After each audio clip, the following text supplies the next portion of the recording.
Hi, good morning, good afternoon, and good evening to all of you. Welcome to CMA Final Direct Taxation Marathon. Just it is a small introduction video with regarding the CMA Final Direct Taxation Marathon, sir. The first important point, this marathon is useful for the students who are going to write their examinations in June as well as December 2024. Next, totally this marathon will be in two parts. In first one, what are the topics we are going to cover? First, we need to discuss about the basic concepts. So why we need to discuss the basic concepts at a CMA final level? Because we have an amendments. Surcharge rates also change. In rebate concept also we have got changes, as well as individual HUF, AOP, BOI, AJP. Right now, default tax regime is what, ma? 115 BAC only. So that's why I'm discussing the basic concept chapter in a detailed manner.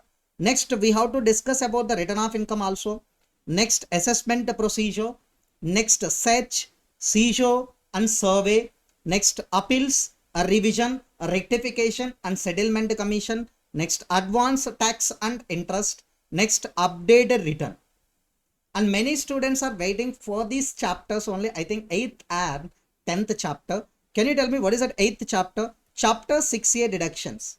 So we don't have the chapter 6A deductions in our ICMAI study material, but this chapter isn't useful for doing the double taxation avoidance arrangement. Double taxation avoidance arrangement, ESMA or agreement. For the chapter problem solving, we need a chapter 6A reductions theory, as well as for the purpose of an MCQs, definitely we need to refer this chapter.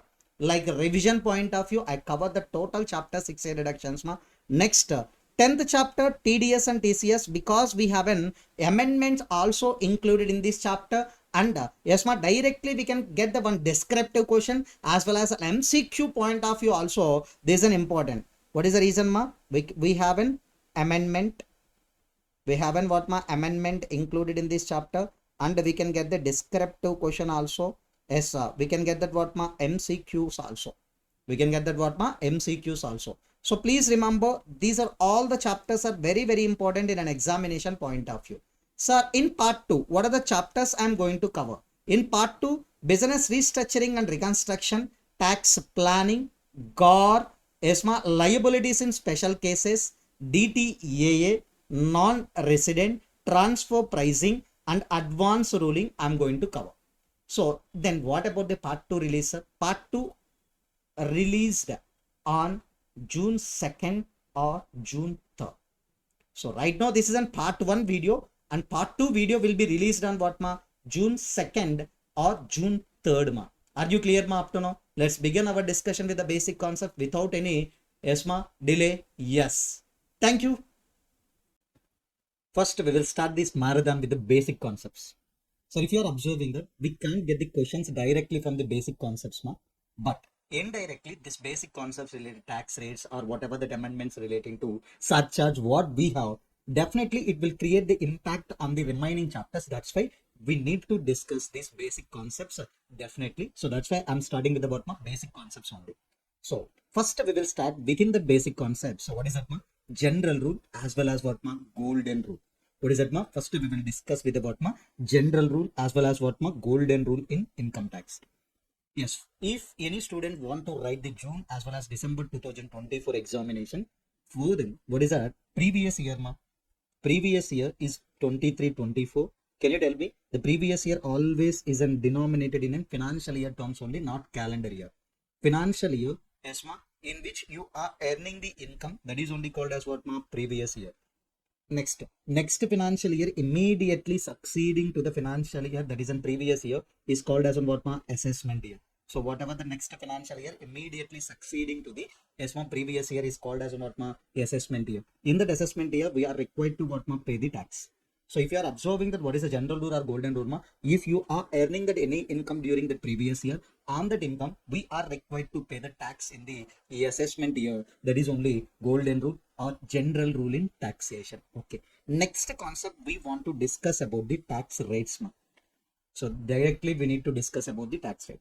So how we are going to calculate the tax liability? If you are observing that, if we want to calculate the tax liability, if we want to calculate the tax liability. The tax liability includes always three things, ma.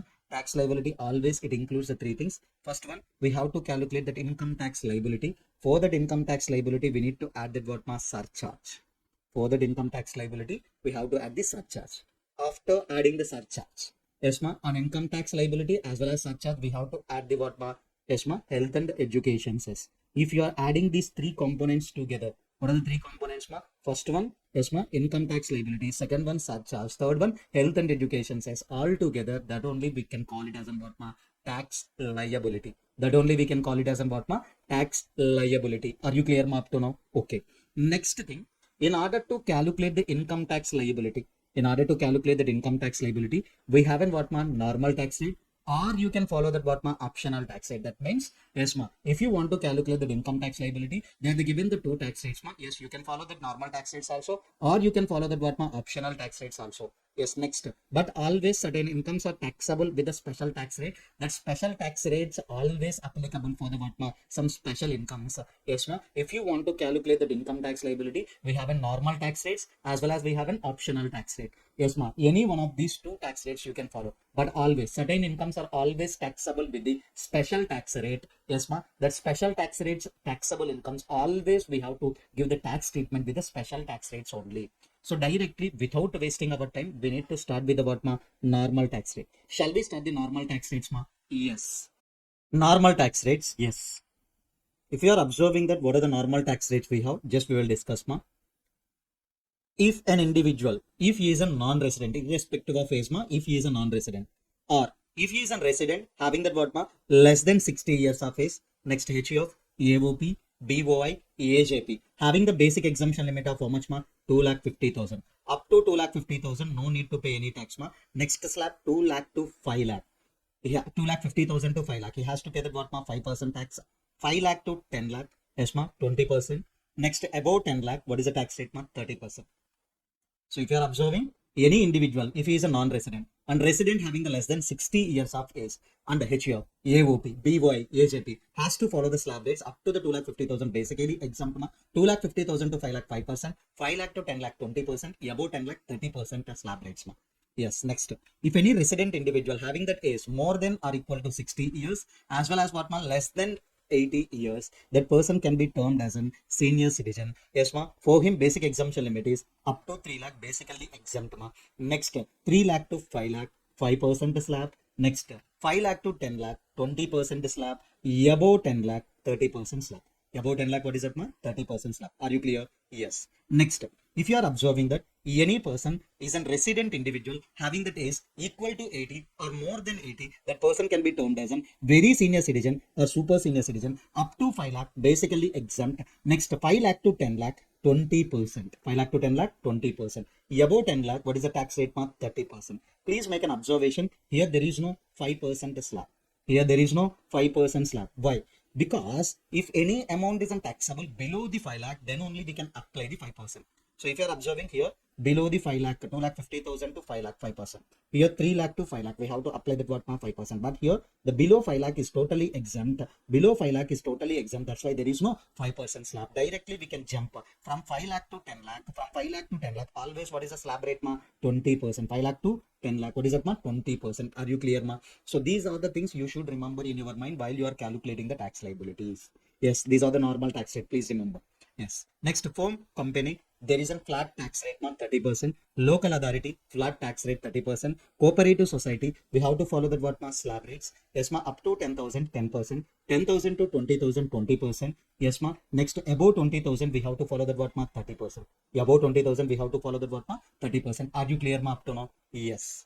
Next, if you are going to compute the tax liability for that company, yes, ma. Can you tell me?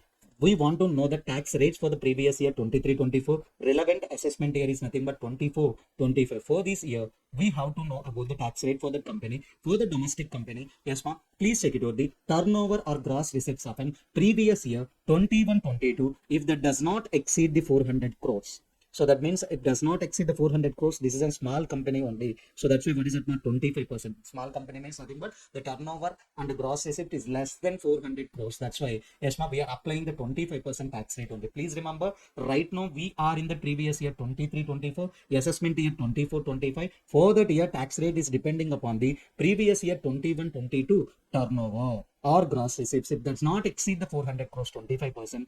Other domestic companies, can you tell me what is that other domestic companies, ma? Yes, ma. If the turnover or gross receipts exceeds the 400 crores, then we have to apply the tax rate at the rate of what, ma? 30%. Then foreign company, yes, ma. Then foreign company, we haven't what, ma? Two tax rate, ma. Normally we know only that 40%. But please remember, in the following case, we haven't what, ma? 50% also. This is covered in the non-resident taxation, ma. So just remember, in ASMA foreign company, we haven't generally 40%. But in certain cases, can you tell me what, ma? Royalty fees from technical service, if they are taken from the Indian company or government, ESMA, then agreement is entered in between these dates. ESMA royalties related agreement as well as what, ma? Fees from technical services related agreement, if entered with the government as well as Indian company, ESMA, in between these dates, then royalty and fees for technical service is taxable at the rate of what, ma? 50% for the foreign company. Just remember, ma, we have a 50% tax rate also for that foreign company if they are receiving the royalty as well as fees from technical service from the government of India as well as any Indian concern, then agreement with respect to that Indian concern as well as a government with respect to the royalties in between these two dates, with respect to the fees for technical service in between these two dates, then that foreign company needs to pay the tax on that royalty as well as fees from technical service at the rate of what, ma? 50%. Are you clear with the normal tax rates, ma? These are the normal tax rate you should remember. Yes, ma, you should remember. Definitely, these are all the tax rates will create the impact while you are calculating the tax liability in assessment of various entities chapter, in double taxation avoidance agreement, in non-resident chapter. Yes, ma, definitely it will create that impact, ma. Yes, after the completion of the normal tax rates, okay, just we are discussing the normal tax rate concept, ma. Right now, we will discuss the surcharge directly. After that, we will discuss the optional tax rate, ma. So please remember, already normal tax rate discussion is over. Right now, we will discuss the surcharge. After that, we will discuss the what, ma? Optional tax rate. Shall we start the discussion related to surcharge concept, ma? Yes, we will start the surcharge related discussion, ma. Yes, surcharge concept. There is one amendment in the surcharge concept, ma. Please listen carefully. There is one amendment in the surcharge concept, ma. Please listen carefully. What do you mean by the surcharge in simple words, ma? We can call this as a tax on tax. What do you mean by the surcharge, ma? Surcharge means it is a tax on tax. Please remember, surcharge we will discuss, yes, ma, separately for an individual, HUF, AOP, BOI, AJP. We will discuss the first surcharge for the individual, HUF, AOP, BOI, AJP. Can you tell me what do you mean by the AOP, ma? In that AOP, that means association of person, any person can become the member. Suppose in this AOP, only companies are as in members. The company 1, yes, ma. Company 2, yes, ma. Company 3. That means if in any AOP, only the companies as in members, please exclude that AOP from this discussion. Other than AOP, consisting only companies as in members. So normally these other surcharge rates are applicable for association of persons also. But please exclude the one type of an AOP. What is that one type of AOP? Here we are excluding, ma. In that AOP, if only companies consisting as in members. So all the members are companies only. That's why please exclude that AOP.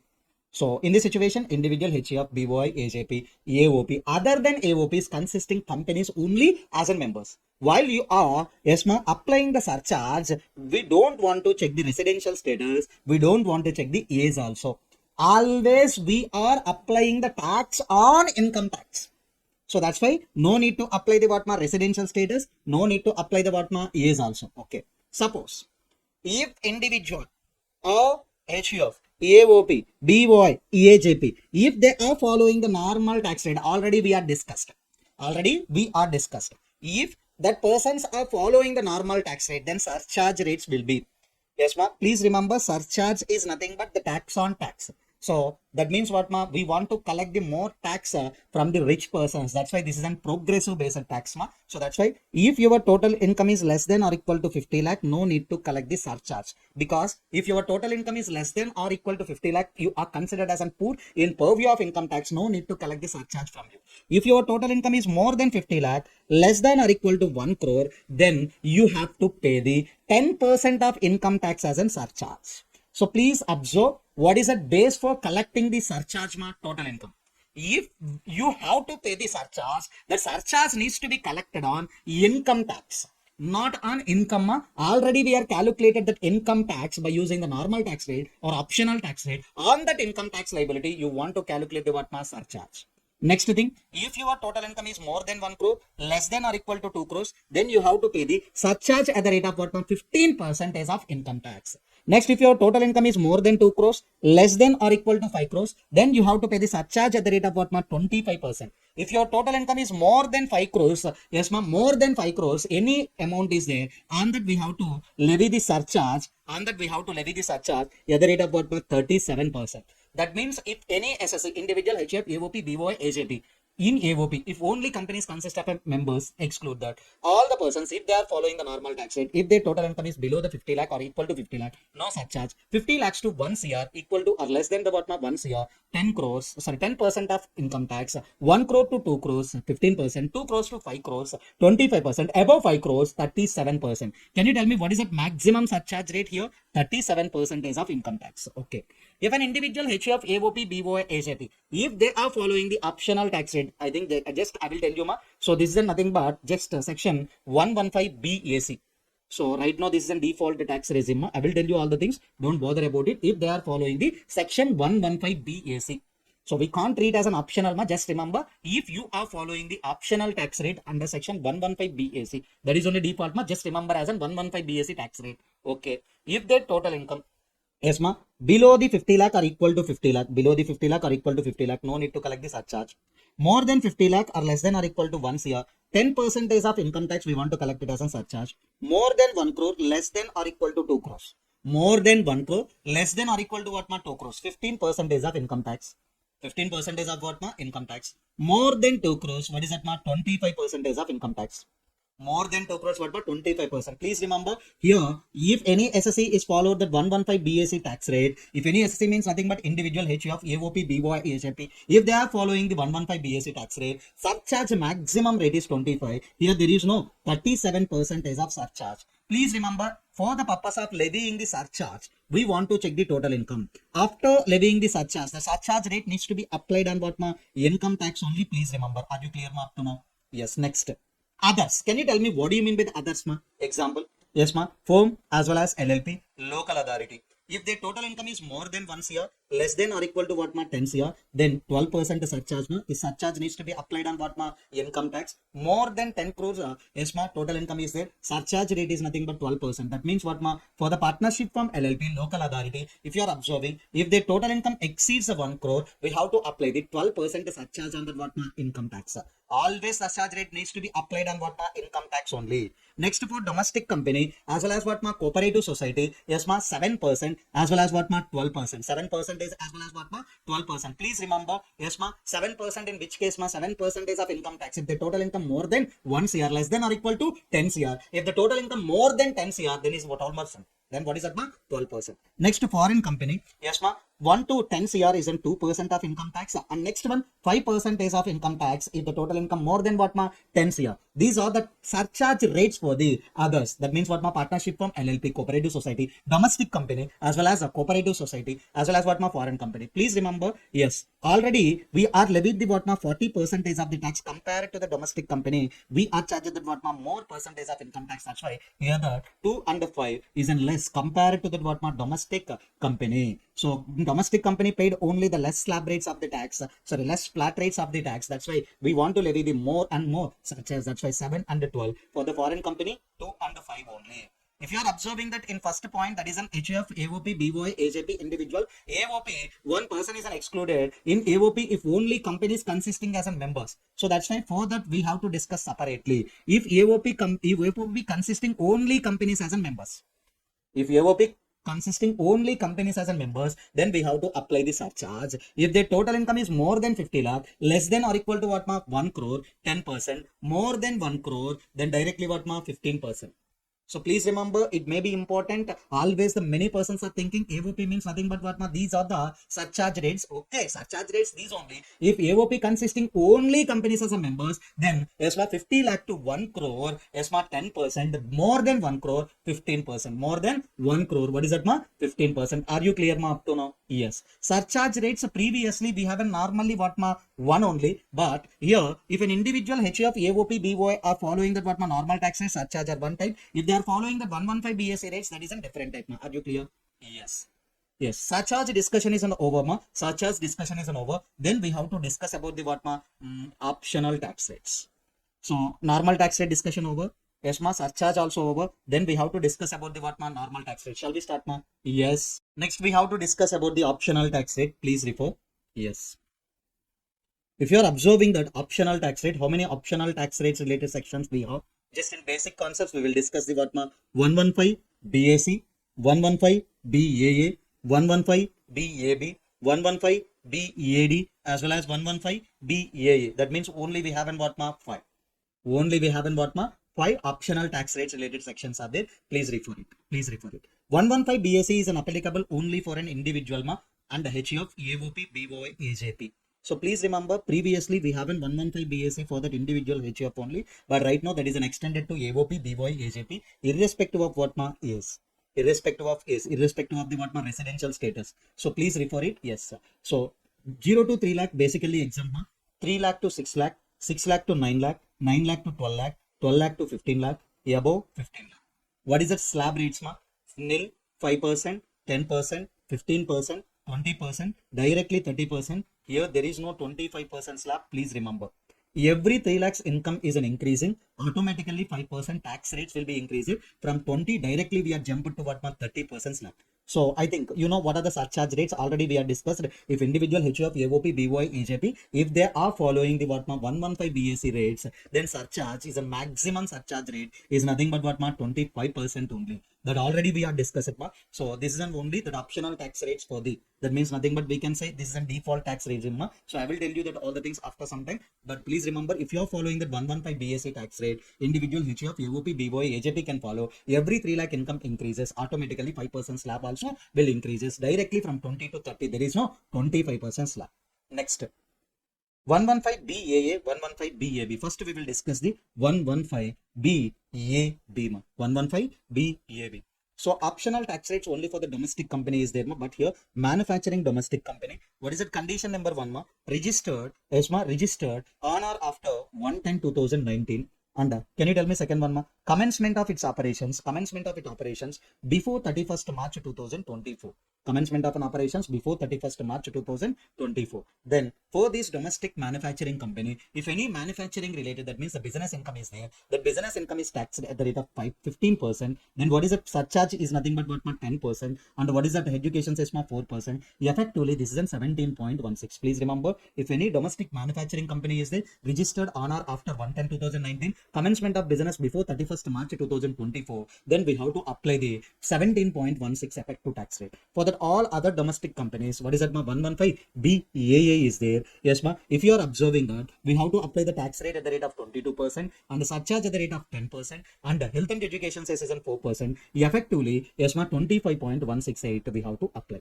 If you are observing that, individual HUF, AOP, BOI, AJP, they can follow the 115 BAC. Yes, ma. Manufacturing domestic company 115 BAB. Other domestic company 115 BAA. Please remember that effective tax rate directly. Yes, ma. Next, we haven't what, ma? 115 BAE as well as 115 BEAD. First we will discuss the 115 BAE. This is an amendment made in the Finance Act 2023, ma. Please remember, if any resident manufacturing cooperative society, that means what, ma? Domestic manufacturing cooperative society, registered on or after 1/4/2023 and commencements of its operations before 31st March 2024, that means what, ma? The registration also taken during the financial year 23-24 and yes, ma, commencement also before this date only, this before this financial year ending, then we have to apply the tax 15%, surcharge 10%, and education says 4%. Effectively, what, ma? 17.16%. Next, 115 BAD. Yes, any other cooperative society is there. For that, we have to apply the 22%. Next, 10%, as well as what, ma? 4%. Effectively, what is that, ma? 25.168% we have to apply as in what ma? 25.168 we have to apply as in what ma? Effective tax rate. Are you clear ma? These are all optional tax rates we have ma. First of all, 115 BAC, 115 BAA, 115 BAB, 115 BAD, 115 BAE. Can you tell me for the domestic companies or for that what ma? Cooperative society, for an individual HUF, AOP, DBOY, AJP only, we have in what ma? Optional tax rates. Are you clear ma? Yes. If you are observing that, already we are discussing the yes ma, normal tax rate, optional tax rate, surcharge. Shall we discuss the special tax rates ma? Yes, we will discuss the special tax rate ma. Yes. Yes. If you are observing that, next discussion is nothing but what ma? Special tax rates. Okay. Special tax rate, first with respect to the capital gains chapter, we have a long-term capital gain and short-term capital gain. Long-term capital gain under section 112A.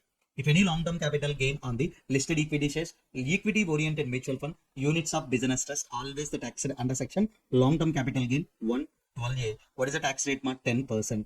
Basic exemption limit is how much ma? 1 lakh. If any long-term capital gain taxable under section 112, taxed at the rate of what ma? 20%. Please remember, long-term capital gain is always taxed at what ma? Special tax rate. Next, short-term capital gain under section 111A is there. That is taxed at the rate of what ma? 15%. And other than 111A is there. That is taxed by using the what ma? Normal tax rate. Please remember, only one income is taxed in the capital gain chapter with the normal tax rate. That is only short-term capital gain other than 111A. So if you are observing that, yes ma, if any capital gain on that what ma? Listed equity shares, if any capital gain on the listed equity shares, on that units of equity oriented mutual fund and units of what ma? Business trust. If these are assets are what ma? Short-term capital asset, if any capital gain is arises, that capital gain is nothing but taxed under section what ma? Yes ma? 111A. If this ma? Listed equity shares, what is that ma? Listed equity shares, units of equity oriented mutual fund and units of equity oriented mutual fund, and next one ma? Business trust. Yes ma? Business trust. If these are the assets are long-term capital asset, on that if any capital gain arises, that is a long-term capital gain taxed under section 112A. The remaining assets always, if any long-term capital gain is there, that is in section 112. If any assets are other than these three, if any short-term capital assets is there, yes ma, on that if you are getting the short-term capital gain, that is in taxed other than what ma? 111A. Other than 111A. Next we have a lottery income ma? 115BB taxed at flat 30% ma. Next, net winnings from the online game section 115BBJ flat 30% ma. Next, very important, repeatedly we can get this MCQ in our examination ma. So deemed income under section 115BBE, that is an undisclosed income. On that we have to pay the 60% as an what ma? Tax rate. So if you are calculated the effective tax rate, 60% is in tax rate, 25% is in surcharge, and 4% is in health and education cess. Effectively you have to pay the tax at the rate of what ma? 78%. Please remember, if any deemed income is there under section 115BBE, on that you have to pay the tax at the rate of what ma? 60%, and surcharge is in 25%, health and education is 4%, totally what ma? 78%. If you are observing that all the tax rates we are discussing, income tax liability, normal taxes, optional tax rates, as well as special tax rate, and surcharge is also over. Next, we have to discuss the health and education cess. Can you tell me what do you mean by the health and education cess? Yes, we are collecting the one more type of the tax that is only in the form of health and education cess. It is applicable to the all SSEs. How we are going to calculate ma? First income tax plus we have to apply the surcharge. If any rebate is there, please reduce the rebate, sir. Okay, just for your information ma, if surcharge is there, there is no rebate.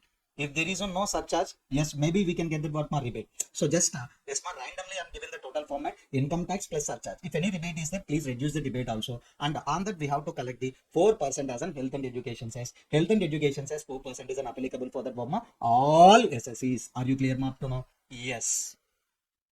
Yes, I want to give you that what is that amendment made in the Finance Act 2023 ma. So please make an observation with respect to the individual HUF, AOP, BOI, AJP. Yes ma. 115 BAC is nothing but what ma? Default tax regime. That means what ma? If you are opening that what ma? Income tax website, if you want to calculate the tax liability directly, what is a default tax regime ma? 115 BAC. Yes, okay. I don't want to follow the 115 BAC. Can I shift out from the default tax regime to the normal tax ma? Yes, you can opt out. So that opt out option is given under section 115 BAC subsection 6. Yes. In that 115 BAC, we have one subsection, that is a 115 BAC subsection 6 is an option given to shift out from the default tax regime under section 115 BAC to the normal tax rates. So that's why here the normal tax rates will become as an what optional tax rate. So please remember what is the change, ma? Mainly this is only the one change is made in the Finance Act 2023. Individual HUF, AOP, BOI, AJT. Individual HUF, AOP, BOI, AJT. If you are following the if you are following the default tax regime, can you tell me what is the default tax regime of 115 BAC? I don't want to follow the 115 BAC. Is there any option? Yes, you can opt out from the default tax regime under section 115 BAC to the normal tax rate. That option is given under section 115 BAC subsection 6.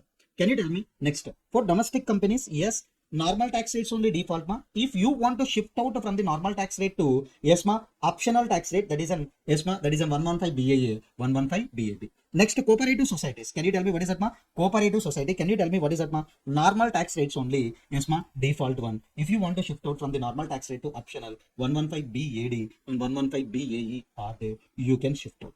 You can shift out. What is the change, ma? Only one change for an individual HUF, AOP, BOI, AJP. 115 BAC is set as an default tax regime. If you want to shift out from the default tax regime to that normal tax rates, yes, you can opt out. That opt out option is given under section 115 BAC 6. Are you clear, ma? Yes.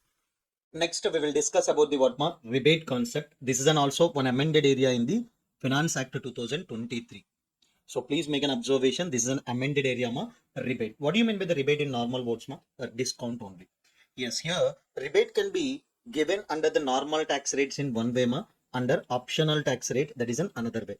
So can you tell me optional tax rate means just okay, I'm written it as an optional tax rate. Can you tell me what is that, ma? 115 BAC, that is nothing but what, ma? Defaulted tax regime. Default tax regime. Yes. Next, if you are following the normal tax rates, if you are following the what, ma? Normal tax rate, can you tell me the rebate is applicable to resident individual whose whose total income is less than or equal to what, ma? 5 lakh.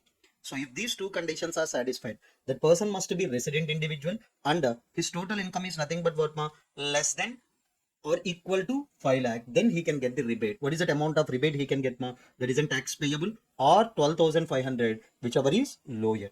Whichever is what, ma? Lower. So just we will check it out one example. Just we will check it out by example. Yes, ma. Mr. P is in 35 years of age, ma, and he is a resident in India. He has a total income of, what is that, ma? 4,15,000. He has a total income of how much amount, ma? 4,15,000. And compute his tax liability for the assessment year 24-25.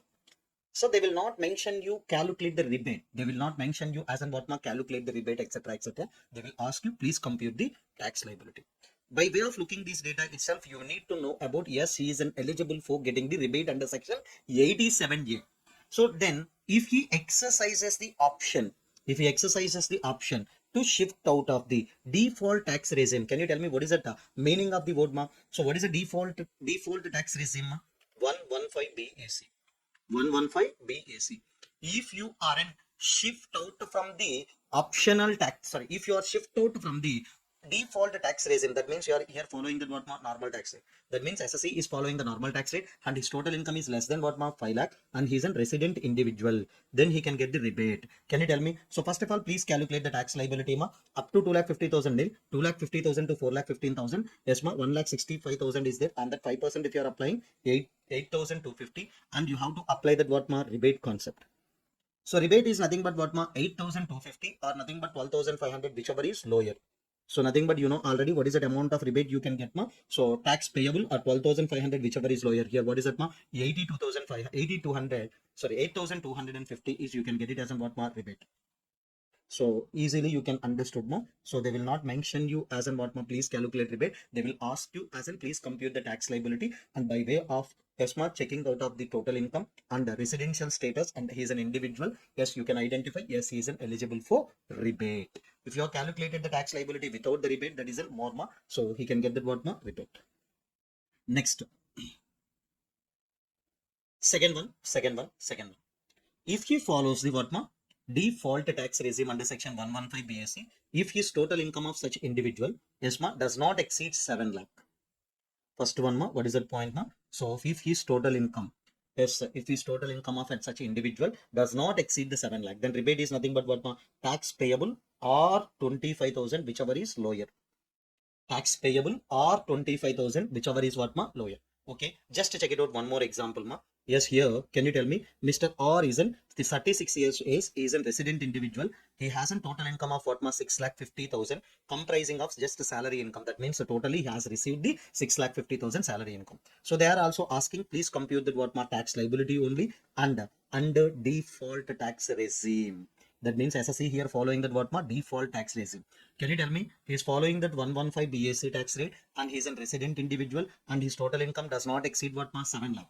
So that means he having the total income does not exceed what 7 lakh. That means less than 7 lakh only his total income. Can he get the rebate Yes, he can get the rebate. First of all, please compute the tax liability So 0 to 3 lakh nil. Next one 3 lakh to 6 lakh, we have to apply 5% on 3 lakh, 15,000. Yes up to 6 lakh 50,000. That means 50,000 on that we have to apply 10%. Totally you will get what 20,000. Rebate is nothing but what 25,000 or tax payable, whichever is lower. That is 20,000. Finally you will get it as what 0. Here also, if you are observing that question, they will not ask you to calculate the what rebate. By way of reading the total question, you have to understood that person is eligible for the rebate, because if he is followed the default tax regime and if the total income does not exceed the 7 lakh, he can get the what rebate. Next,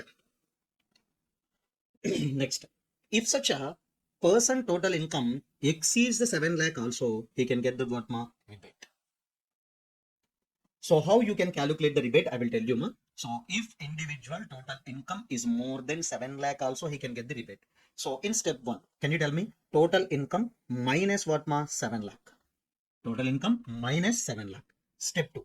So that means in that problem they are given that some around 7 lakh 15,000 etc. So can you tell me what is that additional income over the 7 lakh in step 1? Step 2. Please compute only tax liability. That means what income tax liability. No need to add the surcharge etc etc. Please only compute the income tax liability. In step 3. So if step 2 is more than step 1, there is a rebate difference between the step 1 and step 2 only the rebate amount. Okay, just we will check it out one problem regarding the rebate under section 87. Yes Question number 5. Mr. P. Yes, what is it, Mr. P. Having the days of 35 years and he is a resident in India. He having the total income 7,50,000 and comprising of what salary income. So normally, additionally, he earned the marginal amount more than the what 7 lakh. So that's why he also get the rebate. So please compute the tax liability only they will give you, and he is following the what default tax rates under section 115 BSC. So first of all, yes, how you can calculate? First, please calculate the tax liability.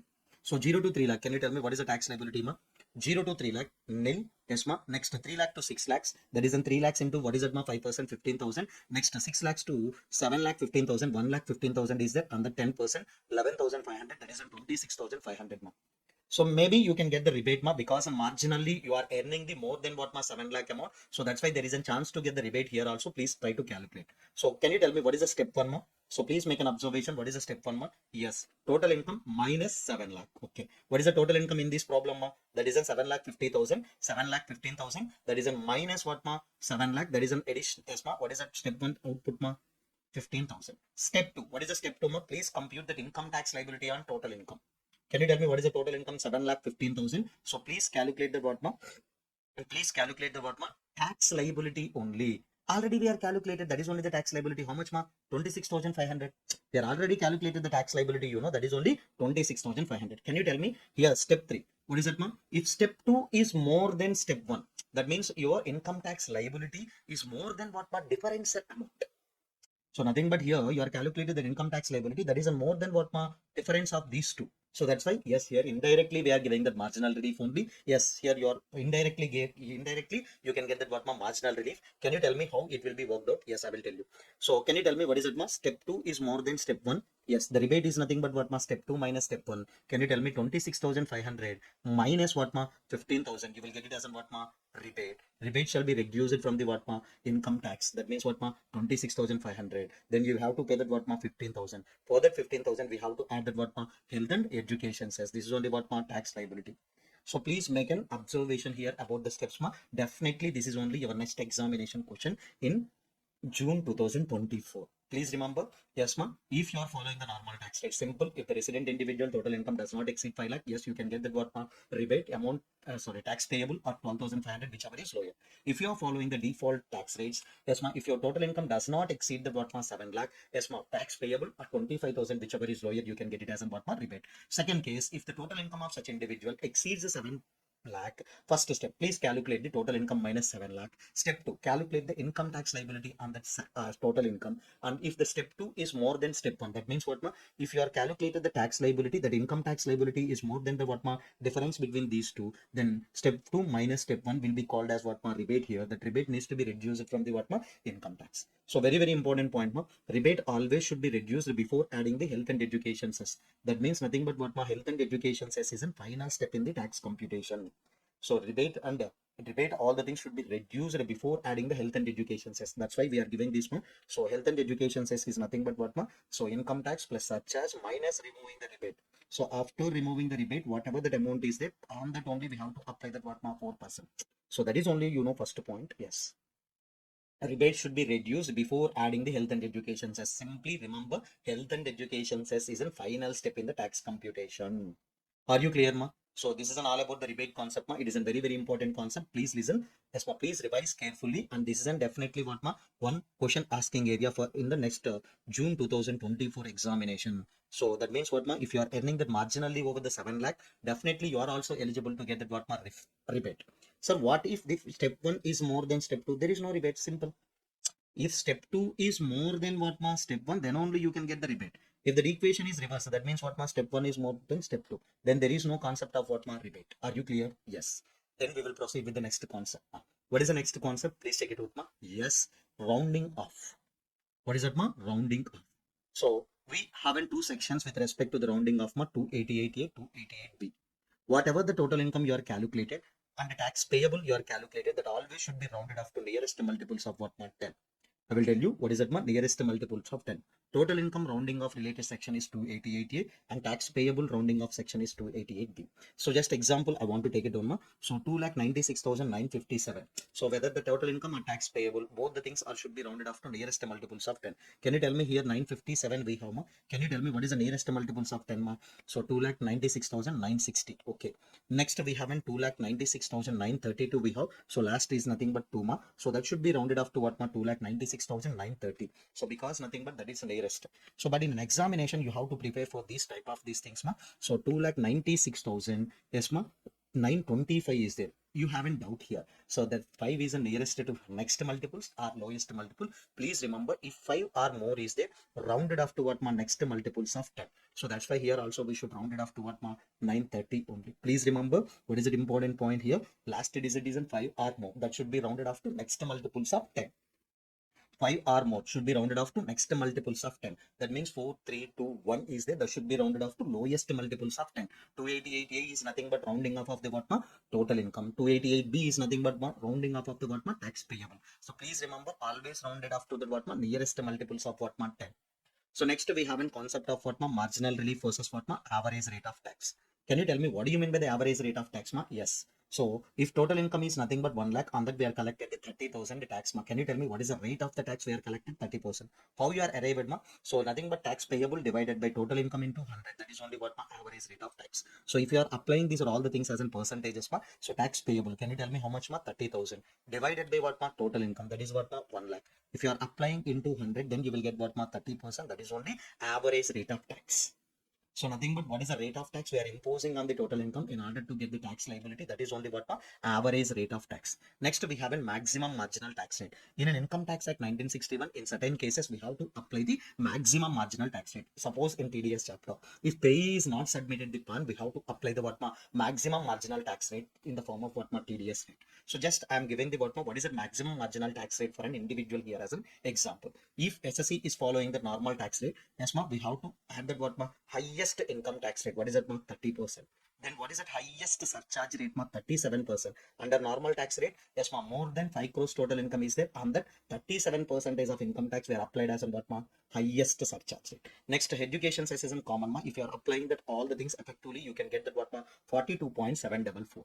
Suppose if an individual is following that optional tax rate, that is only what ma, if he follows that under section 115 BAC, so that is only normally default tax regime ma. So what is that highest tax rate ma? 30% only. I think you know, yes ma, every 3 lakh income increases automatically 5% slab also 5% tax rate also increases more than 15 lakh. What is the tax rate ma? 30%.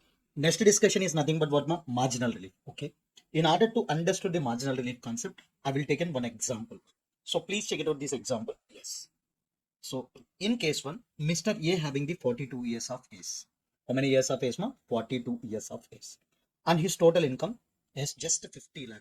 Only 50 lakh. SSC followed the normal tax rate. So please compute the tax liability quickly. Yes. 0 to 2.5 lakh nil. Yes ma. What is it? 0 to 2.5 lakh nil. Yes ma. 2.5 lakh to 5 lakh is in 5%. That is a 12,500.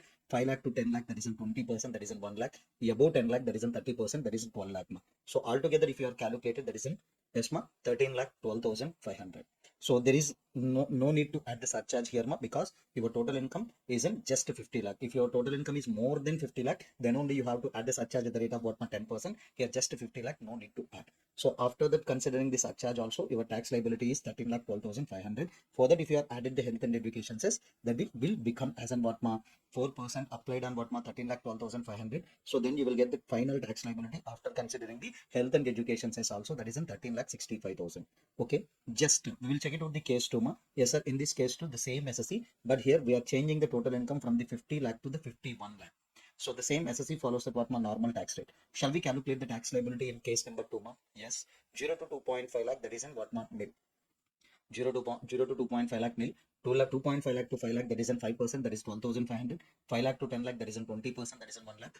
Above 10 lakh, that is in what ma 30%. So that is nothing but what ma totally 12 lakh 30,000. If you are considering the income tax liability, that is in 13 lakh 42,500 is there. For that, you have to add that what ma surcharge, because total income exceeding that what ma 50 lakh. 50 lakh to 1 crore, we have to apply that what ma 10% on income tax. So that means on income tax, if you are applying that what ma 10%, you will get the 1,34,250. If you are added that after that, considering the surcharge, you have a what ma 14,76,750. If you are added the health and education says automatically, yes ma, finally you will get what ma 15,35,820. So please make an observation. What is the difference between the case 1 and case 2 ma? We are earning an additional income of what ma 1 lakh. If any SSC earn that additional income of 1 lakh here, yes ma, nothing but Mr. A earning the additional income of 1 lakh. But what is the additional tax he is required to pay here? So please make a calculation here. What is the additional tax he has to pay ma?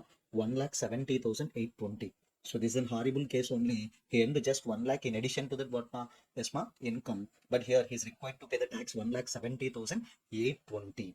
Will it be fair ma? No. What is the reason behind this ma? Simply because of surcharge only. This is an erases because of what ma surcharge. So here just you are earning that additional income of 1 lakh, but you are required to pay that what ma more than additional income. So 1 lakh, if you are asking as a tax, that's okay. But here we are required to pay the 1,70,820 as a what ma tax. That is a horrible thing. So only because of surcharge only we have in this problem ma. So that's why in this case, can you tell me in this case means nothing but what ma? If an additional income, yes ma, and additional tax, if you are comparing that additional tax is more than what ma additional income. In this case, for this type of an SSC, yes ma, department is going to provide the what ma marginal relief. So marginally, that means some amount of the relief we can provide you. That is only what my concept of marginal relief. Can you tell me what is the reason behind the marginal relief? Ma? Because of the surcharge only. Because of the what ma surcharge only. We haven't what ma marginal relief concept. Okay. So just I want to tell you one example ma. In my terminology. So I will call these as and what my basic limits for surcharge. If any SSC, that means an individual or company. Yes, ma. If any SSC, that means individual or company, AOP, BOI, if they are following the what my normal tax rates. What is the basic limits? Ma 50 lakh. So basic limits means nothing but if the amount exceeded, we have to pay the surcharge 1 crore. Yes, ma. Next to 2 crore. And next to 5 crore. Next to what ma 10 crore. So these are all the basic limits for surcharge under the what ma normal tax rate. So if you are observing for 10 crores is nothing but what ma for company, and 1 crore is for that what ma individual HF AOP as well as for company also, there is a basic limit. If you are following that what ma optional tax rate, then we have an only what ma, so there is a 50 lakh, 1 crore, 2 crores, 10 crores. There is no 5 crores. No, what is that? because if you are following that what ma individual HF AOP BOI are following that what ma under section 115 BAC, yes ma, what is that maximum surcharge rate ma? If 2 crores income is exceeded, then we have to apply that what ma maximum surcharge is in 25% only. So there is no 5 crores basic limit for surcharge in case of what ma optional tax rate. You have to make an observation here ma. So just why I'm discussing this concept here, please remember, if any basic limits for surcharge is there, yes ma, if you are earning any income marginally over these basic limits for the surcharge. So what is the basic limit for surcharge ma? Under normal tax rates, 50 lakh, 1 crore, 2 crores, 5 crores, 10 crores ma. Under optional tax rate or 115 BAC tax rates ma, so 50 lakh, 1 crore, 2 crores, 10 crores only. There is no 5 crores related basic limit in what ma? 115 BAC. Why? Because if you are observing that individual HF, AOP, BOI, AJP, if you are observing that, yes ma, what is the maximum surcharge rate ma? 25% only. What is the maximum surcharge rate ma? 25% only. Yes ma, if they are exceeded to what ma? 2 crore. Here also there is no 5 crore limit is for that, yes ma, optional tax rate related SSC. Okay, why we are discussing the basic limits for surcharge ma? If you are earning any income marginally over the basic limits for surcharge, so can you tell me some example how much is a marginal limit? If you are earning that more than this 50 lakh, 1 crore, 2 crores, 5 crores, 10 crores, yes ma, one, yes ma, additionally if you are earning the 1 lakh, 2 lakh, 3 lakhs, etc., so definitely there is a chance to get that what ma marginal relief here. We have to calculate what ma marginal relief. Okay, how they will give you that question in that examination ma? Just I will tell you. So Mr. A having that age of how many years ma? 42 years is. He having that age of how many years ma? 42 years. And having the total income of what ma? 51 lakh. Can you tell me this is an this is an income exceeded the what ma marginally over the basic limits? Yes. So because for an individual, what is the basic limit ma? 50 lakh is a basic limit. In addition to that 50 lakh, marginally you are ended what ma? 1 lakh amount. Marginally you are ended what ma? 1 lakh amount. Yes, marginally we are then got now 1 lakh amount. So they're asking directly what ma compute the tax liability. So assuming that Mr. A opted to shift out from the what ma default tax regime. That means indirectly they are given that what ma SSC is following that what ma normal tax rates only. In order to compute the marginal relief, we have to follow the certain steps. What are the following steps we have to follow? What are the following steps you have to follow? What is the step one? Please compute the tax on total income including surcharge. So please compute the tax on total income including surcharge. That means what is the total income you have in your example ma 51 lakh. So while you are calculating the tax on the total income tax liability and surcharge only please consider.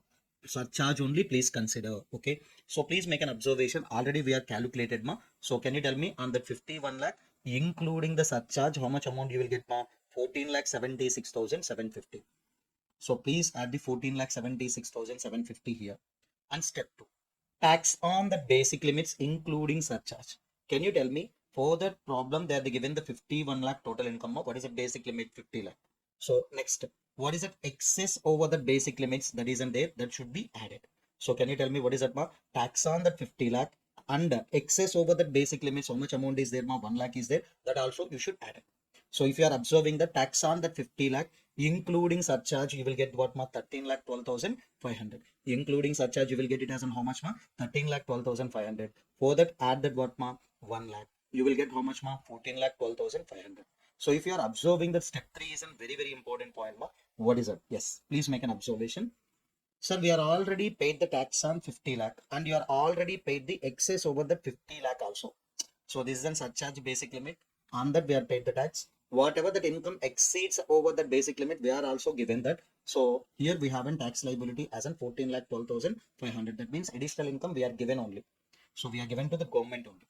But even though they are asking that what more amount of the tax. So that's why here the step 1 is nothing but what more than step 2. That means government is expecting more towards as a tax as much that is even more than the what 50 lakh tax and as well as additional income if you are paying also. Here also they are expecting that what more amount. So since they will give you that step 1 minus step 2 as an what relief they will give you. Can you tell me what is the step 1 minus step 2 64,250 they will give you as an what relief. So step 4, yes, definitely we can use that what relief amount. Yes, ma. Normally, what is that amount of the tax you have to clear at any cost, ma? 14,76,750. From that 14,76,750, please reduce that marginal relief. Then you will get what step 2 answer only indirectly. So that is only we are We are already discussed. Yes, ma, we will pay the tax on what, ma, basic limit initially, and we will give the excess amount also. Please accept this as a tax liability only. Yes, that is only happened. But after that, you have to add what, ma, health and education says. Finally, you haven't what, ma, 14,69,000. 14,69,000. Please remember here only one thing. You have to make an observation. Yes, ma. What is that, ma? If any income exceeds the what, ma? Yes, ma, marginally over the basic limits for surcharge. That is in 1 lakh, 2 lakh, 3 lakhs, or etc. If earning that over the basic limits for surcharge, definitely there is a chance to get that what, ma? There is a chance to get that what, ma? Marginal relief. There is a chance to get that what, ma? Marginal relief. How to calculate the marginal relief, ma? By using these 4 steps only. What are the 4 steps, ma? First, please calculate the tax on total income including surcharge. Anyhow, you are going to pay that as a tax only. But step 2, tax on basic limits including surcharge. Plus, please add that what, ma? How much amount is excess over the what, ma? Basic limit. Please add that also. If still step 1 is more than step 2, yes, ma, difference between step 1 and step 2 is called as what, ma? Marginal relief. Yes, ma, we will reduce it from the what, ma? Total tax liability, and that you will get what, ma? Step 2 only. You will get it as an what, ma? Answer. For that, you have to add that what, ma? Health and education says. Finally, you will get what, ma? Marginal relief. So finally, you will get what, ma? Marginal relief. After reducing that marginal relief, yes, ma, if step 2 is more than step 1, there is no marginal relief. So step 1 is nothing but what, ma? More than step 2. Simply, we are already paid the tax on 50 lakh. Additionally, we are earned 1 lakh. That 1 lakh also we are paying. Since also, yes, ma, after making the payment of this 1 lakh also, you are expecting that more than that what, ma? Our payment. That's fine. Definitely, they will give you the marginal relief. If step 2 is more than step 1, there is no marginal relief, ma. There is no marginal relief. This is an all about the marginal relief concept, ma. So please solve the questions relating to marginal relief also. We can expect that marginal relief concept in our examination, ma. So please be prepared the marginal relief concept. So definitely in step 1 also, including surcharge we have to calculate. Step 2 also, including surcharge we have to calculate. That is an important thing. Let's begin our discussion with a new chapter. The new chapter name is what, ma? Return of income. With the new chapter name, return of income. So definitely you will get a weightage of 6 to 8 marks from this chapter. So already we have this chapter in our CMA inter syllabus, but we can get the 6 to 8 marks weightage in our CMA final examination. Important and very, very easy chapter. Just we will begin now. Yes. So if you are observing that what is a golden rule or general rule in income tax, ma? If you are earned any income during the previous year, if you are earned any income during the previous year, on that income we have to pay the tax in assessment year. So if you are observing the starting date of the previous year, that is nothing but what, ma? 1/4/2023, and ending date is nothing but what, ma? 31st March 2024. In between these days, if you are earned any income, on that income we have to pay the tax in that assessment year. Can you tell me starting date and ending date of assessment year, ma? 1/4/2024 is nothing but starting date. 31st March 2025 is nothing but what, ma? Ending date. Can you tell me how we are going to pay the tax in the assessment year? By way of filing the return of income. Can you tell me what are the due dates for filing of return of income, ma? So if you are observing that, yes, ma, one due date is 30th, 31st 7, 31st October, 30th 11 we have. So SSC can file the return of income by using any one of the due dates, ma. By using that what, ma? Any one of the due dates. Okay. So can you tell me if any income earned during the previous year, and that income SSC needs to pay the tax in that assessment year by way of filing the return of income? Can you tell me by way of filing the return of income under the due dates mentioned under section 139 subsection 1? What are the due dates are available, ma? 31st 7, 31st October, 30th 11. So next, sir, can you tell me how we are going to file the statement? Can you give me just a format of the statement, ma? That is only the return of income. Yes. If you are observing that, yes, just we are discussing the one example format for the filing of return of income. Yes. So you have to calculate all the heads of income related, ma. So if you have in that 5 heads of income, please add that 5 heads of income related incomes. Then we have to do that what, ma? Clubbing provisions effect. Can you tell me because of clubbing provisions, always SSC's total income will be increased. Next, can you tell me what, ma? Set off of losses. So because of the set off of losses, definitely the total income will be what, ma? Reduces. That means, yes, ma. So aggregation of 5 heads of income, after doing that set off provisions, after doing that adjustments related to clubbing, then you will get the what, ma? Gross total income. Can you tell me what you will get, ma? Gross total income. From that gross total income, we have to reduce that what, ma? Chapter 6A deductions. From that gross total income, you can reduce the chapter 6A deduction. Finally, you will get the, yes, ma? Net total income or total income. Net total income or taxable income. On that, we are going to calculate the, yes, ma? Tax liability. Can you tell me tax liability means nothing but what, ma? First, we have to calculate income tax. On that income tax, we have to calculate surcharge. On that income tax and surcharge, we have to calculate the health and education. Says finally, you will get the tax liability. So the tax liability needs to clear in which year? Ma assessment year. But in the previous year or already paid the two types of taxes. Ma in previous year already you are paid the two types of taxes. That is in TDS, TCS or advance tax. Can you tell me once again you need to pay the taxes? No, no, no. So that's why you can take these credit of these two things. You can take the credit of TDS as well as TCS as well as advance tax in assessment year while you are paying that what ma tax liability. So shall we take one example? Ma yes. Suppose in assessment year if you have computed the tax liability, you are getting that 1 lakh ma, you're getting that how much amount ma 1 lakh. So you're already paid the TDS amount yes ma 30,000 as well as TCS amount, TDS amount 30,000 as well as advance tax amount is 30,000. If you are reduced these things, then you will get the 40,000. Still you have to pay the tax. This is only called as what ma tax payable in that assessment year. So if you are observing that case too, can you tell me your tax liability is 1 lakh ma, but in the previous year you are already paid the TDS and TCS as in 60,000 and advance tax as in what ma 60,000. If you are observing that, yes ma, here you will get the 20,000 as in what ma refund. That means while you are filing the return of income in an assessment year, you may pay the tax and you may get the refund also. You may get the what ma refund also. This is only the general format of return of income. Ma. Right now we will discuss the theory point. The return of income is nothing but what ma a format. Yes, definitely the return of income is a format. Yes. Can you tell me these formats are customized or tailor-made ma? Yes ma. Definitely. These are all the things are clearly given by the CBDT. These are all the formats are what ma given by the CBDT. You don't want to get the yes ma own formats ma. Definitely the CBDT is given the some format. You should follow that formats only in which that SSC declares the total income as well as what my tax liability details. Can you tell me in this format? Can you tell me what is the total income of the SSC? Yes, easily you can identify, and tax liability also you can easily identify. These are only the formats known as in what my ITR forms.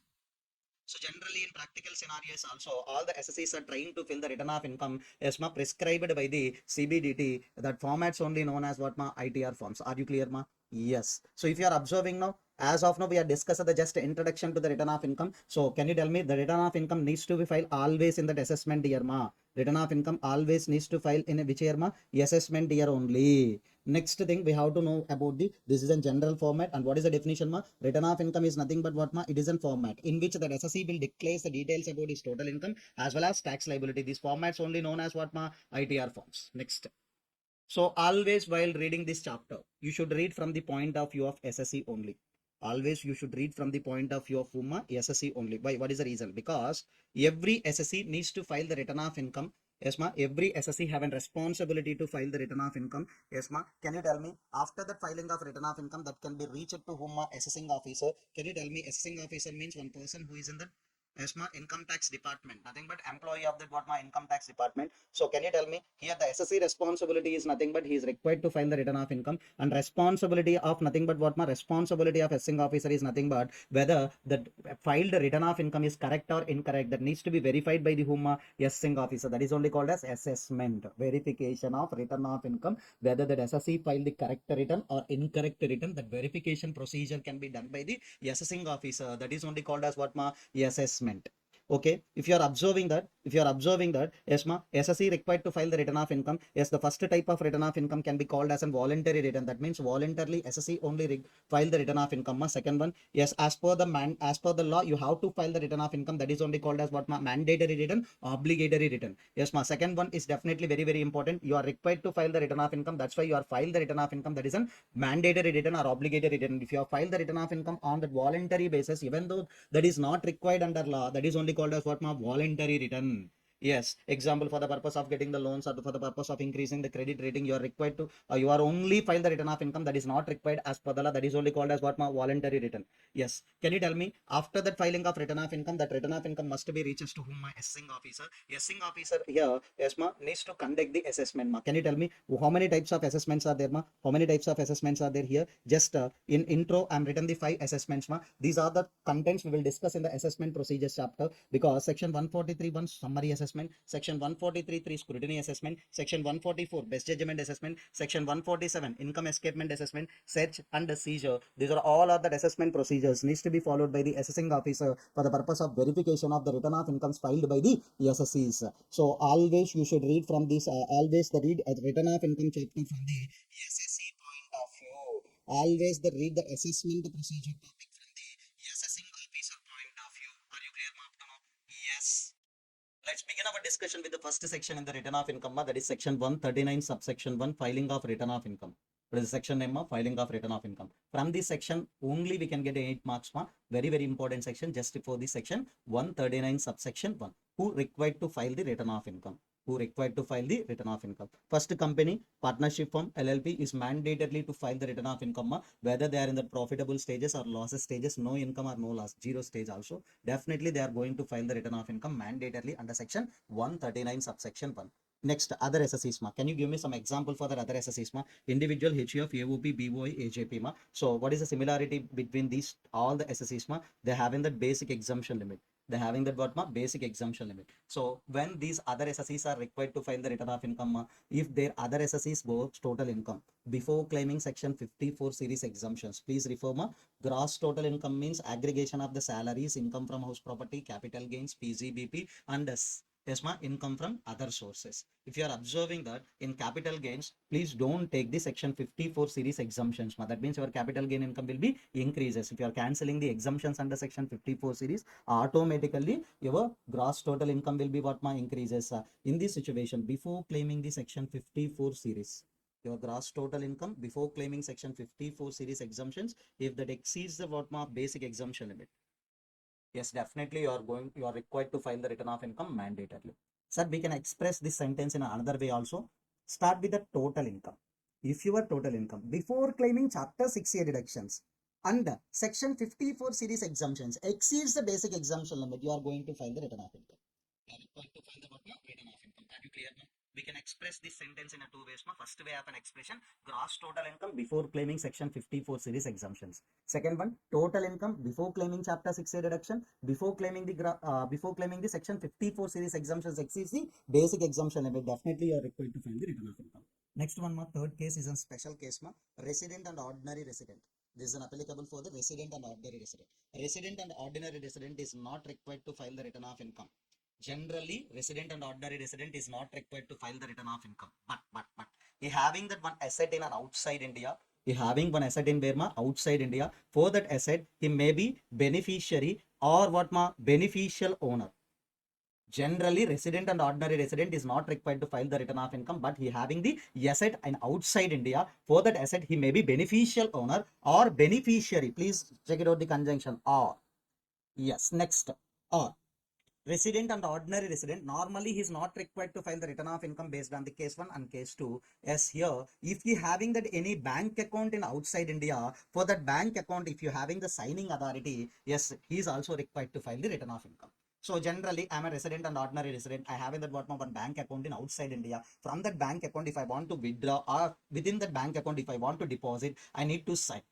In this situation, I haven't signing authority. I haven't bank account in outside India. So that's why in this case, I am required to file the return of income. I required to file the return of income. Next one. If you having any asset and outside India, for that asset, you are a beneficial owner or beneficiary, definitely you are required to file the return of income. Here, we want to know about the what do you mean by the beneficial owner? What do you mean by the beneficiary? Yes, shall we take one example, ma? Yes. In USA, yes, ma, in USA, father is a purchased that one house by way of paying the consideration, who are going to, yes, ma, hold the asset in outside India by way of paying the consideration. That person only called as what, ma, beneficial owner. Who are paid that consideration, that person only termed as what, ma, beneficial owner. Next, yes, ma, son is using that asset and he taken the benefits from that asset. So that's why who are taken the benefits from the asset, that person only treated as what, ma, beneficiary. Can you tell me both the persons are required to file the return of income? With respect to this asset, no. If that father filed the return of income, yes, ma, and within that return of income, he shows the details relating to that asset, son is not required to show all the things in his return of income. If the father is not filed, yes, son is required to show that all the details in his return of income. So that means any one of the persons only required to file the return of income with respect to this asset, either may be beneficiary or may be beneficial owner. Are you clear, ma? In the last attempt in old syllabus, we got one question from this special case, ma. We got one question from the special case only. Very important, ma. Next one, special transactions. Can you tell me what do you mean by the special transactions, ma? If SSE entered into this type of transactions, irrespective of the total incomes and all the things, you are going to file the return of income mandatorily under section 139 subsection 1. Can you refer the what are the special cases, ma? Yes, we will discuss, ma, one by one. If you have in the deposits in your current account during the previous year, if exceeds the what, ma, 1 crore, please remember here exceeds. and deposits in a savings account if that during the previous year, if you having that one account, multiple accounts, you need to check it out the aggregate amounts ma. If that exceeds or equal, here you have to remember exceeds or equal to what ma, 50 lakh, and your foreign travel expenditure on behalf of your family members or for you or your spouse related, if that foreign travel expenses exceeds 2 lakhs, definitely are required to file the what ma, return of income. Next, yes ma, turnover of the business, if you have in the business in the turnover in the business, if you have in the turnover more than 60 lakh, you are required to file the return of income. Next, if you have in that profession, if you having that what ma, profession, if the gross receipts of the profession is exceeds 10 lakh, you are required to file the return of income mandatorily. Electricity expenses exceeds how much amount ma, 1 lakh, definitely you are going to file the return of income mandatorily. That means these are the transactions, if any SSC entered, that means indirectly you have a certain income, so that's why you are going to file the return of income mandatorily under section 139 subsection 1. Can you tell me last one ma, in your yes ma, hands, if the TDS as well as TDS deducted, that means what ma, TDS and TCS deducted, yes ma, I am receiving some amount, from that amount more than 25,000 TDS is deducted or TCS collected, in this situation definitely are required to file the return of income. Here only we have an yes ma, more than or equal to is there. In case the, if we are in senior citizen, the limit will be what ma, 50,000. The limit will be what ma, 50,000. This is also last examination question ma. This last point is nothing but old syllabus, last examination question. Next one ma, so special cases once again I'm repeated ma. So deposit in current account exceeds the 1 crore, deposits in savings account exceeds or equal to 50 lakh, foreign travel expenditure 2 lakh, turnover of a business 60 lakh, gross receipts of a profession more than 10 lakhs, electricity expenditure more than 1 lakh, TDS or TCS more than or equal to 25,000. In case of senior citizen, the limit will be 50,000. Please remember in savings account as well as what ma, in TDS and TCS only we have a more than or equal to limit. Remaining all the things are what ma, more than. Clear? Yes. Next, yes ma, 139A. Can you tell me trust? Trust is also required to file the return of income ma. Total income before claiming that exemption under section 11 exceeds the basic exemption limit. Trust can get the exemption under section 11 if that exemption under section 11 before claiming the total income, if exceeds the basic exemption limit, definitely they are required to file the return of income. Political parties under section 139B, yes ma, before claiming the exemption under section 13A. So that means the political parties can get the exemption under section 13A if their total income before claiming that exemption under section 13A exceeds the basic exemption limit, they are required to file the return of income mandatorily. 139 4C, research association, use agencies, institution under section 10. If their total income before claiming exemptions under section 10, yes ma, exceeds the basic exemption limit, that means always please consider before exemptions related total income. Trust related exemption 11, political party related exemption 13A, research association, news agencies, institution under section 10, yes ma, that exemption number 10. Before considering that exemption, total income, if exceeds the basic exemption limit, you are required to file the what ma, return of income. Next, universities, colleges and institution under section 35, 139 4D are mandatorily required to file the what ma, return of income. Next, business trust is mandatorily to file the return of income under section 139 4E. 139 4E of investment fund is also required to file the return of income mandatorily. I think we have in separate chapters in the assessment of various entities, this business trust as well as what ma, investment fund. If you are observing that section 139 subsection 1, the first party is who required to file the return of income. These are the following persons are mandatorily needs to file the return of income. Clear? Yes. Next, what are the due dates are available for filing of return of income? That is also this is also 139 1 content only. Shall we start the 139 1 content? Due dates for filing of return of income. Generally, we have in 3 due dates for the filing of return of income. First one 31st October, 31st July of an assessment year. Second one 31st October of an assessment year. Third one 30th November of an assessment year. So first we will discuss from the last to first ma. Last to first. Shall we start ma? Yes. If any person entered into the transactions of an international transaction or specified domestic transaction, if any person entered into the international transactions or specified domestic transaction, for that person transfer pricing provisions are applicable automatically. If any person needs to follow the transfer pricing provisions, he required to furnish the one CA report under section 92E. So if any person required to submit that audit report under section 92E, for that person we have an due date that is in 30th 11 of an assessment year. So in my case, I entered into some international transactions. Definitely, I required to submit the 92E audit report taken from the whom CA. So in this situation, definitely for me, what is the due date ma, on or before 30th 11th of what ma, assessment year. 30th 11th of what ma, assessment year. Next one is next due date, that is on 31st October of an assessment year. Generally, companies required to follow this due date, and if any SSE having the tax audit also, tax audit under section 44AB is applicable for that SSE. That SSE also required to file the return of income on 31st October of an assessment year. Next one, partners of the partnership firm. Partnership firm books of accounts are subject to audit under section 44AB. Sir, if any partnership firm books of accounts are audited under section 44AB, partnership firm due date is automatically 31st October of an assessment year. For a change here, that partners of the partnership firm also required to file the return of income on the same due date. So I will tell you one simple example. Can you tell me 31st October of an assessment year is a due date for the partnership firm, because for the partnership firm tax audit is there. Partnership firm is required to get books of accounts as an audited under section 44AB. So that's why for them due date is 31st October of an assessment year. They're having that partners A, B, CMA. In this situation, partners are also having the same due date for the filing of return of income. What is the logic behind this? Why they are maintaining the same due dates for the partners as well as partnership firm? For the partnership firm who having that tax audit. Simply, I will tell you, so if you are observing that in the partnership firm P&L account, yes, partnership firm can take the two expenses as an debit. What are the two expenses? They can take it as a debit. Interest paid to the partners, salary paid to the partners. So these two things are definitely in accordance with the 40B only we can take. So partnership firm can pay the interest on capitals to the partners as well as the salary to the partners also. Whatever that amounts is in partnership firm is debited. Can you tell me that is in accordance with the 40B only? Because of these things, definitely the net profit of the partnership firm will be reduced. Whatever that amount is debited to the P&L account in the partnership firm hands, because of that, definitely the net profit is reduced. The same amount is taxable in the hands of partners under the head PCBP. Whatever that amount is debited to that P&L account of the partnership firm is there, definitely that amount should be credited to the partners accounts under the head PCBP. So here we have to verify that. At the time of filing of return of income by the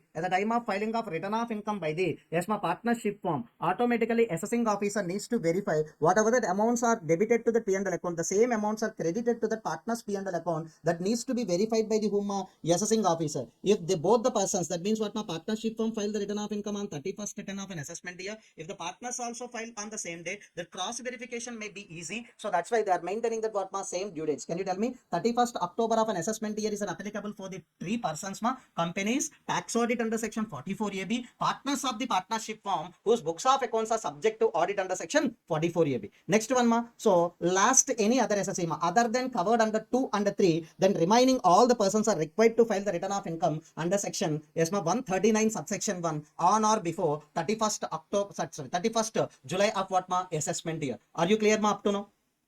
Are you clear up to now? So mandatorily you should refer this section section 139 subsection 1 2 parts who required to file the return of income under this section, and what are the due dates for filing of return of income? Can you tell me how many due dates? 3 due dates: 31st 7, 31st October, 30th November. Are you clear up to now? Yes.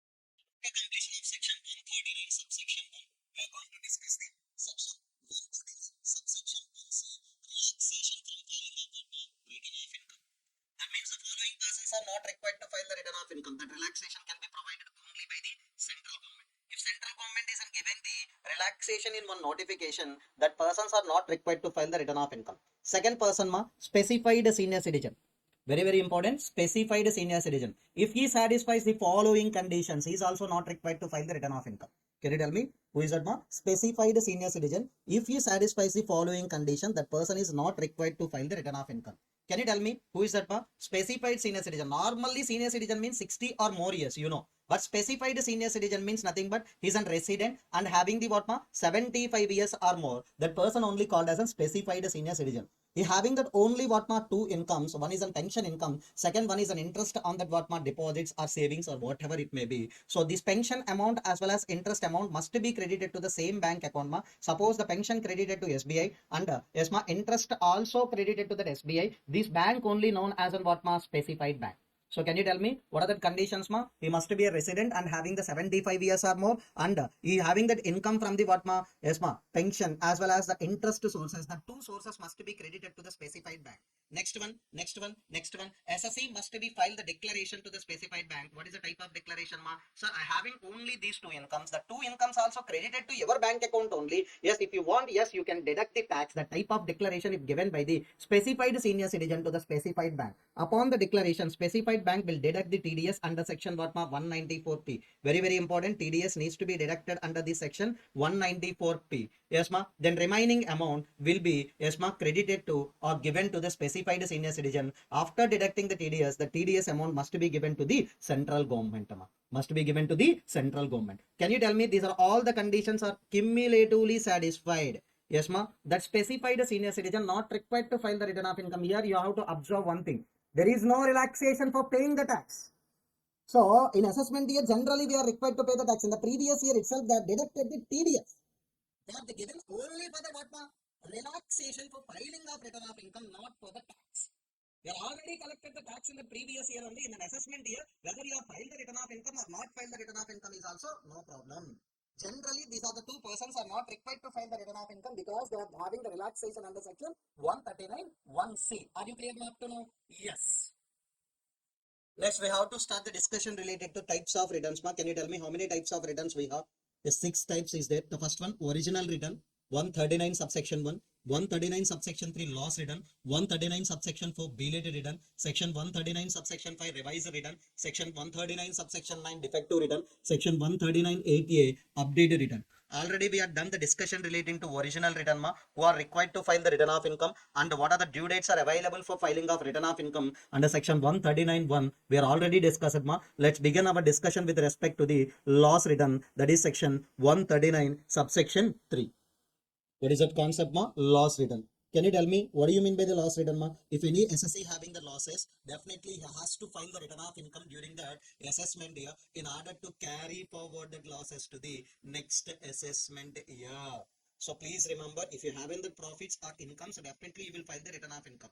But if you having the losses, you are also required to file the return of income under section 139 subsection 1 due dates. In order to carry forward these losses to the, yes, carry forward of the losses of current previous years to the next assessment year. So that means the loss return also required to file the return of within the due dates under section 139 subsection 1 only. There is no separate due dates for the loss return. Loss return also required to file the within the due date under section 139 subsection 1 if you want to carry forward the losses of current previous years to the next assessment years. Can you tell me what are the losses you are required to carry forward, first of all, business losses, that is normal as well as speculative also. Next, capital gain related losses, losses from owning and maintaining of race horses, specified business loss. Can you tell me if you want to carry forward these 4 losses, definitely you have to file the loss return before the due date under section 139 subsection 1. But with respect to these 2 losses, house property loss, unabsorbed depreciation can be carried forward even if you are filed the loss return after the due date. That means the loss return is mandatory in order to carry forward the losses to the next assessment years. But within the due date, if you filed, yes, these 4 losses you can carry forward to the next assessment years. Even though you are filed the loss return after the due date also, these 2 losses can be carried forward to next assessment years.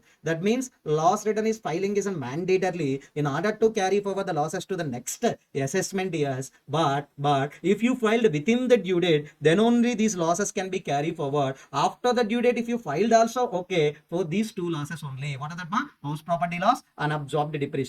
And next one, amended area with respect to the loss return concept, please refer carefully. Please refer carefully. This is an amendment area. Yes. Under section 139 subsection 3.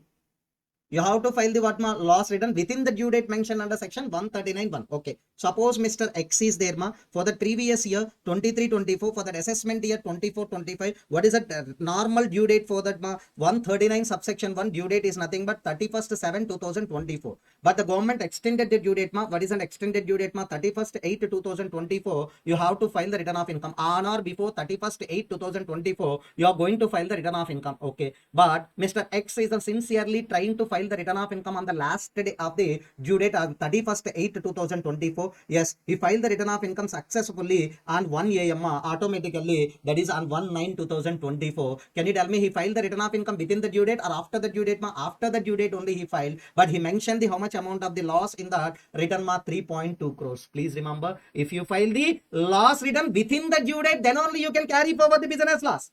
Yeah, you have filed the loss return after the due date. You file the loss return after the due date. That is also loss return is huge loss. That is in business loss 3.2 crores you have filed. In this situation, Can you tell me, is there any relaxation for the Mr. X? Is there any relaxation for the Mr. X? Yes, yes. If you are making an application with a higher authority, they can calm down the delay for the filing of loss return. Yes, ma. They can allow you to carry forward the loss of 3.2 crores to the next assessment years. If you are mentioned the loss in the loss return up to 50 lakh, then you need to take the permission from the Commissioner of Income Tax or Principal Commissioner of Income Tax. If your loss is in 50 lakh to 2 crores, then you have to take a permission from the Chief Commissioner of Income Tax. Your loss is 2 crores to 3 crores, then you have to take a permission from the Principal Chief Commissioner of Income Tax. In our example, our range is very high, sir. We are mentioned the more than 3 crores. That's why you have to take a permission from the CBDT. In this case, CBDT having power to ESMA calm down the delay for the filing of loss return if an SSE having the genuine hardship. If an SSE faces the genuine issues, and if he faces the genuine hardship while filing the return of income, that loss can be ESMA allowed to the SSE in the next assessment years. So these limits are revised, ma. Very, very, very, very, very, very, very important concept for our next examination. Please, please, please refer. Please refer these things. So can you tell me what is the limits, ma? 0 to 50 lakh. Commissioner of Income Tax, Principal Commissioner of Income Tax, 50 lakh to 2 crores.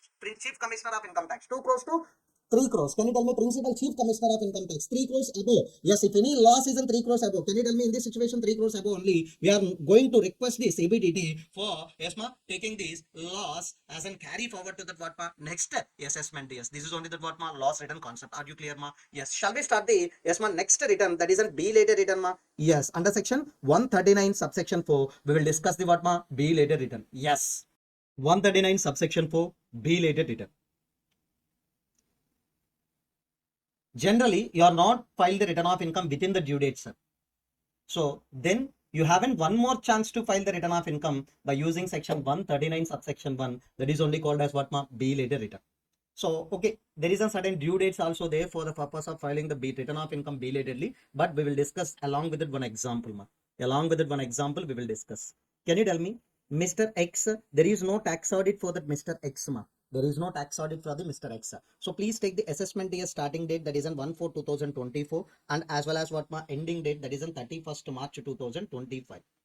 So assessment year starting date and ending date we are taken. So what is the due date, ma? There is no tax audit for him. That is on 31st/7/2024 is a due date for the filing of return of income under section 139 subsection 1. Whether he filed or not filed, ma? Not filed. So that's why he's not filed his original return, ma. So can you tell me he can file the B later return, ma? Yes, he can file the B later return, but before the due dates, ma. Yes, please make an observation. 3 months prior to the end of the relevant assessment year. Can you tell me 3 months prior to the end of the relevant assessment year? What is the date, ma? 31st/12 of 2024. Or assessment completion date. Can you tell me this is an assessment completion date can be given by the examiner only. That means a question paper consists of the assessment completion date. No need to get a mention. Just I am taken the assessment completion date as a 30th/11/2024. Can you tell me? Please take in the whichever is earlier. Can you tell me what is that earlier date of these two things, ma? 31st/11 of an assessment year, that is in 2024. Within this date only, you are going to file the return of income belatedly, because after the completion of an assessment, no need to check your return or file the return, ma. So that means you are not filed the return of income. Okay, anyhow, I can do that assessment by using the section 144 best judgment assessment. I think you know best judgment assessment means nothing but if you are not filed the return of income based on the available resources, I can compute your total income. I will pass the assessment order. In this situation, yes, ma, before completion of an assessment itself, if you have filed the return of income, that is in belatedly, yes, that is, I will consider that return also. So that's why what are the due dates for the filing of the belated return? 3 months prior to the end of the relevant assessment year or assessment completion, whichever is earlier. Okay, I want to take the one more example, ma. I want to take the one more example. Mr. X is a tax audit is there here. So assessment year starting date and assessment year ending date I want to take, ma. Can you tell me due date for filing of return of income is nothing but 31st October. Here he is not filed the return of income. So if you not file the return of income, you haven't chance to file the return of income belatedly. What is that, ma? 3 months prior to the end of the relevant assessment year. Can you tell me what is the 3 months prior to the end of the relevant assessment year, ma? 31st December of 2024. Okay. Or assessment completion. That assessment completion is a given data, ma. So assessment completion is 14/2/2025. Can you tell me whichever is earlier, ma? 31st 12 2024 only, whichever is earlier, because yes, you can file the belated return between these two dates ma. That means before 31st 12 2024, yes, you can file the return of income. Here ma, before 30th 11 2024, you have to file the return of income. So that's why theoretically, if you are discussing that belated return can be filed, yes ma, theoretically if you are discussing that belated return can be filed within the time limit mentioned under section 139(4) ma. So we don't have unlimited time ma, we have a certain time that is mentioned under section 139(4). What is that ma? 3 months prior to the end of the relevant assessment year or assessment completion date, whichever is what ma earlier, within this date only we have to file the what ma belated return. So are you understood the belated return concept ma? Yes, this is a chance given to the ESMA SSA if you are not filed the return of income within the due date under section 139(1). Are you clear ma? Yes. Next one, we have to check the ESMA next provision, that is a revised return ma. So that is section 139 subsection 5. Shall we start the revised return concept ma? Yes, we will start the revised return concept, section 139 subsection 5. Yes, section 139 subsection 5, that is a revised return ma. Yes, SSE already filed the original return, or SSE already filed the loss return, or if an SSE already filed the belated return, in that return if any omissions or mistakes are identified by the SSE later on, yes, he can file the what ma revised return under section 139 subsection 5. So that means who can file the revised return ma? Who can file the revised return? All the SSEs. That means if you file the original return, if you file the loss return, if you file the belated return, all the SSEs can file the what ma revised return. What is the time limit for filing of revised return ma? Same as section 139 subsection 4. What do you mean by the same as section 139(4) ma belated return? Before completion of an assessment or 3 months prior to the end of the relevant assessment year, whichever is earlier, within that time you are required to file the what ma revised return. Within that time we are required to file the what ma revised return. Shall we talk the example number 1 ma? Yes, we will discuss example number 1. Mr. X, there is no tax audit ma. Can you tell me there is no tax audit means? Can you tell me within that, yes ma, within that, yes ma, which date we have to file the return of income ma? Assessment year starting date and ending date you have to take. Within this date definitely you are required to file the return of income, but you are not filed ma. So that's why you have a chance to file the belated return. Okay, can you tell me belated return time limit ma? 3 months prior to the end of the relevant assessment year or assessment completion, whichever is earlier. Can you tell me whichever is earlier ma? Assessment completion date only, whichever is earlier. Okay, yes ma, we are filed the belated return on this date ma. Can you tell me whether this belated return is within the time they are filed or not ma? Yes, before 31st 11 2024, at any time you can file the belated return. Before 30th 11 2024, at any time you can file the belated return. Yes, we have filed the belated return within the due date correctly. Yes, but within that belated return we found some mistakes ma. So that's why can we revise the, yes ma, belated return? Yes, we can revise the belated return. The same time limit is there, that is on before 30th 11 2024 we can revise the what ma return of income. We can revise the what ma return of income also. Are you clear ma? Yes, that means 15th 9 2024 we are revised that return of income under section 139(5). That is incorrect only. Shall we take the next example ma? So Mr. X tax audit is not there ma. So that's why what is that? Return of income due date ma, when year starting date and ending date. Return of income starting date is nothing but return of income due date is 31st 7 2024. You are not filed the return of income. Can you tell me? Yes, you can file the belated return ma. What are the time limits ma? 3 months prior to the end of the relevant assessment year or assessment completion, whichever is earlier. Can you tell me? The assessment completion is that 15th 12 2024. That is only earlier. Within the date, yes, you are filed the what ma belated return. Can you tell me? Yes, within the date we are filed the belated return. That isn't correct or incorrect ma? Correct only. Before 15th 12 2024 you can file the belated return. Yes, we are filed within that date only, but within that we found some mistakes ma. Within that we found the what ma some mistakes. Within that what ma we found the some mistakes. Yes, we can revise. Yes, you can revise that already filed belated return under section 139(5) before 15th 12 2024. Yes, within that time only they are filed, but we filed the revisor return. Within that revisor return we found some mistakes. Can we revise once again? Yes. So that means you can revise the revisor return also, but within the time limit you have to do. You can revise the what ma? Revise the return also, but you have to do all the things what ma within the time. Can you tell me what is the time ma? Before 15th 12 2024. Are you clear ma up to now? Yes. Can you tell me what are the important notes you have to follow? First one, it substitutes the original return. That means what is that final return ma? This is only the final return. On this only the testing officer will start the assessment ma. So that means it substitutes the what ma original return which was already filed. Next, can you tell me SSE can file the revised return for n number of times, ma? N number of times, but within the time limit under section 139 subsection 5. Next. Yes. Point number 3. SSE is required to file the return of income, but he is not filed the return of income within the due date. That's why assessing officer can issue the notice under section 142 subsection 1. What is the main content of the 142 1? Ma? You are not filed the return of income within the due date. After the due date, I am going to issue that one notice. Yes, ma, that is a 142 1. So please furnish your return of income. That is only the content of 142 1 notice. Ma. In order to give the response to that notice, yes, SSE is required to file the return. Yes, SSE file the return of income. Ma. So can he revise this return? Ma? No. If you file the return of income on your voluntary basis or on your self-assessment basis, if you file, that's okay. Yes, you can revise. But in this situation, you have filed the return of income in response to the some notice. That's why you can't do the revision of what, ma, this return. Are you clear, ma? If any return of income, is filed on your own basis, yes, you can file the revise the return also. But in this situation, yes sir, in this situation, can you tell me, in this situation, you are filed the return of income in response to the notice under section what, ma? 142 1. 142 1. That's why in this situation, yes ma, you can't revise the return of income, ma. So can you tell me what is the main agenda for giving the 142 1 notice, ma? You are not filed the return of income before the due date. Okay. Please furnish the return of income. Yes, ma. That notice order can be given. The notice content can be given by the AO to SSE. Next, how you can file the revised return, ma? So you have to file the revised return by using that what, ma, option given under that e-filing website. That is an 139.5. So if you are giving the letter or paper or revised calculation, or if you are send it to that AO, that is can't treated as an what, ma, revised return. If you want to file the revised return, you need to open the e-filing website, and within that you have to fill that all the particulars relating to that E139 subsection 5 related columns, ma. Next, can you tell me the return of income can be revised after receiving that intimation, after receiving that what, ma, refund also. That means what, ma, you can do the revised return. Yes, ma. Simply I will tell you. Simply I will tell you. Yes, we are filed the return of income based on section 139 1, ma. Refund we are placed and we are received the refund also. Yes, but we thought the refund we can get that what, ma, 2 lakh. Can we file the revised return after receiving the refund? Yes, after receiving the refund also you can file the revised return, but within the time limit under section 139 5.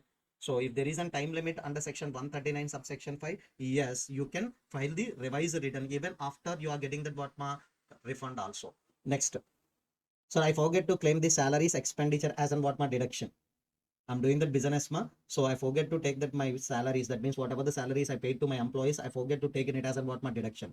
That means a fresh claim of an expenditure, I want to take it as an what, ma, deduction before that AO. So how I can claim this, ma? So I forget to place these all the things in that my return of income earlier file, that is an under section 139 1 or 139 3 or 139 5. In this situation, yes, you can file the revised return by using that what, ma, salaries as an also deduction. If you want to claim anything before the assessing officer, yes, you can claim before that assessing officer by way of filing the return of income under section 139 5.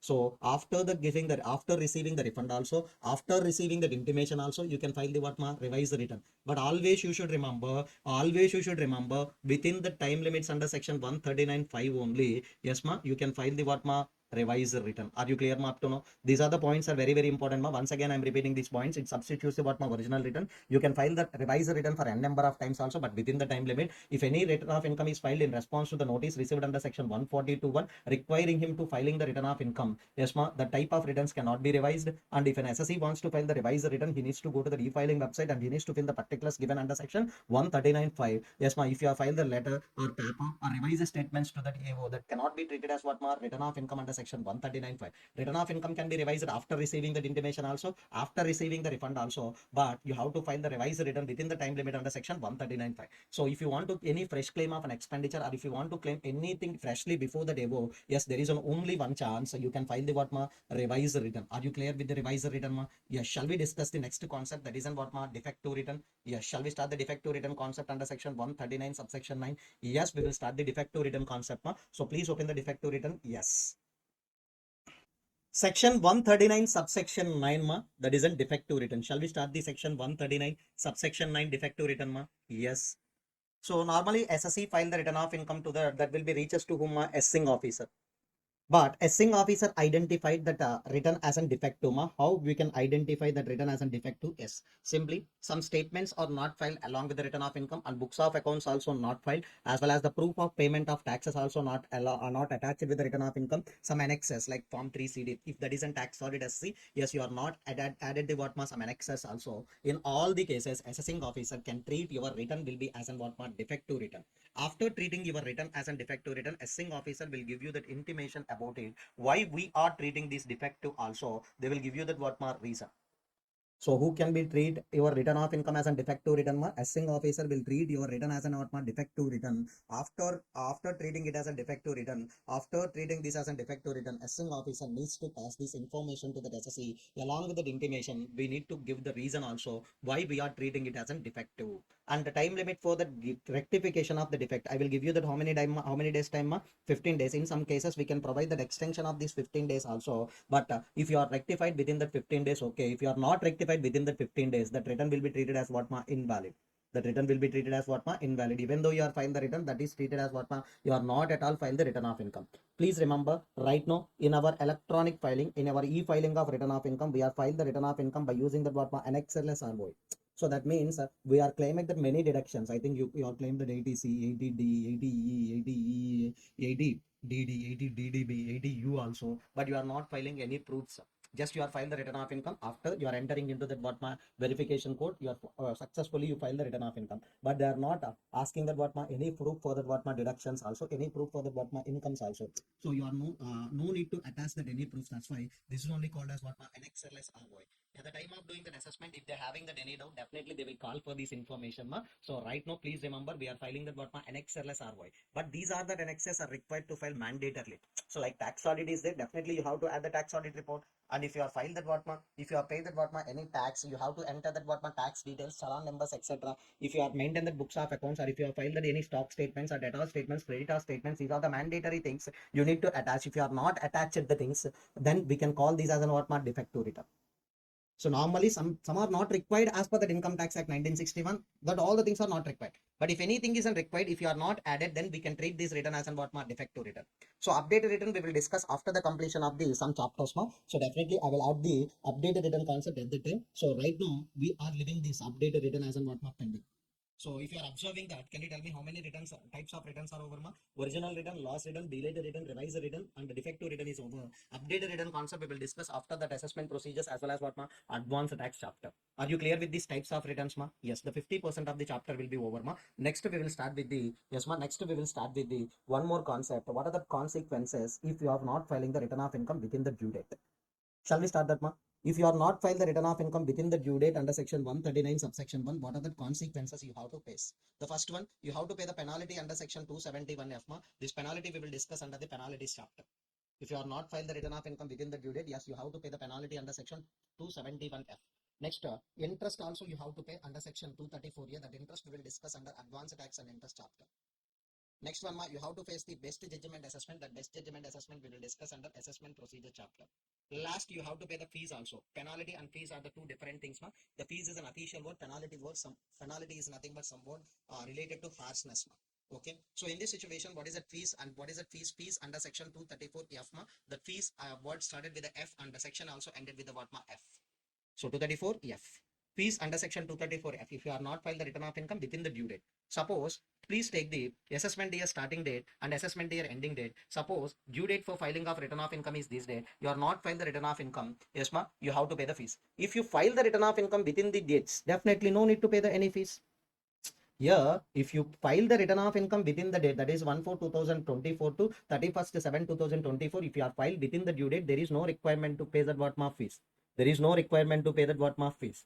But if you want to file the after the due date, yes, you have to pay the fees of what 5,000 mandatorily. What is the fees? 5,000 you have to pay the mandatorily. But if your total income is less than 5 lakh, if your total income is less than 5 lakh, the fees payable shall not exceed. Then fees payable shall not exceed 1,000 rupees. Then fees payable shall not exceed what 1,000 rupees. Please remember. So normally, what is the general rate of fees? 5,000. If your total income is does not exceed that 5 lakh, then fees payable shall not exceed what 1,000. And you have to make an analysis with respect to that fees. Case 1, I want to take that case 1. What is the due date? 31st/7/2024. You file the return of income within the due date. Can you tell me? No requirement to pay any fees. That return only we have to revise. That return only we have to revise after the due date. Can you tell me, is there any requirement to pay the fees? No, because already you filed the original return within the due date only. That only you are revising. That's why no need to pay the fees under section 234F. So shall we discuss the second case, ma? Yes.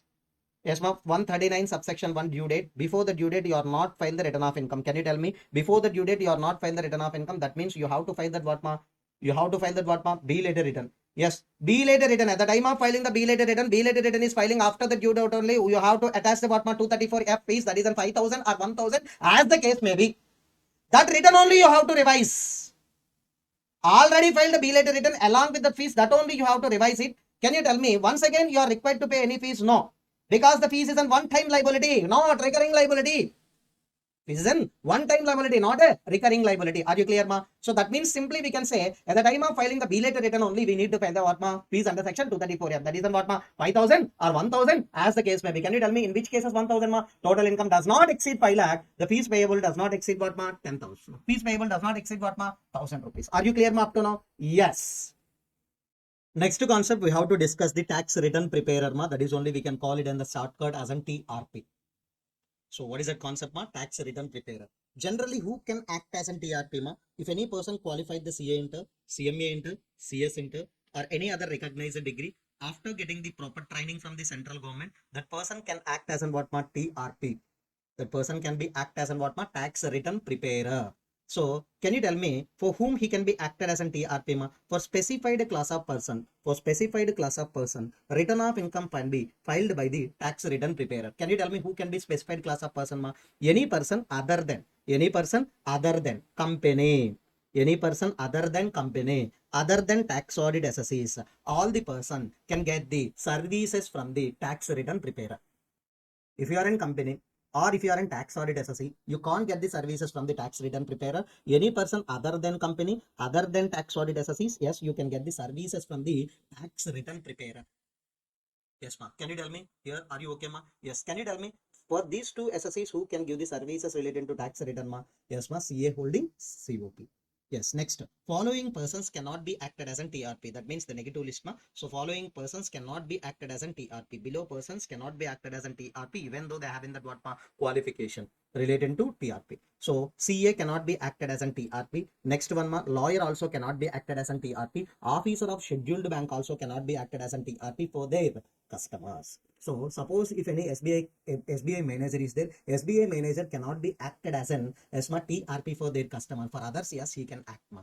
Next, employee of what, ma? Specified class of persons. That means if I am an employee in one organization, for that my employer, I cannot be acted as an what, ma? TRP. Others I can act, no issue. So CA, lawyer, as well as officer of scheduled bank and employee of the specified class of persons, you can't be acted as an what, ma? TRP. Yes, you can get one MCQ or question also from this concept, ma? Tax return preparer. Can you tell me tax return preparer? This is only the concept of what, ma? Tax return preparer. Are you clear, ma? Yes.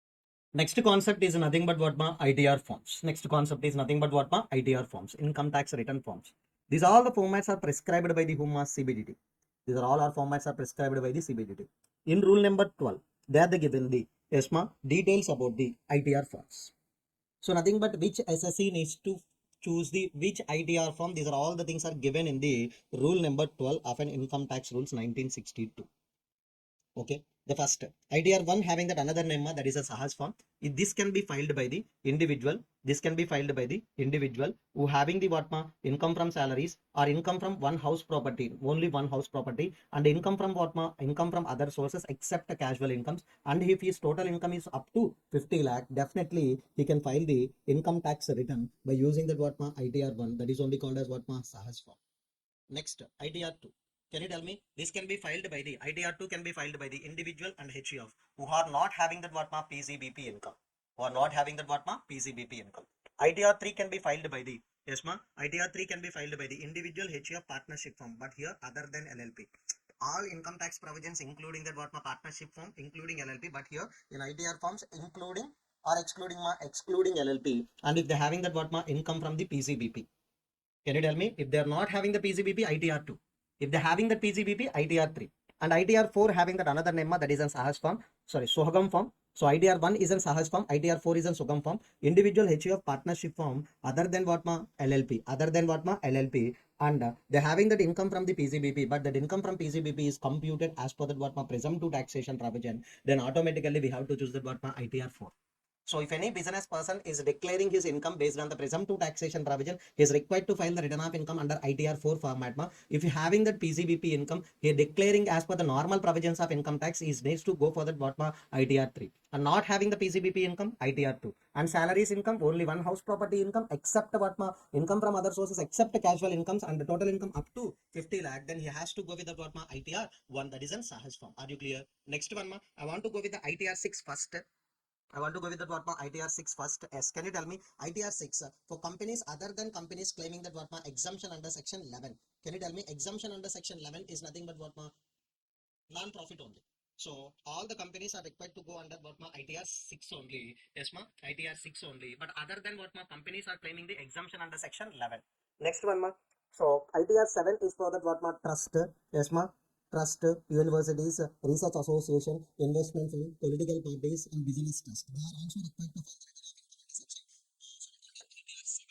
Next, can you tell me any person other than individual, HUF, company, and person who is required to file under section ITR 7, that all the persons, that means what individual HUF and all the persons having that what different ITR firms in this situation, who can be filed the ITR 5 only LLP. Please remember this, LLP can file the what ITR 5 only. Because all cases we are excluded that LLP can file the return of income by using that what ITR 5.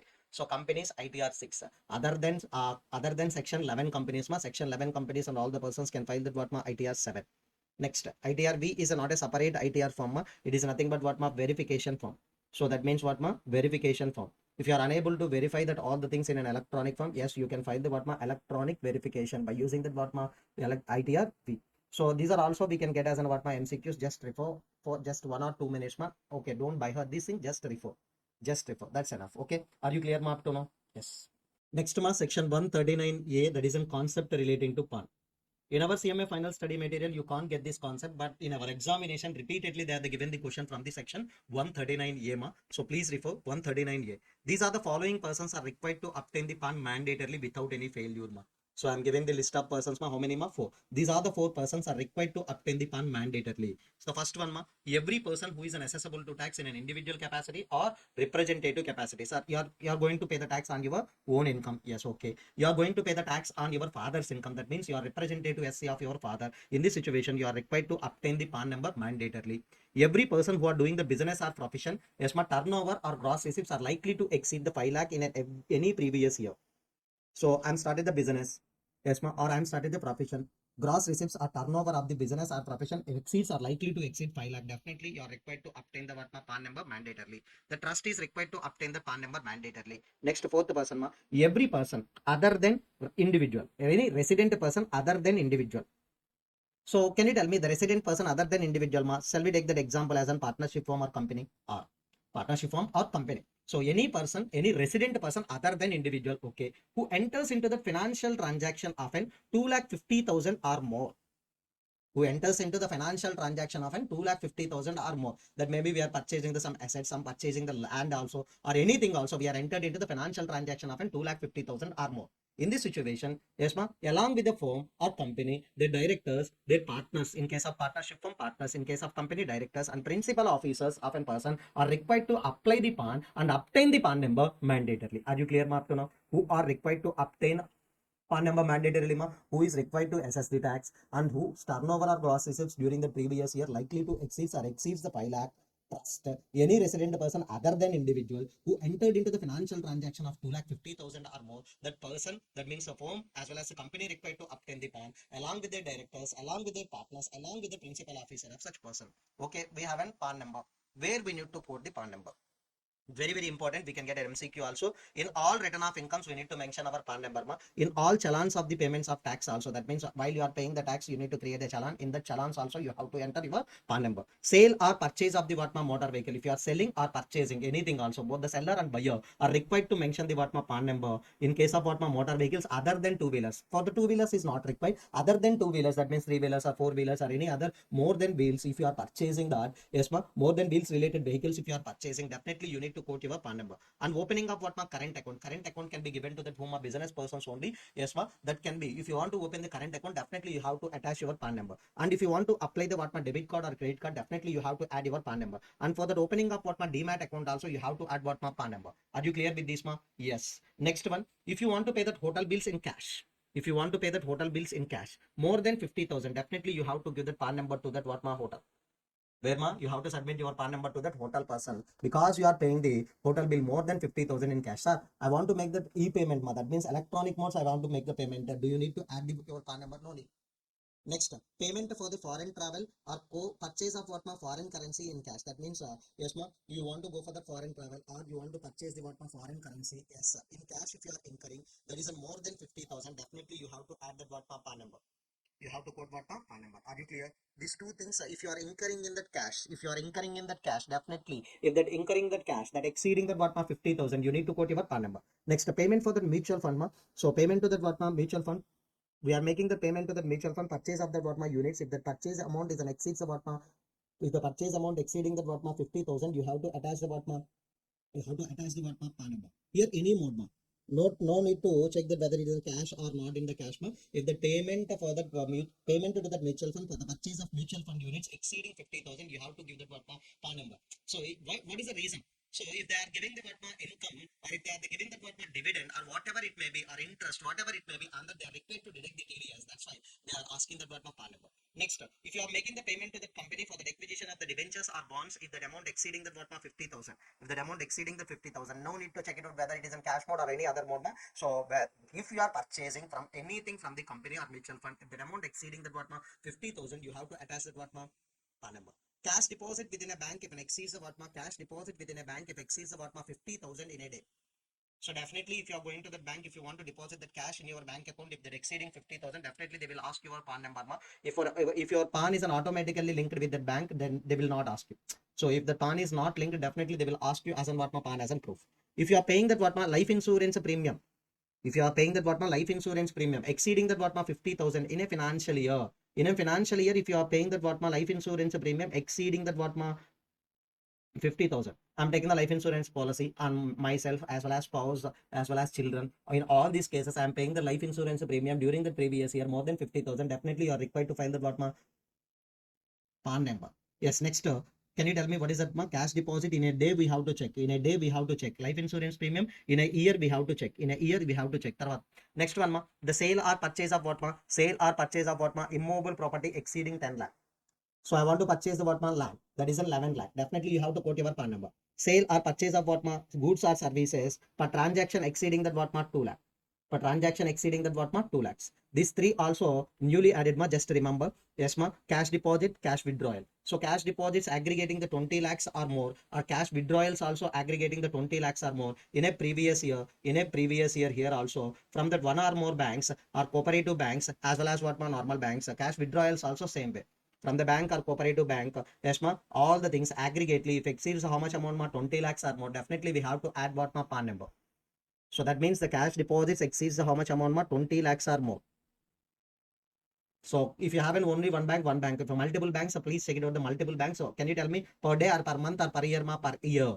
So cash withdrawal also the same point ma. Cash withdrawal also same point. And next, if you want to open that current account or if you want to open the cash credit account with a bank or cooperative bank, yes, definitely in these all the three cases you have to submit your PAN number at least 7 days before. Yes ma, if you want to enter into the transaction. So that means nothing but what ma, if you want to withdraw the 20 lakhs or more, if you want to deposit 20 lakhs or more, if you want to open the current account or cash credit account, definitely you have to submit the PAN to that cooperative banks or banks ma. Can you tell me within how many days before we have to submit ma? 7 days before you have to submit. At least 7 days before you have to submit the PAN number to that banks. But not required ma, because in all these cases the PAN and the bank account are automatically linked. So that means from your bank, within your bank account you have to deposit, within your bank you have to what ma withdraw. Automatically the PAN and the bank accounts are already linked. That's why there is no applicability of these things. But in this situation, you are new to that bank, you are opening that what ma current account, you are opening the cash credit account. In this situation, please submit today and they will give you that all the things after the 7 days. That's enough. Are you clear, ma? This is only the concept related to PAN. Can you tell me what is the section number, ma? 139A. 139A is related to PAN, ma. These are the following persons are required to apply the PAN number mandatorily and obtain the PAN number mandatorily. Next, in these places, definitely we have to quote what, ma? Our PAN number. Are you clear, ma? Yes. Next concept, section 139AA. Previously, 139A is a PAN number. Here, 139AA is an Aadhaar number. Yeah, shall we discuss, ma? Yes. In order to understood this section, we have to take the one base. That is nothing but what, ma? Base date. That is nothing but what, ma? 1/7/2017. Okay. Suppose Bhaskar applied the PAN number in the year 1516, ma. So that means, yes, 1516, I got a PAN number. Okay. Mr. X applied the PAN number in previous year, financial year 2021. So that means, if any person is an applied on or after this date, while applying the PAN, in the PAN application itself, they are given the what, ma? Yes, you have to submit the Aadhaar number. You have to submit the what, ma? Aadhaar number. If you don't have any Aadhaar number, you have to attach the what, ma? Aadhaar enrollment ID. You have to attach the what, ma? Aadhaar enrollment ID. So please remember that, ma, if you are attached the Aadhaar number along with the what, ma? PAN application, that facility is provided on or after this date only. That means they are updated the PAN application. Within the PAN application, they are given the one column as an Aadhaar number. So that means if any person is an applied on or after this date, their Aadhaar number and PAN number is an automatically linked, ma. In my case, can you tell me, I applied the PAN number before this date. That's why there is no linkage between the what, ma? PAN as well as what, ma? Aadhaar. So in this situation, we have to create the linkage between the Aadhaar and PAN. So that the given the due date for the creation of linkage is 31st March 2022. If you are not creating the link before this date, definitely you have to pay the fees under section 234H. 234F is a non-filing or late filing of what, ma? Return of income. So next 234H is nothing but what, ma? Non-linkage between the Aadhaar as well as PAN. Next, can you tell me within that rules they are clearly giving it as an what, ma? Before, yes, ma'am, before 1/4/2000, sorry, after 1/4/2022 to the 31st March 30th 6/2022. That means the first 3 months after the due date. First 3 months after the due date, if you have created the linkage, the fees will be 500 only. After the 3 months, yes, if you are creating the linkage, then fees will be what, ma? 1000. So please remember that fees related to the what, ma? Rules. In the income tax rules, they are mentioned the fees first 3 months after the due date 500 only. After that 5 months, that is an after the 3 months, that is an what, ma? 1000 only. But fees as per the 234H section is nothing but 1000 only. That Aadhaar and PAN creation linkage provision is not applicable in the following cases, ma. Can you tell me what are the following cases? Aadhaar and PAN linking provision is not applicable, ma. Yes, if any person is situated in the Assam, Jammu and Kashmir, Meghalaya, because Aadhaar is not fully implemented in that states. And for non-resident also no need to create that linkage between the Aadhaar and PAN. And if any person having that age of 80 years or more at any time during the previous year and he is not a citizen of India, in these 4 cases, no need to create the linkage between the Aadhaar as well as what, ma? PAN. Clear, ma, up to now? Yes. Are you clear, ma, up to now? Yes. This is only that what, ma? Aadhaar and the PAN concept, ma. What is the due date for creation of linkage, ma? 31st March 2022. Before that, if you have to create, after that, if you want to create, the fees will be as per the section 1000. As per the rules, within the 3 months will be 500. After the 3 months, the fees will be 1000. Clear, ma? Next concept we will discuss from the concept book, ma? Section 140. What is that, ma? Verification of return of income. So that means who can verify the return of income? Yes, we will check it out, ma. First, if is an individual return can be verified by the himself only. If he is not present in India, if that individual is not present in India, or if an individual is mentally incapacitated, that return can be verified by the any person competent to verify on behalf of individual. That means what, ma? Authorized person can verify the return of income, ma. So if the return of income filed by the HUF, that can be verified by the Karta. If Karta is not present in India, or mentally incapacitated, can you tell me who can verify, ma? Any adult member. Can you tell me any adult member? Here there is no difference between the male as well as the female, ma. So adult member itself, that's okay. Yes, next one. Partnership form return of income can be verified by the managing partner. That is nothing but working partner. If there is no managing partner, any partner can sign, but not being in what, ma? Minor. So I think minor do not have any responsibilities. He can benefit. He can be partner for that what, ma? Only benefits, ma. That's right. LLP can be verified by the LLP return of income can be verified by the designated partner. Nothing but working partner only. No designated partner. Any partner can sign, ma. No designated partner. Any partner can sign. Company can return of income can be verified by the managing director, ma. Yes, MD. Yes, if there is no managing director, any director also can, other director can sign. If any company is in liquidation, yes, liquidator can sign ma. So if you are observing that if any company is a liquidation order passed against the company, all the directors position will be cancelled. On in the place of directors, we can appoint that what ma liquidator. Yes ma. If any corporate insolvency resolution process is admitted under IBC code ma. So corporate insolvency procedure is initiated under IBC code 2016. Then insolvency resolution process or insolvency resolution professional can file the what ma sign. So next, non-resident company ma, nothing but agent can sign on the what ma return of income. Non-resident agent who having that what ma valid power of autonomy agent. So nothing but if any insolvency resolution procedure is happened under insolvency bankruptcy code, nothing but insolvency resolution process professional. Insolvency resolution professional can sign. Political party return of income can be signed by the CEO, and local authority return of income can be signed by the principal officer. Any other person can be signed by the any other person. Return of income can be signed by the any person competent to verify on behalf of these things. That means what ma any authorized person can sign on these things ma. Very important. You can get the one 4-mark question or MCQ also from this section 140 verification of return of income ma. Please refer from the concept book. Yes, are you clear ma? Yes. Next, we will discuss about the section 140A ma, that is in self-assessment. Can you tell me who needs to file the return of income ma? SSE needs to file the return of income on his own assessment. That is only called as what ma self-assessment. Suppose Mr. X, we are taken as an example, Mr. X is there. He wants to file the return of income on the due date under section 139 subsection 1. That is on 31st 7 of an assessment year. Okay. He filed the return of income on the date he paid the fees or he paid the tax. That is on self-assessment tax paid as an 1 lakh ma. But at the time of assessing officer, after the completion of an assessment, he determined the tax liability as an 1,25,000. Can you tell me self-assessment tax we are paid less or more ma? Self-assessment tax we are paid that is less than the what ma? Assessing officer determined the tax liability. That means we are paid the shortfall or more ma? We are paid the short amount than the required amount. In this situation, whatever that amount you are paid as a self-assessment tax, how you can adjust it against the tax liability determined by the assessing officer. This is only we can get the question also. Please remember. So can you tell me assessing officer given the assessment order in that they are mentioned it as a tax liability as an what ma 1,25,000 and however they will give you the breakup details also. Can you tell me out of that 1,25,000 you have to pay the fees in the form of fees as an 5,000, in the form of interest you have to pay as an 25,000, tax you are required to pay as an 95,000. These details will be given by the whom assessing officer only. In assessment order they are given the total tax liability as an 1,25,000, out of that 5,000 as an fees, 25,000 as an interest, 95,000 as an what ma tax. Can you tell me how you can adjust the shortfall of an self-assessment tax on already paid ma? Yes. First, you should adjust against the fees. Next, you should adjust against the interest. If any balance amount is there, that should be adjusted against the tax. Can you tell me out of that 1 lakh, can you tell me how much is an over with respect to that what ma? Fees 5,000. With respect to interest, how much amount is an over ma? 25,000.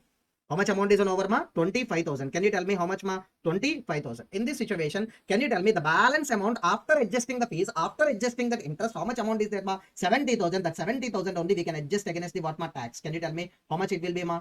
Finally, you have to pay in the cash 25,000.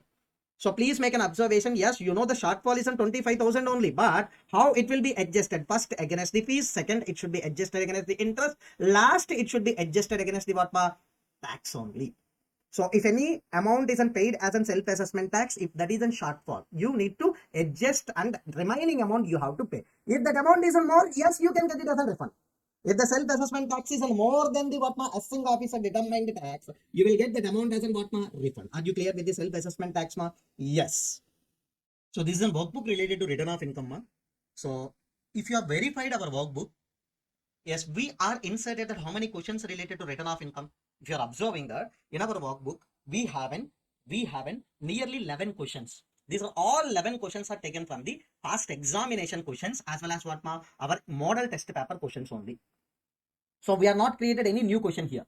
So please make an observation. If you are observing our institute material, CMA final institute material, okay, you don't have any questions from this chapter, but still we are getting the questions in the examination. So that's why I gathered the questions from the past examination questions as well as model test papers. So this is nothing but just I don't want to discuss this question in a deep manner ma. So just I will give you the yes which section we have to refer for answering this question. So question number 1 is related to yes ma. Question number 1 is related to losses ma.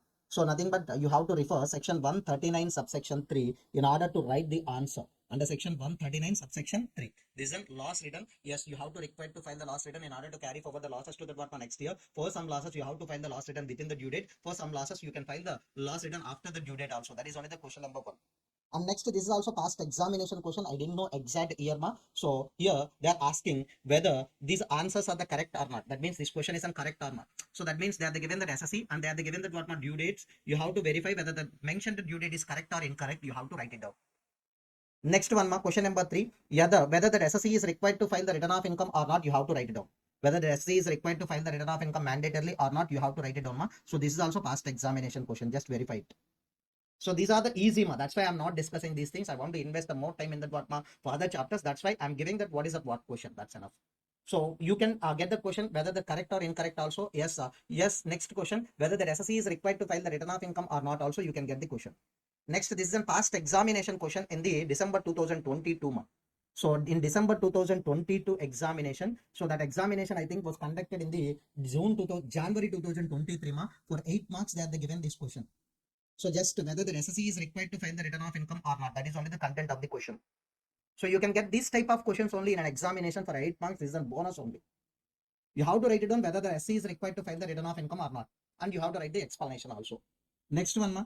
This is only the special cases question. This is only examination question on the special transaction in the 139(1). So resident and ordinary resident is required to file the return of income. That is in special cases. So that is in special cases related question. So this is in December 2023 old syllabus question for 8 marks. December 2023 question for 8 marks old syllabus. I think 8 or 6. I don't know exactly. 8 or 6 marks. Next ma. This is nothing but what ma? Loss return. If you have filed the loss return after the due date, the loss can be calmed down by the CBDT. So we are taking that example of what ma 3.2 crores, but they are given the 3.10 crores here. You have filed the return of income belatedly, exactly just 1 hour belatedly. You have filed the loss return because of the internet issues or genuine hardship cases. Ma. Yes, if you are requested with this CBDT in this situation, definitely you have to refer this question. This is an amendment question, ma.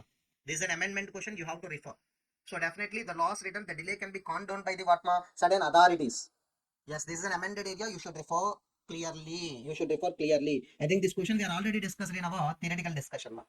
Next, question number 7 is a past examination question. Ma. This is nothing but June 2023 examination question for 5 marks. Shall we discuss, ma? Yes. Shall we discuss this question? Yes. Assessing officer issued the notice under section 142(1) to the SSC on 24th April 2025. Calling upon what ma to file the return of income for the assessment year 2024-25. Can you tell me? Section 142(1) notice is given by the assessing officer. Yes, ma, to that SSC, requiring him to file the what ma return of income. Can you tell me in this situation? Yes, ma, when you can receive the notice after the due date or before the due date, ma? After the due date only. Before the due date, they can't send the notice, ma. After the due date only. Yes, ma, if you are not filed, they will send, ma. That means this is received after the due date or before the due date, ma. After due date. Under section 139 subsection 1. Next one, ma. Based on the response to the said notice, I want to give the response to said notice. Yes, SSC furnishes the what ma loss return, and he wants to carry forward the business loss as well as what ma unabsorbed depreciation to that what ma next years. So they are asking the whether the SSC can able to carry forward the 2 losses to that what ma next year. That is only the thing, ma. First of all, you need to check the answer. We are filed the return of income, that is in section 139 subsection 3. That is an after the due date or before the due date here, ma. After the due date only. So how you know, ma? After the due date, because we are received the 142(1) notice with response to the section 142(1) notice only, we file the loss return. That means this can be received after the due date only always. If you are received the notice after the due date, in response to that notice only, you file that what ma loss return. That's why this loss return is filed the after the due date. That's why you can't carry forward the what ma, you cannot carry forward the what ma business loss, but you can carry forward the what ma unabsorbed depreciation. Why? Unabsorbed depreciation as well as what ma house property loss can be carried forward even if you are filed the loss return after the due date.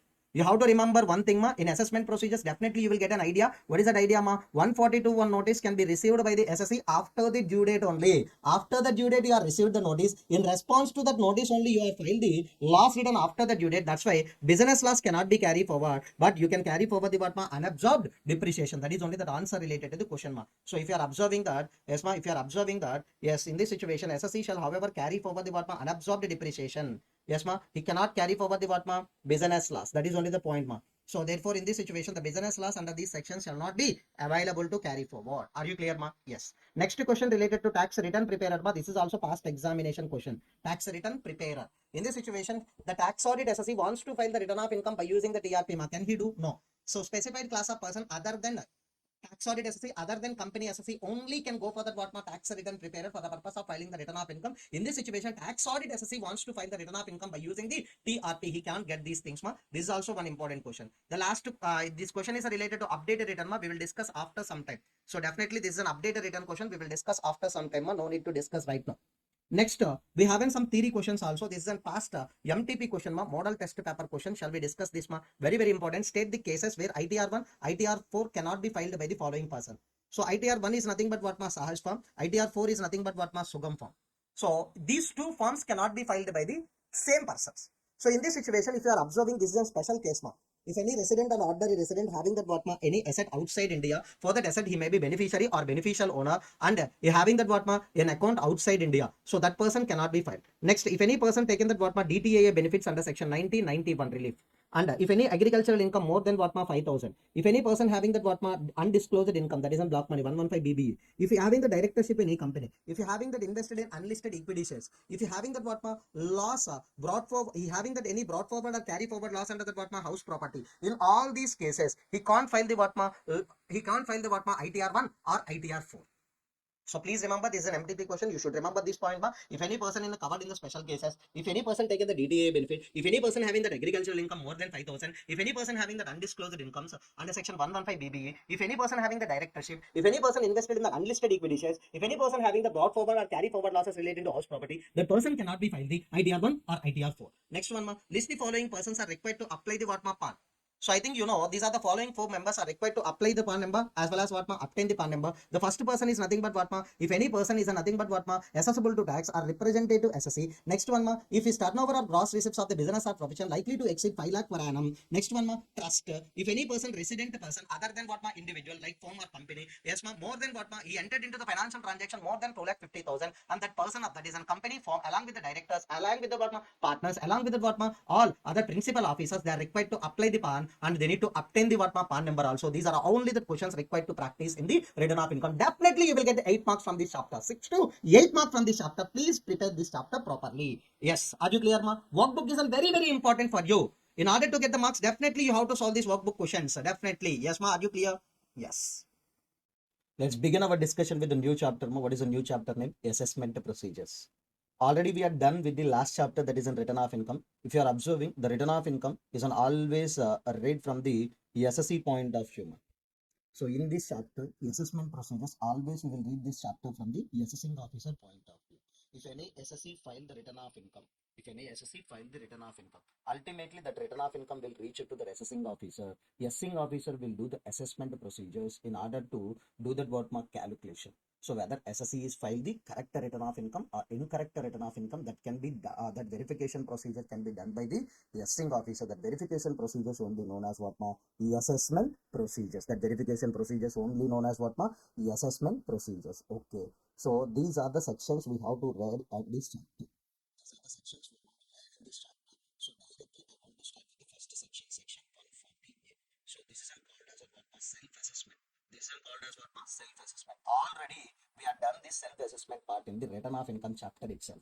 So that's why I want to go to the next section, section 142. What is that, ma? Very, very important section. Inquiry before assessment. 142. What is that, ma? Inquiry before assessment. In this, we have to learn the two sections, ma. 142 subsection 1 and 142 subsection 2. Okay. What is the difference between these two subsections and all the things we will discuss, ma? So before starting of the assessment, if any assessing officer wants to get some information from the SSE, yes, ma. So in this situation, we are issuing the notice to the SSE. We want to issue the one notice to the SSE, and based on the issuance of notice, we will collect the some information. So that is only called as what, ma? Inquiry before assessment. So can you tell me with regarding which areas we want to collect the information? The first thing, return. If any SSE not file the return of income within the due date, after the due date, assessing officer will send the notice to the assessing officer will send the notice to the SSE to furnish the return of income. Can you tell me this notice can be sent by the assessing officer to the SSE only after the due date? So the first 142 one notice can be given with respect to the furnishment of the notice. Second one, Second part. Sir, if, okay, for the making the assessment, you are already filed the return of income for the purpose of making the assessment. For the purpose of making that assessment. So we need in books of accounts or any other information. That's why we can send the notice. Sir, please produce the books of accounts and the documents. Maximum they can ask you for the how many previous years related prior to relevant previous year. Maximum they can ask how many years 3 years. And they can ask the information related to that assets and liabilities also. They can ask the information related to assets and liabilities also. That means in the second point, they can ask the books of accounts as well as information related to assets and liabilities. For these two, so we can send the notice under section 142 subsection 1 to the SSC with regarding the furnish the return of income, with regarding that acquiring that information as well as books. Okay. Suppose based on the section 142(1) notice, if an SSC file the return of income, that's okay. If an SSC not file the return of income, that is, and what is the consequence?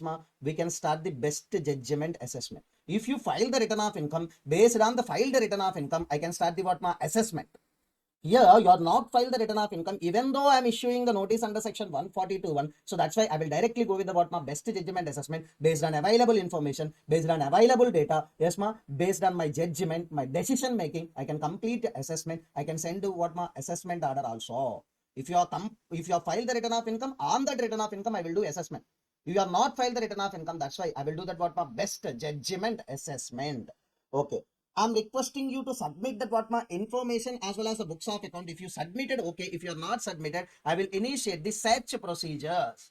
If you are submitted, okay. Otherwise, I will initiate the search procedures. Based on the search procedures, I can acquire that information as well as books of accounts. This is a content related to section 142(1). Then what about the 142(2) inquiry? So, yes, this is an also inquiry. But directly we are doing that inquiry by way of issuing to that SSC here.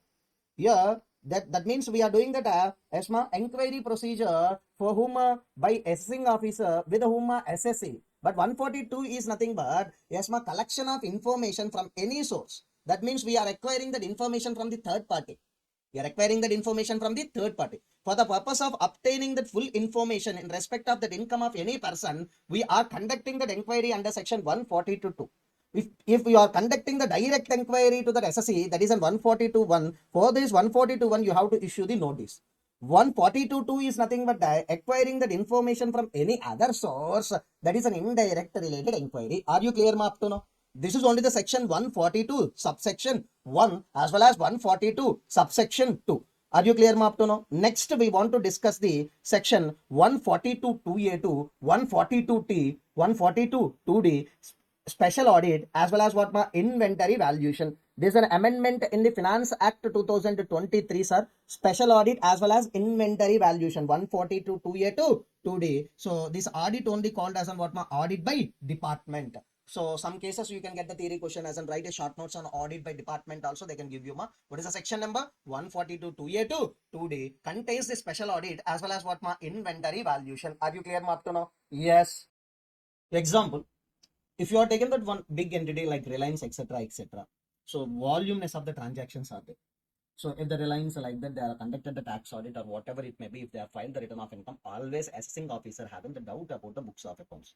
So definitely these are the complexity is involved in the books of accounts as well as the multiplicity of the transactions and voluminous of the transactions also very high. In this situation, always assessing officer having the doubt about the books of accounts. In this situation, assessing officer can directly special audit also.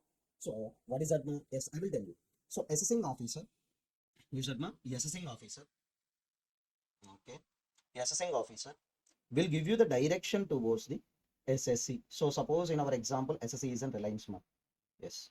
So in order to give this direction for the conducting the special audit, a direction given for the doing the inventory valuation, please go and conduct the special audit. Please go and take the inventory valuation. So this type of direction can be given by the AO with the prior approval of the principal, chief commissioner of income tax and commissioner of income tax, chief commissioner of income tax. Next, principal commissioner of income tax and commissioner of income tax. That means AO higher authorities is nothing but commissioner of income tax, principal commissioner of income tax, chief commissioner of income tax as well as principal chief commissioner of income tax. If he get the prior approval from them, definitely he can issue the direction to the SSC with regarding the special audit as well as inventory valuation.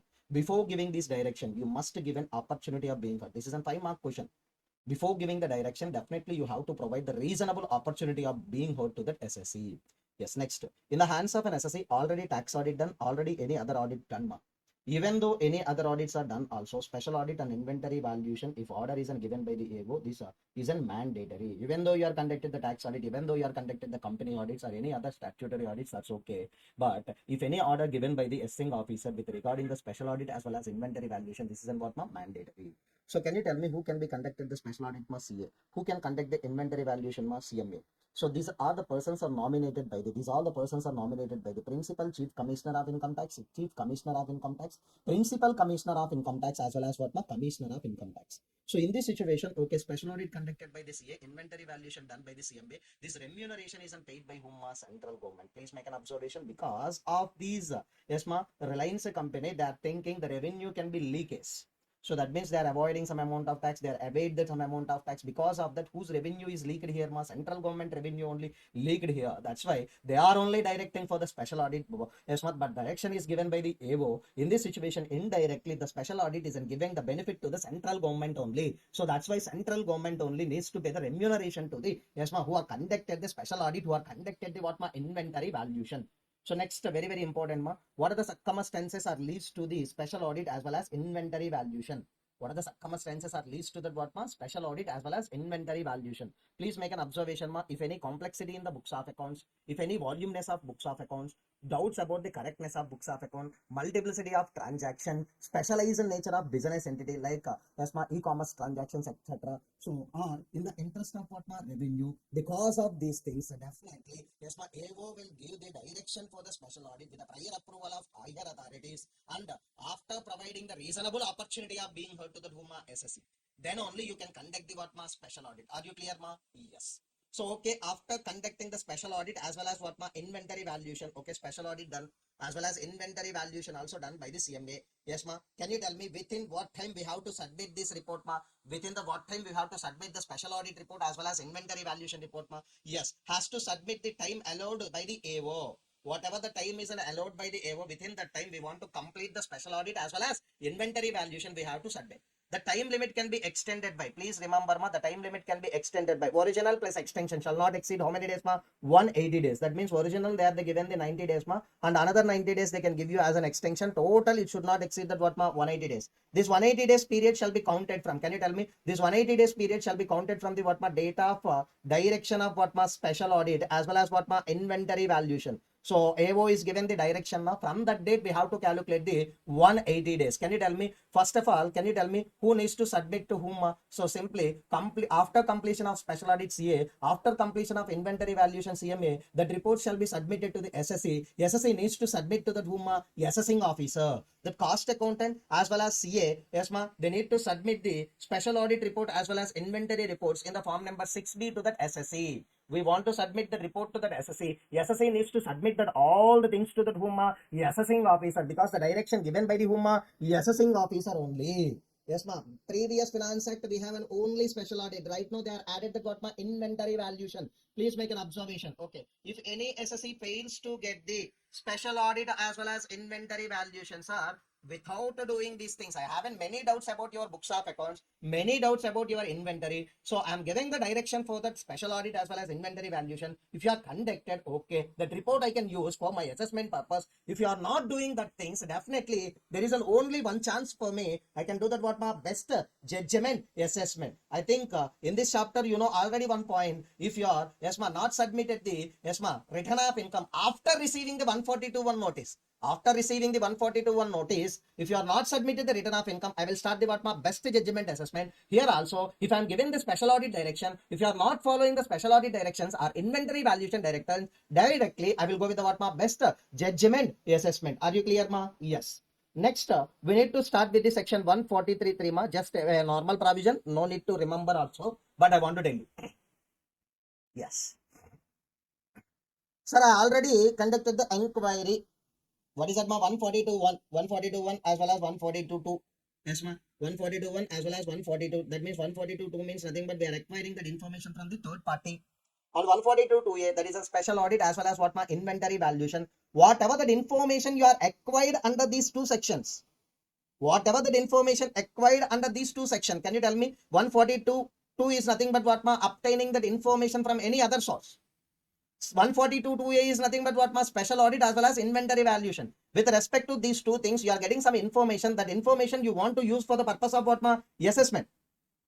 So assessing officer wants to use the information acquired under these two sections for the purpose of doing that what ma? Assessment. In this situation, the assessing officer needs to provide the at least an opportunity of being heard to the SSE. Because you are acquiring this information from the third party, this information you are acquired from the special audit as well as inventory valuation directions. So that's why before using that information for the purpose of assessment, at least to provide that what ma? Reasonable opportunity of being heard. Are you clear ma? Yes. We are already done with the what ma? Special audit as well as what ma? 142.3. 142.1 is an inquiry before assessment. 142 2A to 2D is nothing but what ma? Special audit as well as what ma? Inventory valuation. Shall we start the one more section ma? This is also important. 142A. That is in reference to the valuation officer. Yes ma. What is that ma? 142 2A. 142A. This is in what ma? Reference to the valuation officer. Shall we start ma? Yes. Just we are done the. Yes sir. If you are observing the index, we are done the 140A, 142. 142 2A2, what is that ma? 2D, and 143, that is nothing but just we have to provide the reasonable opportunity of being heard to the SSE while you are using that information obtained under section 142.2, that is from third party. 142.2A, that is a special audit as well as inventory valuation. So next we have to concentrate on the 142A, that is a reference to valuation officer. Reference to valuation officer. Shall we start ma? Yes. Next 140A, reference to valuation officer. Generally, what happened here? SSE required to file the return of income. Okay, if you file the return of income, that return of income will reach to whom? Assessing officer for the purpose of doing the assessment. For the purpose of doing the what? Assessment. Okay. Next is estimate the any value of asset or property or investment. Definitely in the return of income, assessing SSE will declare the some asset details. He declared the some property details. He declared the some investment details also. Whether that all the things are correct or incorrect needs to be verified by the whom? Assessing officer. So definitely, if any return of income filed by the SSE, in that return of income, he will declare some assets, properties, some investments also. Whether all the investments or properties or all the things are correct or incorrect, that needs to be identified by the whom? Assessing officer. Can you tell me? Assessing officer is an expert in the field of valuation of these certain items? No. So that's why the assessing officer can give the reference to the valuation officer. Assessing officer can give the reference to the whom? Valuation officer. So valuation officer here, what he needs to do ma? He needs to estimate the value of any asset or property or investment related to whom? SSE. So actually that is a responsibility of an assessing officer only. Actually that is a responsibility of an assessing officer only, but that can be shifted here to valuation officer. For the purpose of valuation of these assets as well as property or investment, these are all the things. Yes, ma. Evidences can be accepted by the SSE and evidences can be accepted by the other sources also.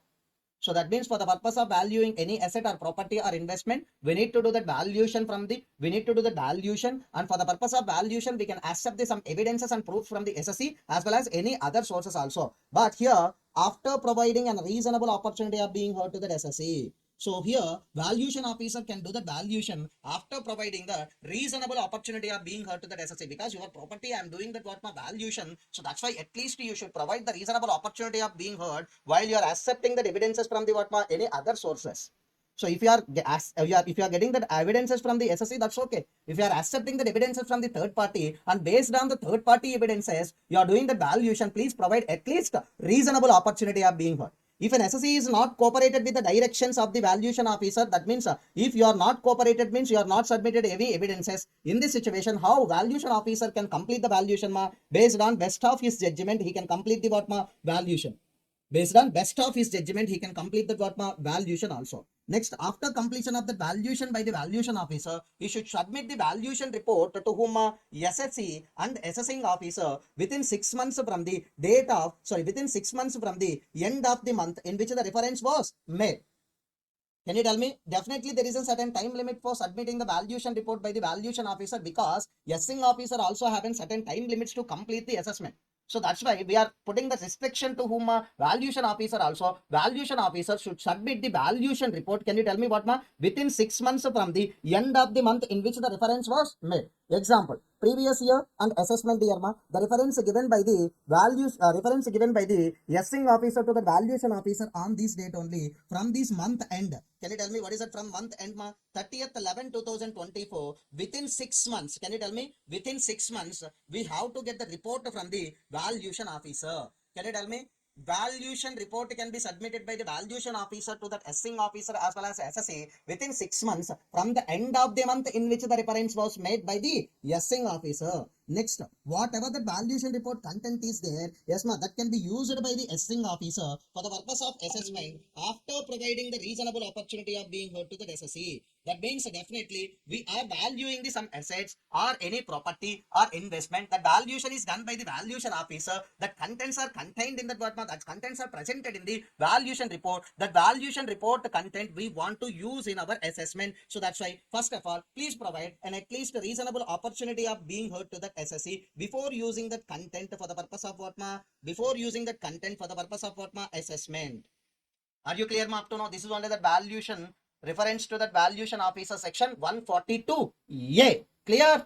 Yes. Next, we want to start with the what ma next section, that is on 142B. 142A over. Right now, we want to discuss the 142B faceless inquiry as well as what ma faceless valuation. If you are observing that, so this is also an important area for next examination. Shall we read this ma? Yes. Section 142B, that is a faceless inquiry or valuation ma. So please refer this provision, very, very important. Why it is an important? In every chapter we have a faceless assessment concept. Ma. So without reading that all the concepts also, we can use this answer as an what ma replacement. So that's why. So please read this question section 142B. Faceless inquiry as well as the what ma faceless valuation. Okay. So I think you know 142.1, that is an inquiry yes ma before assessment. That means notice can be given to SSE. And 142.2, that is an inquiry yes ma by assessing officer with the third parties. And 142.2A, special audit as well as inventory valuation. 142A, reference to valuation officer. These are all the things can be conducted in a faceless manner also. This scheme is an introduced by whom? Central government. So this faceless scheme of an inquiry as well as a valuation introduced by the valuation officer. So these all the things can be conducted in a faceless manner also. Can you tell me how that all the officers as well as all the things can be done ma by using a AAS, automated allocation system. So for this, for understanding the automated allocation system, so we can read the 144B, that is a faceless assessment ma. Are you understood ma? So these are all the things can be conducted in a faceless manner. In order to understood that faceless and how these are all the things are operated, so we need to discuss the yes ma automated allocation system. These are all the allocations can be done by the system allocation only. There is no personal biasness also. This is only called as what ma automated allocation system. Are you clear ma up to now? Yes. Objectives of the scheme ma. What are the objectives of the scheme we have to learn? Yes, here. Objectives of the scheme we need to discuss ma. Yes, what do you mean by the objectives of the scheme? Objectives of the faceless inquiry as well as the faceless valuation. So nothing but if you are doing this faceless manner, we can eliminate the interface between the as well as income tax authority and whom SSE. So that means maybe if that isn't conducted in a face-to-face manner, some things can be compromises. Yes, in this situation there is no interface between the ESMA income tax department as well as whom SSE. Next one ma, we can optimizing the utilization of the resources. That means yes ma, whenever that department having the free employees, that means what ma, without any work if they're having, yes, we can utilize the yes ma resources also by using that economies of scale and functional specialization. I want to value the diamonds. With respect to the diamond, only one person can do that what ma valuation of the diamond. In this situation, if that is on face to face, yes ma, only within our jurisdiction officers only we need to use them.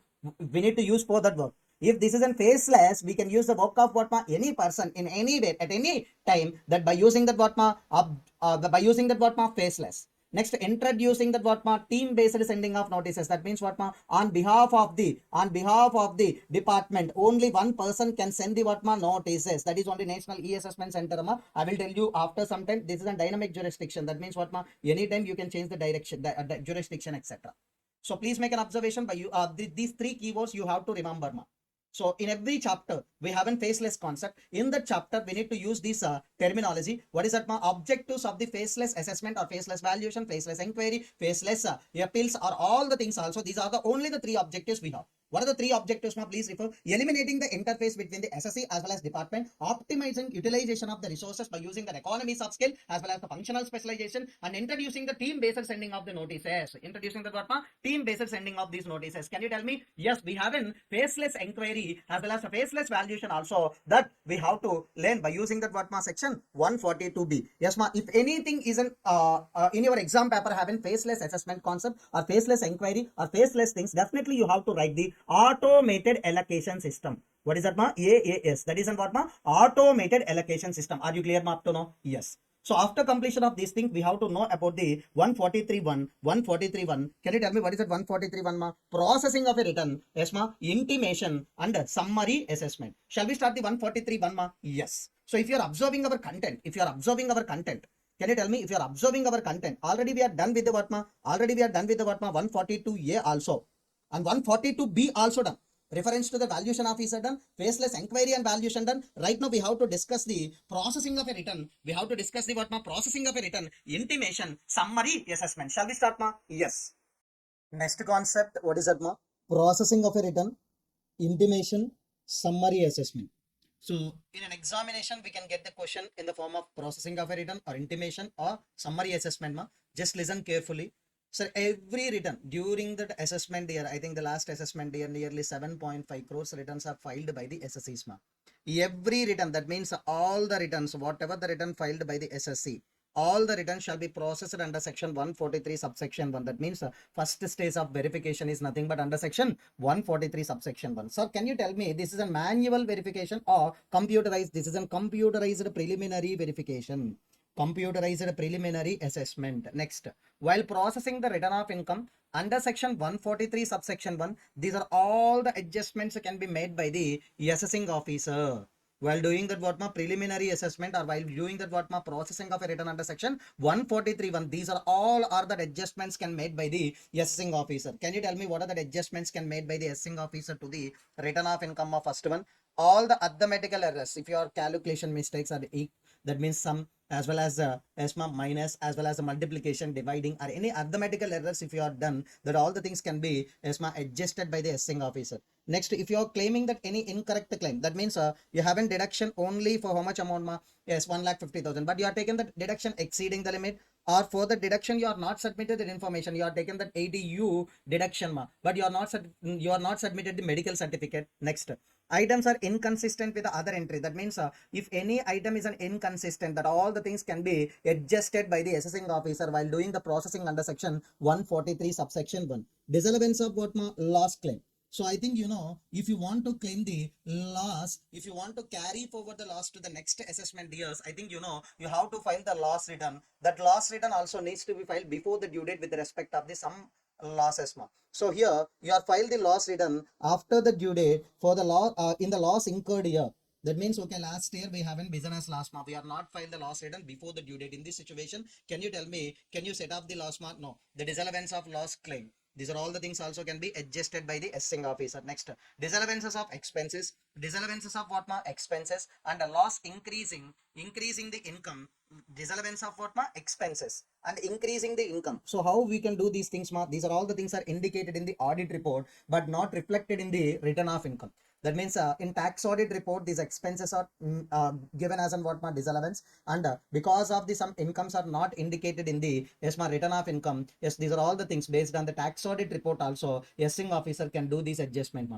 Disallowance of deduction under section 10AA, that is special economic zone related, and deduction under chapter 6A deduction under heading C. Can you tell me what is the chapter 6A deduction heading C, ma? Income based chapter 6A deduction, ma. If you have filed the if you have filed the return of income after the due date, these two things cannot be claimed, ma. If you want to claim this section 10AA, if you want to claim this chapter 6A deduction under heading C, you have to file the you have to file the return of income before the due date. So in case if you have filed the return of income after the due date, these things can be disallowed by the assessing officer while doing the processing under section 143.1. Can you tell me, very important 4 marks short answer type question, ma? So what are the adjustments can be done by the assessing officer while doing that assessment under section 143.1? That is only the processing. Arithmetical errors, incorrect claims, disallowance of loss claim, disallowance of expense expenses and increasing that income indicated in the tax audit report, disallowance of section 10AA, disallowance of chapter 6A reduction under heading C, the return of income filed what ma after the due date. Okay. So these are all the adjustment wants to be included in the return of income by the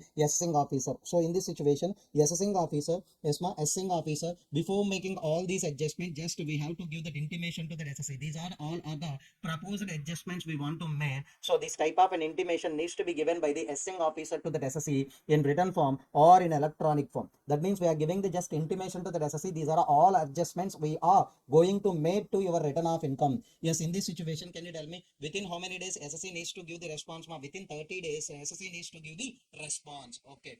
After that, receiving the responses from the SSC, yes, assessing officer will do that all the adjustments, and after that making that adjustment, yes, we need to send that what final intimation. We need to send that what final intimation. Yes, in this situation, example, case 1 if you are taken, yes, yes, self-assessment tax paid by the SSC is 1 lakh After that, all the adjustment tax liability identified by the assessing officer is 1,20,000. Can you tell me what is the balance tax liability needs to be paid by the SSC 20,000? In this situation, along with the final intimation, the assessing officer can send the demand notice. Demand notice. Are you clear Yes. In case to suppose after making that all the adjustment, yes first self-assessment tax paid by the SSC is how much 1 lakh. After making that all the adjustment, tax liability bring down to 80,000. In this situation, can you tell me after making that all the adjustment along with the final intimation, assessing officer needs to send that refund order also. So always please think that assessing officer point of view, assessing officer after doing these all the adjustment, but initial intimation he needs to send. After receiving the responses, we have to do that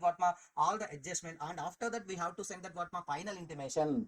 We have to send that final intimation. Can you tell me along with the final intimation, maybe we can issue the demand notice, maybe you can issue that refund notice also. Can you tell me is there any separate time limit for sending the 143 subsection 1 yes final intimation? Yes, the final intimation, not initial intimation final intimation. That means after making that all the adjustment, yes final intimation shall be sent to the SSC within the 9 months from the end of the financial year in which the within 9 months from the end of the financial year. Yes, final intimation can be sent to that SSC within how many months? 9 months from the end of the financial year in which the return of income was filed. So if you are observing that previous year 23-24, previous year 23-24 return can be filed by the SSC in that assessment year 24-25. Can you tell me within the 9 months from the end of the financial year in which the return filed assessment year ending is nothing but 31st March 2025. From the end of the financial year in which the return filed, within how many months? 9 months. Assessing officer needs to send the final intimation to the SSC. That means after the filing of the return of income, yes this is a time limit for the sending that final intimation done by the final intimation by the assessing officer to the whom SSC. This is a very very important so please refer section 140. That means we are doing that initial processing, and we are sending that intimation. Two types of intimations, initial intimation as well as final intimation. Overall assessment only, not in-depth assessment. That's why we are calling it as an summary assessment. I think, are you getting the justification for the three names also? Processing of a return, just we are doing the processing by using the computers only, and if any adjustments are there, that adjustments can be made by the assessing officer, and we have to send the two intimations here. One is an initial intimation, another one is a final intimation. I think you know final intimation time period yes you are filed the return of income in the assessment year. From the assessment year ending, or we can say it as a return filing as a financial year ending, within how many months 9 months, we have to send that final intimation to the SSC. Are you clear up to now? Yes, this is only that 143 subsection 1. Are you clear? Yes. Next section 143 subsection 3, that assessment is called as an scrutiny assessment, or we can call it as an regular assessment What is the section 143 subsection 3? We can call it as an scrutiny assessment, or we can call it as an regular assessment Shall we start this Yes. Processing of a return, that means what processing of a return under section 143 subsection 1 is a mandatory, even if the notice is an issued under section 143(2). So that means if for every assessment we have to issue the notice for conducting the section 143 subsection 3, that is an scrutiny assessment or regular assessment, we have to send the notice under section 143(2). 143(2). That is only they are given. Even if 143(2) notice is, even though you are issued also, But processing under section 143(1), earlier we had discussed the processing intimation summary assessment. This is mandatory because 100% of the return of income must be processed under section 143 subsection 1. That is only the point they have given. Next, issuance of notice under section 143(2) is a mandatory for conducting the scrutiny assessment under section 143(3). That means if you want to conduct the 143(3) assessment, what is the notice issuance is a mandatory ma? 143(2) notice issuance is a mandatory. Are you clear? Yes. Next, first we will discuss about the notice related points ma. Then after we can do what ma? Assessment related part.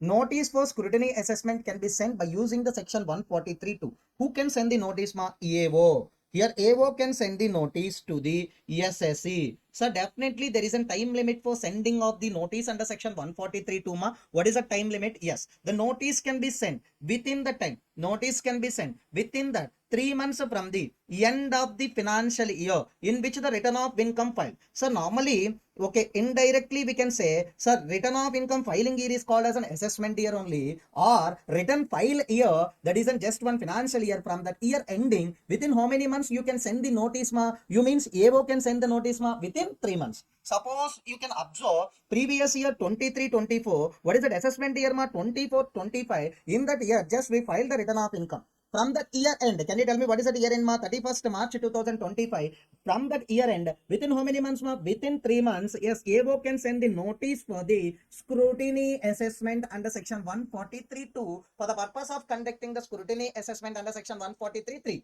Can you tell me what is the time limit ma? Notice can be sent to that within 3 months from the end of the financial year in which the return of income was filed. Okay, sir, can I send after 3 months ma? No. You can't send the from the year end. Within 3 months only you can send. After the 3 months you can't send. If even though you are send also, you are sending also, that is treated as what ma? Invalid notice. Okay. After sending the notice, okay, after reaching that notice in the hands of the whom? SSE, yes ma, SSE, yes ma, needs to give some information to the assessing officer. I will tell you. After receiving the notice, definitely, yes ma, definitely, in response to that notice. So already I received that one notice under section 143(2). In response to that notice, I will submit the some material evidences. If they are asking the some questions, I will provide that what my information. In response to that notice, if I am provided any information or any information furnished by the SSE in this situation, based on that information, AO shall determine the income or loss of the SSE along with the tax payable or tax refundable. That means he is recalculating that income along with the what my tax payable or tax refundable. So if you are observing, here AO is sending that what ma notice. In response to that notice, I submitted that what ma some information. Based on that information, the assessing officer can pass the what ma scrutiny assessment order. Can you tell me what is the time limit for passing the scrutiny assessment order ma? Yes, if you are observing that, this is an amendment ma within how many months ma? 12 months from the end of the relevant assessment year. What is the time limit ma? Within the 12 months from the end of the relevant assessment year. If you are observing, this is in previous year 23-24. In that assessment year, you are filed the return of income. From that assessment year ending, within how many months you can pass the scrutiny assessment order ma? Within 12 months. That is nothing but 31st March 2026. Within these 12 months, you can pass the what ma scrutiny assessment order. Here the time limits are very important ma. What is the time limit for sending the notice ma? From the end of the financial year in which the return was filed, within how many months ma? 3 months. What is the time limit for passing the scrutiny assessment order ma? Within the, yes ma, within the 12 months from the end of the what ma? Relevant assessment year. Yes, next, maybe you can get this question also in an examination ma. Yes ma, scrutiny assessment related concept I will tell you. So normally institution, if any institution is registered under section 10 ma, they can get the exemption under section 10 if they are satisfying the provisions of the act and the conditions also.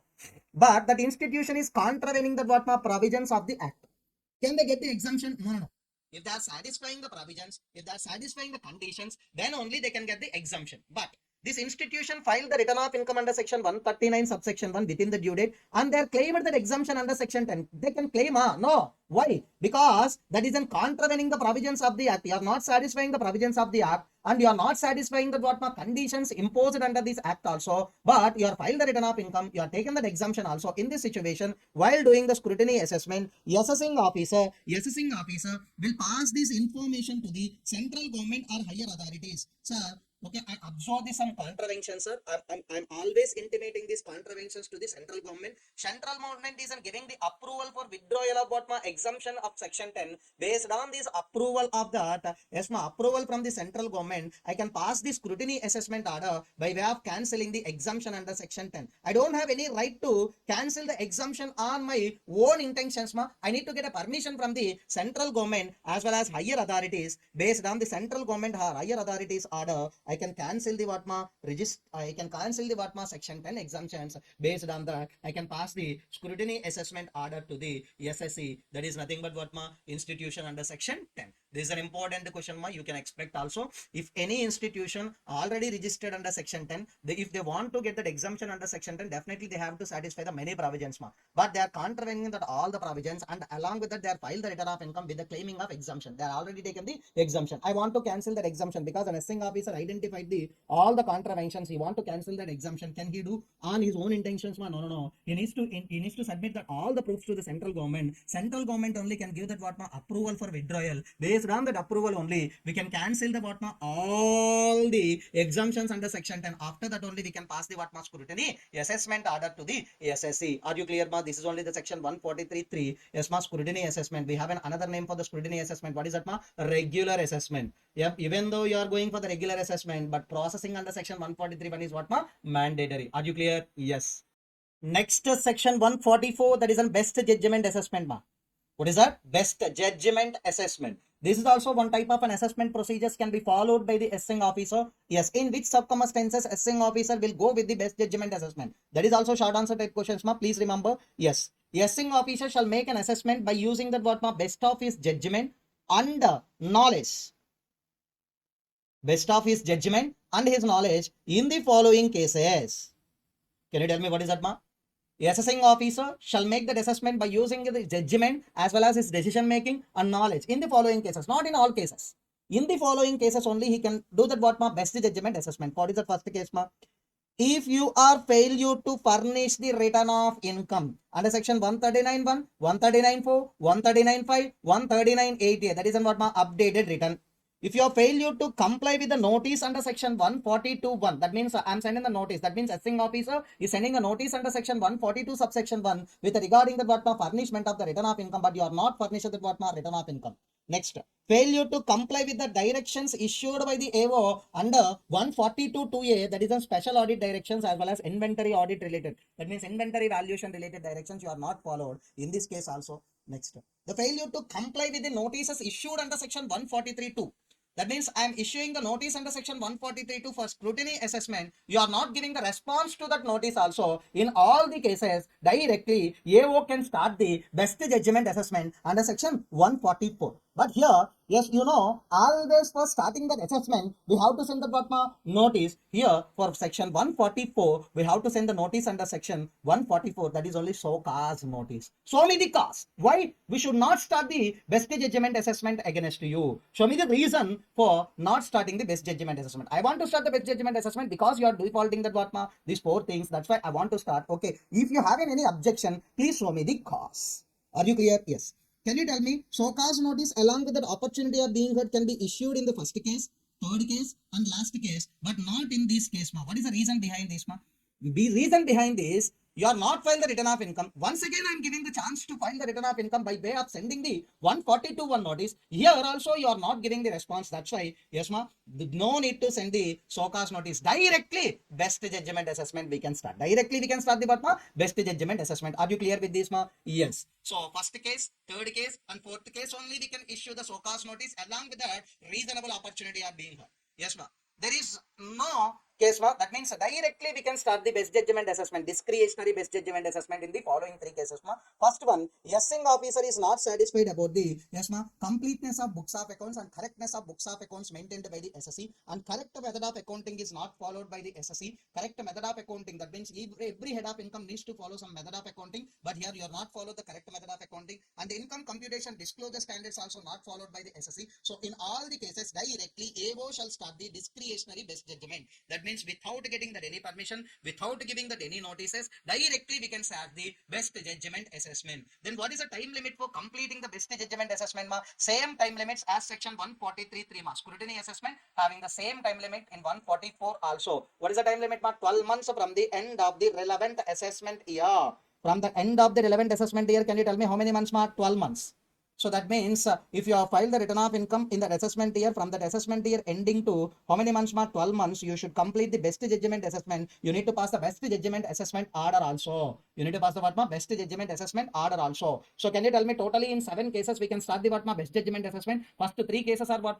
Normal cases. If you are doing the default in some sections, we are starting discretionary best judgment. Directly we can start. Totally in 7 cases, AO can start the best judgment against the any SSE. Are you clear?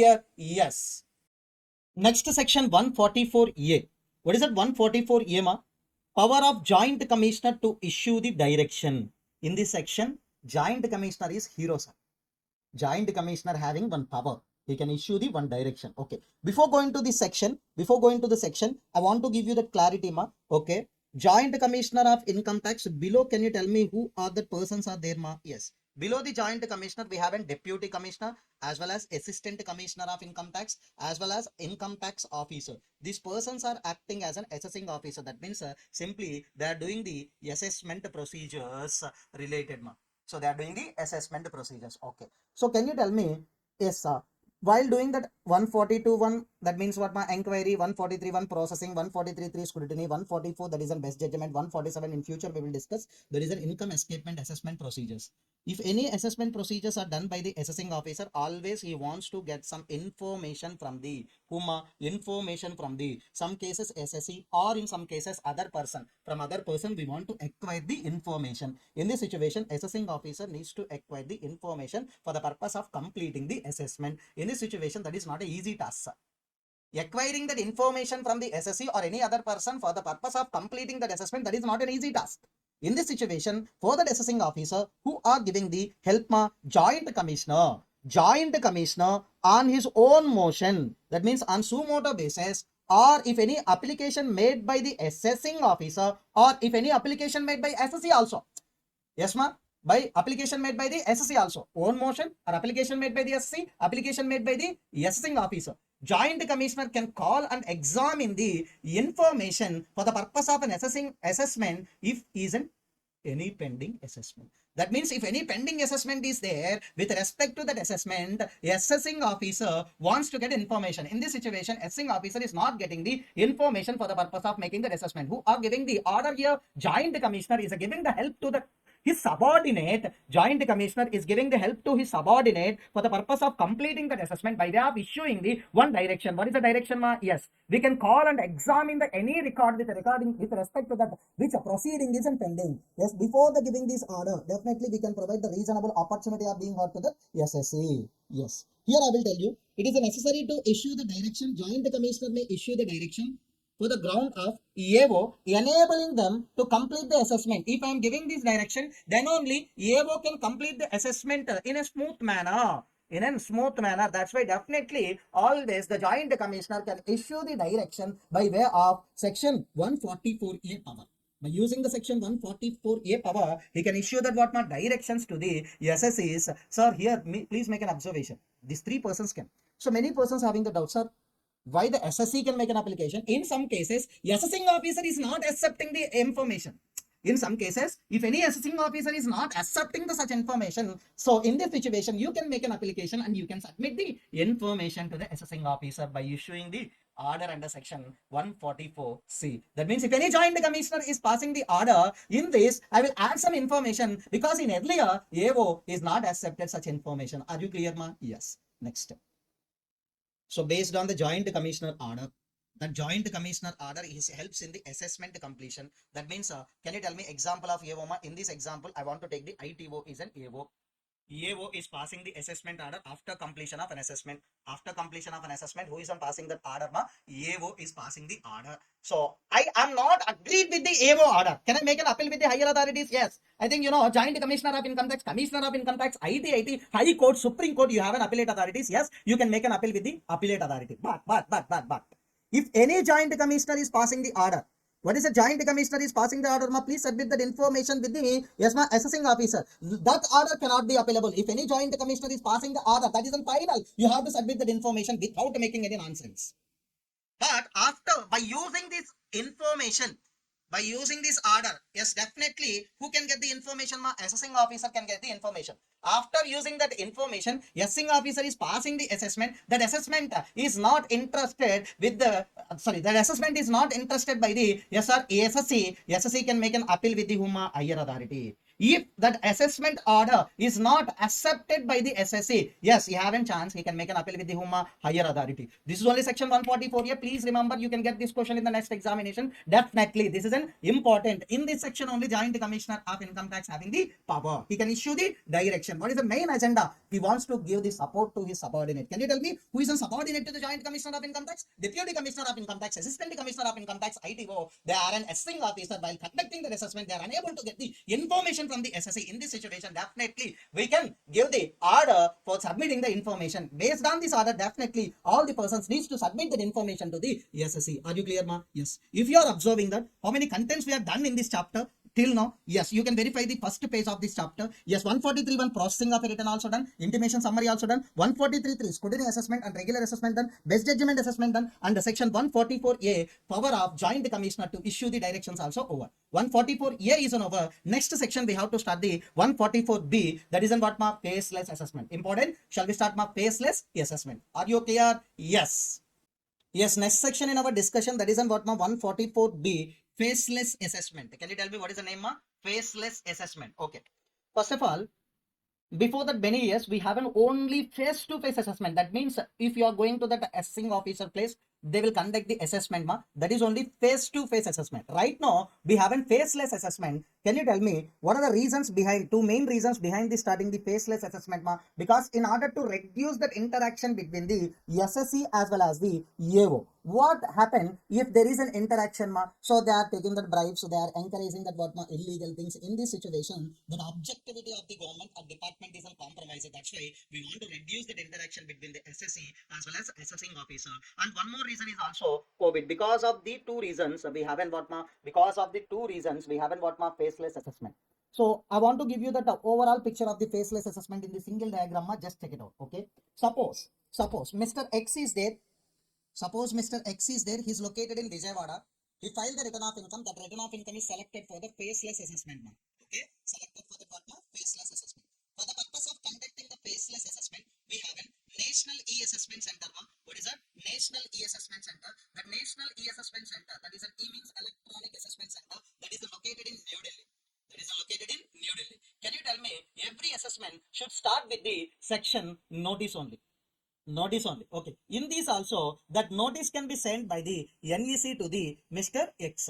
So that is only called as a team-based issuance of notices. On behalf of the assessing officer who are sending the notices, ma, NEC is sending the notice. Okay. So based on that notice, SSC wants to give the response. That response also needs to be sent it to the NEC only. Okay. After sending the notice for that assessment, we are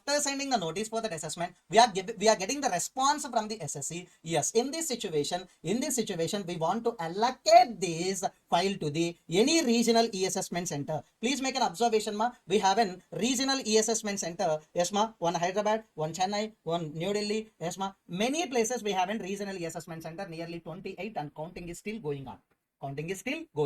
Can you tell me the regional e-assessment center? Just I am taking as an example, ma. Suppose if there is any regional e-assessment center at Hyderabad is there. Regional e-assessment center at Hyderabad is there. So in every regional e-assessment center, we have an assessment unit, verification unit, technical unit, review unit. In every regional assessment center, we have 4 units, ma. What is that, ma? Assessment unit, verification unit, technical unit, review unit. Assessment unit, verification unit, technical unit, review unit. Assessment unit, verification unit, technical unit, review unit. In every regional assessment center, we have these 4 units. Okay. After getting the response from the SSC, National E-Assessment Center, based on the automated allocation system. That means what? There is no personal bias. System only. Automatically, this assessment of Mr. X can be allocated to just on system basis. Suppose if this file isn't allocated to, can you tell me this file isn't allocated to whom? In our example, this file isn't allocated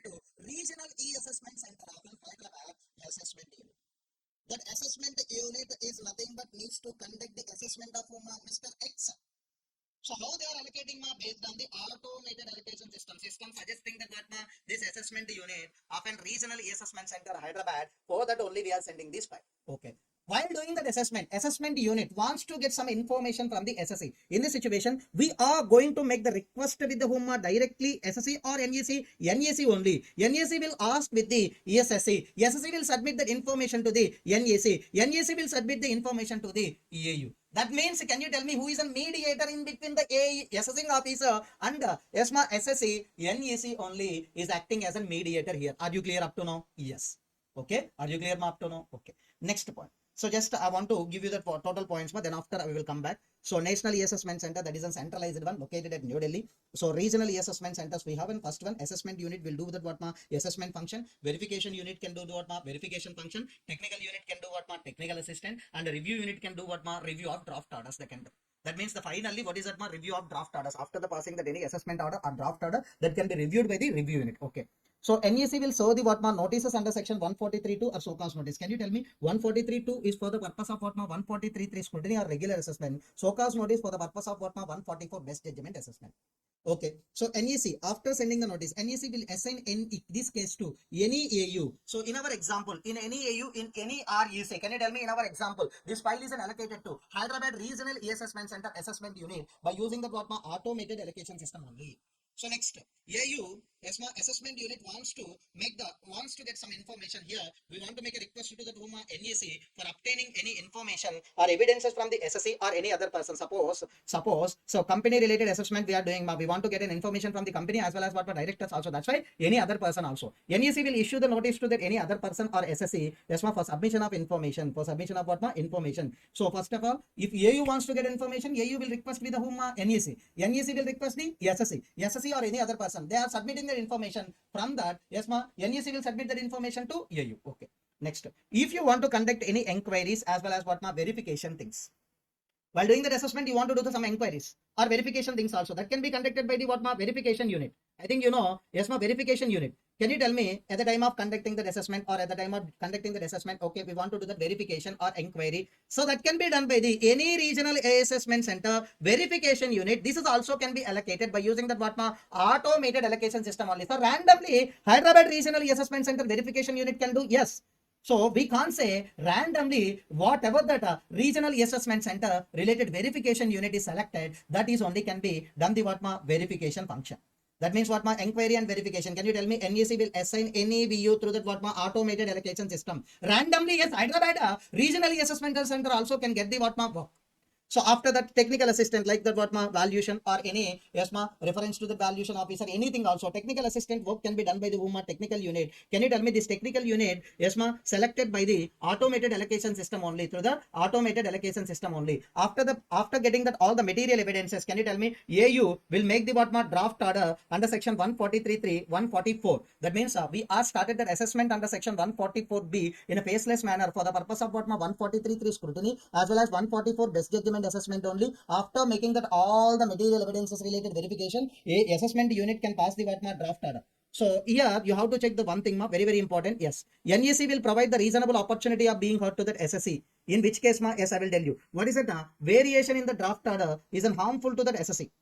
Variation is nothing but harmful to that SSE. Example, yes, SSE is paid that only 1 lakh amount as an self-assessed tax, but they are requested that how much amount as per that AO order, that is an AO order is nothing but 2 lakh. That means that AO order is passed based on the faceless assessment only. In this situation, you are making that variation that is harmful to that SSE or not? Yes, SSE need to pay 1 lakh to that department. In this situation, definitely, at least you should provide the reasonable opportunity of being heard. Why you should provide the reasonable opportunity of being heard? Because here you need to observe who are conducting the assessment also we don't know.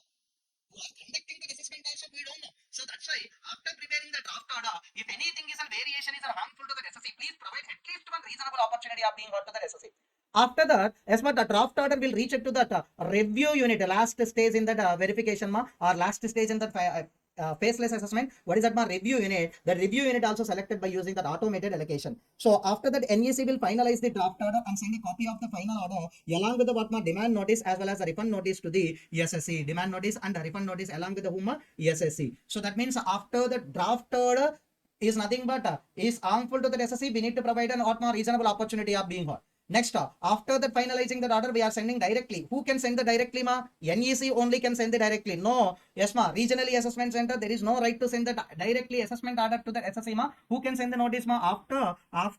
After completion of an assessment order can be forwarded by the NEC only to the SSEs. Next one, ma, all the communication between the NEC, REC, AU, TU, VU, RU, SSE or any other person should be exclusively in electronic mode only by way of sending that what ma emails, etc. by way of electronic modes only. Personal hearing is not allowed, but personal hearing through the video conferencing is allowed. Okay, you can yes ma attend for that what ma personal hearing through the video conferencing. Okay.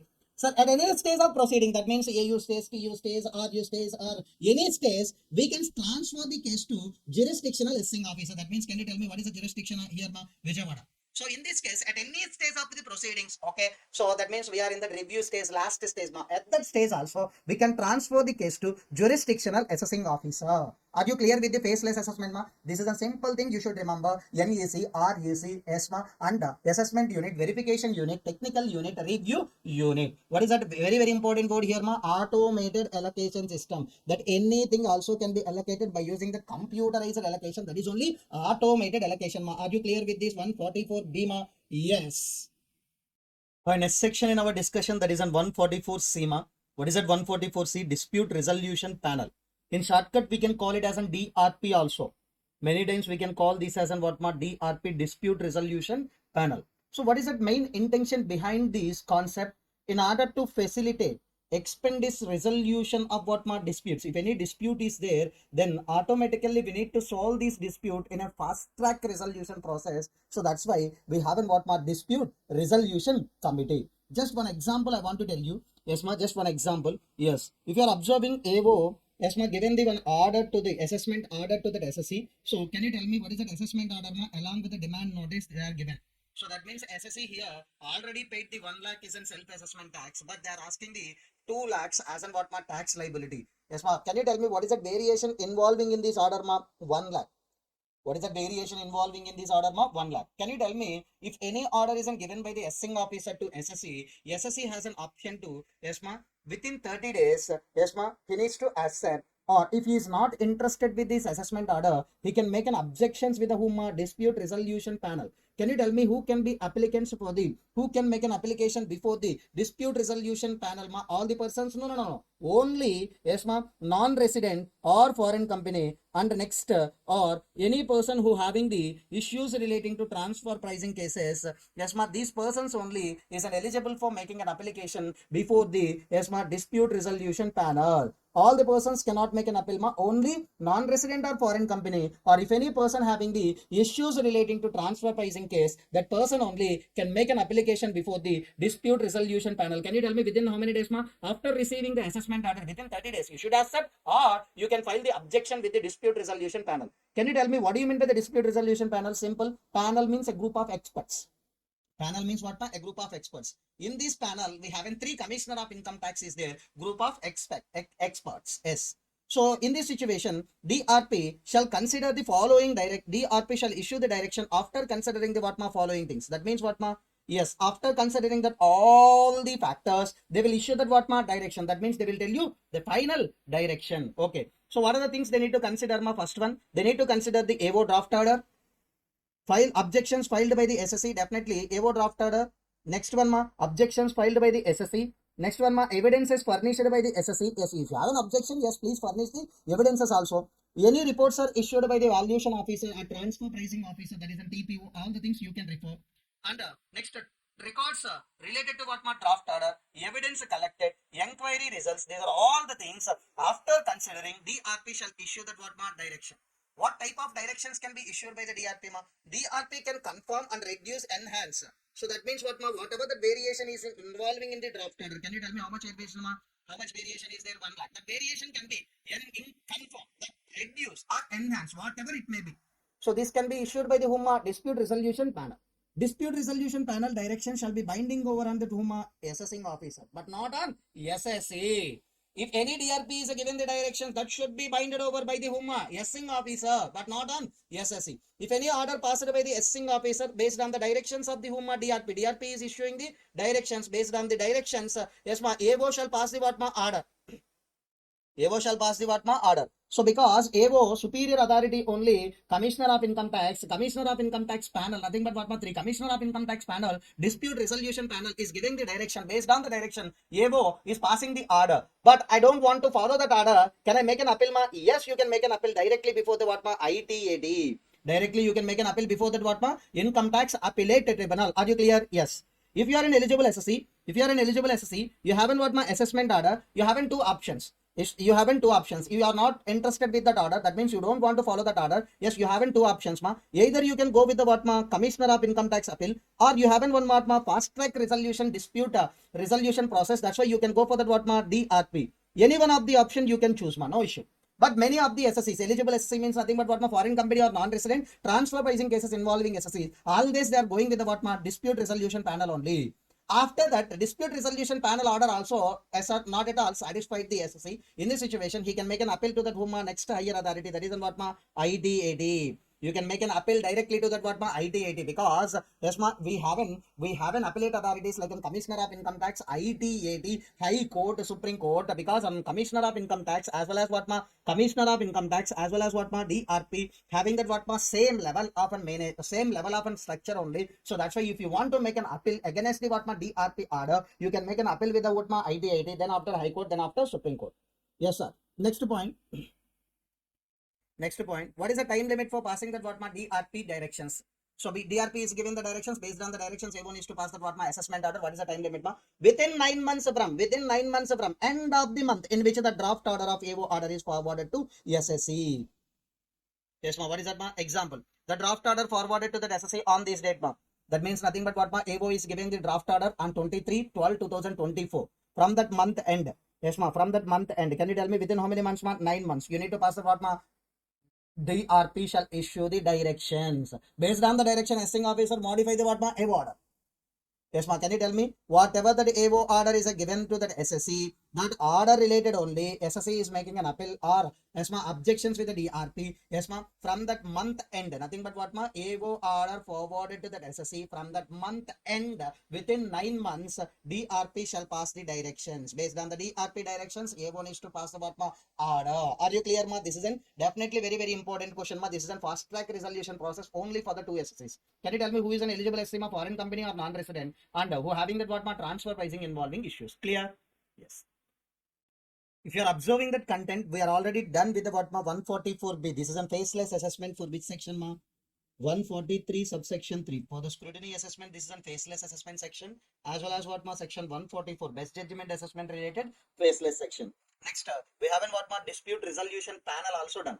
So last one we have to discuss the what ma 147 to 152. This is what ma income escapement assessment procedure. So last one we have to discuss in this chapter as an what ma income escapement assessment procedure. Shall we start the income escapement assessment procedure ma? Yes. Yes, we will start the income escapement assessment procedures ma. So can you tell me what is the starting section ma? Starting section is nothing but 147 to 152. We are talking about the income escapement assessment ma. Okay, very important, and one amendment is also there. Listen carefully. So what is that assessment section number ma? 147. Every assessment should start with the notice only. What is the notice section for 147 ma? 148. If you want to start the 147 assessment, you should issue the what ma notice under section 148. Next, what is that ma 149? What is that 149? Every 148 notice should be sent within the time limit under section 149. So here there is a linkage between all the three sections 147, 148 and 149 ma. 147 is an income escapement assessment procedure. 148 is nothing but what ma notice for that income escapement assessment procedure under 147. Notice should be issued under section 149 time limits only. Are you clear? Yes. Just one example for understanding the concept ma. Previous year 15-16, assessment year what ma 16-17, Mr. X in East Andhra Bank, these 50 lakh as well as 2 crores amount credited ma. Whether he filed the return of income, that means he filed only, but he is not disclosing these amounts in his return of income. He is not at all filed the return of income. What is that ma? So you're having the deposits in his account for the purpose of traveling to USA, and 2 crores, that is a gambling income is there. The two amounts are credited to that bank account of an Andhra. So Andhra bank account. So during that what 15-16 previous year as well as 16-17 assessment year, he's not filed the return of income. Okay. He filed the return of income but not disclosed that what these two incomes. So that means just he filed the return of income, yes ma, by way of what avoiding the tax on these 2 crore 50 lakh. Okay. So in this situation, previous year 23-24, right now, that means in the present year, and assessment year relevant to that what previous year, that is in 24-25, we can send the notice under section 148. That means assessing officer can send the notice under section 148 for the purpose of conducting the assessment under section 147. Sir, you can issue, yes, we can issue the notice, ma. So first of all, one point I want to tell you, 148 notice. What is the notice intention ma for the purpose of starting the assessment under section 147? If you want to start the assessment under section 147, definitely we need to issue the 148 notice. First one. Yes, ma. Directly you can't issue the 148 notice, ma. First, assessing officer will send the one notice to the SSC, will notice to that SSC. So can you tell me, just in that example, we are sending the notice that is on 16/8/2024. Please furnish the return of income. That means we are giving a one chance to the SSC for the purpose of what ma furnishment of return of income. Within the specified time, you should furnish the return of income. What is the specified time? 30 days. Sorry, 3 months. What is the specified time? 3 months. So please make an observation. Notice is issued on this date from that month ending to how many months? 3 months. Notice sent date from that month end within 3 months. You should file the return of income. Or some cases, if you are requested, they will allow that what additional time also. That means if you are requested with the assessing officer will issue that what additional time also. If you are not filed the return of income based on this notice, then we can send the notice under section 148. So directly we can't send the notice under section 148. What is that? First step for the notice under section 148 for the purpose of conducting the assessment under section 147. What is that? First issue the notice. Notice issued date from that month ending within 3 months when SSC needs to file the return of income in response to that notice, or some additional time also can be allowed by the assessing officer. Okay. If you are not filed, okay, then we can send the what notice under section 148. If you are not filed, we can send the notice under section what 148. Yes. 148 notice can I send directly? No. If you haven't any information with the in your hands, if an assessing officer having information in these hands, so that means what type of information? Yes, in the 15-16 as well as 16-17 assessment year, that SSC having that what amount in his bank account, these two are incomes for that year. This type of proper information, if there is in a hands of whom assessing officer, that suggests that information is suggests that income chargeable to tax has escaped in the last year after he having that information. And one more thing, and AO obtain the prior approval from the specified authority, then only he can send the notice under section 148 for the purpose of conducting the assessment. Please make an observation. Yes, directly you can't send the notice. First give you a chance to file the return of income. After the time period is expired, then we want to send the notice. Can you tell me what is the notice time? Yes, we can send the notice. But if you haven't proper information in your hands, and if you are getting the prior approval from the specified authority, then only you can send the notice under section 148 for the purpose of conducting the assessment under section 147. Are you clear, ma, up to now? Yes. Next, you have to make an observe one more thing, ma. One more thing. If any search as well as survey happened in the hands of any SSC before 1/4/2021, please take the base date, ma. This is on 1/4/2021. What is that, ma? 1/4/2021. Can you tell me before 1/4/2021 if any search as well as what ma survey isn't happened? So we haven't what ma separate assessment procedures is there on that time.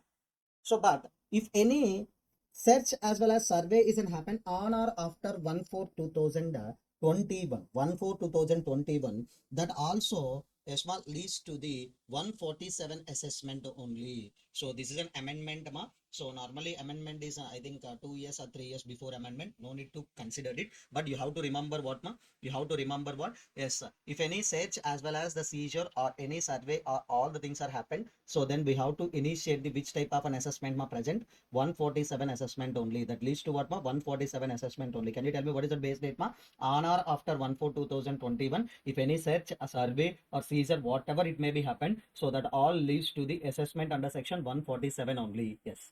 So here we have to know about the what do you mean by the information first. Then after, from which authorities we need to get in permission.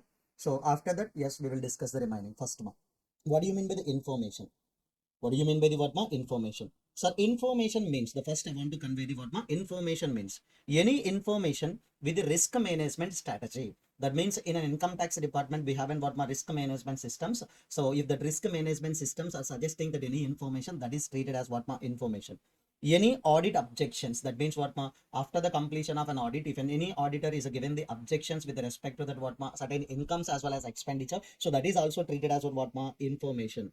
Next, if any information received under the agreement under section 1998, so that means I think India having that double taxation avoidance agreement with the different countries as well as the specified authorities of India like RBI also having the agreement with the what foreign country banks also. In response to that only, that means income tax department received that any information with respect to the SSC, that is also considered as what information. If any information is collected or received under the faceless collection of information, that means what ma? Faceless collection of information, that is also newly introduced one ma? Faceless collection of information under section 135A. So that means without interacting the SSC, faceless manner, we can collect some information. So that is also treated as an information for the purpose of sending the notice under section 148. Next, if any information received under the, yes ma, if any information received by the order of any tribunal or order of any court, this is also treated as what ma? Information. Please remember these 5 things ma. Any information suggested by the risk management strategy, audit objections, information received under DTAA, information received under faceless collection of information under section 135A, information received from that order of what ma? Tribunal or court.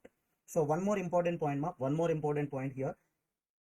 In the following cases, ABO shall be deemed to be having information. That means actually he's not having information, but we are treated as a deemed to have an information.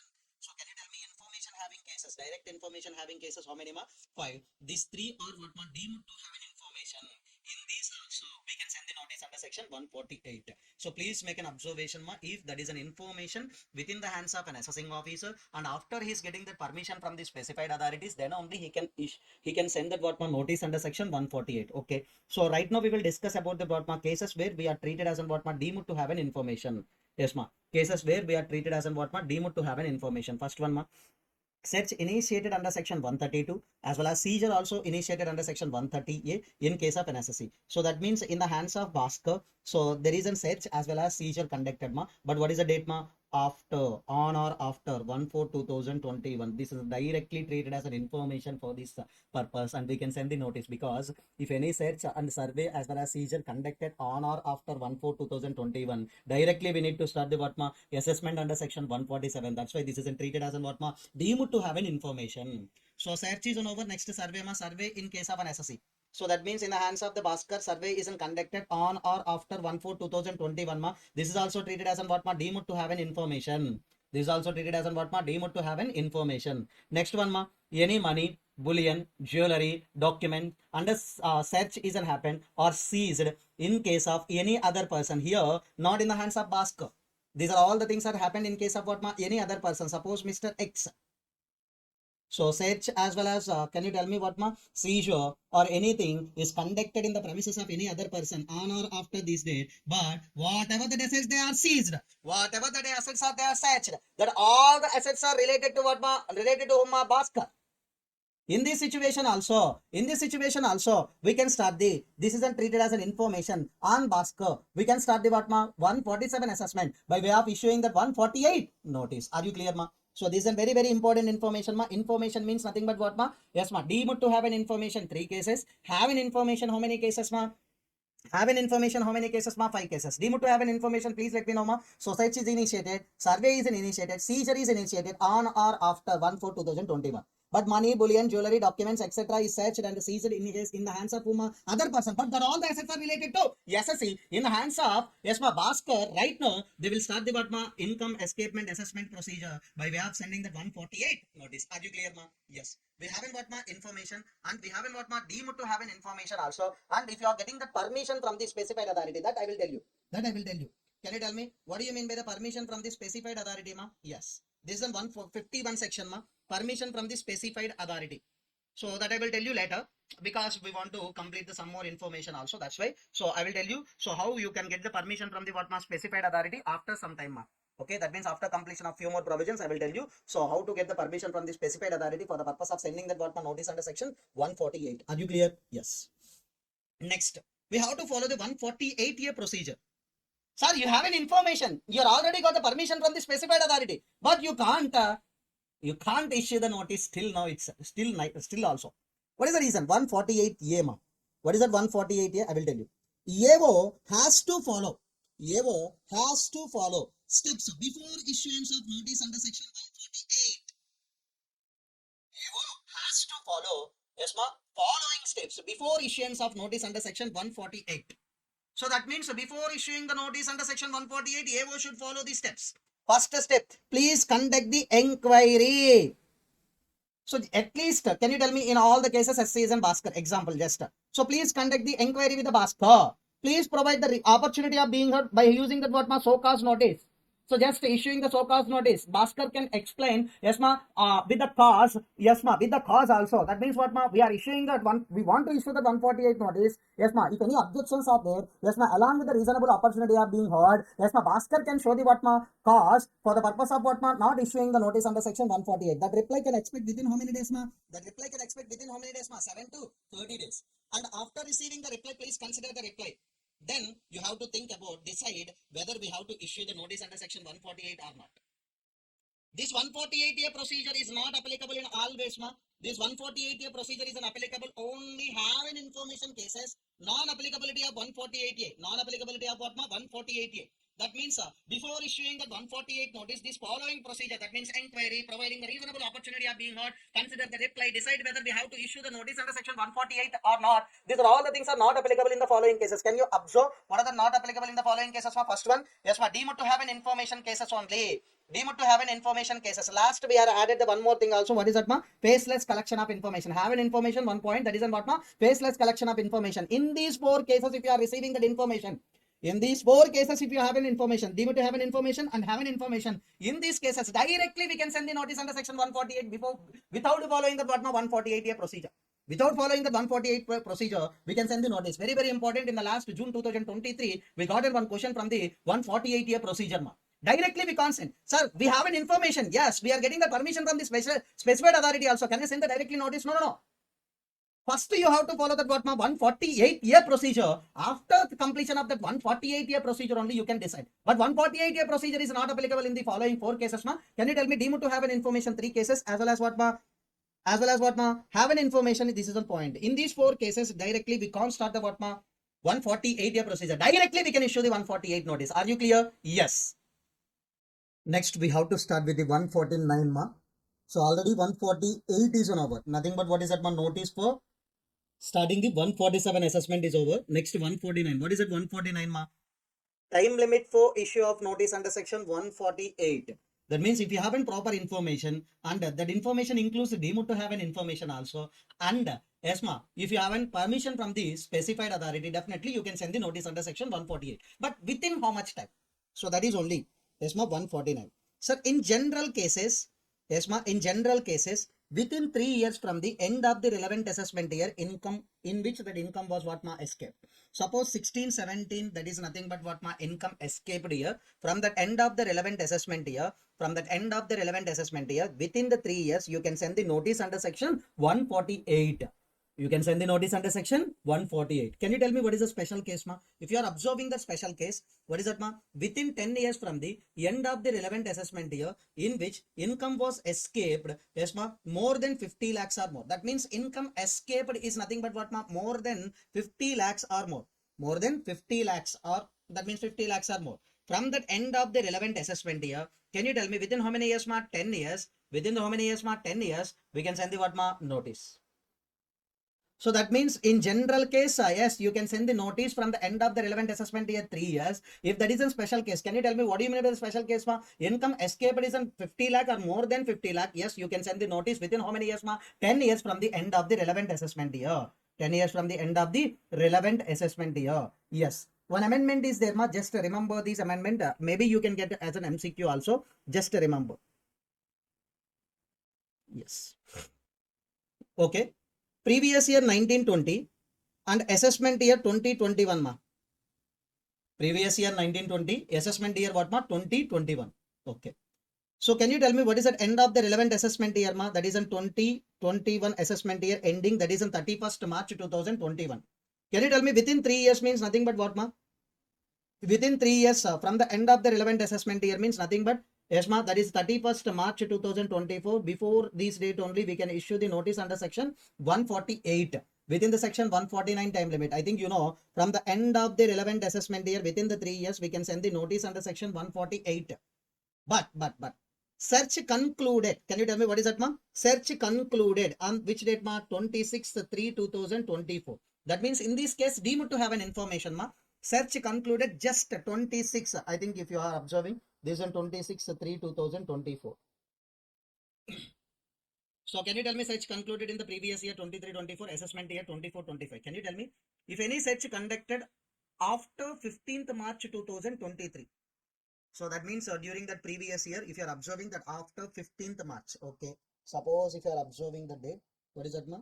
If that search is concluded 15th March of 2024, notice can be, yes, ma, normally there is a short period. In our example, can you tell me search is completed on which date, 26/3/2024? Can you tell me within these 5 or 6 days, can you send the notice under section 148? This isn't possible. Can you tell me normally for the previous year 1920, 2021, from the end of the relevant assessment year we have in 3 years time. But okay, search based on the deemed to have an information, search is concluded on this day. Can you tell me that is a 26/3/2024? So within these days, that means within 4 or 5 days, can you send the notice? So that's why in the normally provision, if any search is concluded on or after this date, notice can be issued. Notice can be issued 15th April of next year.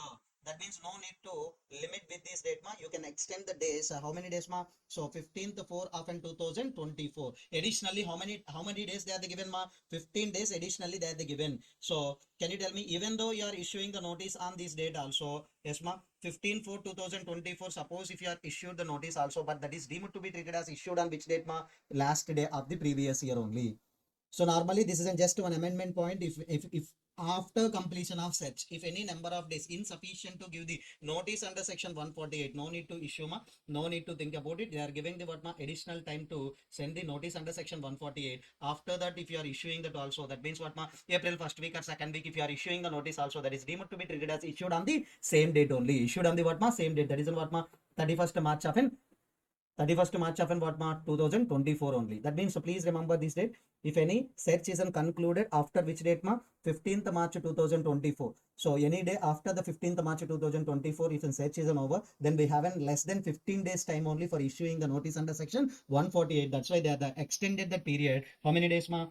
15 days. That is in 15/4/2024. How many days they are extended, ma? 15 days they are given the extension. Are you clear, ma, up to now? So that means as of now we are done with the section 149 also. 148 is nothing but what, ma? Sending the notice under section 148 for the purpose of assessment under section 147. So within what is the time limit? Within how much time limit? Within how many days? Within how many years we can send the notice under section 148? That is only discussion under section 149. Are you clear, ma? So if you are observing in this section, we are done up to now. Yes, ma. These two sections are done. 148 notice, have an information, deemed to have an information and permission related. And 149, what is the time limit? 3 years from the end of the relevant assessment year, 10 years from the end of the relevant assessment year. Yes, ma. In which the income was escaped. That all the things are over. Next, we have to discuss the 147. Next, we have to discuss the what, ma? 147. Shall we start the 147, ma? Yes. 147, that is an income escapement assessment. What is that, ma? 147 is income escapement assessment. We can call it as a reassessment also, or we can call it as an what, ma? Reopening of cases also. So can you tell me what is the notice needs to be issued for the purpose of assessment under section 147, mark 148 assessment? If any income chargeable to tax as an escaped for any assessment year, so AO may assess and AO may reassess the income or loss for that what, ma, assessment year. Yes, can you tell me while doing that income escapement assessment procedure, if any income, that means if any subsequently if any income comes into the notice of that assessing officer, yes, ma, he can also assess that income. So AO may also assess the any other sorry, any other income comes to his notice during the conducting that 147 assessment subsequently. While conducting that 147 assessment, if any income comes to the notice subsequently, and that also directly they can start the 147 assessment. No need to think about it while once again we are sending the notices 148, 149, that is an 148-day procedure. These are all the things are not required. While conducting that income escapement assessment, if any new matter comes to the notice of the assessing officer, he can directly start the 147 assessment, yes, without thinking about all the things. Next, can you tell me what is the time limit for, why it is a time limit for completion of 147 assessment? Yes. Can you tell me here the 147 assessment completion time limit linked with the 148 notice? 148 notice. Can you tell me what is the notice under section 148? Yes, notice under section 148 issued year. So no, 148 notice, 148 notice is issued in this year from the end of the financial year. Yes, from the end of the financial year, within 12 months, you should complete the 147 assessment. So can you tell me previous year 23-24? So the notice is issued on this date 31st 5 2023 from the end of the financial year in which that 148 notice issued. From the end of the financial year in that 148 notice issued. Within that how many months? 12 months. From the end of the financial year in which 148 notice issued, within the 12 months, you have to complete that 147 assessment. That is only income escapement assessment procedure. Are you clear? So always we have a time limit started from the end of the relevant assessment year, from the end of the financial year in which the return file. That type of time limits we have here. We have a separate thing. So from the end of the financial year in which the 148 notice issued, from the end of the financial year within how many months? 12 months. You should complete the section 147 assessment. Are you clear? Yes. So I think already we are discussed in order to send the notice under section 148, we have to get the permission from the specified authority. So that is only if you want to send the notice within 3 years from the end of the relevant assessment year, you need to get a permission from the principal commissioner of income tax as well as principal director of income tax as well as commissioner of income tax as well as director of income tax. That means after the 3 years, can you tell me what do you mean by that? After the 3 years means nothing but what in special case within the 10 years from the end of the relevant assessment year, if you want to send the notice, yes, you have to take the permission from the principal chief commissioner of income tax or principal director general of income tax as well as chief commissioner of income tax or director general of income tax. From these authorities, you should take the permission if you want to issue the notice under section 148. Are you clear, even though you want to send the notice under section 148, you have to follow the 148 year procedure, and 148 notice shall be issued within the time limits mentioned under section 149. Are you clear, Yes. So this is an all about the section 147, 148 and 149, and few more points I want to tell you. So few more points I want to tell you. I think we are already discussed the one faceless assessment, that is on 144B. This is on faceless assessment. I think this is an faceless assessment. So faceless assessment is for that section 143 scrutiny assessment or section 144 only. If you want to conduct the scrutiny assessment as well as best judgment assessment in a faceless manner, you have to follow the section 144B. Okay. Next, sir, I want to conduct the 147 assessment. That means income escapement assessment in the faceless manner. Yes, what is the procedure? We have an 151A. We have an 151A. This is a faceless assessment. That is a faceless assessment. But what is a faceless assessment? Income escapement assessment procedure. Are you clear, We have in valuation, the faceless valuation, faceless inquiry, all the things are there that we have already discussed. But assessment type, we haven't these three things. So if you want to conduct the assessment in a faceless manner for the scrutiny assessment, best judgment assessment, we haven't 144B. And if you want to conduct the faceless income escapement assessment, that is in 158A. Okay, I think in a face-to-face manner, you want to conduct the 147 assessment, you have to send the notice under section 148, and you have to follow the 148A procedure, and 151. That is in specified authority permission also, and 149 time limits also. These are all the things can be conducted in a face-to-face manner. But for a change, yes, central government is introduced that scheme of conducting the faceless income escapement assessment procedure. In this faceless assessment, all the things can be activated, all the things can be allocated by using the automated allocation system. What are the objectives? Already we are discussing the objectives. So eliminating that interfaces and first one, optimizing the utilization of resources through the economies of skill, functional specialization, introducing that team-based sending of the notices. So that's enough. In every faceless assessment, we have to write the three objectives only. Can you tell me eliminating the interface, optimizing the utilization of the resources by using the economies of skill or functional specialization, and introducing the team-based sending of notices. And next one, last section for this. In that income escapement assessment, we have to discuss the last one, rate of taxation. Okay. I think in our example, we are done the previous year, 15-16, assessment year, 16-17 year, assessment, that means income escapement, we are done in the previous year, 23-24, as well as assessment year, 24-25. Okay, that means in this year that income escaped. For that year we are started the income escapement assessment in this year. Okay, we are completed the assessment also. But here, okay, we are identifying how much income are 2.5 crores income is there. What is the income identified by 2.5 crores? And then we want to collect the tax. Can you tell me what is the tax rate we have to apply? What is the tax rate we have to apply? The rate is applied during the current year or earlier years. That is only the doubt here. So income escapement assessment procedures would be chargeable to tax the rates.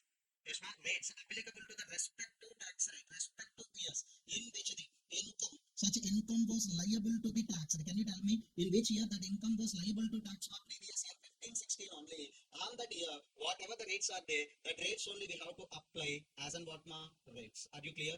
Whatever the rates are applicable for this year is there, yes ma, that rates only needs to be applied on 2.5 crores. This is also you can get it as a what ma MCQ. So no need to apply the rates of the current previous year ma. Are you clear up to now? Yes, this is only the what ma income escapement assessment ma. So if you are observing, this is a definitely important area ma. Section 147, 148, 149 as well as what ma 151. That is a 151A. That is a what ma faceless income escapement. 151A, that is a faceless income escapement, and 152 rate of taxation. These are all the things should refer before going to the examination ma.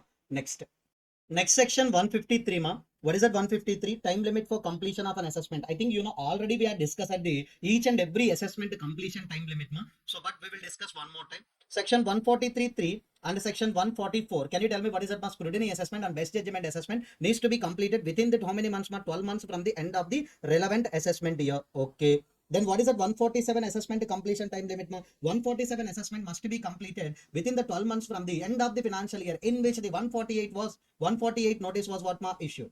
Okay, but why we are discussing once again? Because in some cases this time limits can be extended. So okay, you can read on your own ma. Just I will tell you one example. Okay, while conducting the, suppose we are taking that example. Okay, while we are conducting the 143.3. What is that ma? 143.3. What is that ma? Scrutiny assessment. I haven't the doubt about the books of accounts maintained by the SSC. So that's why I'm given the what ma special audit related direction. So can you tell me from the end of the relevant assessment year, from the what ma end of the relevant assessment year, I haven't how many months ma? Just I haven't 12 months time period for completion of an assessment. But in this time also, some time isn't wasted because of the what ma special audit. What is the time is wasted here ma? So date on which that AO giving the direction for the special audit to the last day on which that SSC submits the special audit report. So that means until that time I can't do that what ma assessment also, because I haven't doubt about the multiple books of accounts that maybe yes ma the data is may not be correct. So some duplicate of transactions are there, as well as what ma yes ma that all the things are what ma not properly maintained. So in this situation I haven't doubt, that's why I want to get a confirmation from the special auditor. So in this situation I am given the special audit direction from the date on which I am given the direction to that date, the last day on the SSC submits the what ma report. So between these 2 days, how many days are there? That time is totally wasted for that whom yesing officer. That's why this time limit can be what ma extended by the yes ma. So suppose here 120 days time is wasted here. That 120 days time can be extended by the yes ma department for completion of the what ma assessment. Are you clear? In these all the cases, please remember ma. So here we have an what ma inventory valuation thing. So already we know section 10 contraventions related point and 142 evaluation reference to the valuation. So next we have to make an apply with the what ma board of advanced ruling as well as advanced ruling authority. So because of what ma exchange of information under section 1998. So if any court is given the what ma step. In these all the cases, our time limit for the completion of an assessment can be extended. Please remember these things ma, and you should read at least once from which date to which date. That means what ma what is the time period we can extend it in case of the what ma these special cases. Are you clear? Yes, definitely in the following cases we can get the what ma extension of the time limit. Next, we have to start with a very important concept, very important concept, that is a demand notice. Okay. So that means after the completion of an assessment, assessing officer will send that what my demand notice to the SSC. Can you tell me if any tax? Can you tell me if any tax or interest or penalty or any other sum payable or due by the SSC?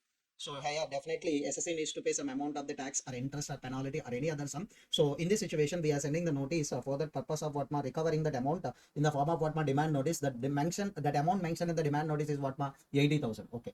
SSC should give the reply within how many days ma? SC should give the reply within how many days ma? 30 days of the service of notice.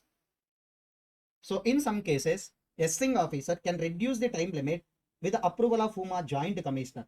So maybe if I'm giving the 30 days time period, maybe SSC can do the fraudulent activities by way of transferring that all the assets to any other person. So maybe he can go for that what my insolvency resolution, insolvency petitions, etc. So in that certain cases, ESMA, as per section 221, can you tell me how many days time there can be given generally ma 30 days? If any fraudulent cases or if anything is an ESMA wrong, ESMA in the from point of view of department, they can reduce the time limit of 30 days also with the prior approval of UMA joint commissioner. Next, one more thing, ma. If you are not paid within the 30 days, we have to charge the interest. What is that, ma? 1% per month or part of the month of the delay. Every month, if you are delaying 1% per month or part of the month, we will collect it as an what, ma? Interest. So this concept maybe we can cover in that what, ma? Collection, recovery, and refund also. But this is an important point. Please remember here also. Can you tell me what is the time period, ma? Within 30 days we can collect. So some cases we can reduce the time limit also. What is the interest, ma? 1% per month or part of the month, ma? Next one. 156A. What is that 156A, ma? Modification as well as a revision of demand notice in certain cases. Already we are passed the demand notice. Can you tell me what is the demand notice related amount, ma? 80,000. So can we modify as well as revise the demand notice, ma? Yes.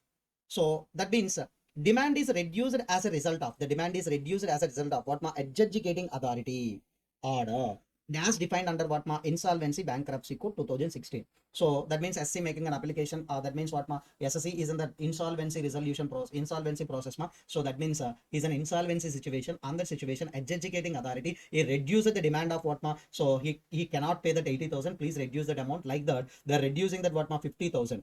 Can you tell me in this situation, A1 needs to pass the what, ma? Modified demand notice, because earlier demand notice issued with the help of what, ma? 80,000, that is cannot correct. In this situation, adjudicating authority is reducing that what, ma? Demand notice amount. That's why we can pass the what, ma? Modified demand notice. Can you tell me who can pass the modified demand notice, ma? Assessing officer can pass the modified demand notice. Are you clear, ma? Yes. Next. Order of adjudicating authority. That means what, ma? Order of adjudicating authority means, can you tell me what is that amount of order can be they are given? How much amount of that order they are given, ma? 50,000.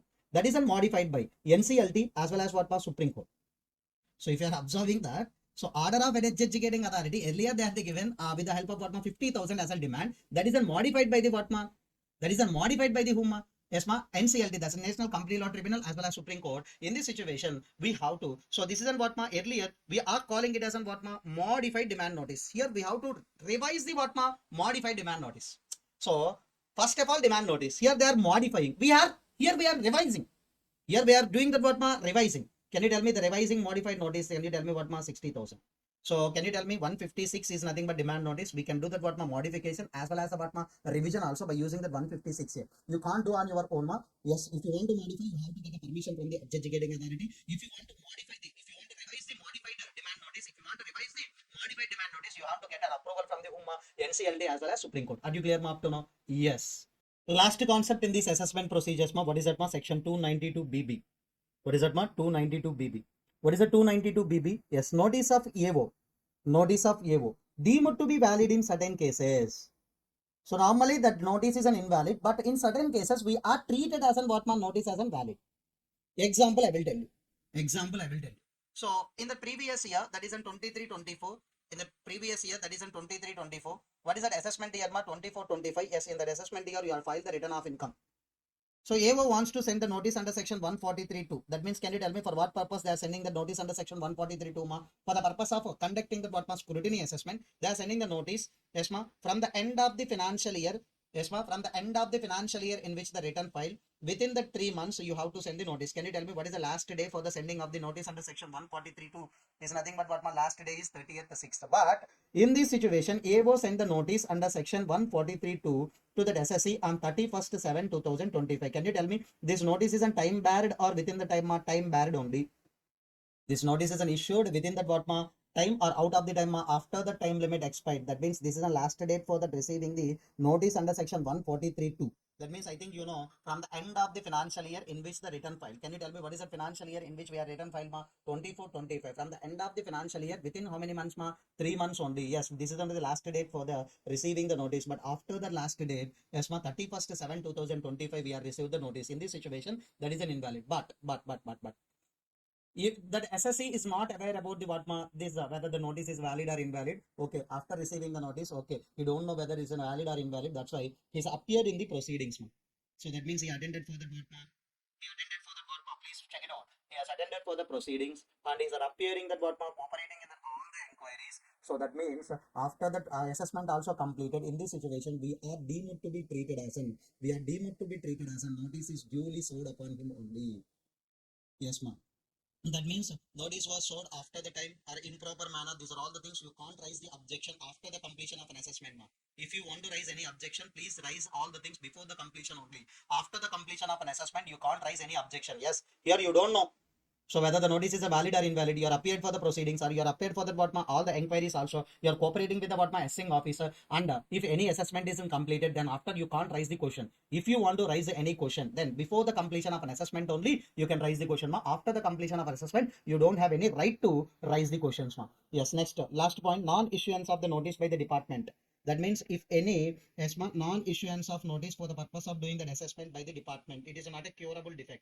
So you can't do the rectification for this defect, ma. So if you want to conduct the assessment, you need to send the notice within the time only. If you are not at all issuing the notice, that is not at all curable defect, ma. So that means this is only the 292 BB, ma. So you can get this question also. Please make an observation. If any notice is an invalid, if you are doing that cooperation or if you are giving that encouragement to the assessing officer for completion of assessment, after the completion of assessment you don't have any right to that question. So this is an invalid notice, etc., etc. Before completion of an assessment, yes, you have a right to ask the question, sir, this notice is an invalid, your assessment procedures or all the things also deemed to be treated as an invalid. But here you're not asking that any question. That's why the notice to be treated as invalid, even though that is an what ma invalid. This is a deeming provision, ma. So invalid notices also shall be treated as invalid by using the 292 BB. This is only what ma deeming provisions. Are you clear with this, ma? Yes, these are only the sections related to the assessment procedures, ma. Next. So next, we need to discuss the what ma some questions from the workbook relating to assessment procedures. Straight away, just I will explain the some questions, ma. You have to read that all the things on your own. So this is an question number 1. So if you are observing that question number 1 is related to dispute resolution panel. Straight theory question. Dispute resolution panel under section 144C, sir. So this is a past examination question, ma. You should read all the things, sir. So just if you know the provisions, directly you can write, ma. Straight theory question. Next. Yes. Yes, assessing officer has a power to make that assessment best of his judgment in what are the certain situations. I think you know. So deemed to have an that means what ma. So normally in 4 cases directly he can start the what ma best judgment assessment. Yes, ma. Next, discretionary best judgment assessment. Totally we have in what ma 7 situations. That situations leads to what ma best judgment assessment. This is only direct question, that is in 144 best judgment assessment, ma. Next one. So nothing but assessing officer has a power to make that adjustments while ESMA he is doing that what processing of a return of income. What are that adjustment he needs to make? So that means this is a processing of a return under section 143(1) or intimation or nothing but what school summary assessment. So this is only nothing but what are the adjustment we have to make. So that adjustments only we have to write it down, ma. So that adjustments, what are the adjustment we have to make while doing that what processing of a return. Straight theory questions you can get in certain cases also. So next, we are already discussed this question, like the similar question in the discussion, ma. What is that? Section 10.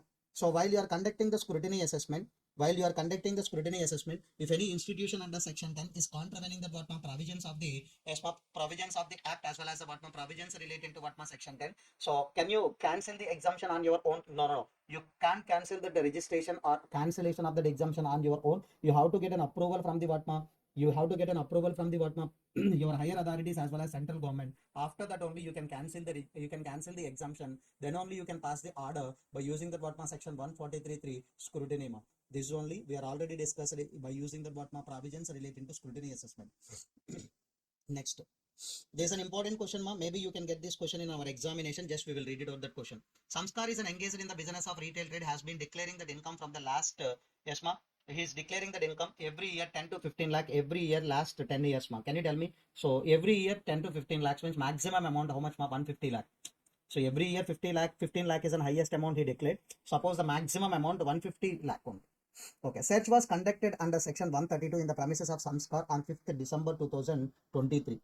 5th December 2023. So that means the last day open search. That means search concluded on the 21st December 2023. So AO has in his position the documents reveal that Samskar incurred the 5 crores in May 2017 for the purpose of the marriage of daughter.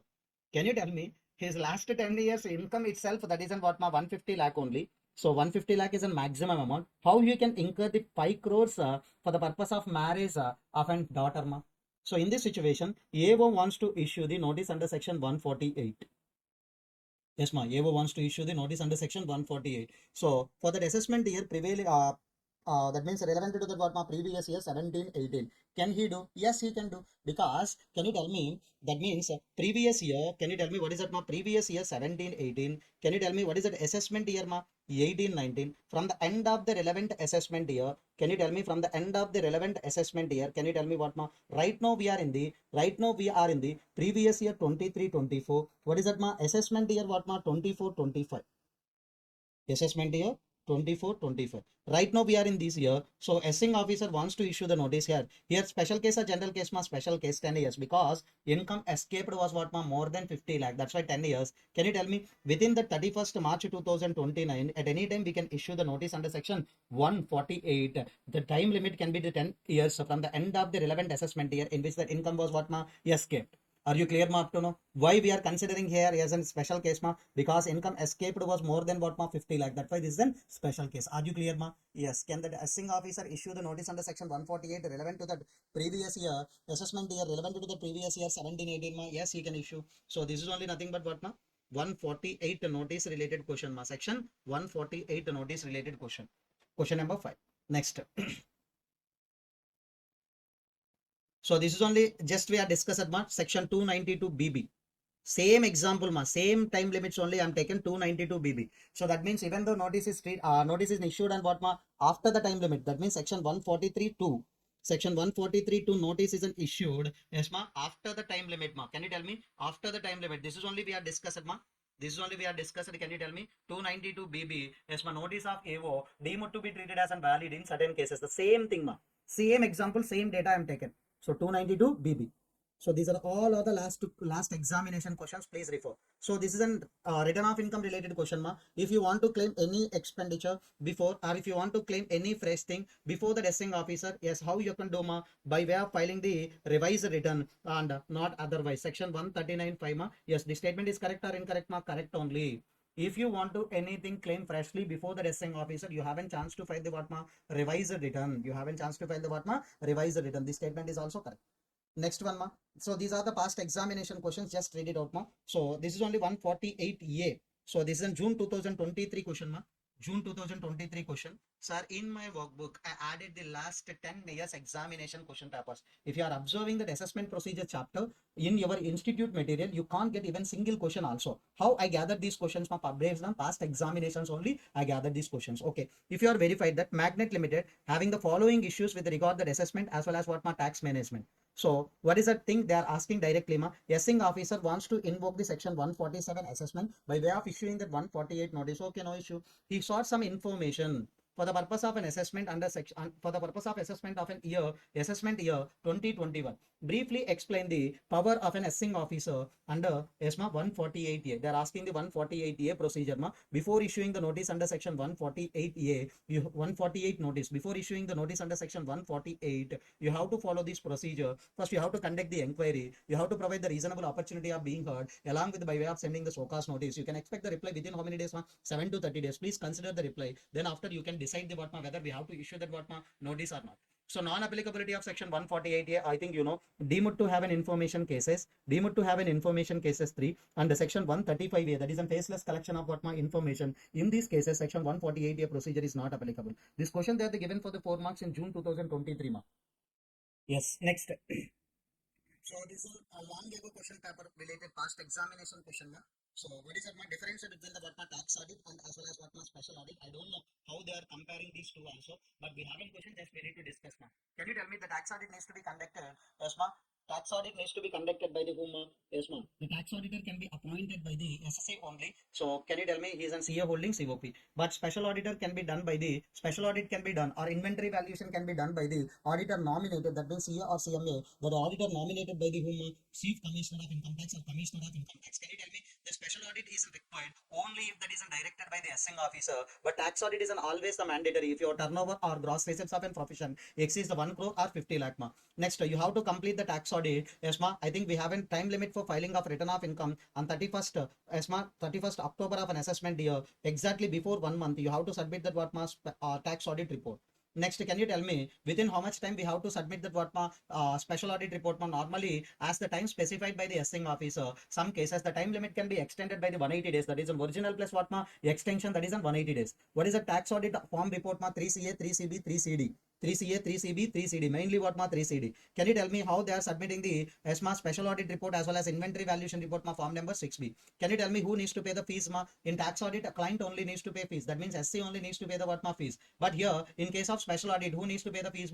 Central government will pay the what fees related to special audit as well as inventory valuation. Okay, if you have failure to, very important for an MCQ, if you have failure to complete the tax audit report within the prescribed time, then you have to pay the penalty, that is an 0.5% of turnover, not 50, 0.5% of turnover, or 1,50,000, whichever is what lower. That means if you are not going with the tax audit, maximum amount of penalty is 1,50,000 only. But if you are not conducting the special audit, definitely you have to pay the penalty. That means what 10,000, that is fixed.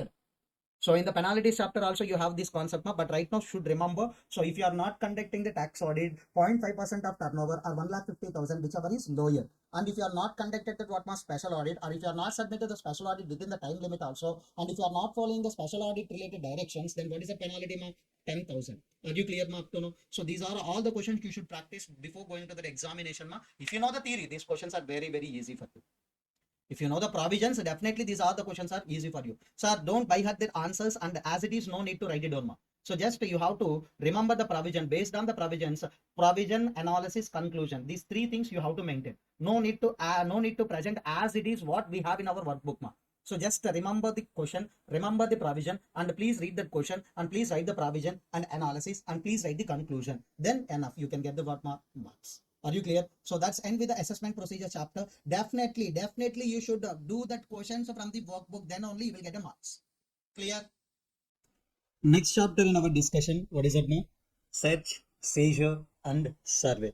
What is the next chapter, ma? Search, seizure, and survey. What is the weightage of this chapter? So every attempt, we can get the 4 to 6 marks from this chapter. 1 4-mark question and 2 marks related MCQ also we can get now.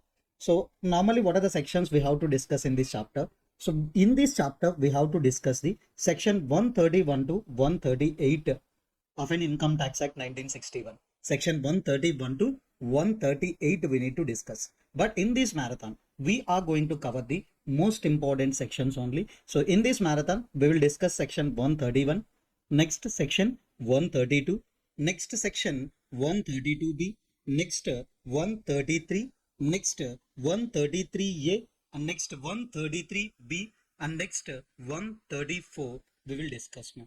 134 we will discuss, and 135A also we will discuss. What are the sections we are going to cover? 131, 132, 132B, 133, 133A, 133B, 134, 135. These are all the things we are going to cover in this chapter. Shall we start the first section? What is the first section, ma? Section 131. What is the section? 131. Power regarding discovery and production of what, ma? Evidences. So many of the persons are thinking as on what, ma? Section 131 is related to powers. No. In this chapter, all the sections containing the powers of the income tax authority only. So in each and every section, they are mentioning that what must separate power related to income tax department. In section 131, they are describing the powers regarding the discovery and the production of what evidences.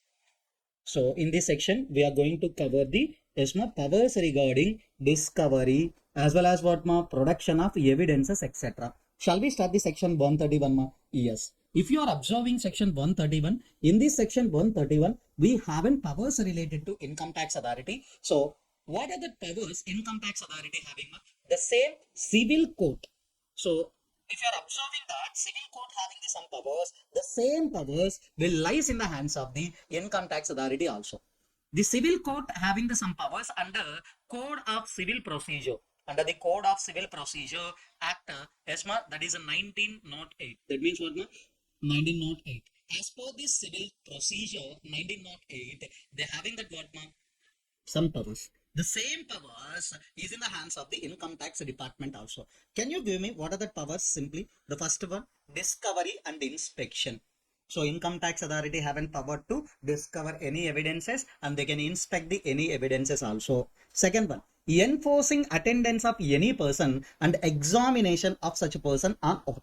That means they can ask the any person to come and attend for the what ma, yes ma, submission of an evidences, and he needs to give a promise. Based on the promise, yes ma, he has to provide that all the evidences. That means examination on oath. I think these are all the things will be happen in the court of law. Next, compelling the production of books of account. That means we can create the pressure related to what ma SSA in order to submit that what ma books of account. That means compelling means nothing but what ma keep on sending the notices, and we are creating the some pressure related to submission of the what ma books and documents. Next we have an submission of what ma. Next we have an what ma issuing the summons. That means we can send the notices. Summons means nothing but what ma notices. The income tax authority have power to summon the notices or issuing the what ma summons. And income tax authority under the section 131, please remember, under section 131, income tax authority have an power to impound the books of accounts. Under this section, they have a right to impound the books of accounts. Impound means nothing but taken over the books of account, maximum for the 15 working days only. Under this section, they have a power to impound the books of account, maximum for how many number of days? 15 days only. So very, very important question. This question can be repeated in the nearly SR 4 or 5 times in the further chapters. So please remember, what are the powers of income tax authority under section 131? Discovery and inspection, enforcing the attendance of any person and examination of such person on oath, compelling the production of books of account, issuing the summons, and yes, income tax authority can impound the books of account for maximum how many working days? 15 working days. That's end with the section 131 power. Yes, section 132 also containing the powers relating to search as well as what ma seizure. The first step is nothing but search ma. After the completion of the search, that means end results of the search will start the what ma seizure proceeding. So first of all, we will go with the what ma search. That end the result of the search will start the what ma seizure. So that's why these sorry, these two concepts we always discussing in the what ma yes ma order only. So after the completion of the search, we will discuss the what ma seizure also. So shall we start the section 132, power of an search as well as what ma seizure? Yes, shall we start? Next we will start the search as well as what ma seizure. What is that ma? Search as well as what ma seizure. So first point in the search. First point in the search concept. Okay. So first of all, Commissioner of Income Tax as well as the Director of Income Tax as well as higher authority can authorize the TESMA any person for conducting the what ma search. Please remember, Commissioner of Income Tax, Director of Income Tax, any higher authority can give the what ma authorization to go for that what ma search. That authorized person only, normally we can call it as an what ma EAO. So generally EAO can go for that what ma search.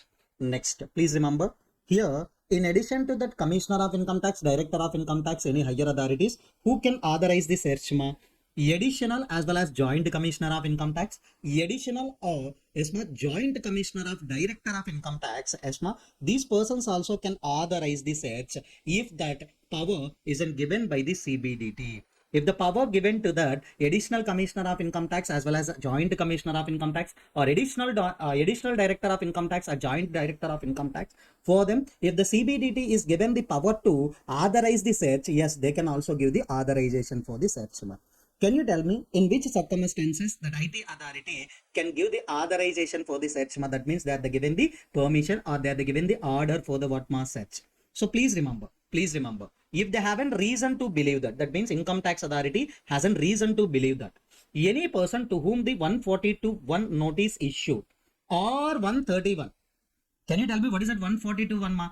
So if you are not okay, if in the process of assessment, we want to get the books of accounts relating to SSC, or we want to get in details relating to what ma, we want to get the details relating to assets or liabilities also. That means we are sending the notice to that SSC, please submit that information. Or under section 131, that means above section, we are giving the what ma notice, so please submit the information.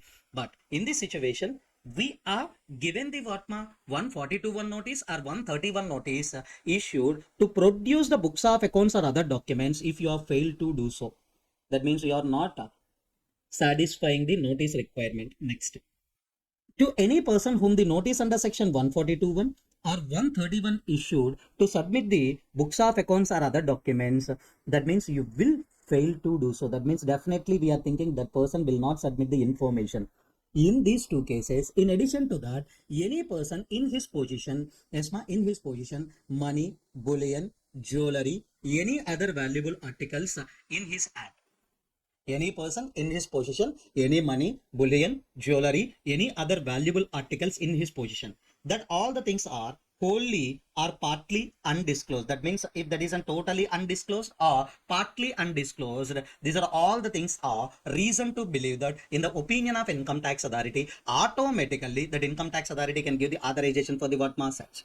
So very, very important point, the note point here. What is the note point, ma? The reason to believe is as in recorded by that IT authority that shall not disclose it to any person or any other authority or any IT also. That means, so they have to record that all the things as in record only. No need to disclose to that any person, ma. No need to disclose to that any person or any superior authority or any yes, ma, superior as well as what ma, any lower authority. No need to submit that all the things, ma. So can you tell me in which circumstances they can give that authorization for this HMO? We are already issued that 142 subsection 1 notice or 131. You are failed to do so. We are already issued the 142 1 notice or 131 notice. We are assuming as and what ma, definitely you will fail to do so. Next, in your hand you have these valuable articles, but you are not disclosed that all the things properly or partly undisclosed. In this situation, definitely we can give the authorization for the what ma search.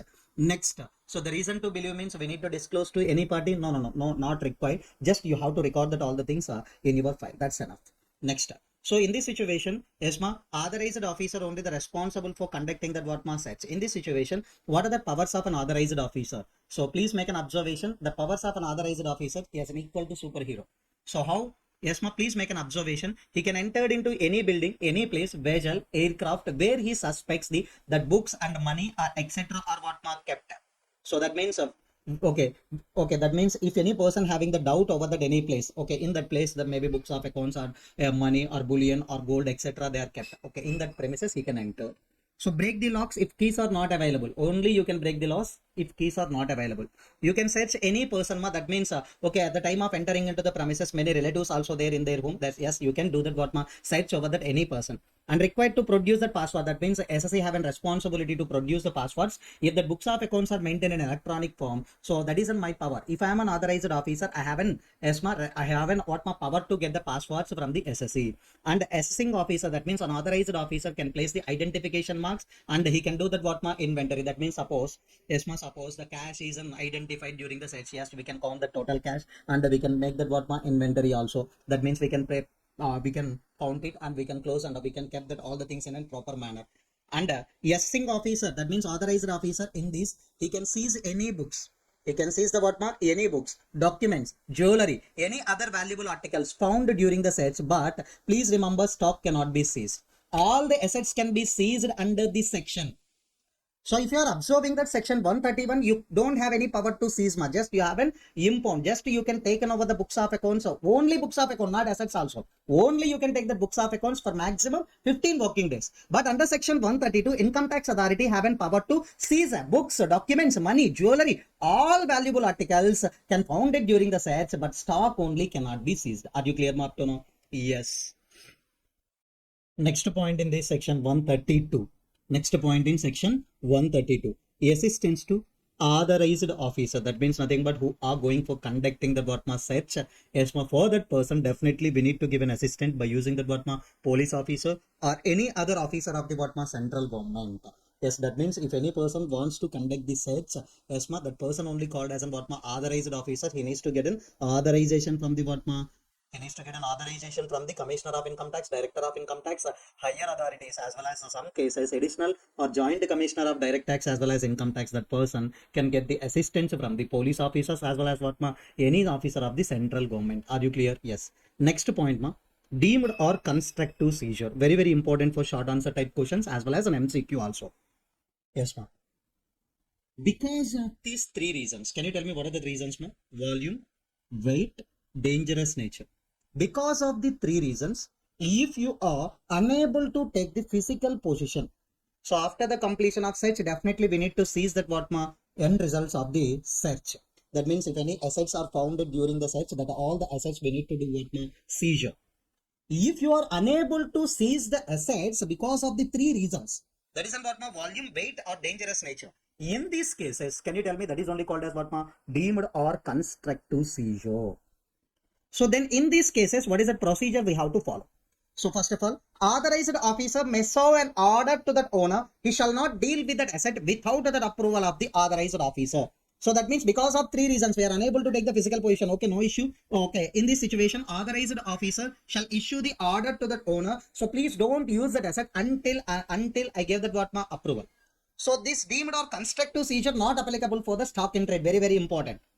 Next, such order also be passed for that any reason other than those mentioned above. Can you tell me what are the other than those mentioned above? That is in volume, weight, as well as what my dangerous nature. The because of these reasons, if you are issued, that is a deemed or constructive seizure, this order can be issued any reason other than the above also. That is not treated as, that is not treated as deemed seizure or constructive seizure. So definitely I can issue an order to that owner, please don't use that asset. Yes, ma, please don't use that asset for number of days. I can give that. But that cannot be treated as deemed or constructive seizure. It shall not be in force after 60 days from the date of order. So just, okay, I don't want to take the asset into that my custody, sir. Just I'm giving the one order. So please don't use that assets until I'm given the permission. Until I given that what, my permission. So until I gave the permission, up to that time you can't use. But that cannot be treated as what, my deemed or constructive seizure. Deemed or constructive seizure means because of three reasons, if you are unable to take the physical position, that is only called as what, ma, deemed or constructive seizure. But in this case, that cannot be treated as deemed or constructive seizure. It shall not be in force after the 60 days of the date of order. So today, if I am given the order, because of three reasons, it can be valid for that asthma until I am given the permission.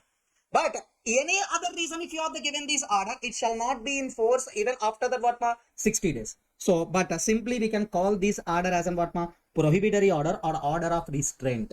If you are given the order because of three reasons, that is in volume, weight, nature, that is only called as what, ma, deemed or constructive seizure. If you are given the prohibitory order or order of restraint, it is not treated as a deemed seizure. It will be valid only for 60 days. After the 60 days, it shall not be into the force. Are you clear, ma? Yes. Next, we have a provisional attachment concept, ma. So maybe this is an MTP question. So I think 5 or 6 years back, this is a famous question in that examination point of view. So that's why we want to discuss now. Okay. So after the completion of search, generally we can seize the assets. After the completion of search, we can seize the assets. By using the seized assets, we can recover the tax liability. Okay. But during the search itself, I have a doubt about the SSC. So after the completion of search, we are unable to take that what, ma, seizure procedure as well as what, ma, recovery procedures. That's why while conducting the search itself, or within the period of 60 days from the last authorization of search, that means what, ma, so at the time of what, ma, search, or within a period of 60 days from the authorization of search, that means after the getting the permission for the search within the 60 days, that means authorized officer, that means what, ma, who are conducting the search may attach that all the properties provisionally. So any property, that means what, ma, if the situation demands, he can provisionally attach the all also, but he can provisionally attach the any property belongs to the SSC. Here only the twist. Sir, after the completion of the search, we can seize. But before the completion of search itself, I have a doubt about that SSC. Maybe, yes, a department revenue may be affected if I am unable to, yes, seize after the completion of search. That's why that assessing officer or authorized officer try to provisionally attach. That means we are taking the properties provisionally, yes, before, yes, conclusion of search itself. That means during the search or within a period of 60 days also. Provisional attachment isn't valid for that unlimited time. No. Provisional attachment is valid up to 6 months from the date of order. If I am taking that what, ma, provisional attachment from the date, within how many months, ma? 6 months only. Yes, ma. If any asset is provisionally attached, that authorized officer is nothing but done what, ma? Provisional attachment of the property. In this situation, authorized officer wants to know about the value of that asset. So that's why he can give the reference to the valuation officer. The valuation officer can give the reference to that authorized officer. That means the report of the valuation officer shall give within 60 days from the date of such a reference. Can you tell me what is that reason here? Sir, the provisional attachment asset is valid only for how many days, ma? 6 months. Only for how many months, ma? 6 months. So that's why you have to value that all the things and please submit the valuation report within how many days, ma? 60 days. So this is a different, ma. 142A in your assessment procedure, whatever the concept you are learned, that is a different.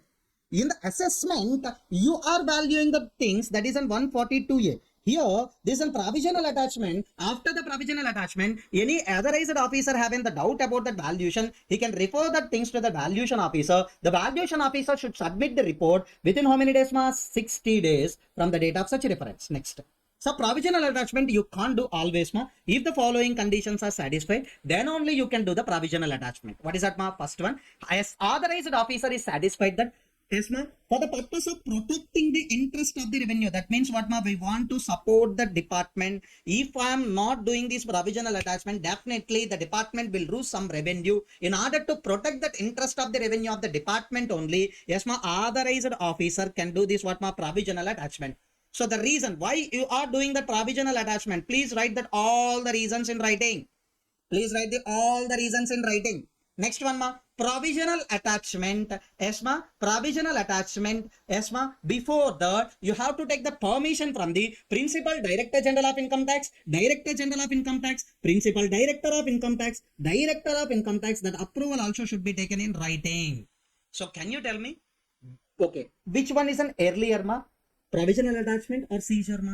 Provisional attachment only earlier. During the search itself, we can provisionally attach, ma. It can be valid for how many months, ma? 6 months from the date of the order. Can I do the provisional attachment without getting any permission? No, no, no. The provisional attachment, at the time of doing the provisional attachment, assessing officer or authorized officer, yes, ma, satisfied about the protecting the interest of the revenue, and the provisional attachment should be in writing. Prior approval also should be in writing. The prior approval should be taken from the Principal Director General of Income Tax, Principal Director General of Income Tax, Principal Director of Income Tax, Director of Income Tax. Are you clear? Yes, this is another concept of provisional attachment, ma. So please remember, deemed or constructive seizure, as well as what, ma? Prohibitory order or order of restraint, as well as a provisional attachment. These three are very, very important concept under section 132. That is in what, ma? Search and seizure concept. Okay.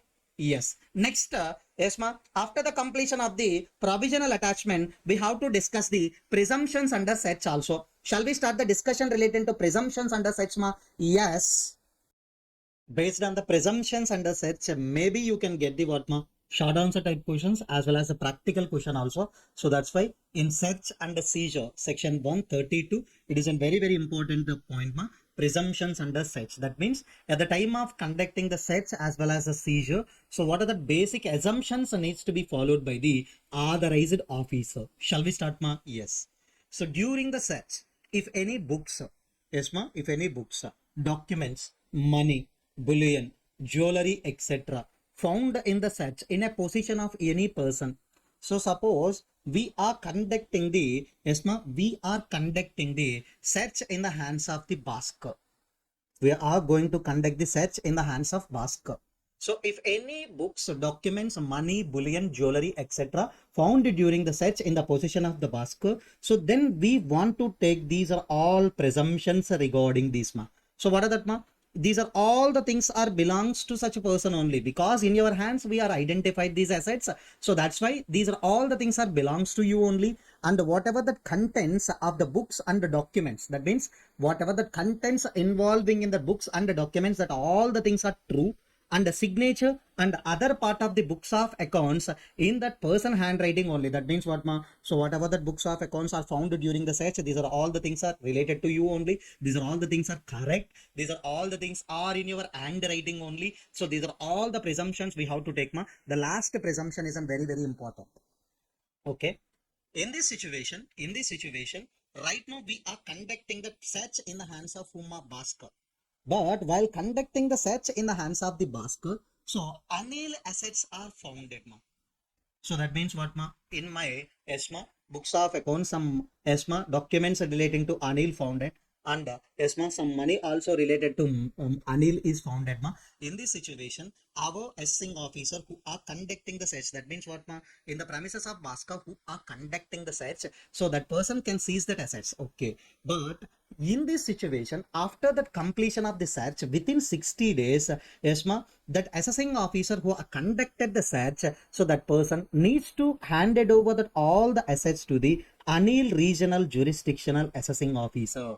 Can you tell me within how many days, ma? 60 days. after the completion of the search, within 60 days, assessing officer needs to hand it over the all the books of accounts and documents, money, bullion, jewelry, etc. founded over related to Anil. That all the things we need to hand it over to Anil jurisdictional assessing officer. So this is the most important point, ma. In my premises, if any other person assets are founded, definitely that all the things can be seized by the authorized officer. But that authorized officer needs to deliver the all the things to that jurisdictional assessing officer within 60 days from the completion of what, ma, search.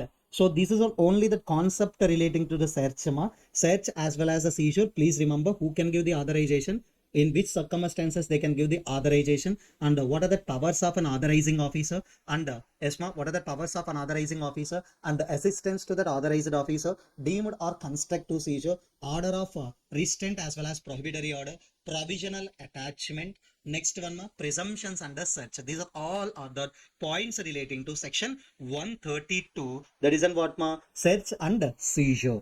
Next, next, we are going to discuss the section 132B. What is that? 132B. Whatever that assets as well as the books of accounts are seized.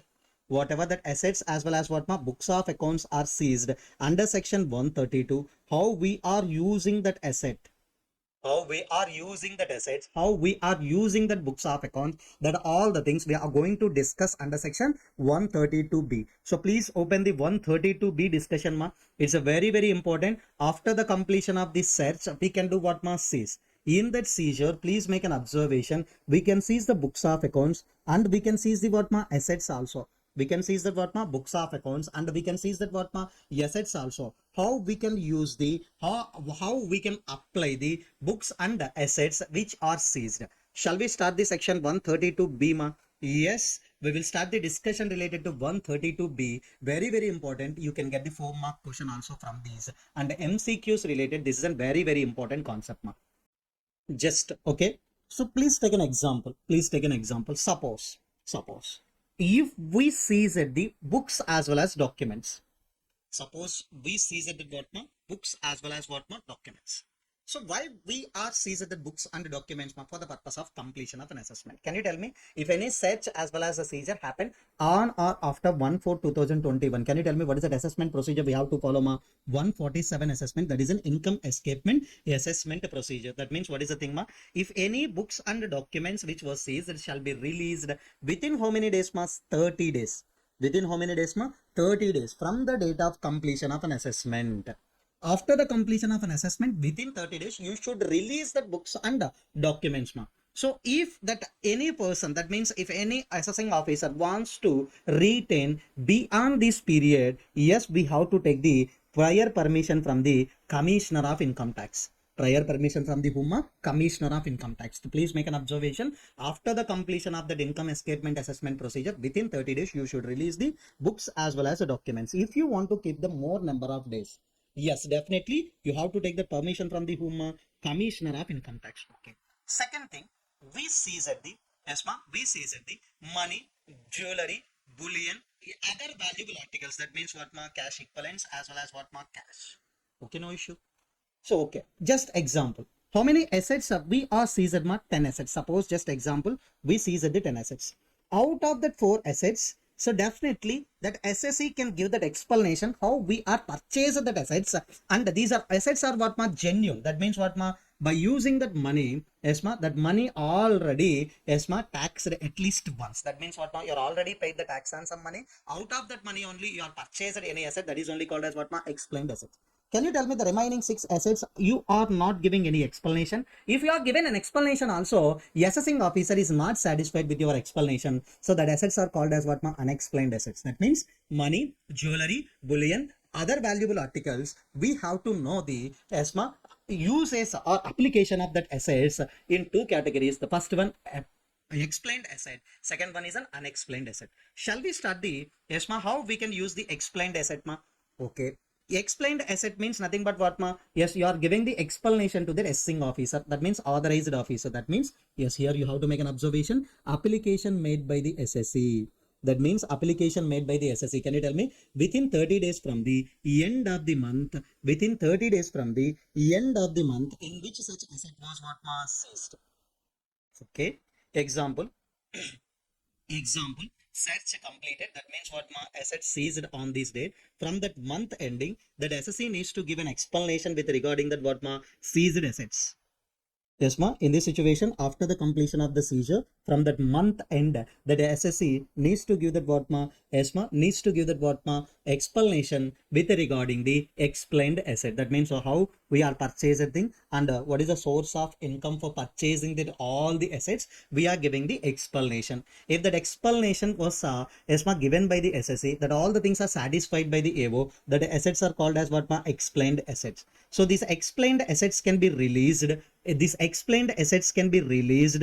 Yes, ma. These explained assets can be released after adjusting existing tax liability. Whatever the previous years you haven't pending tax liabilities, after adjusting that existing tax liability, whatever the remaining assets are there, that remaining assets shall be handed over to that SSC within 120 days from the completion of what ma search.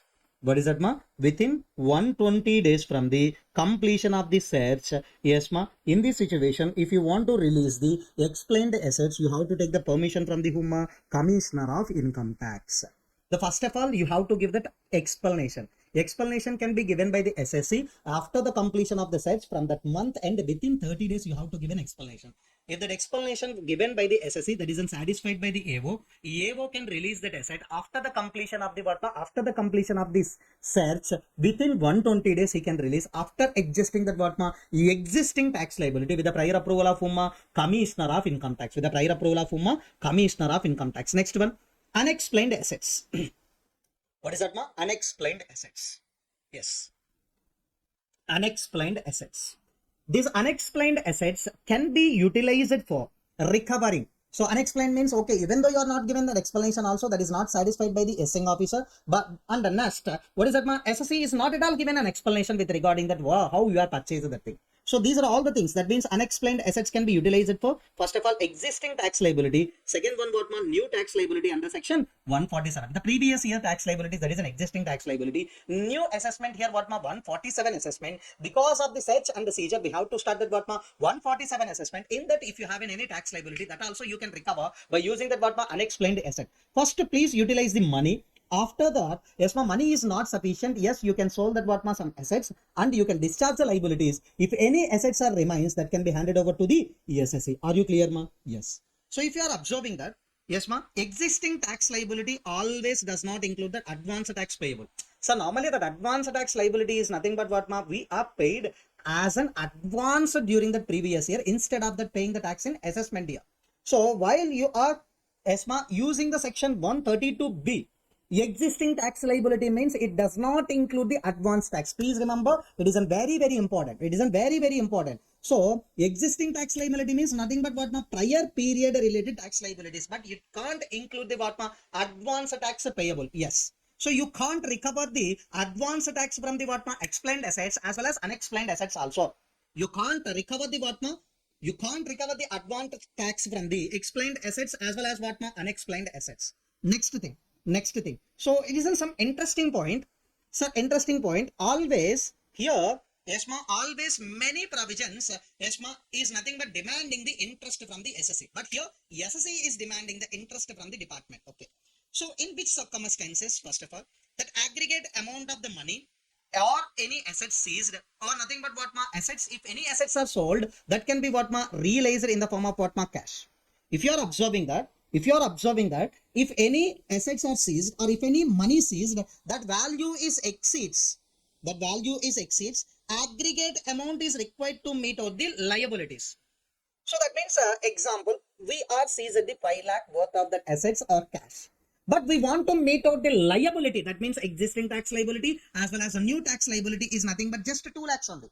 Can you tell me how much amount you are seized excess? 3 lakh. On the 3 lakh, we can get the interest. What is the rate of interest? 0.5% per month or part of the month. Please remember, not 1%. Department is paying that interest to you here, 0.5% only. Next, what is the period, ma? Yes, ma. Period, that means, yes, ma, from which date, ma? Date after that expiry of period of 120 days from the completion of the search. Can you tell me how they are given the 120 days from the completion of search, ma? So, explained asset you can release after the completion of 120 days from the search. After the completion of search, within 120 days, you have to release the explained asset from that date to, yes ma, date of completion of an assessment under section 147. Yes ma, in between this period, you can get the 0.5% per month or part of the month. Anyway, okay, in any way also, if you want to calculate that interest amount, rate of interest and the period, these are very, very important ma. Are you clear ma up to now? Yes, if you are observing that section 132B, how we are using the seized asset, that means application of the seized assets also done. Next, shall we start the power to call information ma? Shall we start the next section, power to call information? In this chapter, every section is nothing but power to income tax authority only. Power to income tax authority only. Yes ma. 133 power to call information we will discuss ma. In this section, income tax authority have an power to call information from the SSE. Okay. If you are observing what is that section content ma, power to call information. Example. Okay. Salaried SSEs wants to file the return of income. Okay. So they can file the return of income. Yes ma, with the help of ATC claiming or HRA also. That means house rent allowance also exemption they can claim. 80D as well as 80D, 80DD, 80DDB as well as what ma? 80U. They can claim all these deduction without submitting that any proofs at the time of filing the return of income. So because right now we are following that what ma? NXLS ROI. But while conducting the assessment by the assessing officer,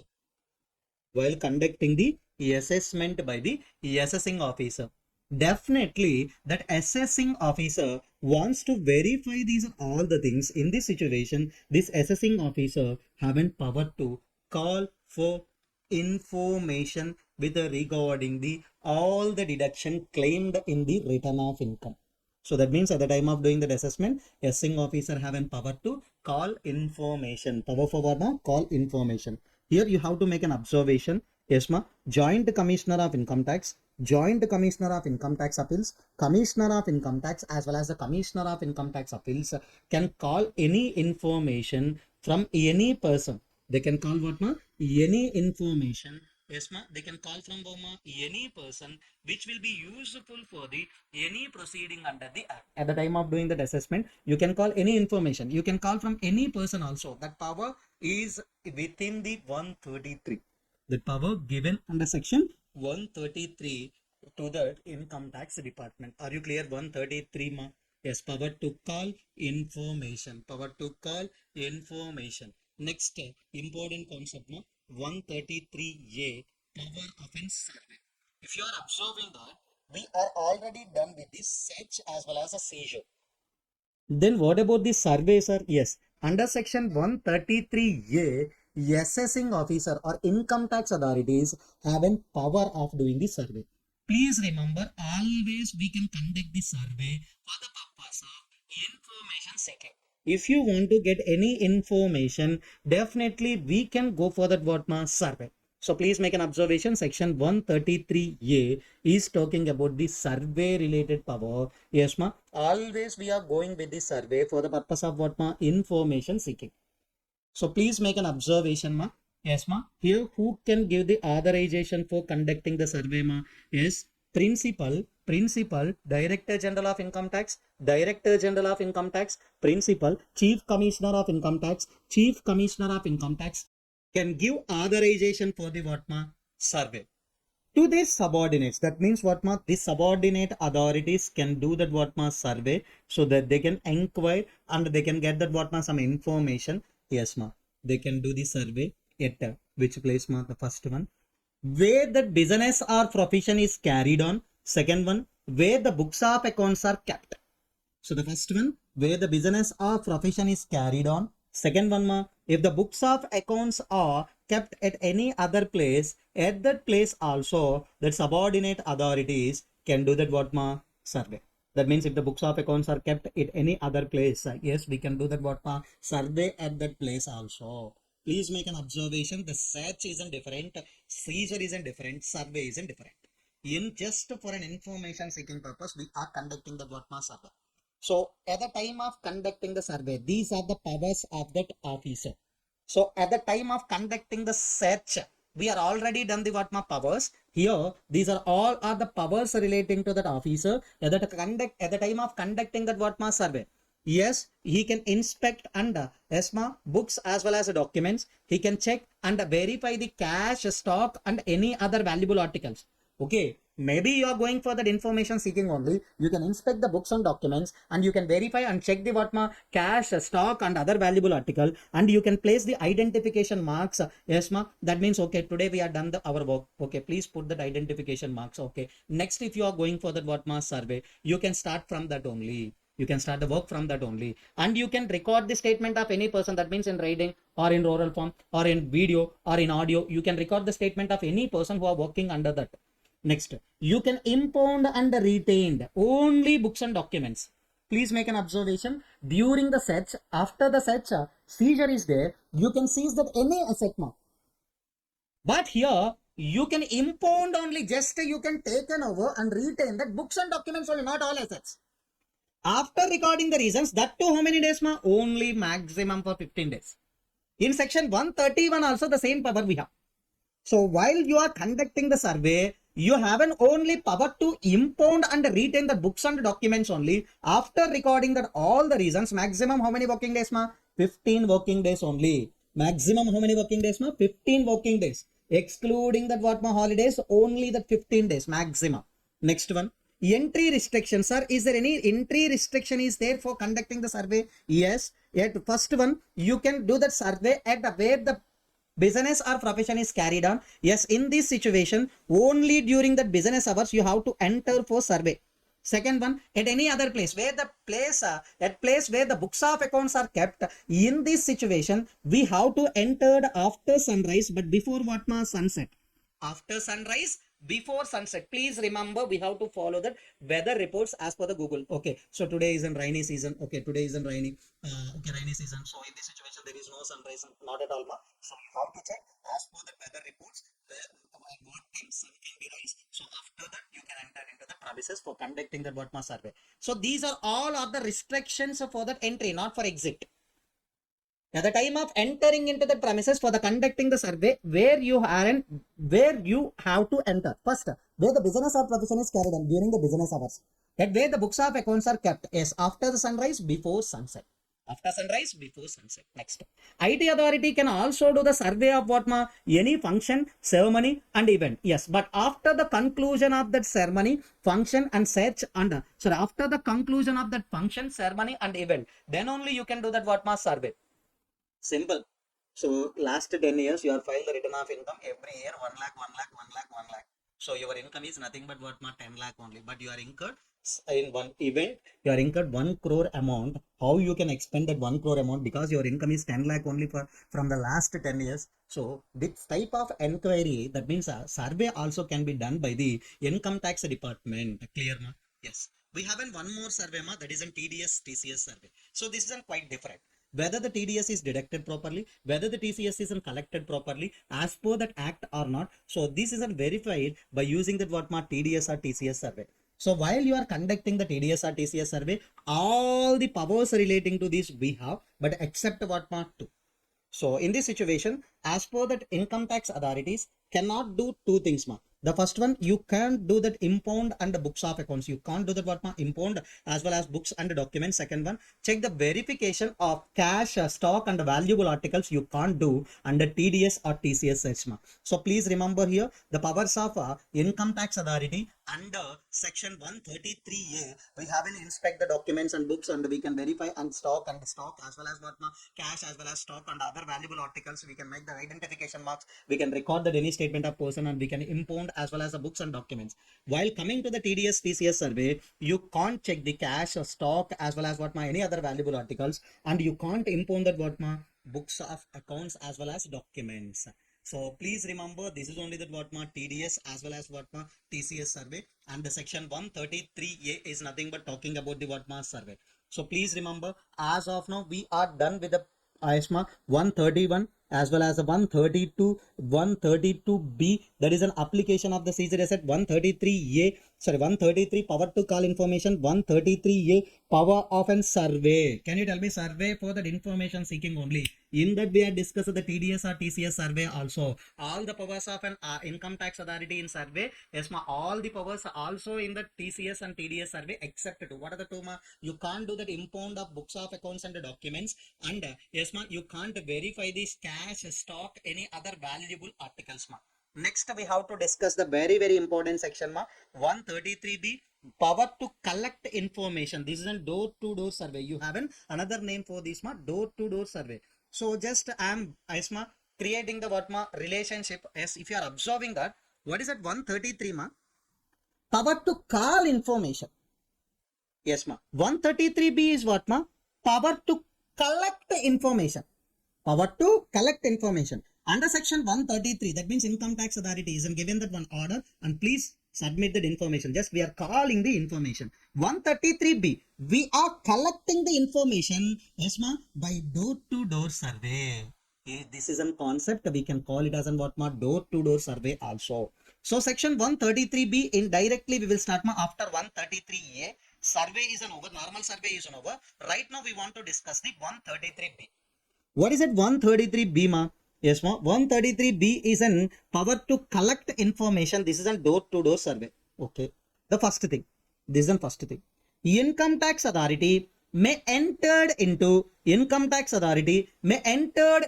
any place where the business or profession is carried out. So that means you can't enter into the way the books of accounts are kept place. Under section 133B, IT authority have an power to enter at a place where the books of where the business or profession is carried out.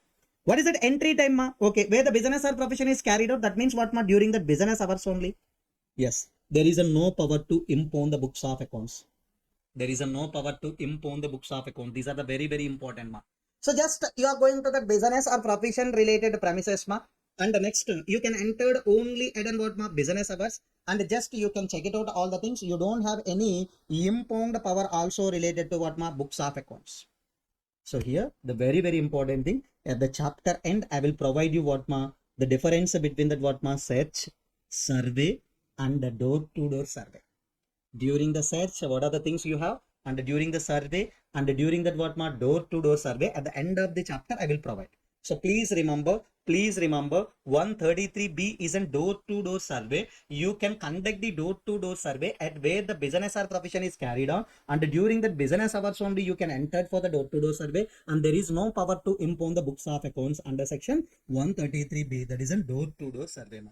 Are you clear ma up to now? Yes. If you are observing that, how many sections are done ma? 131, 132, 132B, 133, 133A and 133B also done. Yes ma. Next we will discuss the section 134. This is also past examination question related section ma. 134. Power to inspect the statutory records of a company.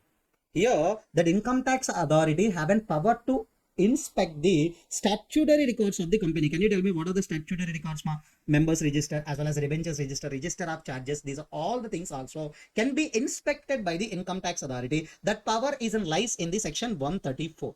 Just we will discuss the section 134 ma. So you can expect one theory question also on 134.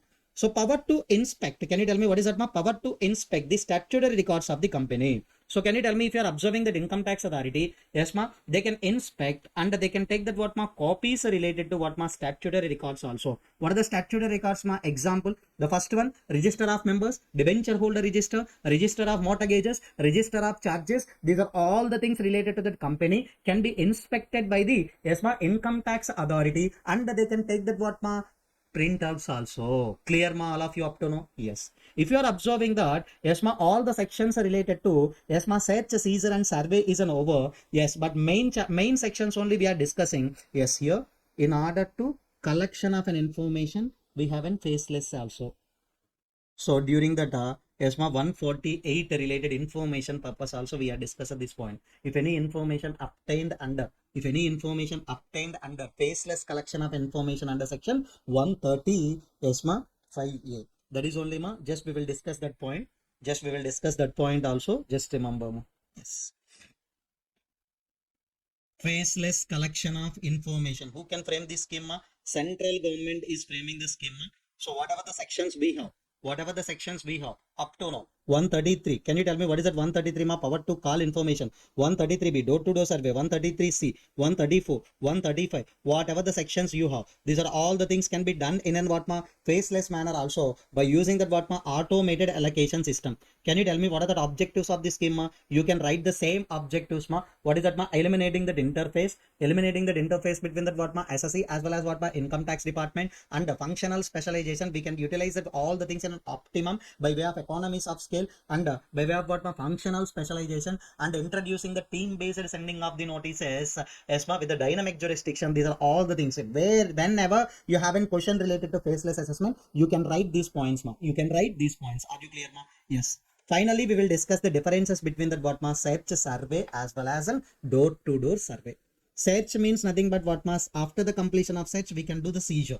So survey is only for the purpose of information seeking. Power to collect that information under section 133B means nothing but what ma door-to-door survey. Yes ma, what is that ma? Door-to-door survey. Shall we discuss one by one ma? Yes. Can you tell me entering place? That means at where we can enter. So nothing but I think you know under section 132 any place. Yes ma. But 133 business or profession carried out place and where the books of accounts are kept. But door-to-door survey, you can enter only in yes ma where the business or profession isn't kept. Where the business or profession is carried out. Sorry. Entry time. Can you tell me any time, any place? Okay. Next one ma survey. Can you tell me where you are carried out the business or profession during the business hours? Where you are maintained the books of accounts after the sunrise, before sunset? Yes, in door-to-door survey, you can enter into the where the business or profession is carried out. So that's why during that what mark business hours only. Are you clear? Yes. So you can do the seizure after the completion of the search. After the completion of the search, you can do the seizure, but except what ma stock in trade. Yes, in survey you can impound the books of accounts. Yes, ma maximum for how many working days ma? 15 working days. But during the door-to-door survey, that is an power to collect the information. Power to collect the information. There is no impoundment. There is no impound of books of accounts also. Assistance of police officer when you can get ma during the survey, during the seizure as well as during the search, you can get the assistance of the police officer in the remaining two. That means door-to-door survey or survey, you can't get the assistance from the police officer. Yes, you can break the locks when only keys are not available in case of what ma search. In case of what ma search, not in case of what ma survey as well as door-to-door survey. So please remember these three differences ma. Many students are confusing. Yes ma, at one place they are given that what ma yes you can import. At one place they are given that what ma seizure. In one place you can't do that what ma import. So please remember whenever we have a word of import, you can import only books and the documents. Are you clear? Yes. Are you clear ma up to now? Yes. So shall we start the workbook related ma? Yes. Yes. Workbook relating to search, seizure and survey. If you are observing, there is no question related to search, seizure and survey in your institute material ma. So just I'm gathered these are all the questions based on the past examinations. Just listen. Yes. Assessing officer within the jurisdiction surveyed the popular cyber cave at 12 o'clock in night. For the purpose of what ma? Collecting information. For the purpose of what ma? Collecting information. Please remember. Which may be useful for the purpose of what ma? Income Tax Act 1961. Okay. The cyber cafe is kept open for that what ma? Yes ma every day. Yes ma 2 p.m. and 2 a.m. That means what ma? Yes, we are entered in during that what ma business hours only. Anyhow. So that means that is kept open for that to business during that what ma 2 p.m. to 2 a.m. That means we are entered at what ma 12 o'clock midnight. Okay. That owner of the cyber cafe, that means SSC claims that the assessing officer could not enter into late night. So that is only the argument of an SSC. Can you tell me whether the SA argument is correct or incorrect? Incorrect. That assessing officer want to take away the books of accounts with him. So what is it ma? Books of accounts with him. Can you tell me here? This is in survey ma 133A. Can you tell me yet? Yes ma. He can impound the books of account. Yes, he can impound the books of account maximum for how many working days ma? 15 working days. So he can't seize that all the things ma. Just he can import. So that means based on that only you have to write it down. You have to write it down. So this is the same question is repeatedly is given in that one examination ma. So if you are observing the June 2023, they are given this question directly. June 2023. Nothing but they are asking that what ma whether the contention claimed by the owner is correct or incorrect, because what now they are arguing as in, so he cannot enter into the premises for the purpose of the survey in late night. That objection is, or that claim is an invalid only, because during the business hours you can, that means assessing officer can enter. The proposed action taken by the assessing officer is correct or incorrect. Incorrect, you can impound or you can take the custody of the books only for that how many working days? 15 working days only. That these two things you have to write it down in that examination. Just I am giving these are the questions you should refer before going to that examination. So please write the provision, analysis, conclusion, that type of only. Don't buy her the entire answer. Next, this is in section 132b. So how you are applying that what seized assets? How you can use that what seized assets? That is only the question. So how you are dealing with the what seized assets? Next. So write a short notes on what deemed or constructive seizure, presumptions under search.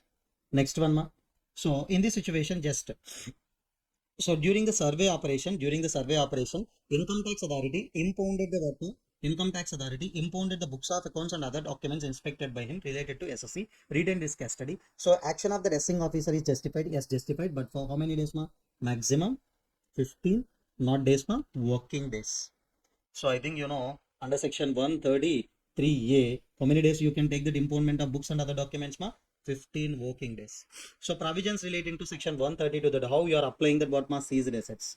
So this is only the very, very important question, section 134. What is it? 134 income tax authority having power to, yes, power to check the statutory records. That is what members registered, debenture holder registered, any other security holder registered. That means yes, that means the company management is refusing. If you are observing that what company's management is denies to show that what statutory records. You are an income tax department officer. You have to only inspect that income tax record, not the statutory records. Like that only they are arguing. In this situation, ESMA section 134 is given the power to income tax authorities. He can inspect the what statutory records also. Next, powers of an authorized officer while conducting that what search. So that means he having the superman powers. He can enter into any place at any time, anywhere. He can enter into that any premises and he can search the any person. Yes, next one. This is a very, very important question, past examination also, just before. Director General of Income Tax, after getting some information from the, so that means what is that? Director General of Income Tax having information, Mr. M, in his position, unaccounting cash of 50 lakh is there. So nothing but in the hands of that Mr. M, we are identified that how much amount of unaccounting cash, 50 lakh. By invoking the powers under section 131, this is a starting section of this chapter, if you remember. So by invoking the powers in section 131, so he ordered for the seizure. Can he do? No. If you are observing, section 131 having the powers related to these only. If you are observing, what are the powers? Discover and inspection, enforcing the redundance, compelling the production of books of account, and issuing the summons. These are only the powers contained under section 131. Then in this situation, that order for that seizure of the unaccounting cash is correct or incorrect? Incorrect only, because under section 131, income tax authority not having the powers to what do seizure. If not, okay, seizure is not possible under section 131. Then how we can do the seizure? Any other power is there? Yes, we have in section 132, no. So first to go for the survey, go for that what search. After the completion of the search, yes, definitely you can do that what seizure. So that is only that what remedy we have. So the please remember, it is a very, very important question. You have to understood in this chapter all are what powers only. All sections are containing the powers only. Next one, this is a very, very important point, Can you tell me who can give the authorization for the search, Who can give the authorization for the search, If you are observing, who can give the authorization means Commissioner of Income Tax or Director of Income Tax or any higher authority can give the authorization for the search. Okay. But in this question, who are giving the authorization? Joint Commissioner of Income Tax isn't giving the authorization. In this situation, SSC argues that, SSC challenged that the Joint Commissioner of Income Tax is not having the power to authorize the search. Can you tell me that SSC's intention or challenge isn't correct? Yes, correct. If that power isn't empowered by the CBDT, then only that additional Commissioner of Income Tax or Joint Commissioner of Income Tax can authorize the search. So here you have to write it on the answer in an innovative way. If the Joint Commissioner have been duly empowered by the CBDT, that means CBDT is given the power to Joint Commissioner of Income Tax, then contention raised by the SSC would not valid. That means, okay, already CBDT isn't given the empowerment to, yes ma, empowerment to start the what ma, given the what ma authorization for the search. If CBDT is given the power, that SC intention is not correct. If CBDT is not giving the power to whom, Joint Commissioner of Income Tax, that SC challenge is and what ma correct. Next one. You have to think that is only that what ma, how we are utilizing the assets. And very, very important question. This is only that what ma, presumptions under such related question. Yes, ma, please read this question at least once. Presumptions under such. So after the discussion of the after the reading of the presumptions, immediately you can open this question mark. This is a very, very important question, past examination question. Just to read it out. Presumptions under such. The remaining all the questions are the theory only ma. This is a past MTP question. This is a long ago MTP question ma. So nothing but what ma 133.6. That is in power to call information. So this is applicable for the cooperative any person also. That means in person definition whoever are there. So further this section will be applicable. There is no exception for the cooperative society as well as cooperative bank also. Next ma, last examination question. Question number 15 ma. Question number 15 is last examination question. So can you tell me what is that ma? So income tax authority has a power to do that what ma survey. While conducting the survey, what are the powers? While conducting the survey, what are the powers they have? Inspect the books and documents, verify place the identification mark, record the statement of any person. They can impound the books of accounts and documents, record for how many working days ma? 15 working days. So this is also June 2023 examination question ma. June 2023 examination question. So you can refer this question ma. So that means nothing but what ma, you having explained asset within how many days we have to release that what ma explained asset.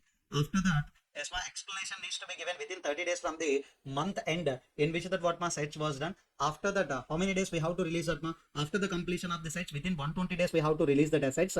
Yes ma, with the prior approval of whom, Commissioner of Income Tax. So these are all the question ma. And door-to-door survey 133B.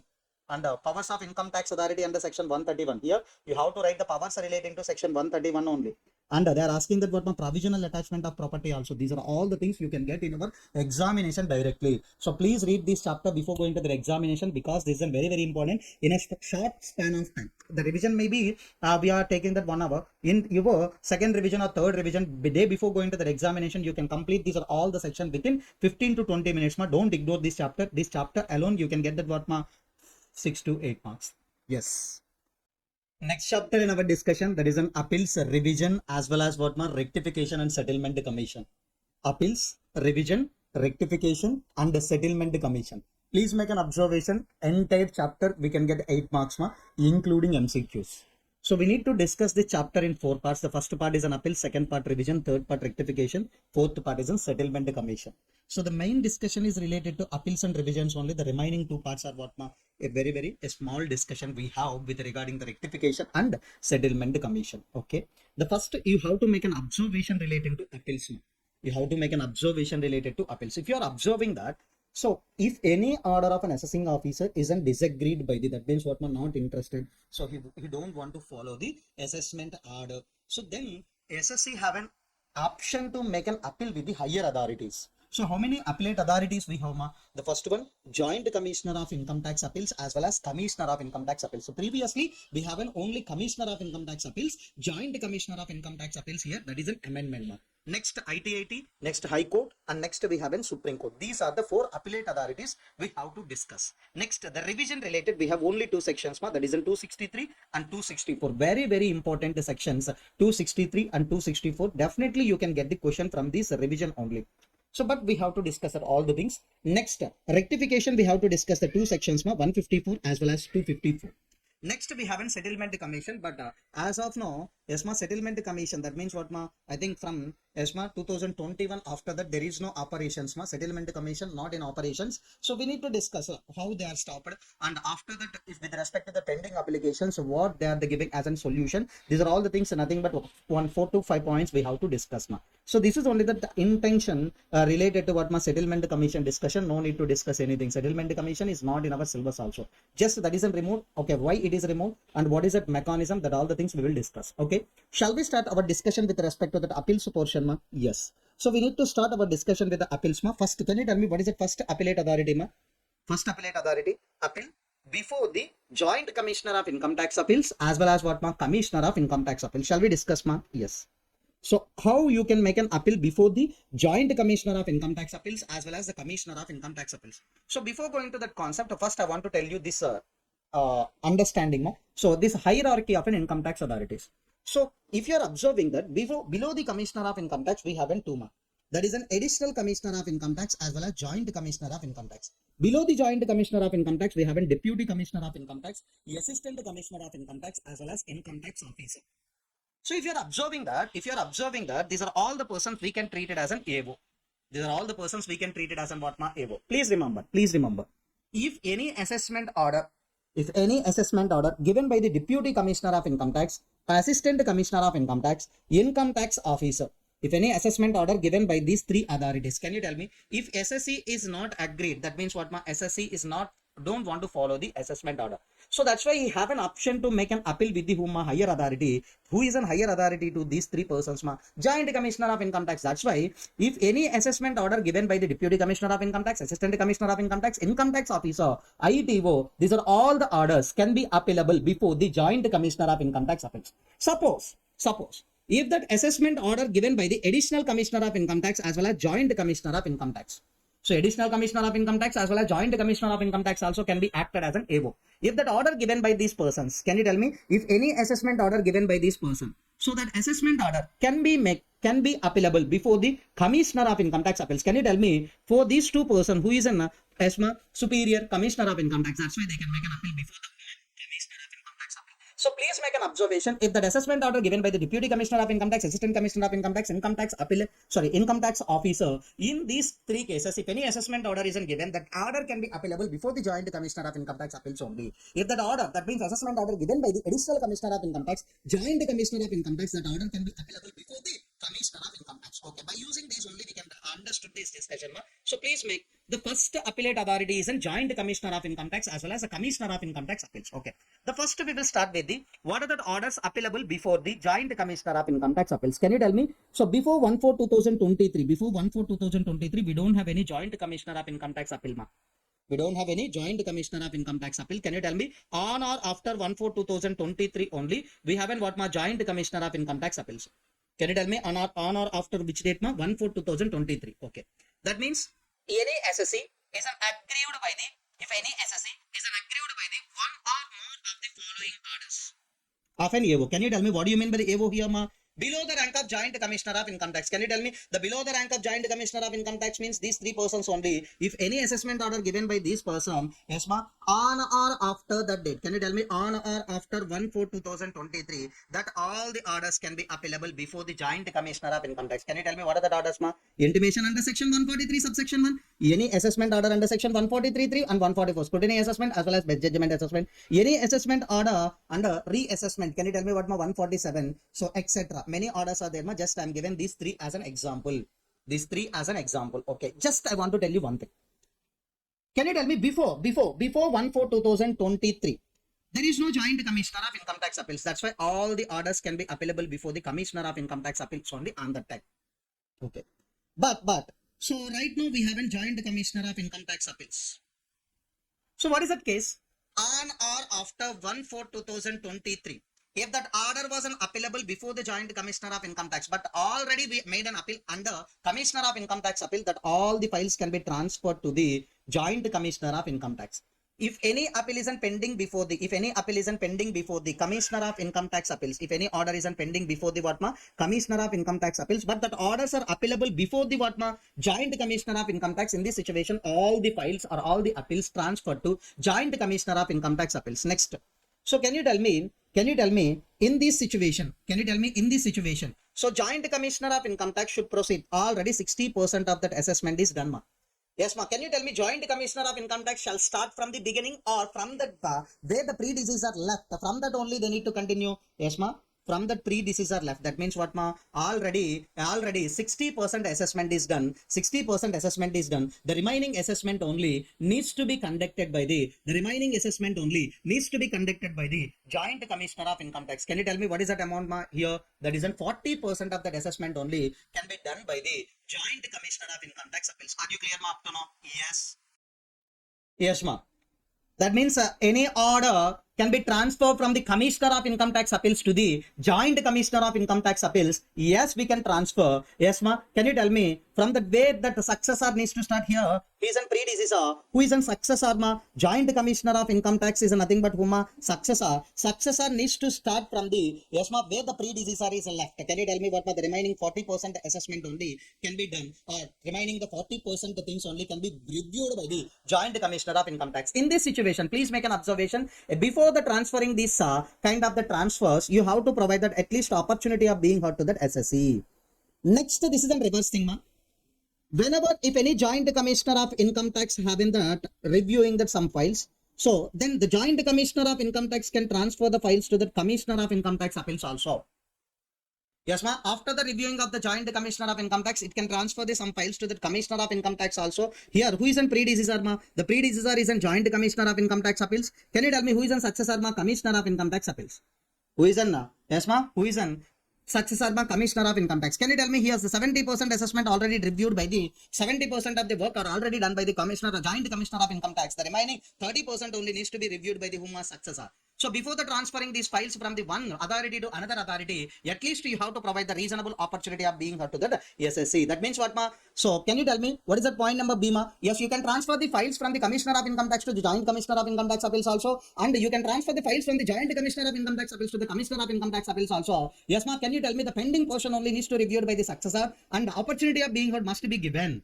Next, central government. Can you tell me always the central government, whatever the things we have discussed till now, can you tell me what are the things we have discussed now? So appeals can be made by the SSC. So what is that form numbers? These are all the things we know, but these are all the things can be ESMA conducted in a faceless manner also. The central government is an introducer of the faceless appeals related scheme also. The please remember always, if you haven't faceless related schemes or faceless related schemes, all the things are ESMA empowered as well as what, ma, given by the central government only.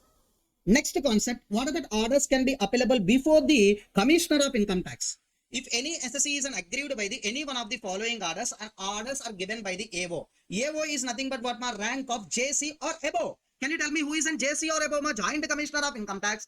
As ma, Joint Commissioner of Income Tax or Additional Commissioner of Income Tax is given the assessment order. If that assessment order is aggrieved by the SSE, that all orders can be appealable before the Commissioner of Income Tax. Can you tell me what are the examples, ma? Yes, ma. If any intimation under section 143 subsection 1, any assessment order under section 143 or 144, any reassessment order, etc. These are all the orders if given by the Joint Commissioner of Income Tax as well as Additional Commissioner of Income Tax. These are all the orders can be appealable before the Commissioner of Income Tax Appeals only.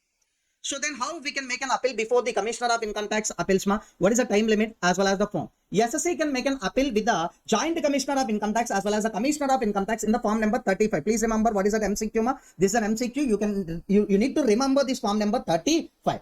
And next, within how many days, ma? After ESMA receiving the assessment order, within 30 days, you have an option to make an appeal with the Joint Commissioner of Income Tax Appeals as well as the Commissioner of Income Tax Appeals. But if the Joint Commissioner of Income Tax Appeals or Commissioner of Income Tax Appeals isn't satisfied, even after 30 days also, they can allow the making an appeal. They can accept the Bhatma appeal even after 30 days also, if an applicant has the Bhatma sufficient cause. Are you clear, ma, up to now? Yes. While making an appeal with the Joint Commissioner of Income Tax Appeals as well as the Commissioner of Income Tax Appeals, what are the documents you have to submit? The first one, Memorandum of Appeal.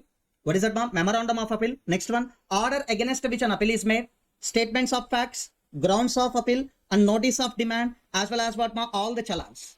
That means memorandum of appeal means nothing but what, ma, all the things you have to submit with the Joint Commissioner of Income Tax as well as the Commissioner of Income Tax. What is the concerns? What is your main objective behind the making an appeal? And next, statements of the facts, grounds of appeal, and if any assessment order, assessing officer is given the order along with the what, ma, demand notice. That means yes, ma, assessing officer is demanding the some amount from the SSE, so that notice of demand, all the challans have to be submitted. Next, payment of tax before making an appeal. Sir, can you tell me, before making an appeal, SSC needs to pay that any tax? Yes.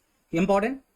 So payment of tax before making an appeal. That means if any SSC wants to make an appeal before the Commissioner of Income Tax Appeal or Joint Commissioner of Income Tax Appeal, he needs to pay any tax. Yes. The first one, if return filed.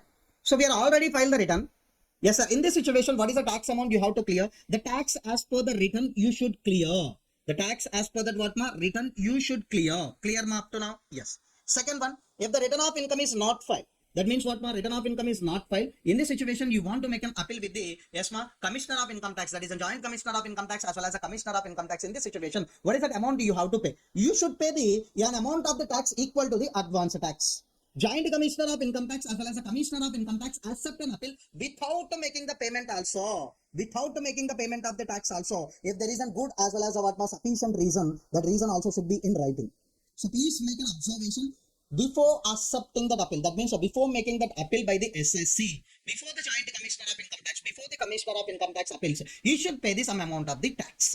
So if return filed, tax as per the return of income, that means self-assessment tax you have to clear. If return is not at all filed, you have to pay that amount of the tax equal to that advance tax. But in certain cases, even though you, without making the payment of the tax also, appellate authorities can accept your appeal if there is a good and sufficient reason. That reason must be in writing. Next, what is that amount of the fees you have to pay along with the what ma application relating to appeal before the commissioner of income tax appeal, joint commissioner of income tax appeal while you are filing the form number 35. So along with that form number 35, you have to pay this fees ma. Can you tell me if the total income computed by the AO is in 1 lakh or less, 250 rupees you have to pay. If AO is in determined your total income is in 1 lakh to 2 lakh, 500. Above 2 lakh, that is on what ma 1000. In any other case, can you tell me what ma 250 rupees only? So please make an observation here. The fees is a double. Here also fees is double. But the last one, other case is a nominal fees, that is in what ma 250 rupees. Sir, here the many students are asking the doubt, sir, 1 lakh or 2 lakhs or 2 lakhs above. That means these are the basic exemption limit. No. Why we have to file the return of income? No need to file the return of income. So below the basic exemption limit, why they are making the appeal, sir? Because no need to pay any tax. There is no dispute in this situation. Why you are thinking from the individual point of view? The company, partnership firm, any other SSC is also there. They don't have any basic exemption limit. In this situation, why you are thinking only from the point of view individual? Yeah? Yes, here, assessing officer is a computed that income means, yes ma, 1 lakh or less, you have to pay that 250 rupees. 1 lakh or 1 lakh to 2 lakh, 500 rupees. Above 1 lakh, you have to pay that 1000 rupees as in fees while you are making an appeal before the commissioner of income tax as well as a joint commissioner of income tax. Next, suppose already AO is given the assessment order along with the demand notice. They are as per demanding the 1 lakh tax liability, sir. So in this situation, AO already given the what ma assessment order. AO wants to demand the 1 lakh from the SSC. In this situation, that SSC is aggrieved by the assessment order, is making an appeal, already made an appeal before the commissioner of income tax as well as joint commissioner of income tax. In this situation, the commissioner of income tax as well as joint commissioner of income tax has an power to grant the stay. So until the commissioner of income tax as well as the joint commissioner of income tax is given the order, up to that time, the assessing officer cannot, cannot force the SSC towards the recovering the what tax liabilities, because this an appeal is pending before the higher authority. That means joint commissioner of income tax as well as commissioner of income tax appeals until unless they given the order by the joint commissioner of income tax as commissioner of income tax, they don't have any power to recover the amount. So that notice of demand will be acting as an stay. That means what ma during this period you can't enforce the what ma SSC towards the recovery of the what ma taxes. What is the procedure? So fixation of place. That means what ma how these appeals will be happen. So first you have to fix that 1 day as well as what ma fees. Second, hearing in personal as well as a representative capacity on behalf of you. Your CA also can appoint. Yes, ma, some cases that adjournment may be happen. So they will ask that all the inquiries as well as the proofs, and they are asked all the questions. Finally, they will pass the order, and the order also communicated. This is how the appeals will be done. So first they will fix the one place as well as what ma 1 day. So you need to attend for that place in personal as well as by using the representative capacity. That means authorized representative also. And in certain circumstances it can be adjourned also. After after attending in personal as well as what ma authorized representative, we can ask the questions and you have to give the response. After that, hearing that all the things, you have to pass the what ma order. The communication of the order also important. Next, production of additional evidences. Can you tell me, is there any joint commissioner of income tax as well as a commissioner of income tax can accept the what ma additional evidences while hearing process, while they are in the hearing process or in the inquiry? Definitely we can provide some additional evidences. Very important 4 mark short answer type questions. Please remember, in the following circumstances only, additional evidences can be accepted by the joint commissioner of income tax as well as what ma commissioner of income tax. Can you tell me the first one, where the assessing officer has refused to admit? Previously, I want to submit these evidences, but assessing officer is refused to accept that evidences. Right now, I have a chance to submit that all the things before the joint commissioner of income tax appeals as well as the commissioner of income tax appeals. Next one, where the appellant prevented by the sufficient cause from producing all the things before the AO. So the first point is AO refused. Second point is we are unable to produce that all the evidences before the AO because of the sufficient cause. So please mention that sufficient cause also. If all the things are satisfied by the Joint Commissioner of Income Tax as well as the Commissioner of Income Tax, definitely they can accept these additional evidences. Next, third point. Where the appellant prevented by the sufficient cause from producing that evidences before the AO, he was called upon produced by the AO. That means what ma AO already given the notice, but you are not submitted that all the evidences because of the what ma sufficient cause. So there is a huge difference between the second and third point ma. Second point, you initially you want to submit. That means what ma on your own basis you want to submit, but you are unable to submit because of sufficient cause. Third point, assessing officer already called for information, but you are not submitted because of the sufficient cause. Next. EAO has made an order without giving the sufficient opportunity of ESMA opportunity to for providing that what ma evidence. So fourth point is nothing but the mistake of EAO only. EAO is passes the order without giving that opportunity to submit that all the evidences in all these four cases. Definitely SSC can submit the additional evidences to the Joint Commissioner of Income Tax as well as the Commissioner of Income Tax appeal. The first one, EAO refused to submit. Appellant is unable to provide the submit evidences. Third one, appellant is an SR prevented to submit that evidence because of the sufficient reason he was called upon by the HUMA EAO. So fourth point, EAO is nothing but passing that order without giving the chance to produce that evidences. Next, once if you are making an appeal, you can't withdraw the appeal. Please observe, once you have made an appeal before the Joint Commissioner of Income Tax as well as the Commissioner of Income Tax, you can't withdraw the appeal. Then what are the powers of the Joint Commissioner of Income Tax? Yes, whatever that order, assessment order they can confirm.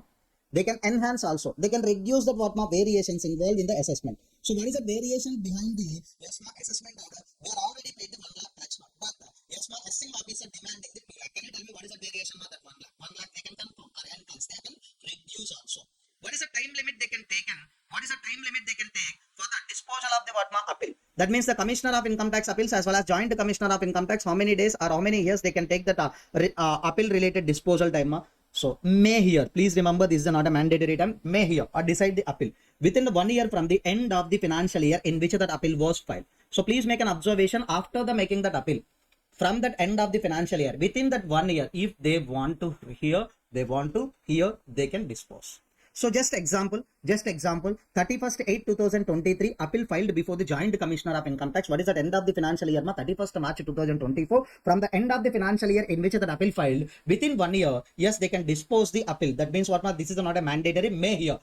If the time is sufficient, yes, they can hear and they can release the order within the 1 year from the end of the financial year in which that appeal was filed. So please remember, if you understood the Commissioner of Income Tax appeals, that means Commissioner means Joint Commissioner of Income Tax appeals as well as the Commissioner of Income Tax appeals, then the remaining all the things are very, very easy. These are the orders available before the Joint Commissioner of Income Tax. Joint Commissioner of Income Tax can transfer the sum files to the Commissioner of Income Tax. Commissioner of Income Tax can transfer the sum files to Joint Commissioner of Income Tax. Central government can introduce the faceless scheme also. These are the orders are available before the Commissioner of Income Tax appeals. What is the time limit and what is the form? 30 days time limit, form number 35. These are the documents we have to submit. So before making an appeal, we need to make the payment of the tax. Yes, if the return file tax as per the return of income. If return is not filed, we have to pay that entire advance tax. In certain cases, even though without payment of the tax also you can make an appeal. If there is a good and sufficient reason, that reason must be in writing. What is that fees? Very, very important. The fees, on that fees only we have an MCQ. This is a trend.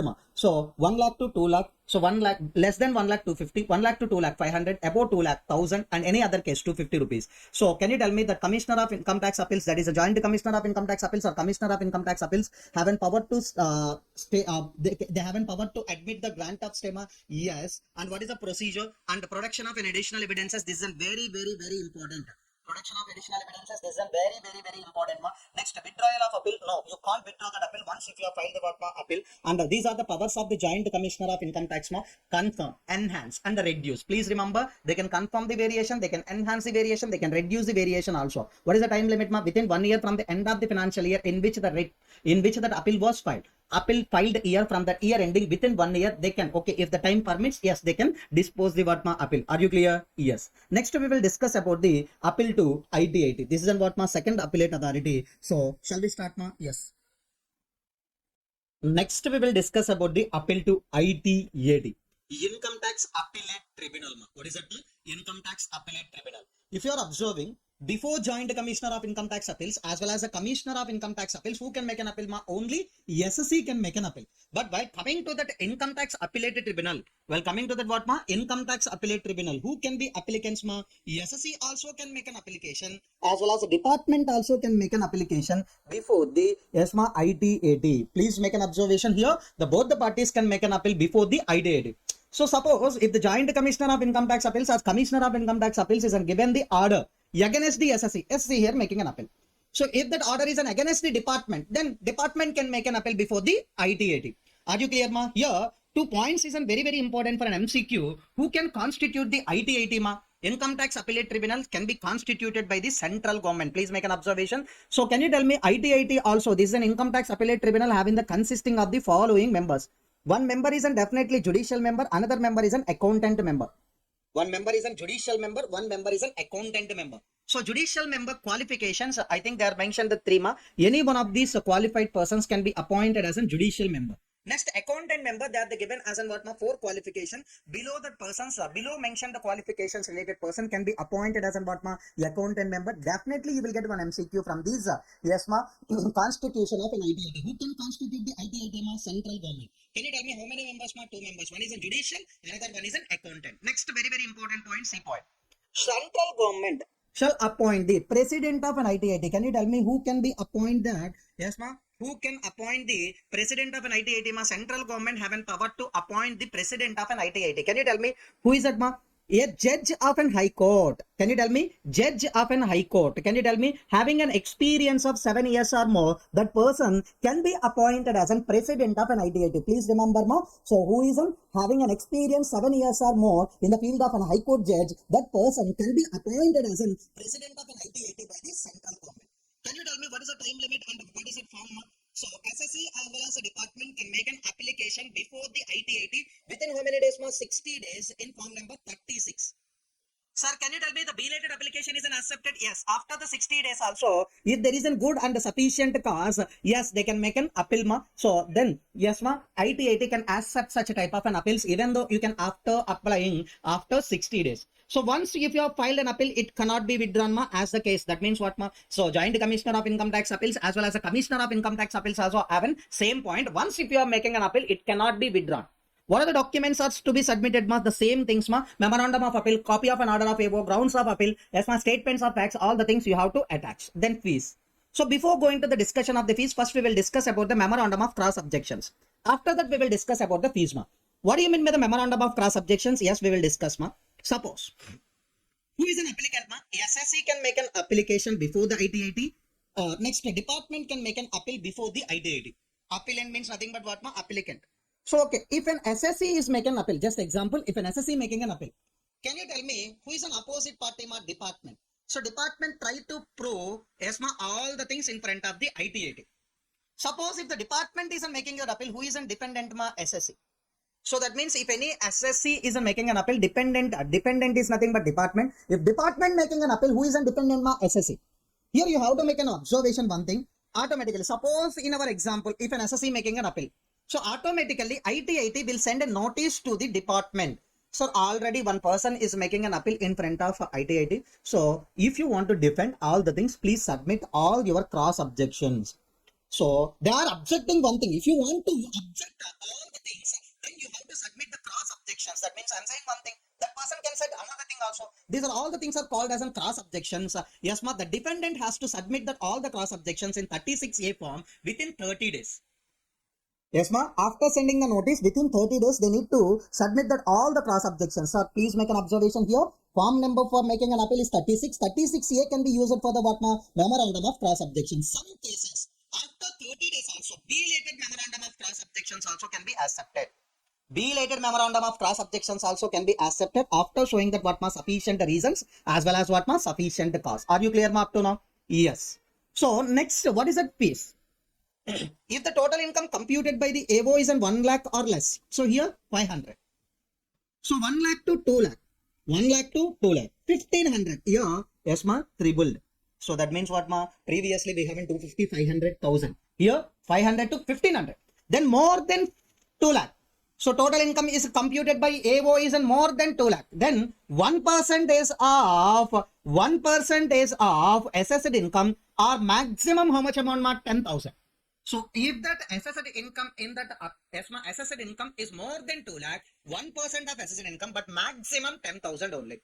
Sir, if you want to get the stay of demand, that means what ma? Already a assessing officer wants to recover the tax dues from the assessee by using the demand notice. If you want to get the stay of demand, you have to make an application before the ITAT. For that you have to pay the fees of 500 rupees.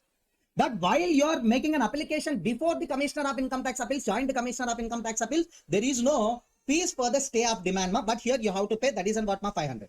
Memorandum of cross objections, no fees. That means what ma? While you are filing the memorandum of cross objection, that is your right as a dependent ma.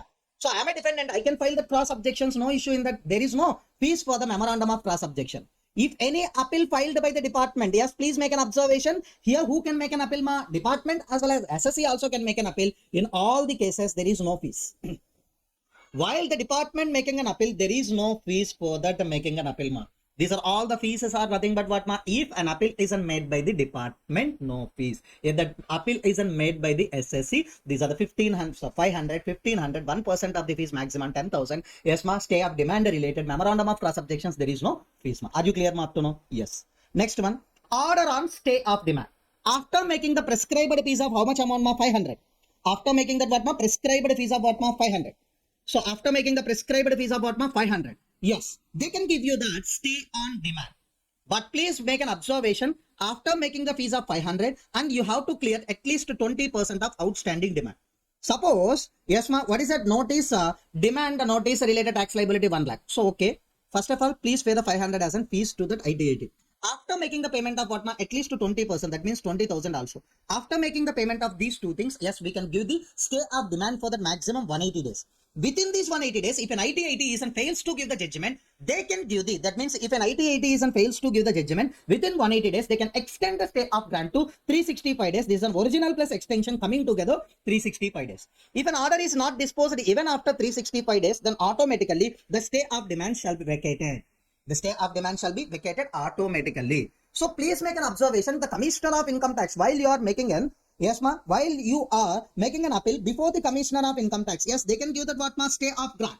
But this is an yes ma, restricted time or unrestricted? Unrestricted. And you have to pay the fees of what ma? 250 rupees general fees. That is a 250 you have to pay in order to get the what ma? Stay of grant.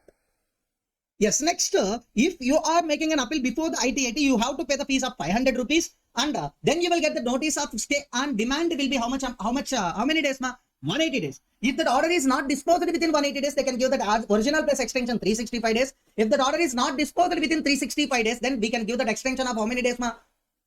365 days. So normally within 180 days, if you are not disposed, 365 days extension, original plus extension. If you are not disposing the appeal within 365 days also, then automatically stay of demand shall be vacated. Next. So central government having that what ma? Faceless appeal related scheme. Yes ma, they can confirm and reduce and set aside. Please make an observation ma. So Commissioner of Income Tax can confirm, reduce, enhance, but here set aside the assessment and we can start the what ma? New assessment. So time limit for the passing that what ma? Assessment order. Can you tell me what is the time limit ma? So here that ITAT may pass. ITAT can pass the order within the 2 years from the end of the financial year. Sorry, 4 years from the end of the financial year in which that appeal filed. So appeal filed year. Can you tell me appeal filed year from the end of the financial year within how many years ma? 4 years. So can you tell me coming to the Commissioner of Income Tax as well as Joint Commissioner of Income Tax can pass the order within that 1 year from the end of the financial year in which the appeal was filed. Next ma, here we have 3 types of benches ma, nothing but what ma? Single judge bench, yes ma, special judge bench as well as what ma? Bench. Single judge means either judicial or accountant member, only one person acting. Special judge means nothing but what ma? Accountant member, judicial member, any other member also. Bench means nothing but what ma? Both the person. Normal bench means judicial as well as accountant member can be acted as a what ma? Bench. So please remember, this is an important, I think last attempt MCQ ma, this is an president as well as what ma? Any other member of the tribunal. President or any other member of the tribunal may dispose the any case pertaining to that SSC. His total income, said case does not exceed 50 lakh. So the total income of that SSC does not exceed the 50 lakh. So that means what ma? Single judge, any one member of the tribunal also or President of India also can give the what ma? Judgment easily on. That means what ma? There is no need of what ma? Special bench. Yes ma, there is no need of what ma? Bench also. Single judge bench or President they can give the what ma?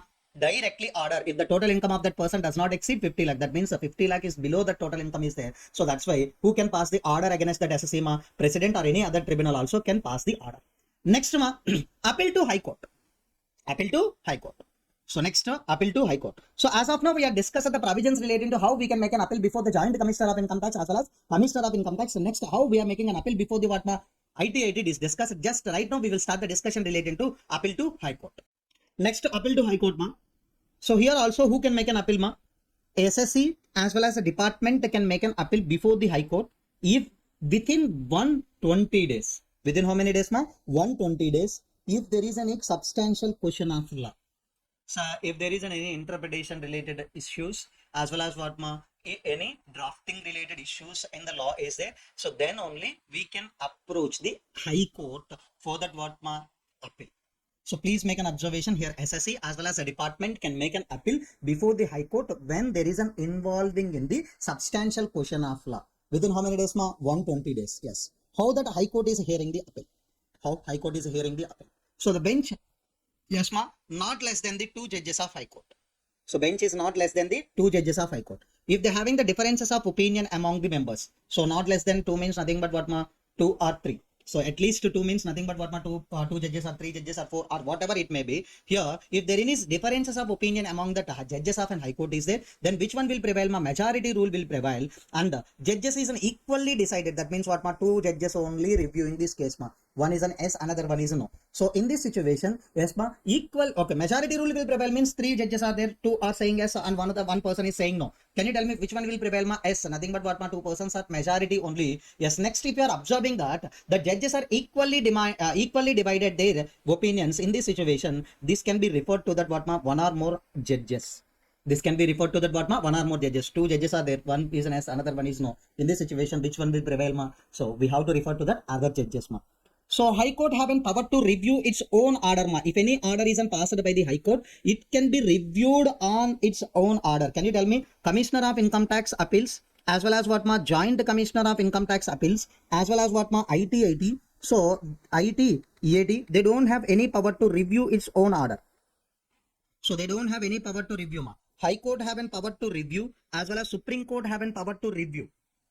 So if you are observing who haven't power to review their own order ma, that means already passed orders they can review and they can change the what ma orders. So when ma, if there is any discovery of new as well as important evidence, which is a mistake apparent on the record, and if because of there is any sufficient reason, yes, High Court having power to review its own order. Review its what ma? Own order. Please remember, yes, Joint Commissioner of Income Tax as well as a Commissioner of Income Tax, IT, they don't have any power to review, but they haven't power to rectify. They haven't power to what ma? Rectify. So they haven't power to rectify. They don't have any power to what ma? Review. But High Court and Supreme Court haven't power to do that what ma? Review of already passed orders. So are you clear ma up to now? Yes, you have to make an observation here. So can you tell me when you can make an appeal to the High Court or Supreme Court ma? Only when there is a question of law. Yes, within 120 days you can make an appeal to that what ma? High Court. So hearing of appeal not less than the 2 judges. That means differences of opinion majority equally divided. Report to the other judge. So they haven't power to review their own order. High Court also. Yes, ma, after that order given by the High Court, if that order is disagreed by the SC as well as nothing but department, they haven't making an appeal within 90 days with the yes ma Supreme Court. Here also there is a question of law or question of fact only, because from that High Court only this yes ma this case law is nothing but what ma forwarded to that Supreme Court. That's why can you tell me this is also question of law or question of fact? Yes, here Supreme Court haven't power to review that what ma own order. So can you tell me who haven't power to review that own order among the income tax appellate authorities ma? So High Court and Supreme Court only haven't power to review their own orders ma. Joint Commissioner of Income Tax, Commissioner of Income Tax, IT, they don't have any power to review their own orders, but they can rectify the what ma already passed orders. Are you clear up to now? Yes. Up to now we are discussing that all the provisions related to appeals ma. So can you tell me what is that appeals related mechanism ma? First one we have in Joint Commissioner of Income Tax as well as what ma Commissioner of Income Tax appeals, IT, High Court, Supreme Court. Then these are all the things are over. Shall we start the topic related to revision ma? Yes, we will start the revision related topic ma. Yes. Next we need to start with the revision ma. In appeals and the revision concept, already appeals concept is over. Next we have to start with the revision. So we have in 2 sections in the revision part ma. So first one is in 263. Shall we start the 263 ma? So what is it heading for the 263? What is it heading for 263? Please refer. Revision of orders which are prejudicial to the interest of the department. What do you mean by the prejudicial ma? Against. if any order isn't prejudicial or against to the interest of a or revenue of a department, that orders we have to do revision. So we have to change that order. So if you are observing that whatever that orders are prejudicial to the interest of the department, so that orders we can do what ma revision. So in which cases we can do this type of revision? Best we will discuss in detailed manner ma. Yes, first point. AO isn't passed the assessment order along with the demand notice or refund notice to that SSC at the time of conducting that assessment. This order isn't passed by the AO without making without making inquiries as well as investigation. So that means just he is given that one order, that assessment order along with the demand notice as well as the refund notice, but without making that inquiries. And next, that order is passed. Yes, ma, without inquiring into the claims. Okay, we are placing the refund, they are given the refund. And we have filed that what ma, just zero return. They are already verified that zero return also. If you are observing that, yes ma, assessing officer is passed that order without making inquiries. That order, without making inquiring into the claims, that order is not as per the CBDT direction. That order is not passed as per the decisions of High Court as well as Supreme Court. Can you tell me this ABO is nothing but isn't given the correct order as well as the incorrect order? Ma? Obviously, we can say incorrect because of his laziness, because of his wrongdoings. Can you tell me the department revenue or interest of the department will be affected? So that's why we want to revise that order. We want to revise that order. What is the procedure for doing the revision, ma? What is the procedure for doing the revision, ma? So can you tell me, ABO higher authority is nothing but whom a commissioner of income tax. Commissioner of income tax can call and examine all the records. Before passing this revision of this order, we have to provide that at least opportunity of being heard to the SSC. So because of these wrongdoings of an SSC who have an advantageous position, ma, SSC. So right now we are doing that what ma, revision of the already passed order. So that's why at least please provide the reasonable opportunity of going hard to that SSC. Next, Commissioner of Income Tax, first they can enhance the assessment, they can modify the assessment, they can cancel the assessment, and they can order the fresh assessment also. Can you tell me what is the time limit for passing the revision of this order, ma? The revision order shall be passed within 2 years from the end of the financial year in which the ABO order was passed.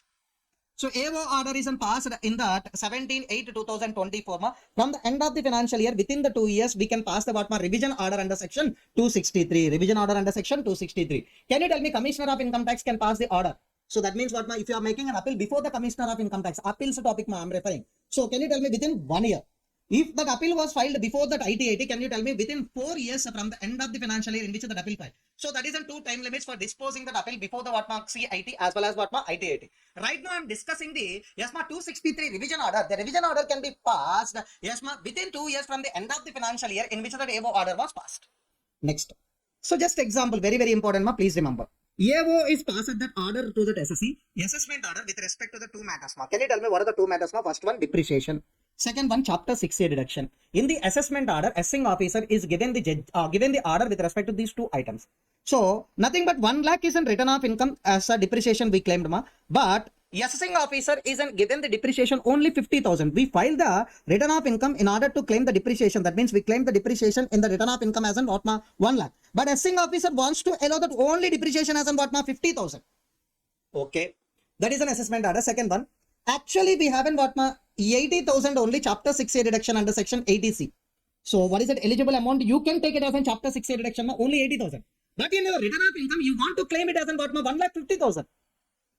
But assessing officer, without making an inquiries or whatever it may be, they are allowing that 1,20,000. What is that actual thing you have? You can claim only 80. But you are filed the return of income with the help of 1,50,000 ATC. But can you tell me how much they are allowed now? 1,20,000. So right now, assessment order having the 2 subject matters. So 2 matters. In that assessment order, they are disallowing that 50,000 related to depreciation, and they are disallowing that 20,000 related to chapter 6A reduction. They are given the assessment order. Right now, SSC wants to make an appeal directly to the Joint Commissioner of Income Tax as well as a Commissioner of Income Tax appeals. Why? This is first appellate authority. With respect to the depreciation, I already made an appeal. Can you tell me what is the subject matter of appeal? Depreciation. If AO order has been considered in an appeal, can you tell me AO order isn't considered in an appeal or not? Yes. But can you tell me matter which are subject matter of appeal? Can you tell me what is the subject matter of appeal? Depreciation. It cannot be revised under section 263. Appellate authorities only can decide about this matter. Because you made an appeal before the Joint Commissioner of Income Tax and Commissioner of Income Tax, they only deal this matter. Second one, other matter. That means what, ma? Because of an assessment order, AO is doing that all the things in a gross negligent manner. Actually, you can claim 80,000 only chapter 6A deduction, but here you can claim that what you are claimed the what 1,20,000. So that's why this is not a subject matter of appeal. This is an other matter. What is a subject matter of appeal? Depreciation only. Subject matter of appeal is a depreciation that cannot be revised, but other than subject matter, it can be revised under section 263. This is only the doctrine of partial measure. Subject matter of appeal cannot be revised, but other than subject matter, yes, you can revise. That's why we can call it as a doctrine of partial measure. That means what my assessment order, partially also you can revise remaining things if in a subject matter of appeal, appellate authorities only can decide. Are you understood this point up to now, ma? Are you understood this point up to now? Yes, please make an observation. Please make an observation. If any assessment order, yes ma, one matter is a subject matter of appeal that cannot be revised, other matters can be revised. That is only called as what ma, doctrine of partial measure. Please make an important observation here. Here, yes ma, okay, suppose Bhaskar is there. Okay, suppose SSC is in Bhaskar. Because of this assessment done by the AO, we having an advantageous position ma. So right now we want to revise that all the things. That's why definitely having the sad feelings, because because of an assessing officer gross negligent way, we are taking that what some advantages. By way of revising this order, we are cancelling that all the advantages. In this situation, yes, after the passing the revision order under section 263. So Commissioner of Income Tax is passed that what revision order under section 263. But I am not satisfied with that order. Can I make an appeal ma? Yes, you can make an appeal directly with the whom IDAT. Please make an observation. Commissioner of Income Tax is passing that what revision of order under section 263. He has passed the revision order under section 263. Bhaskar is not interested with that order. So that's why he can make an appeal before the what IDAT. Please make an observation. Very, very, very, very important ma. So you should remember doctrine of partial measure or total measure. Doctrine of partial measure. Once again, I am repeating the section 263 ma. If any order is against the department, that order can be revised under section 263. So can you tell me AO is passed the order without making inquiries, without giving the inquiries into the claims, without passing, without ESMA following the CBD direction, without following the High Court and Supreme Court direction? If any order is passed, definitely that is what incorrect. That order can be revised by the Commissioner of Income Tax after providing the reasonable opportunity of being got to the SSC. That can be enhanced and modify and cancel the assessment, and they can initiate that what fresh assessment also. Within how many days we can pass the division order ma? So within the 2 years from the end of the financial year in which the AO order passed, within that time, yes, definitely we can revise the what assessment order. Yes, next what is the thing ma? So if any assessment order consists of that what subject matters, that means if any assessment order is a subject matter of appeal, that subject matter cannot be revised, other matters can be revised ma. Because that is a subject matter of appeal means appellate authority will decide, you can't do that what revision. Other matters, yes, you can do the revision. That's why this is only called as what doctrine of partial measure. Are you clear ma up to now? Yes, this is only 263. Yes, so can you tell me what is the reading heading of 263 ma? If you want to revise the order, this is an against the department. So can you tell me, yes, the 263 order is nothing but the favor of whom department? 263. That means if you want to revise the order under section 263, that is in favor of the department. Yes, ma. If anything is in 263 order is revised, yes, ma. Because of that, SC always dissatisfied. That's why SSI can make an appeal against the 263 order with the ITAT. Are you clear, ma? Up to now? Yes. Next section 264, ma. The revision of an order is prejudicial to the interest of the SSC. Revision of orders prejudicial against to the interest of the SSC. So if any order is an ESMA against to the revenue of an SSC, so that orders can be revised under section 264. So please make an observation on that application made by the SSC with the fees of what 500. Yes ma. Next department, that means what ma, Commissioner of Income Tax as well as Principal Commissioner of Income Tax, Chief Commissioner of Income Tax, Principal Chief Commissioner of Income Tax, on their own motion also they can revise the yes ma order which isn't prejudicial to the interest of the SSC. Yes ma. So based on the one assessment order, my interest or my revenue is unaffected. If I am making an application, yes, definitely they can do the revision, or on that own motion of the department also they can do that what ma revision. Okay. If any order is prejudicial to the interest of the SSC, he having the two options. First one, he can make an appeal. Because an AO isn't given the order, yes, first you have an option to make an appeal before the Joint Commissioner of Income Tax as well as the Commissioner of Income Tax appeals. So I don't want to go with that appeal, sir. Directly, I can use the 264. Yes, apply to the Commissioner of Income Tax in order to do the revision order under section 264. So please observe here. You don't have any, you don't have any two options, ma. So you can use any one of the option. You don't want to go with the what, ma, two options. Only one option only available for you.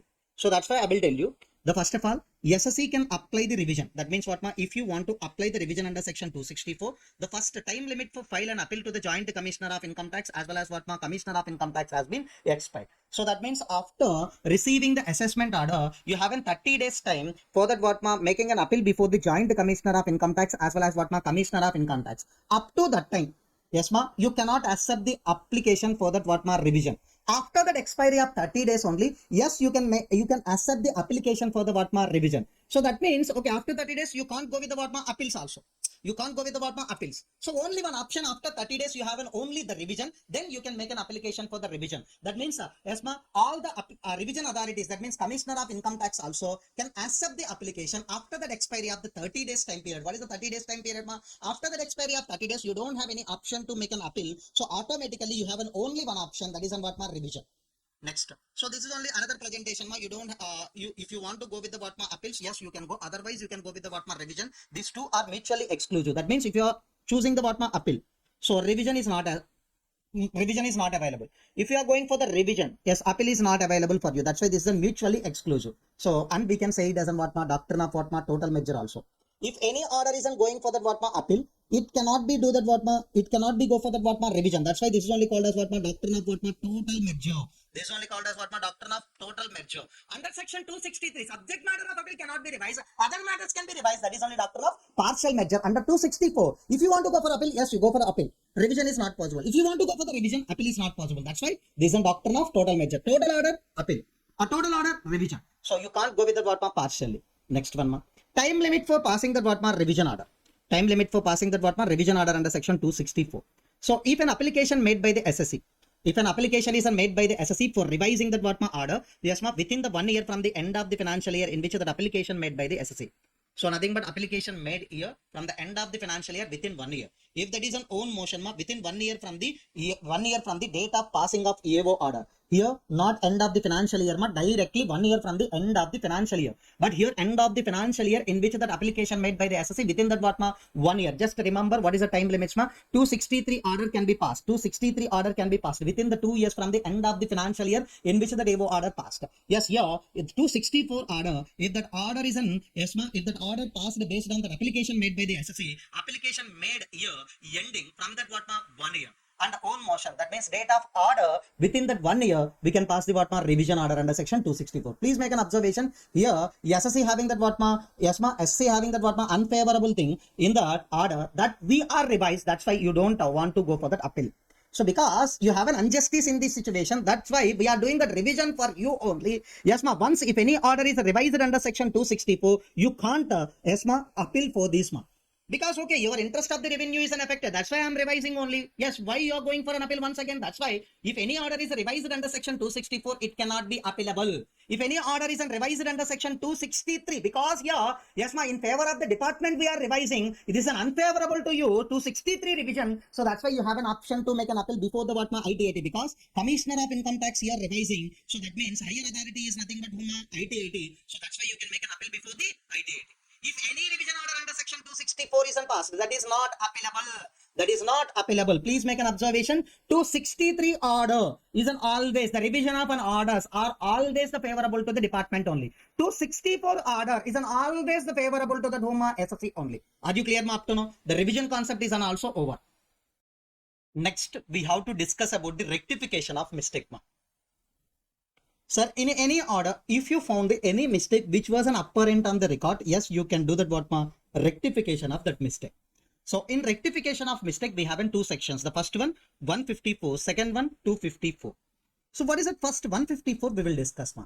Income Tax Authority, that means AO, Commissioner of Income Tax as well as the Commissioner of Income Tax Appeals can rectify the mistake which was an apparent on the record. So already Income Tax Authority, that means AO, Commissioner of Income Tax Appeals are passed the order ma.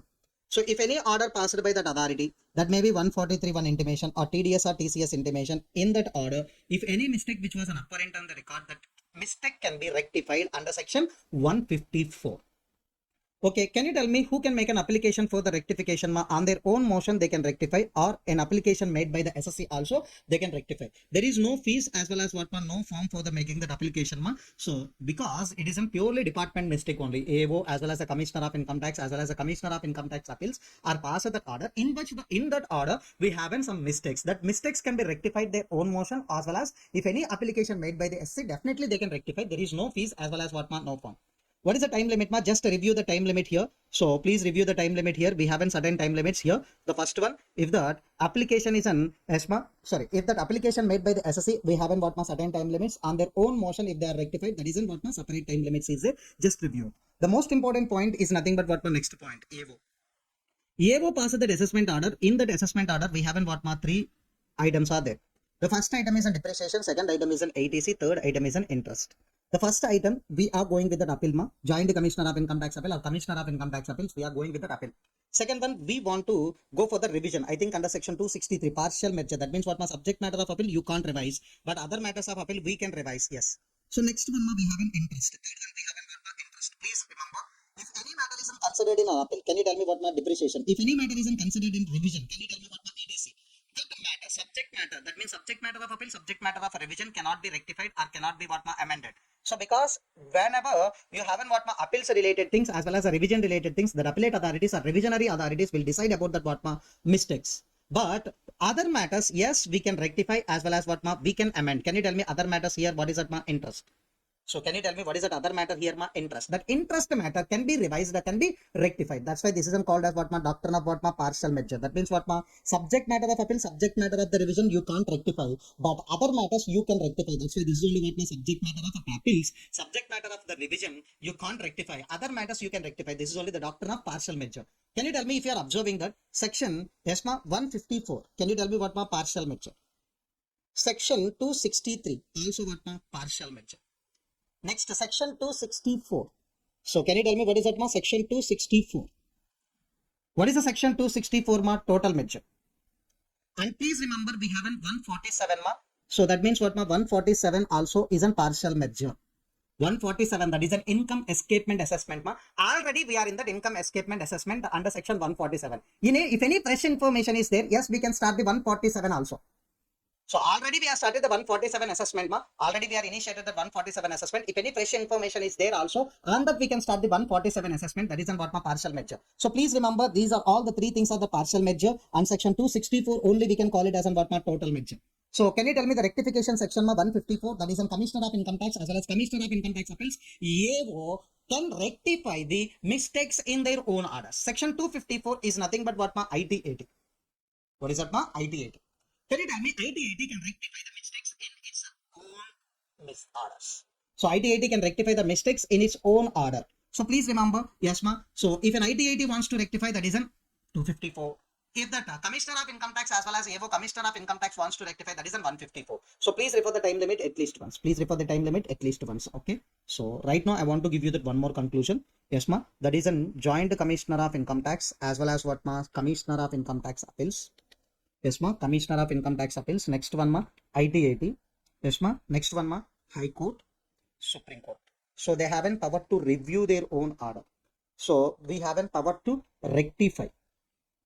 So rectify under section 154. They can rectify under section 254. If there is any mistake, yes, they can rectify. So they have a review ma. Yes, though no, they don't have any review section related powers ma. They have an only rectification related powers. They haven't what ma review powers also.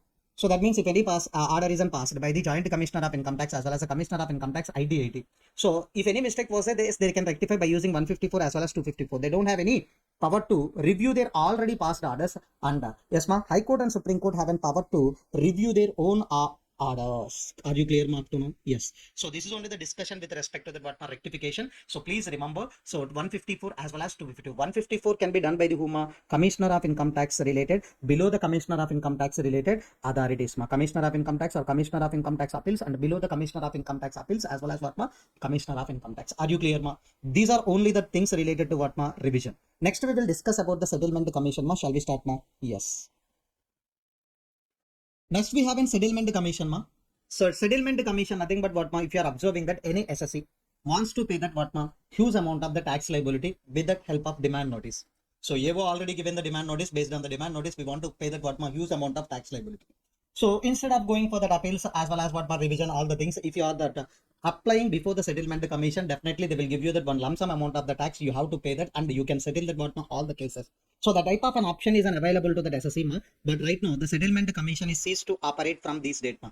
After the 31st 1 2021, we don't have any settlement commission ma, that is ceased to operate. So after that above mentioned date, there is no application shall be accepted. Settlement commission is not accepting any applications on or after, that means after that what ma 31st 1 2021. So then already we have pending applications before that what ma settlement commission. Central government is constituted that what ma interim boards, so one or more interim boards for disposing that what ma pending application. This interim board having that what ma 3 members. Interim boards having that what ma 3 members, each of the not below the rank of what ma chief commissioner of income tax. That means in the interim board we have 3 members. In each and every interim board we have 3 members. These 3 members having the qualification equal to that what ma chief commissioner of income tax. So next, above the chief commissioner of income tax, okay, but not below the rank of what ma chief commissioner of income tax. If any differences of opinions among the 3 members is there, then decision about that what ma majority, that means opinions of the majority will prevail. So please remember on which date the settlement commission is ceased to operate ma. After 31st 1 2021, there is no settlement commission ma. So whenever there is a pending application, for the disposal of the pending application, central government is constituted that what ma interim board. So are you clear with the settlement commission ma? Next step. So you have to remember that appeals related one more section ma. So on this we can expect one question also. So there is in 268A special provisions for the appeal by the department. So if the department wants to make an appeal, definitely we are initiated one special provision ma. Always SSC can make an appeal with the what ma commissioner of income tax appeal, joint commissioner of income tax, IT, High Court, Supreme Court. But if the department wants to make an appeal with the IT, High Court, Supreme Court, yes, we have a special provision. Shall we discuss this special provision ma? Definitely we can expect one practical question on 268A. Can you tell me this is an provision is applicable only for that what ma? If the department wants to make an appeal with the IT, High Court, Supreme Court, definitely this special provision we have to think. Clear ma? Yes. 268A. Can you tell me who is introduced this section ma? CBDT. Normally the CBDT is fixing the yes ma CBDT, Central Board of Direct Taxes is fixing the what ma mandatory monetary limit. So they are fixing the mandatory monetary limits to regulate the appeal by the department in order to avoid the litigation in that what ma small cases. Sir, SSC is making that appeal. Department is also making that appeal. If both the parties are making that appeals, yes ma, automatically, yes ma, there is an increase in the what ma cases before the appellate authority. That's why in order to avoid the litigation on the small cases, we are introduced the mandatory monetary limit in order to appeal by the whom department. If the department wants to make an appeal, so definitely we will fix the one mandatory monetary limit. Above that mandatory monetary limit only, we can make an appeal. Are you clear ma? Yes. So here, what is that point ma? If the CBDT, that means what ma? If the CBDT is introducing the fixed mandatory monetary limit, above that limit only, then department can make an appeal in order to avoid the small cases related litigations ma. Department can make an appeal if the tax effect is more than. Can you tell me? Tax effect is more than. What is that ma? If they want to make an appeal before the IT, the tax effect must be involving in that all the things exceeds what ma 50 lakh. If that appeal is before the High Court, the tax effect is more than what ma 1 CR. If that appeal is before the Supreme Court, the tax effect is nothing but more than what ma 2 crores. Are you clear ma up to now? Yes. If you are making an observation, yes ma, if you are making an observation, always the department wants to make an appeal against the whom SSC, but here we are fixing that what ma monetary limit. If the tax effect is more than 50 lakh, yes, then only you can make an appeal. That means department can make an appeal before the IT. If the tax effect is more than 1 crore, yes, you can make an appeal before the what ma High Court. If the tax effect is more than 2 crores, yes, then you can make an appeal before the what ma Supreme Court. So are you clear ma up to now? Yes. Yes. Next example, department is not filed an appeal. Department is not going to file an appeal on particular issue. Example, the depreciation is an issue. In case of one SSC, that SSC is nothing but Huma Anil. In a particular year, because of the what ma above limit. So maybe that means nothing but what ma the department is not going for an appeal with respect to the particular issue, particular SC in particular year because of the above limit. It shall not stop further. So it shall not stop further. That means what ma filing for an appeal on the same issue. That means what ma, so the same depreciation issue in case of the what ma same SSC in the next year, or in case of any other SSC in the what ma any year. If you are observing that we are stopping only at an first instance ma. So the depreciation related issue is there. Because of the what ma depreciation issue, we are not going for an appeal. So that means department is not making an appeal against the depreciation issue with regarding that particular SC annual particular year because of the above limit. So in this situation, they are thinking this is an what ma loophole. Yes ma. In next year also, that same SSC doing the same thing, and another SSC is doing that what ma in any year. So in this situation, it shall not stop the. That means what ma for first instance, okay. In any other instance, that means second as well as subsequent instances, there is no applicability of this provision. Even though that is within that monetary limit, also we can go for that what ma appeal. We can go for that what ma appeal. You can't use that what ma provisions in an what ma yes ma negative way. If you are using that means what ma first instance, okay, you got a relaxation because the department is not making an appeal. In the second instance, that means what ma in next year you are doing the same thing, or any other SSC in any year is doing that same thing. In that situation, definitely the department shall not stop further because of the what ma monetary limits. Can you tell me monetary limit related MCQ you can get ma if the tax effect involving in this transaction yes ma more than 2 crores, then only you can make an appeal before the High Court. More than 1 crore, then only you can make an appeal before the High Court. Then more than 50 lakh, then only you can make an appeal before the what ma ITAT. Are you clear ma? 268A, definitely you can get the question on that 268A. And one more ma, this is a theory question 158A. The provisions regarding that avoidance of what ma repetitive appeals. So this is in June 2023 theory question. Must straight theory questions we have in our workbook also. Please refer the June 2023 related theory question. And in order to understand that all the things I'm given as a what my better presentation, please refer. So this is a theory question related, definitely important ma. So provision regarding that what ma avoidance of what ma repetitive appeals. So the provision regarding that what ma avoidance of repetitive appeals, definitely this is an important theory concept. Please refer at least once. And okay, at the time of doing that what ma appeals revision as well as the rectification as well as settlement commission, first refer the appeals. So what is that appeals ma? High, that means first joint commissioner of income tax, next one ma commissioner of income tax appeals, next ITAT, High Court, Supreme Court. Then after please do the revision 263, 264. Doctrine of partial measure is 263, doctrine of total measure is 264. After that please refer that what for rectification under section 154, rectification under section 254. Then after please refer this provision. It is a very important special provision for the department while making an appeal. Special provision for the department while making an appeal. Can you tell me? So what is that? Yes, ma'am. Monetary limit they are fixed for making an appeal, ma. If the tax effect involving in the transaction more than 50 lakh, yes, ITAT more than 1 crore, High Court more than 2 crores, Supreme Court. Yes, first instance, okay, we are not going for an appeal. In the second instance, that means what, ma? The same issue, you are doing that another year. Any other SSC in any year. That means even though that is within the monetary limit also, we are not stopped because of what ma making an appeals. Next one ma provision for avoiding that what ma repetitive appeals. This is a theory question. You should refer. Yes, shall we discuss the workbook related to appeals, revisions and rectification under the last settlement commission ma? Yes, please refer the workbook. So in appeals chapter, I given that what ma number of questions in a workbook.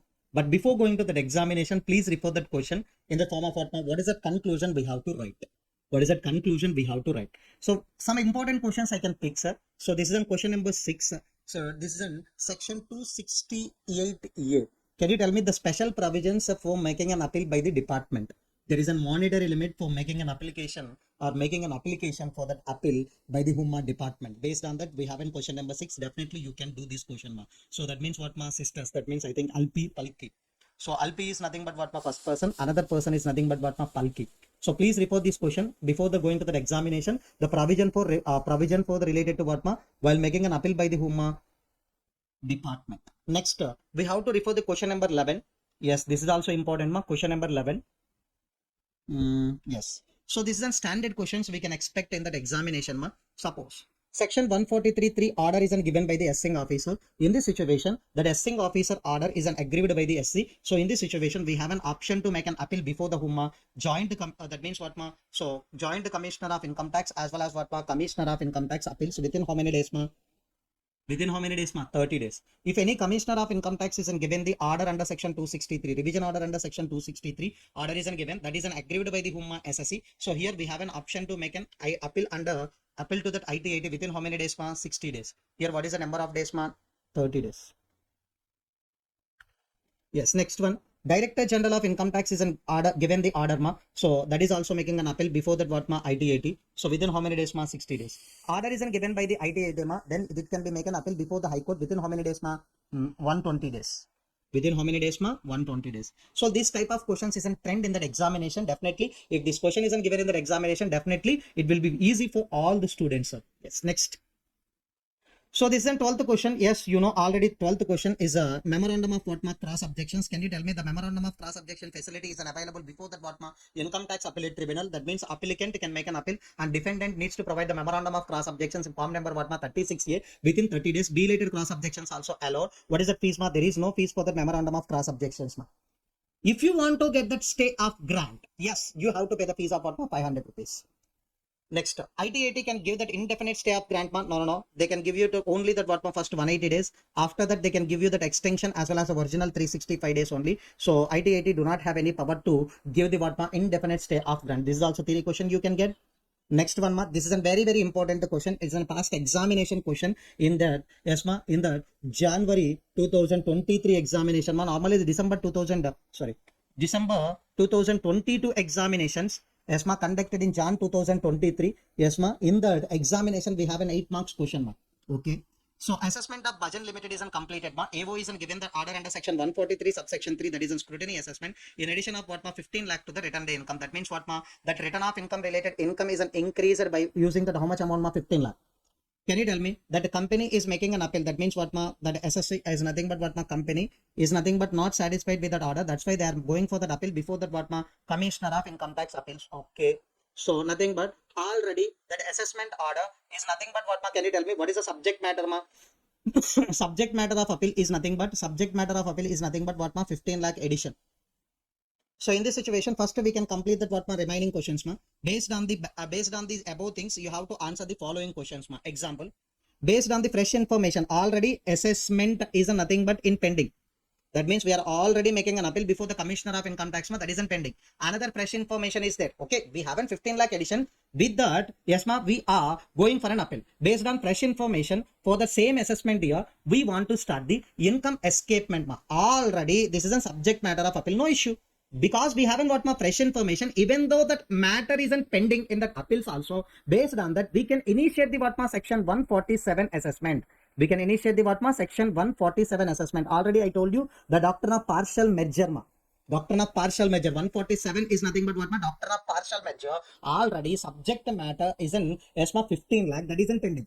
Because of another matter, we want to start the what ma other matter. Because of this other matter, we want to start the what ma 147 assessment. Can we start the 147 assessment? Yes. Second one, can the assessing officer pass an order under section 154, the rectification of mistake in respect of issues not being in subject matter of appeal? Subject matter of appeal 15 lakh, there is no rectification ma. Other matters we want to do the rectification. Can you tell me section 154 is a partial measure? Yes. Other than subject matter of appeal, yes, you can do that what ma rectification. Next, can the SSC company revision under section 263? Yes, ma, other than matters those are preferred in an appeal? No. That 264 is a doctrine of total measure. Either you can go for the appeal or you can go for the revision. Subject matter of appeal already, subject matter is already in the appeal. That's why you can't go for the what ma revision under section 264. Next, last one, the commissioner wants to revise the 263 both with respect of what ma covered in an appeal, other matters. Can he do the revision ma of the both the matters? No. Only partial measure. Other than subject matter of appeal only we can do that what ma revision. But this question containing that what ma both the matters can be revision. Yes, no. Subject matter of appeal can be decided by the appellate authorities only. Other matters you can revise. But in this section, so assessing officer wants to, that means what ma commissioner wants to, yes ma, sorry, commissioner of income tax wants to revise the both the matters. This is not possible. So definitely we can expect this type of questions in an examination ma, and you can check it out the last question, that is a trending question ma. So that means what ma, if any assessing officer order, commissioner of income tax order, ITAT order is there, but that is disagreed by the whom ma, that is aggrieved by the whom ma, SSC. So what are the options are available before him? This type of questions definitely we can get in that examination. Please do practice at least once. So while you are reading the appeals and revisions and rectification and settlement commission chapter, please understood that question. What is the conclusion we have to write? That only you have to think. In your ESMA study material, that is an ICMA study material, you don't have any questions related to that appeals, revision, rectification, but I framed that all the things based on the last examination as well as what ma ICI resources. Are you clear up to now? Yes, that's end with the what ma appeals, revisions as well as rectification and settlement commission ma. Thank you. Next chapter in our discussion is nothing but what ma advance tax and interest. If you are observing our CMA final exclusive syllabus, we have an only interest in our syllabus ma. But in order to understood the interest related provision, so that's why I want to discuss the what ma advanced tax also, and we are getting the questions from the advanced tax portion also. So that means what is the chapter name ma? Advanced tax and interest. In every attempt we have one question from this chapter, that is in 6 to 8 marks, sir.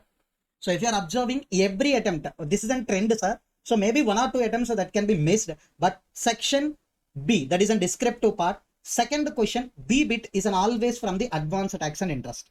So in some cases, we may get that what ma additional question also, but always they are trying to give the section 2B, always they are given as in what ma advanced tax and interest, maybe some cases 2A.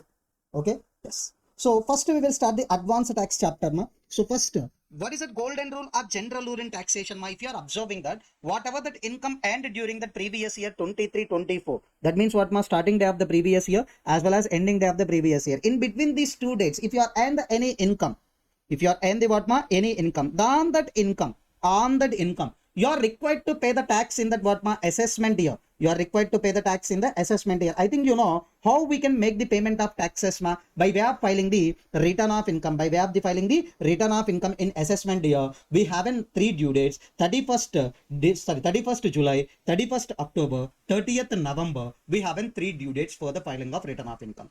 So if you are observing that in this general rule, yes ma, because of the general rule, yes ma, there is a loss to government. How? Because there is a huge gap between the income and as well as what ma payment of taxes. Suppose if you are earned any income during the first day of the previous year, on that income we are going to pay the tax in the assessment year at the time of filing the return of income. That means there is a huge time gap between the income and as well as what ma payment of tax. Because of this time gap, who having the loss ma department, in order to remove the time gap, yes ma, the government introduced the 2 concepts. The first one advance tax, second one what ma TDS, TCS. The first one advance tax, second one we have in what ma TDS and TCS. Please make an observation ma. So I want to give you the differentiation between the advance tax as well as what ma TDS. So please make an observation during the previous year. Please estimate your total income, and that please estimate the tax liability. So estimate your total income during the previous year, and that please calculate the tax liability. That advance tax liability you have to pay in how many installments ma? 4 installments. So that means you have to pay that advance tax liability during the previous year in how many installments ma? 4 installments.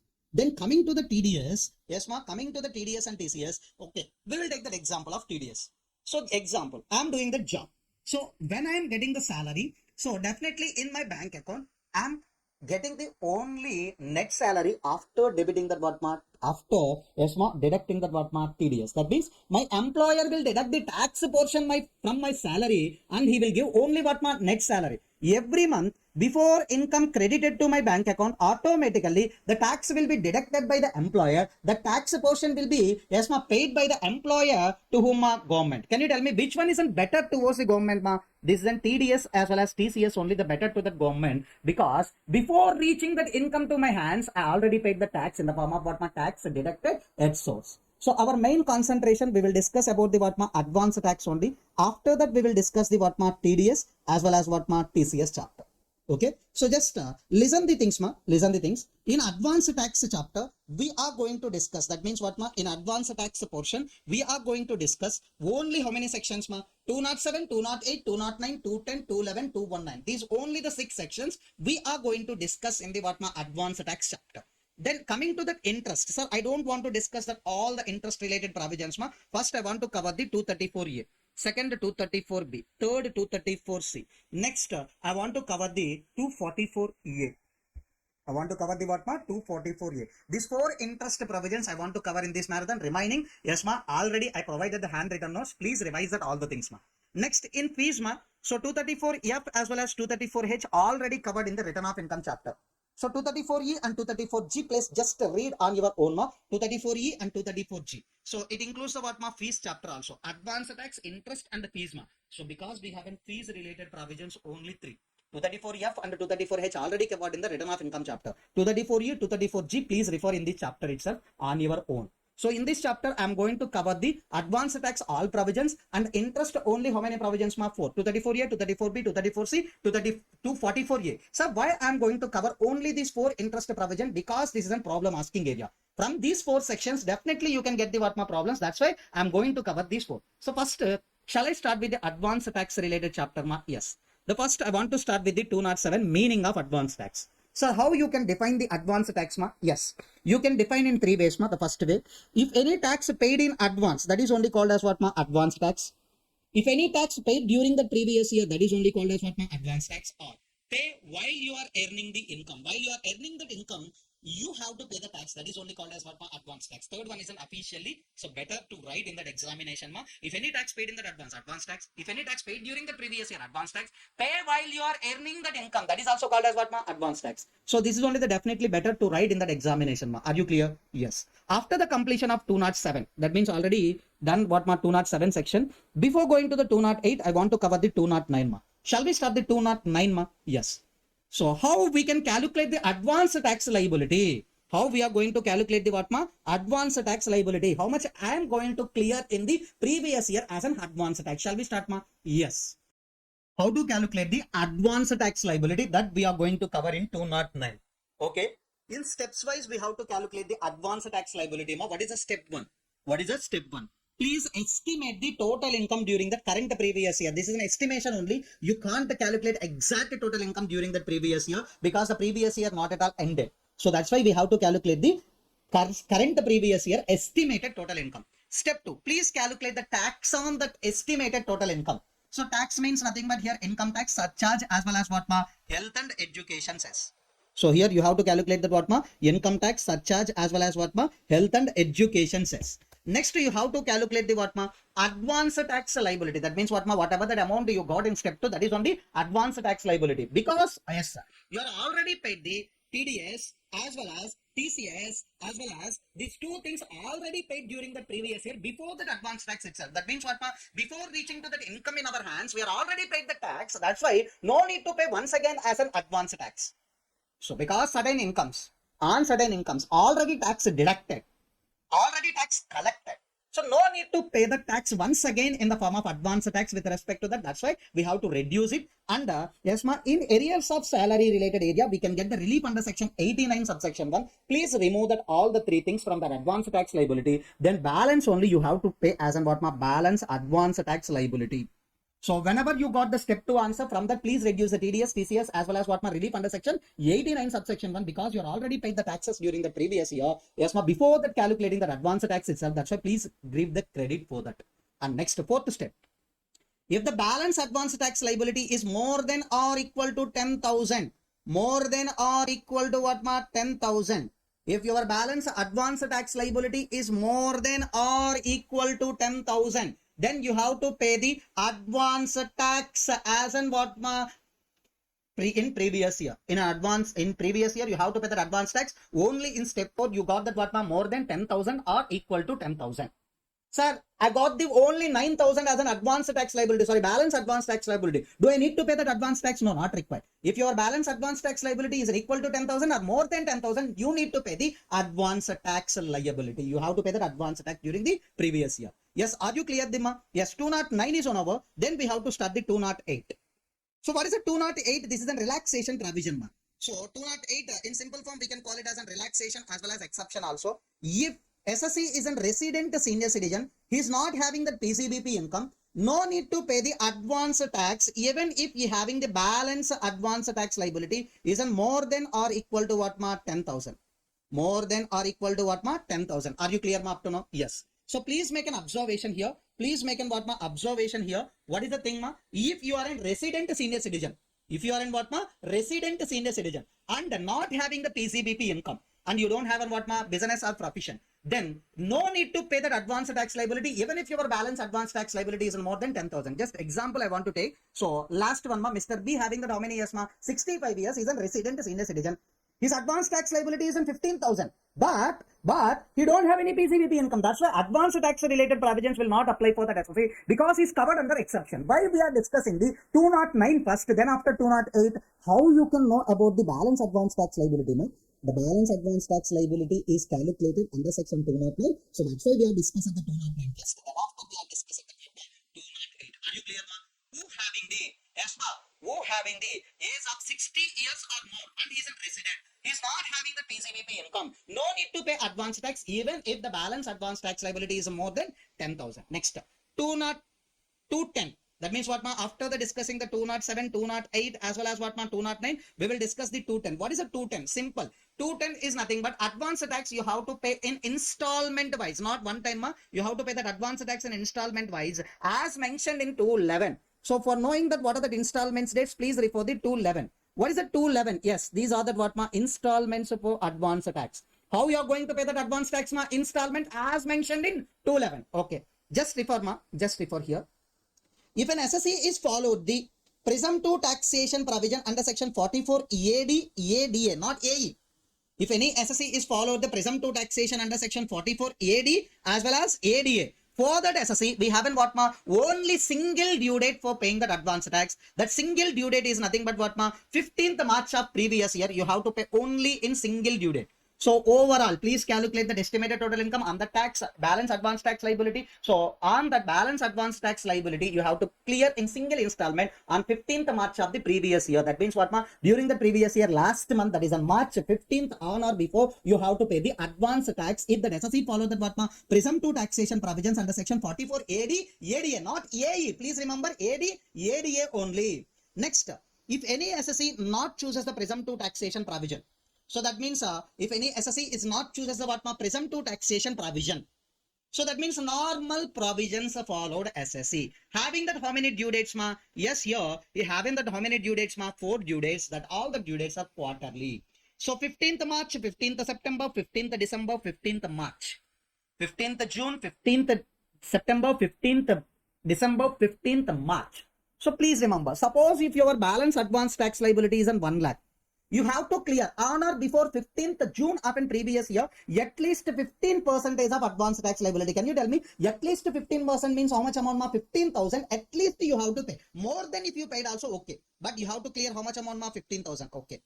Second installment, that is on 15th September. Can you tell me how much you have to clear ma? At least 45%. So that means 45% means 45,000. But you are already clear how much amount in the first installment ma? 15,000. Balance you have to pay how much ma? 30,000. Balance you have to pay how much amount ma? 30,000. In third installment, you have to pay at least what ma? 75%. So please observe, these are all the percentages are expressed in a cumulative way. So you have to clear the 75,000, but already in first installment you paid 15,000. In second installment you paid 30,000. The balance 30,000 only you have to pay during that what ma? Third installment. On or before the 15th December of a previous year. In the last installment, you have to clear that what ma full amount. So that means on 1 lakh, you have to clear that 1 lakh. But already in first installment, 15,000 paid. Second installment, 30,000. And third installment also we paid the 30,000. Yes, in last installment, we have to clear in the form of cash is nothing but how much ma? 25,000 only. Please remember these percentages. On these percentages alone, we can get an MCQ also. So can you tell me how many due dates if you are following the normal provisions of the ACMA 4 due dates? 15th June, 15th September, 15th December, 15th March. What are the installments ma? On or before the 15th June, you have to clear at least 15%. Next 15th September, you have to clear at least 45. 15th December of in previous year, you have to clear at least 75%. 15th March of the previous year, on or before, you have to clear that what ma? Whole amount of an advance tax liability. If you are following the presumptive taxation provision under section 44 EAD, you have to pay that all the advance tax liability, yes ma, on or before 15th March of the previous year. Here you have a single due date. Last point ma, last point, please remember. If any tax, advance tax paid on or before 31st March of previous year. So that means if you are following the presumptive taxation or if you are following that what ma? If you are following the presumptive taxation or if you are following the normal provisions also, what is the last due date for the payment of an advance tax ma? 15th March only. But as per the definition of the advance tax, if you have paid any tax during the previous year, that means what ma? After the 15th March, before 31st March of a previous year, if you have paid any tax, that is also treated as what ma? Advance tax only. That is also treated as what ma? Advance tax only, because that is only the definition of an advance tax. If any tax paid during the previous year, that is only treated as what ma? Advance tax. That's why. So if you are observing that all the provisions relating to advance tax is done, but only we have to discuss 209. Sorry, 219. What is that ma? 219. What is the 219 ma? If you have paid any advance tax during the previous year, if you have paid any advance tax during the previous year, whatever that advance tax you have paid during the previous year, that is an allowed as credit while you are calculating the tax payable in an assessment year. I think you know in return of income chapter, general format for the return of income, in that we are taken that what ma already paid TDS, already paid advance tax, already collected TCS, we are allowing as an what ma credit. If you are observing that, yes, whatever that amount of that advance tax paid during the previous year, that will be taken as a credit while you are paying the tax in that what ma assessment year. These are only the provisions related to the what ma advance tax. Then we have to start the what ma most important topic in this chapter, that is on what ma interest. Shall we start ma? Yes. Next, with respect to that interest, we have three important provisions ma. So please refer interest under section 234A. So please remember what is a 234A interest we are going to calculate for non-filing of return of income or what ma late filing of return of income. If you are not at all filed the return of income, or you are filed the return of income lately after the due dates of return of income. So can you tell me what are the due dates ma? 31st July, 31st October, 30th November. After the due dates, lately you have filed the return of income, or you are not at all filed the return of income, in this you have to calculate the interest under section 234A. Next, 234B as well as 234C are related to advance tax related ma. 234B is nothing but what ma? Interest for non-payment or short payment of advance tax. You are not at all paid the advance tax during the previous year. You are paid, but that is a short pay. So how you can know about that non-paid or short paid? I will tell you in the detail. I will tell you in the 234B discussion ma. So as of now, what is the 234A? Return of income related interest. If you are not filed the return of income or late filing the return of income, you are going to calculate that interest under section 234A. So 234B is nothing but what ma? Non-payment or short payment of an advance tax. 234C is nothing but what ma? Deferment of an advance tax installments. That means every installment you have to pay the some amount of an advance tax. So can you tell me on 15th 6, on 15th 9, on or before 15th December, 15th yes ma March 7 year, that is in 15% of advance tax liability, 45% of advance tax liability, 75% of advance tax liability, 100% of an advance tax liability you have to clear in each and every installment. If any installment amount is in default, it means installment wise if you are default, then we are going to calculate the interest under section 234C. So always these two provisions related to advance tax only. As a total, if you are not paid or short paid to the 234B, in installment wise you have to calculate the 234C ma. Are you clear ma up to now? Yes. First we will discuss the 234A return of income related interest ma. If SSC is not filed the return of income, as well as if an SSC is filed the return of income lately, he has to pay that interest under section 234A. So that we will discuss in a detailed manner. Shall we start the 234A? Yes ma. In which circumstances we are going to calculate the interest under section 234A ma. So always please remember, in these two consequences we are going to calculate the interest under section 234A. The first one is non-filing of return of income, second one or late filing of return of income. In these two cases definitely we are going to calculate the 234A interest. So at the time of calculating that interest, always you should remember the three factors ma. First, on which amount we are going to calculate that interest, and second one, what is the rate of interest, third one, for which period we have to calculate the interest. Amount, rate of interest and the period. These three things you should remember while calculating that interest. First, we will discuss about the what is the rate of interest. The rate of interest is nothing but what ma? 1% per annum or 1% per month or part of the month. 1% per month or part of the month. Second one, on which amount we are going to calculate that interest. Please calculate SSL tax. Sir, here SSL tax means two things ma. If non-filing, in case of what ma? Non-filing, SSL tax is nothing but what ma? Assessing officer determined tax. In case of non-filing, what do you mean by the SSL tax ma? Assessing officer determined tax. In case of late filing, here SSL tax is called as what ma? Self-assessed tax. So please remember, amount means assessed tax. That means what ma? On assessed income, we are going to calculate the tax. Non-filing, can you tell me what ma? Assessed tax means assessing officer determined tax. Late filing means nothing but what ma? Self-assessed tax determined by the SSC. So from that, please reduce the TDS, advance tax and the relief. Why we are reducing the TDS, advance tax as well as the relief ma? Because TDS or TCS or advance tax already paid during the previous year. So that's why no need to pay that as a tax in that assessment year. So that's why on that amount no need to calculate that interest. Please reduce that all the things. Then you can get the shortfall. On this shortfall only we are going to calculate the interest. Next, period. What is that period? Yes, first one. Yes, ma. In case of non-filing, the period means In case of non-filing, the period means date after the due date. So I think example, yes ma, this is a non-tax audit essay ma. What is the due date ma? 31st 7. Date after the due date means nothing but what ma? 1st August. To the date of completion of an assessment under section 144. If you are not at all filed the return of income, what is that assessment will initiate here ma? Best judgment assessment, date of completion of best judgment assessment. Till that date, we have to calculate the interest. In case of late filing, what is that? Yes ma, period. Date after the due date, date after the due date to that what ma? Date of filing of return of income. Date of filing of return of income. Within this period, we have to calculate the what ma? Interest. Please remember, in case of non-filing, assessor tax means what ma? Assessing officer determined tax. In case of late filing, what is that? Assessor tax ma? Self-assessor tax. What is that period? In case of non-filing, the period date after the due date to the date of completion of an assessment. In case of late filing, yes ma? Date after the due date to the return of income filing date. Yes. Are you clear ma up to now? Yes. If you are observing that, I want to take the non-filing case ma. I want to take the what ma? Non-filing case. Please make an observation here. Non-filing case. So that means previous year 23-24 is there ma. Previous year 23-24 is there. Assessment year you are not filed the return of income. Yes ma. Originally also you are not filed, as well as what ma? Belated also you are not filed.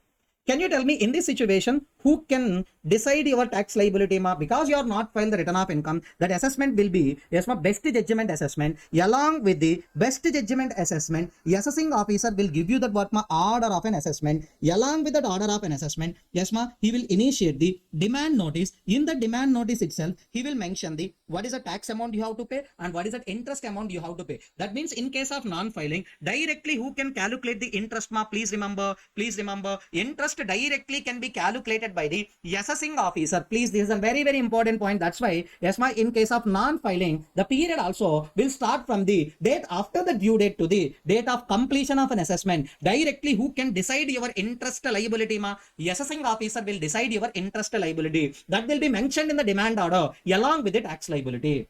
Yes. In case of non-filing, shall we discuss the non-filing ma? Yes. In case of non-filing, okay. Example, I will tell you. Sorry, in case of what ma? Late filing. Sorry ma. In case of what ma? Late filing. Okay. In case of late filing, we will discuss. In case of late filing, how we are going to calculate the interest, we will discuss ma. First, previous year, what is that ma? 23-24, assessment year 24-25, original return not filed. Belatedly, we have filed the return of income. Can you tell me belated return filing due date ma? 3 months prior to the end of the relevant assessment year, 3 months prior to that what ma? End of the relevant assessment year, or assessment completion, whichever is earlier. Can you tell me what is that assessment completion date ma? So that is nothing but 1-2, whichever is earlier ma? That is on 31st December of an assessment year. Okay, anyhow, we filed the return of income lately. On that, yes ma, you have filed the return of income late. First, you have to calculate that interest. Yes ma, on that late filing return of income, definitely you are going to calculate that interest firstly. So that means you are filed the return of income with the self-assessment tax as 2,55,000. Suppose if you have calculated that interest, we got that what ma? 5,000. Please remember, this is an suppose. That means just I'm taking the random number. So if you are going to calculate that interest under section 234 here, you got at the time of filing of return of income lately, you got what is that interest ma? 5,000. Okay, but at the time of an assessment, automatically whether this interest is calculated correctly or incorrectly, that should be verified by the assessing officer. So finally, at the time of an assessment, yes ma, assessing officer decided as an self-assessor tax as an 3,55,000. Automatically on that, if you have calculated that interest, that comes to 5,900. But you paid already advance tax related, return of income related interest is on how much ma?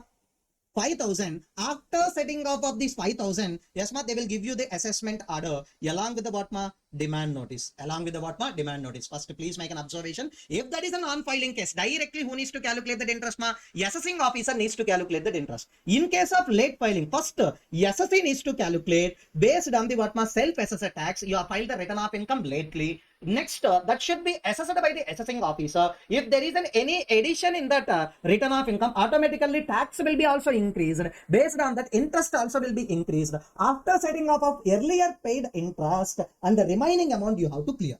That is only here they are written ma. Interest under section 234A liability.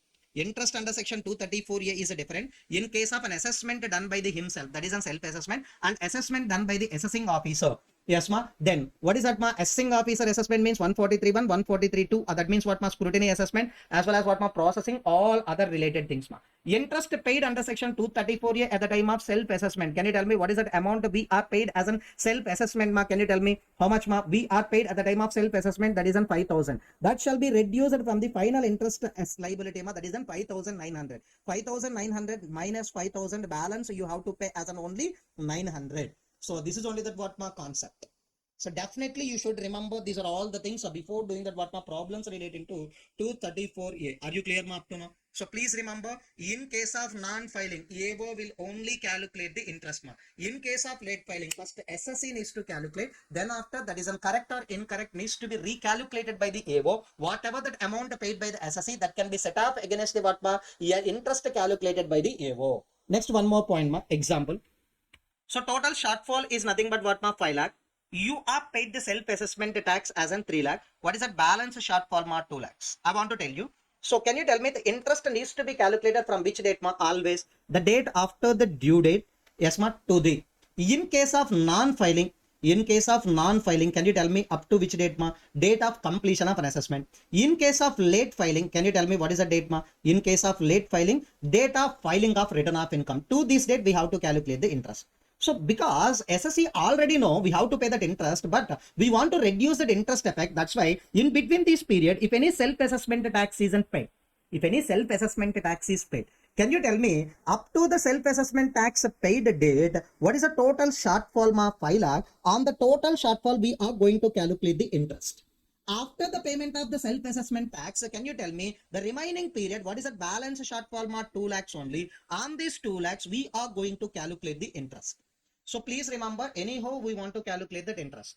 But if you want to reduce that interest tax liability, many SSCs are trying to pay the self-assessment tax.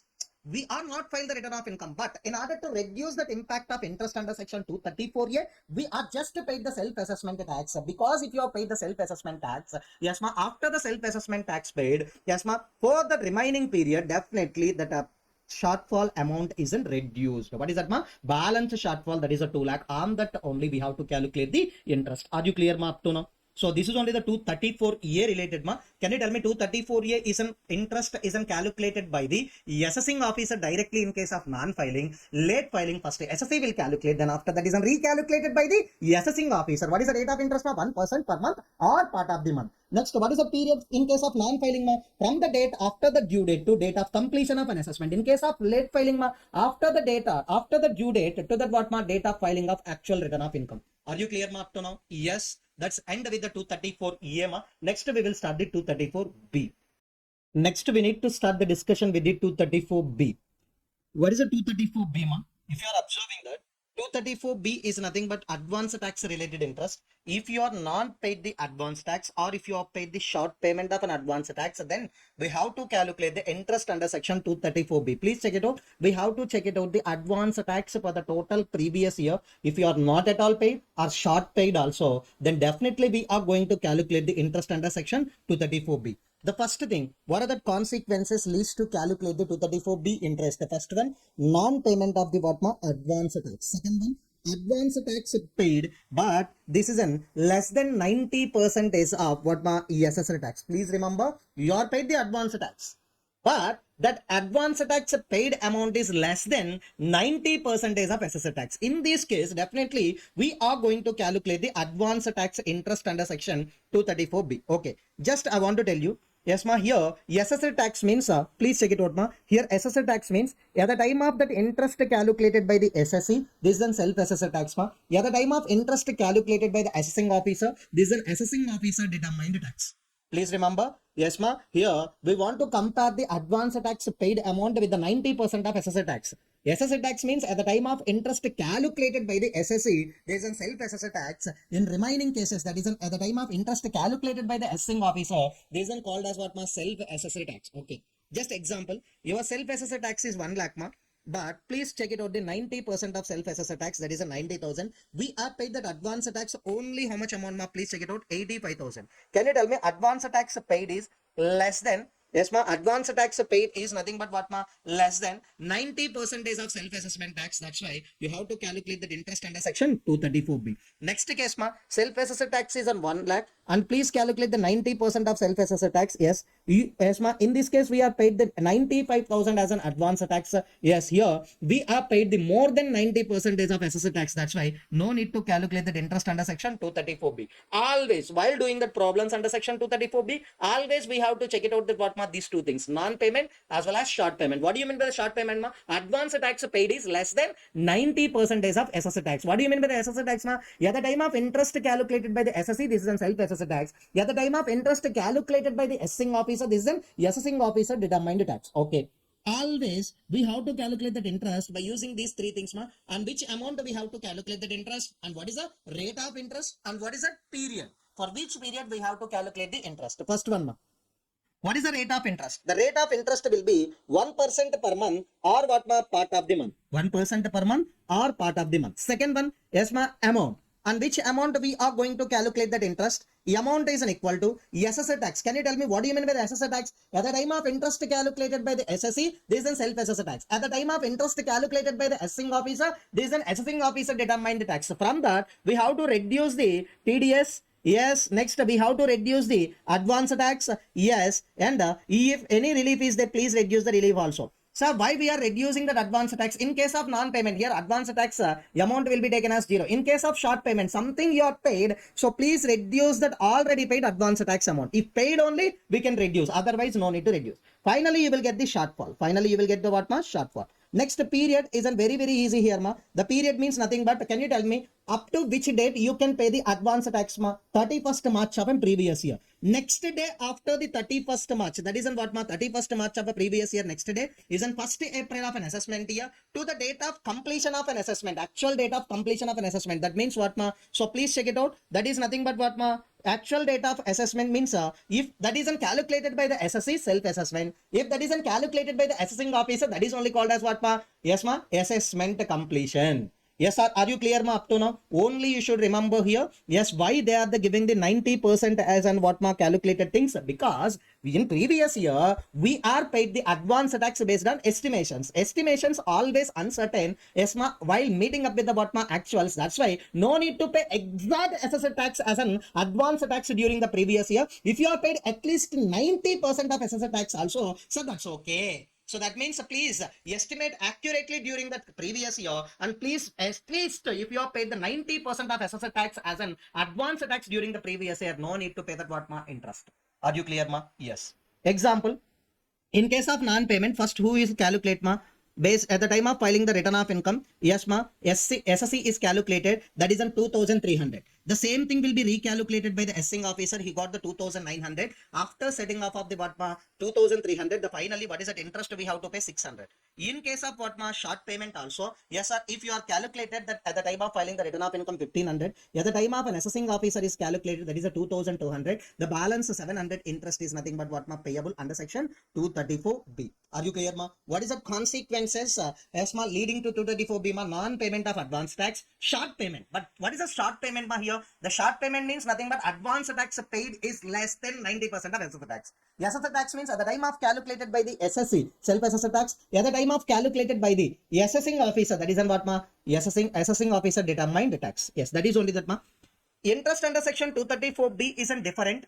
In case of an assessment done by the SSE himself, that is a self-assessed tax, and if any assessment is done by the assessing officer, yes ma, whatever that interest is unpaid at the time of self-assessment, that can be adjusted. That means what ma, that can be reduced from the final interest under section 234B. Are you clear ma up to now? Yes, this is only what ma 234B related interest calculation. Yes ma. Shall we start the section 234C and heavy, that means what my most important concept in every examination we have questions from the section 234C. Yes ma, shall we start the 234C? Yes, 234C also related to advance tax only, but here deferment of an advance tax installment. I think you know, yes ma, in every year we have to pay that how many advance tax installments ma? 4. If any installment is a deferred, 15th 6th, 15th 9th, 15th December, 15th March. If any installment is a deferred, you have to calculate that interest under section 234C. How we are going to calculate the interest under section 234C, we will discuss now. Yes, shall we start ma? Yes. Yes, 234C. This interest needs to be calculated by the SSE only at the time of filing of what ma return of income. So please check it out. These are all the things needs to be calculated by the SSE only at the time of filing of what ma return of income. So please take the returned income. That means whatever that amount you are declaring in your return of income, that is only called as what ma returned income. And that please calculate the tax. That is only returned tax. From that, please reduce the TDS amount and please reduce the relief under section 1891. So don't reduce the advance tax if you are paid any. Don't reduce the what ma advance tax even though if you have paid that what ma any. So please calculate the returned income. On that, please calculate the returned tax minus TDS, TCS as well as what ma relief under section 1891. Finally, you will get this amount. Yes ma. They are expecting this amount only as an advance tax during the previous year. If you are observing that, here we have to open the one yes ma format for calculating the problem. How many installments we have ma? 4 installments. What is that amount due? That means actuals only. So already we are calculated this amount. What is that ma? That amount only. So they are actually calling as an what ma due.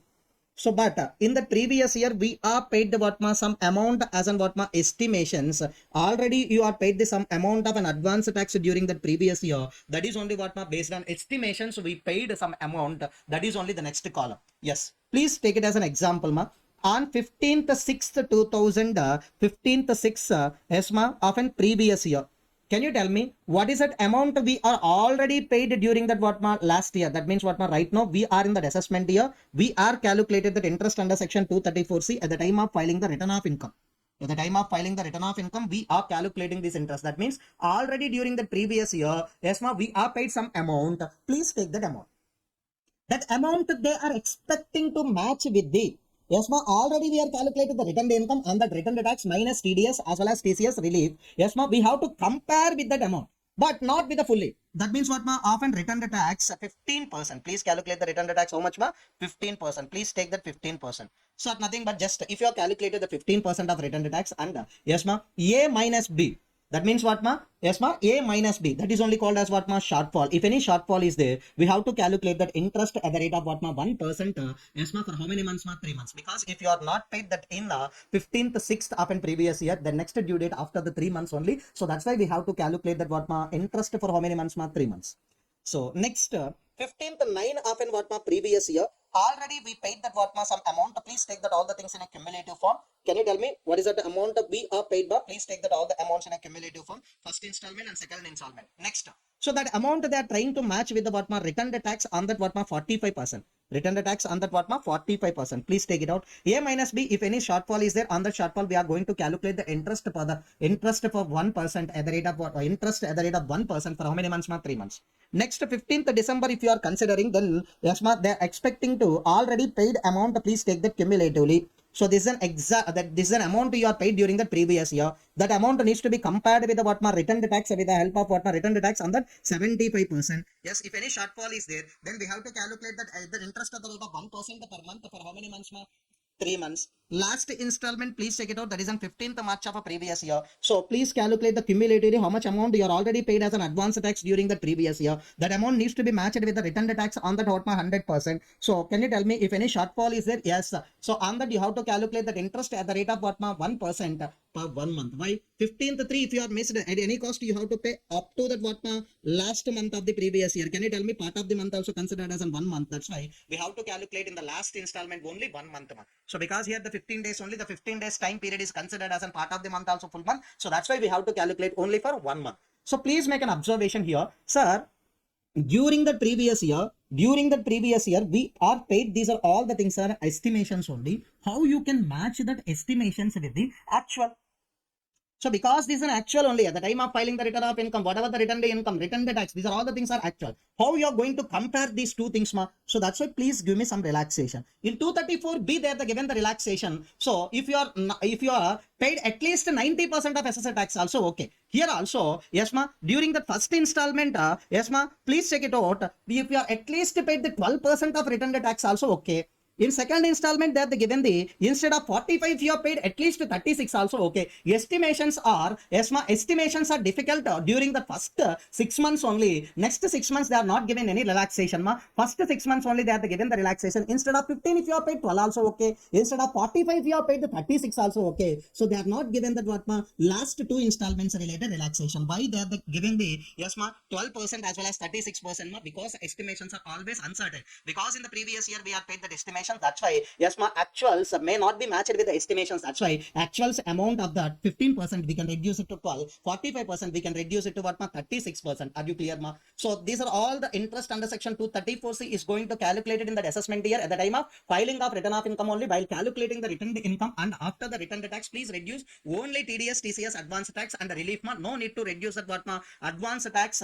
Yes, ma, even though if they are given also, yes, during the previous year you will pay that what, ma, 4 installments, but no need to reduce it from the what, ma, return the tax. Yes, that only they are going to get the all the things in the 4 installments as an actual things. They are expecting to you clear that amount only, but we are paid the different amount. If any shortfall is there, first 3 installments we have to pay that interest at the rate of 1% for how many months, ma? 3 months. Last installment only we are going to pay that interest at the rate of 1% for how many months, ma? 1 month. Are you clear, ma? This is only that what, ma? 234C.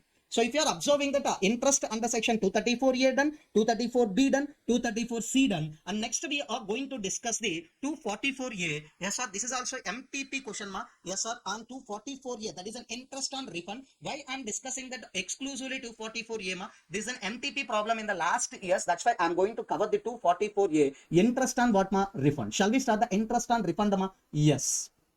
And one note point for the 234C we will discuss now. This note point is very important for doing the problems now. This note point is very important for doing the problems. Shall we start the discussion of note point, ma? Yes. If you are observing that, can you tell me what is that first day of an previous year, ma? 1/4/2023 is an first day of an previous year. Yes, ma, last day of previous year, that is nothing but 31st March 2024. So please estimate the all the total income during the previous year as on the first day of the previous year, and you are going to pay the tax. That means what, ma? That advance tax you are going to pay the tax. And 15th June 15%, 15th 9 45%, 15th December how much, ma? 75%, 15th March you are going to pay that what, ma? 100%. So what is that format they are given? Estimate the total income of an previous year and all the things you need to calculate the tax. From that you have to reduce that what, ma? TDS, TCS are like if anything already paid during the previous year, please reduce it. Before the payment of advance tax, if you have paid anything, please reduce it. The remaining amount you are going to clear into 4 installments, ma. If the balance advance tax liability is more than 10,000, then only you are going to pay that what, ma? All the things in the 4 installments. Okay. But 234C is nothing but what, ma? Whatever that amounts you are paid during that what, ma? Previous year, that needs to be matched with the what, ma? Return the tax. So whatever that amount during that previous year you are paid based on estimations only, that needs to be going to match with the what, ma? Return the income as well as what, ma? Return the tax. So that's why they are given the relaxation. No need to pay that what, ma? 15. If you are paid at least 12% also okay. And yes, ma, if you are paid at least 36% is also okay. That only they are given. But because of these incomes, capital gain as well as what, ma? PCBP for the first time, lottery income, yes, ma, dividend income. So because of these 4 incomes, always we are unable to estimate the total income clearly. If you are failure to estimate or underestimate also, not at all estimated, but we are underestimated these things. In this situation, because of the failure to estimate or underestimate these incomes, no need to calculate the interest under section 234C. That is only the relaxation, ma, because of the 4 incomes only. If you have a capital gain and PCBP for the first time, lottery income, dividend income, including that what, ma? Deemed dividend. Example, yes, ma, December 1st we have what, ma? Capital gain income. But we are unable to identify this capital gain income as on that what, ma? First day of the previous year. No problem. No need to calculate that interest with regarding the yes, ma, underestimation as well as a failure to estimation of the capital gain.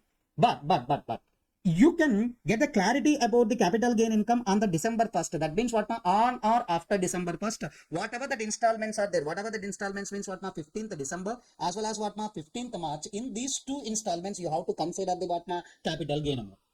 Are you clear, ma? Whatever that amount you are underestimated or failure to estimate because of these 4 incomes, no need to calculate the interest under section 234C. What are the amount? Capital gain income, PCBP for the first time, lottery income, dividend including that what, ma? Dividend. So, but whenever you are getting the certainty relating to these four incomes, ESMA on or after whatever that installment is there, ESMA in that installments we have to consider the what ma incomes. Are you clear? Yes. Based on these note point, we have two questions in our workbook ma. Question number 4, ESMA. Question number 4 as well as question number 5. So I don't want to say just as an important. No. These are the very very important questions in your CMA final examinations ma. So these two are needs to calculated under section 234C. And we have to use that note point also, because in this problem we haven't got my capital gain income. That capital gain income is not arises on the first day of the previous year, and December 1st only this can be estimated. That's why the remaining installments, that is on what my December 15th as well as March 15th, at that time we have to consider this capital gain also. So same problem, just for working purpose I'm given this one. So section 234C interest along with the what man note point, we have to do this problem. Sir, very important, sir. In every attempt we are getting these questions from the examination. So study material questions and very important. And if you are observing that this is a direct 8-mark question in the ESMA January 2023 attempt, directly 8-mark question, sir. If you are verified also 2A, I think. So in MCQ portion, we are not getting that any question on that attempt, and in descriptive question number 2A is a direct question, sir. For 8 marks, this question only they are given. So please remember, this is a very important. And 234C related question I will show you once again. So 234C, we have one more question mark. This is a question in June 2023 they are given for the ESMA. In June 2023 they are given for the 4 marks mark. Direct question 234C. Just an easy question. So please do these 3 questions properly. Please do these 3 questions properly. Many students are asking about the suggested answers. Yes, sir. That's why I solved this question in my workbook, and please check it out the answer also. Please check it out the answer also. Yes, ma. These are the 3 questions you should do before going to the examination. Sir, I am unable to understood this presentation. No issue. I already solved this question in a detailed manner in our handwritten notes, sir. In our handwritten notes. So please remember, we have to use the relaxation point also. In first installment, instead of the 15%, if you are paid 12 also okay. And the next, instead of what 45%, if you are paid 36 also okay. These 2 things you have to remember while solving the problem under section 234C. So due to time constraint only, I am unable to solve that each and every question in our ESMA discussion. So please try to solve these 2 questions on your own. Sir, very important with regarding the 234C. Are you clear, ma? Yes. So next, 244A, ma, interest on what, ma? Refund. Shall we start the discussion, ma? So please make an observation here. Who are paying that interest to whom? Here the department is giving the refund to the SSE along with the what, ma? Interest under section 244A. So please make an observation here. The department is going to pay the refund amount. Along with the refund, they are given the interest also. At the time of calculating that interest, always we have to check it out the amount, percentage, period. The amount is a very easy, ma. Amount of refund. Okay, suppose the refund amount is 1 lakh. On that amount only we are going to calculate the interest. Rate of interest is also easy, sir. While you are paying that interest to the government or department, you are going to pay 1% per month or part of the month. While they are giving the refund to you, so they will give you only 0.5% per month or what part of the month. Next, period only here very important. Period only here very important. Please check it out. Please check it out. If the refund is an out of TDS, TCS, advance tax. So suppose if you are getting the refund out of the already paid TDS, already collected TCS and advance tax. If you are observing, the tax payable is nothing but what, ma? 1,20,000. Already you paid in the form of TDS in the how much amount, ma? 1,35,000. Can you tell me? TDS you are already paid the tool 1,35,000. So tax liability is 1,20,000 only. You are getting the refund out of the what, ma? TDS amount. If you are getting the refund out of the TDS or advance tax or TCS, yes, here the period is different. So first we have to raise one question, whether the return of income is filed within the due date or not. Whether the SSE is filed the return of income within the due date. Okay. Suppose 31st July of an assessment year is a due date for that SSE. Yes, that SSE filed the return of income before the due date. Then period shall start from the first day of an assessment year. From the, yes ma, to the date of grant of refund. Till the date of grant of what, ma? Refund. So if you are observing that, if you have filed the return of income on or before the due date, exactly, if you file the return of income on 31st 7 of an assessment year also, but you can get the refund, yes ma, related interest from first day of an assessment year to date of grant of refund. That's why always, yes ma, always the SSEs are trying to file the return of income before the due date only. So if you haven't any a refund. That refund is also out of TDS or TCS or advance tax. If you have filed the return of income before the due date, then you will get the interest from the first day of an assessment year to date of grant of refund. Are you clear? Yes. Next one. If the return of income not filed under section 139 subsection 1. If you are not filed the return of income under section 139 subsection 1, then what is the thing, ma? Yes, suppose you are filed the return of income on 31st 8th to of an assessment year. That means after the due date, you file the return of income. From the date of filing of return of income to date of grant of refund, to that date only we can give that refund. So please make an observation. Period only here important. The remaining two things, that means amount as well as the rate of interest, is very, very easy. In order to know about the period, please check it out whether the refund isn't getting out of the TDS, TCS or advance tax. Okay. Yes. But in this situation, whether they have filed the return of income before the due date. Yes, before the due date. First day of the assessment year to date of grant of refund. If they have not filed the return of income within the due date, yes, date of filing of return of income to the date of grant of refund. Next. So please make an observation. Yes, refund out of the self-assessment tax. So tax payable is nothing but 1,50,000. We are already paid the self-assessment taxes and 1,75,000. Yes, you are getting the refund. Can you tell me how much refund, ma? 25,000. You are getting the refund of how much amount, ma? 25,000. Yes, in this situation, we are getting the refund 25,000. On that interest also we can get at the rate of 0.5% per month or part of the month. From which date? Yes, ma. From date is nothing but date of filing of return of income or date of payment of tax, whichever is later. So please check it out. Date of filing of return of income is exactly on due date now, or date of payment of tax before that, just one day before we are paid the tax, whichever is later, and take that to the date of grant of refund. Till this date we can get the refund. So please make an observation while you have in section relating to 244A, that is an interest on refund. So you can get the interest on refund along with interest on refund. Yes, ma, from the department. What is the interest rate, ma? 0.5% per month. The period only you have to remember. If the refund is an out of TDS, TCS or advance tax, yes, definitely there is a different time period. Refund out of the self-assessment tax, definitely from the date of filing of return of income or date of payment of tax, whichever is later to the date of grant of refund. Are you clear with this 244 EMA? Yes. Are you clear with the 244 EMA? Yes. Next question number 6 in our workbook is related to, yes, ma, interest under section 244A.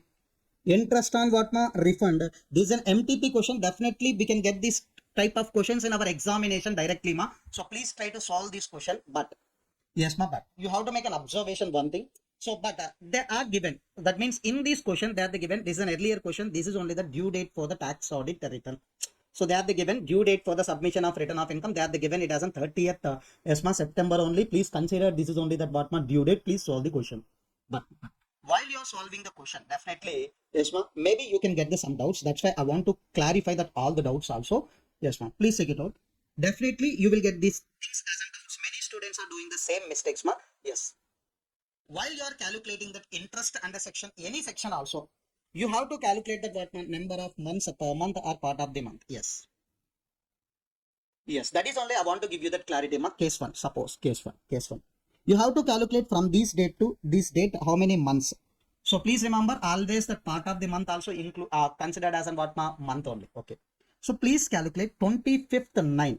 So 25th 9 to next 24th 10 is in 1 month. That means from the date of default to next month isn't considered as a 1 month. So don't consider 25th 9 to, yes ma, first 10 is in 1 month. No, this is a totally wrong calculation. Every time you have to calculate the date of default to next month. Okay, next one ma. So that is nothing but 24th 11. Next one ma, 24th 12. Next one ma, 24th 1. Like these only you have to calculate. That means day, that means month always started from the date of default to the next month is considered as a 1 month. Like that, if you are observing that, if any period is remaining after that end, that is only part of the month considered as a full month. This is how you can get the 13 months. So this is only nothing but we are going to use that point in the question number 6 mark. Yes, ma. Please make an observation. Always the number of months calculation, students are doing that mistakes, ma. So please take it out. 25th 9 to, yes, ma, next month. Next month. Next month. Remaining, if any period is remains, that is only part of the month considered as a full month. Are you clear, ma? Yes. Case 2. If they are given like this, you are, yes, are happy only because, yes, ma, 1/4, that is in calendar month starting. Exactly calendar month is treated as a 1 month. Yes, ma. Next, if any part is remaining, that is nothing but what, ma? Yes, ma, part of the month considered as a 1 month. So please consider in your examination if you are getting the case 1 type things. So take care. Yes, ma. From the date of default to exact 1 month. Yes, sir, 1 month is over. Next month, next month, next month. The remaining period is there. For that only part of the month is considered as a what, full month. Many students are doing, yes, this is on 25th 9 to 110. Yes, 1 month is over. Next, yes, ma, in the last 6, that means what, ma? 6/10, part of the month. If you are calculated like this will be totally wrong, ma. So you can't do that calculation right now. So this is only that what, ma? Yes, this periods only I'm taking as a what, ma, case 1. So this is only what, ma, I'm taking as a what, ma, case 2. So I'm not solving the question. I already given that what, ma, 244 year theory. And how you are going to calculate the number of months also I'm giving. Next, one more thing. While calculating that interest on any amount, please remember, suppose on this amount you are going to calculate the interest. That interest amount always needs to be rounded up to lowest multiples of 100. Please remember, lowest multiples of 100 only. So 1,59,570 should be rounded off to 1,59,500. This is one rule in income tax, ma. Ignoring the fractions that always should be rounded off to lowest multiples of what, ma? 100 only. Next, please make an observation. 1,68,530 should be rounded off to 1,68,500 only. So this is also we are going to use that in the question number 6, ma. So this is only 1,59,570 should be rounded off to 1,59,500. 1,68,570 also should be rounded off to what, my lowest multiples of 100 only, ignoring the fractions. Please remember, these two are very, very important while you are doing the problems under what, my interest. Anytime, while you are calculating that interest, on which amount you are going to calculate that interest, that always should be rounded off to nearest multiples of or lowest, not nearest, ma. Always we have to think that what, ma, lowest multiples of what, ma, 100. Are you clear, ma? Yes, this is only the related to 244 EA, ma. This is only the related to 244 EA. So please remember, while you are revising this chapter, so I already covered that what, my 234A interest, 234B interest, 244, so 234C and 244A. Remaining also just read at least once. And fees mandatory, you have to read 234E and as well as 234G also. While you are doing the problems, please give the preference to the 234C.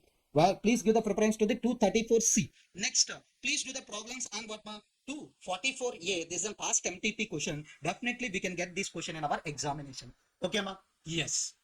Coming to the remaining part of the workbook, apart from the 234C and the 244A, after the discussion of the what, ma, 234A problems as well as 244A problems also. So that means I'm given that what, ma, idea how to solve the 234A problem and the 244A problems. Next, you have to give that at least one view. That means what, ma, how to do this problem.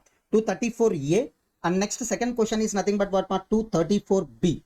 These two questions also study material question. Directly you can get these two questions in our examinations also. Sir, this presentation I am unable to understood, sir, because they are given that what, ma, some codes also. No issue. In our, yes, ma, handwritten notes, I already solved these questions in a detailed way.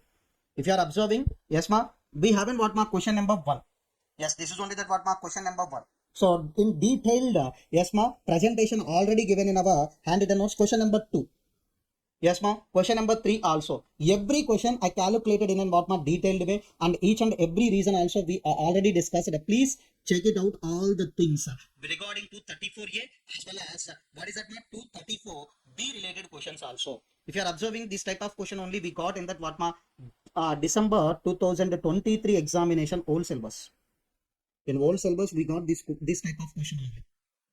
December 23 old syllabus 8 mark question, we got this type of question only. So don't give choice to this chapter. Every question is an important only. 234A. After the reading the theory, please solve this question by using that what, my handwritten notes. Next, 234B also very, very easy concept, ma. After reading the theory, and please open the what, ma, workbook and use this as my simple presentation for better understanding. Okay, that's end with the what, ma, 234A, B, C as well as 244A also. And yes, ma, shall we begin the next chapter? Yes. Next we have to discuss the updated written concept. Normally this will be involving in the return of income chapter, but we want to discuss this separately. What is the concept ma? Updated return under section 139 subsection 8A. What is that ma? Updated return under section 139 subsection 8A. Just to take as an example, during the previous year 23-24, yes ma, if any income earned by the Mr. X, on that income he is going to file the return of income in the assessment year. Suppose he is not at all filed the original return, as well as he is not filed the what ma belated return also. He is not at all filed the what ma return of income during the relevant assessment year. Is there any chance to file the return of income again? Original return not filed, belated return also not filed. Is there any chance to file the yes ma updated return? Yes. From the end of the relevant assessment year. From the end of the relevant assessment year. Yes. Within 24 months he can file the updated return. So that means from the end of the relevant assessment year, within how many months ma? Within 24 months he can file the what ma? Updated return. Can you tell me what is that ma? Case 1. Can you tell me who can file the updated return ma? If any person is not filed the return of income during the relevant assessment year, he can file the return of income. That means updated return. Case 2. Can you tell me who can file the return of income under section 139(8)A ma? If any person file the updated return, if any person file the return of income during the relevant assessment year also, he can file the updated return. So that means by way of understanding these all the things, you can conclude that yes, even filers also, that means what ma? Whoever that filed the return of income during the relevant assessment years, that person also can file the updated return. Any person is not filed the return of income during the relevant assessment year, that person also can file the what ma? Updated return. That means filers as well as non-filers can go for that what ma? Filing of updated return. Filing of what ma? Updated return. But please make an important point ma. Yes ma, please make an important point. Yes sir. Because on updated return, you can't get the refund. And you can't decrease that what ma? Total income. You can't decrease the total income by way of yes ma, filing that updated return. You can't do this type of things ma. Refund cannot be initiated and the total income cannot be reduced. And most important point ma, if any assessment isn't pending, yes sir, that means what ma? On these yes ma years, yes ma, return of income is not filed. That's why we are already initiated the best judgment assessment or income escapement assessment. So in these cases, if there is any assessment isn't pending, on that situation, SSC is not going for that what ma? Filing of updated return. So please remember that following points ma. SSC cannot file the updated return because of the what ma? Already any assessment isn't pending. Next one, yes ma, updated return cannot resulting into that what ma? Refund, and you can't reduce your total income by way of filing that what ma? Updated return. Already search, seizure or any other proceedings are in pending against the what ma? SSC. Here also that person cannot file the what ma? Updated return. These are the 4 points you should remember. If there is an yes ma, increasing the or decreasing the total income, yes, you can't file the updated return. Yes ma, if you want to get the refund, yes, you can't file the updated return. If any assessment isn't pending or if any search and seizure procedures are going on that time also you can't file the what ma? Updated return. Yes, always you should remember one point. At the time of filing that updated return, yes ma, 139 subsection 8A. If you want to file the updated return under section 139 subsection 8A, always you should attach the payment of the tax. So tax on updated return, always you should attach the what ma? Tax paid on updated return under section 140B. Sir, if you are not filed the return of income earlier, how we are going to calculate the tax liability? I will tell you. If you are not filed the return of income in earlier, that means what ma? Freshly we are filed the updated return. So in this situation, please calculate the tax on above and please reduce that all the things ma. Advance tax, yes ma, TDS as well as TCS, relief under section 891, relief under section 1991, relief under section 90A. If you are observing, if there is a DTAA, that is a 90 as well as a 91 and 90A. If there is no DTA also, we have in what ma? 91. If there is no DTAA, yes, you can get the relief under section 91. If there is a DTAA, 90 as well as 90A relief. And AMT credit as well as a MAT credit and assessment of various entities, we will discuss that. What do you mean by the AMT credit? What do you mean by the MAT credit? After reduction of all the things, you will get that what my tax payable. After reduction of that all the things, you will get the tax payable. So please remember, sir, can I pay the only tax? No, no, no. Along with the tax payable, you have to add the 234A interest. What is the 234A ma? Because you are not filed the return of income within the due date. Because you are not filed the return of income within the due date. That's why you have to pay the interest as well as you have to pay the fees under section 234F also. And advance tax interest under section 234B, advance tax interest under section 234C. Along with that, you have to add that what ma? Additional income tax also. If you are not at all filed the return of income earlier, you have to calculate the tax minus all the credits. Then you will get the tax payable. For the tax payable, please add the 234A, 234F, 234B, 234C interest as well as additional income tax. How we are going to calculate the additional income tax, I will tell you at the end. Next. If the return of income filed earlier, yes, we have to make some calculations changing here. If SSC is filed the return of income earlier, so that means please calculate the tax. So additionally, you will get this item as a credit. Self-assessment tax under section 140A. Because you are already filed the return of income earlier, whatever the tax you are paid at the time of self-assessment tax, so please reduce that all the things. Whatever the tax you are paid at the time of filing the earlier return, please reduce the things. Then advance tax, TDS, ESMA, relief, DTAA, AMT credit, MAT credit, all the things you should reduce. Next, you will get the tax payable. For the tax payable, you should add the 234A only. Why you are not adding the 234F here, ma? Because you are already filed the return of income. That means what, ma? 234F is a one-time liability, not a recurring liability. Already you have filed the return of income within the due date. If you file, no need to pay that what, ma, fees. Belatedly, if you have filed the earlier return of income, yes, on that time we may pay the what, ma, fees under section 234F. That's why here no need to add the 234F. Why we are added here? Because here you are not at all filed the return of income earlier. After the due date, if you want to file the return of income, you have to add that what, ma, fees under section 234F. That may be 5,000 or 1,000 as the case may be. Next one, ma, 234B as well as 234C we have to add, and for that we have to add that what, ma, additional income tax also. So that means if you want to file that updated return, even filers also, non-filers also, always they need to attach the proof of payment of tax under section 140B. If the return is filed earlier, yes, this is only the tax liability. If the return is not filed earlier, this is only how we are going to calculate the tax liability. Finally, we need to discuss about the how we are computing that what, ma, additional income tax. Shall we start, ma? Yes, sir. Additional income tax we have to compute. Yes, ma. For that assessment year, we are not filed the return of income. That's why from the end of the relevant assessment year, within how many months we can file the updated return, ma? 24 months. So please classify that period into first 12 months as well as next 12 months, ma. If you have filed the return of income within the first 12 months, I think you know, yes, my tax means nothing but what, my tax payable as well as 234A, 234B, 234C, 234F as well as what, my additional income tax. So please calculate the 25% of the tax plus interest. Don't include the fees here.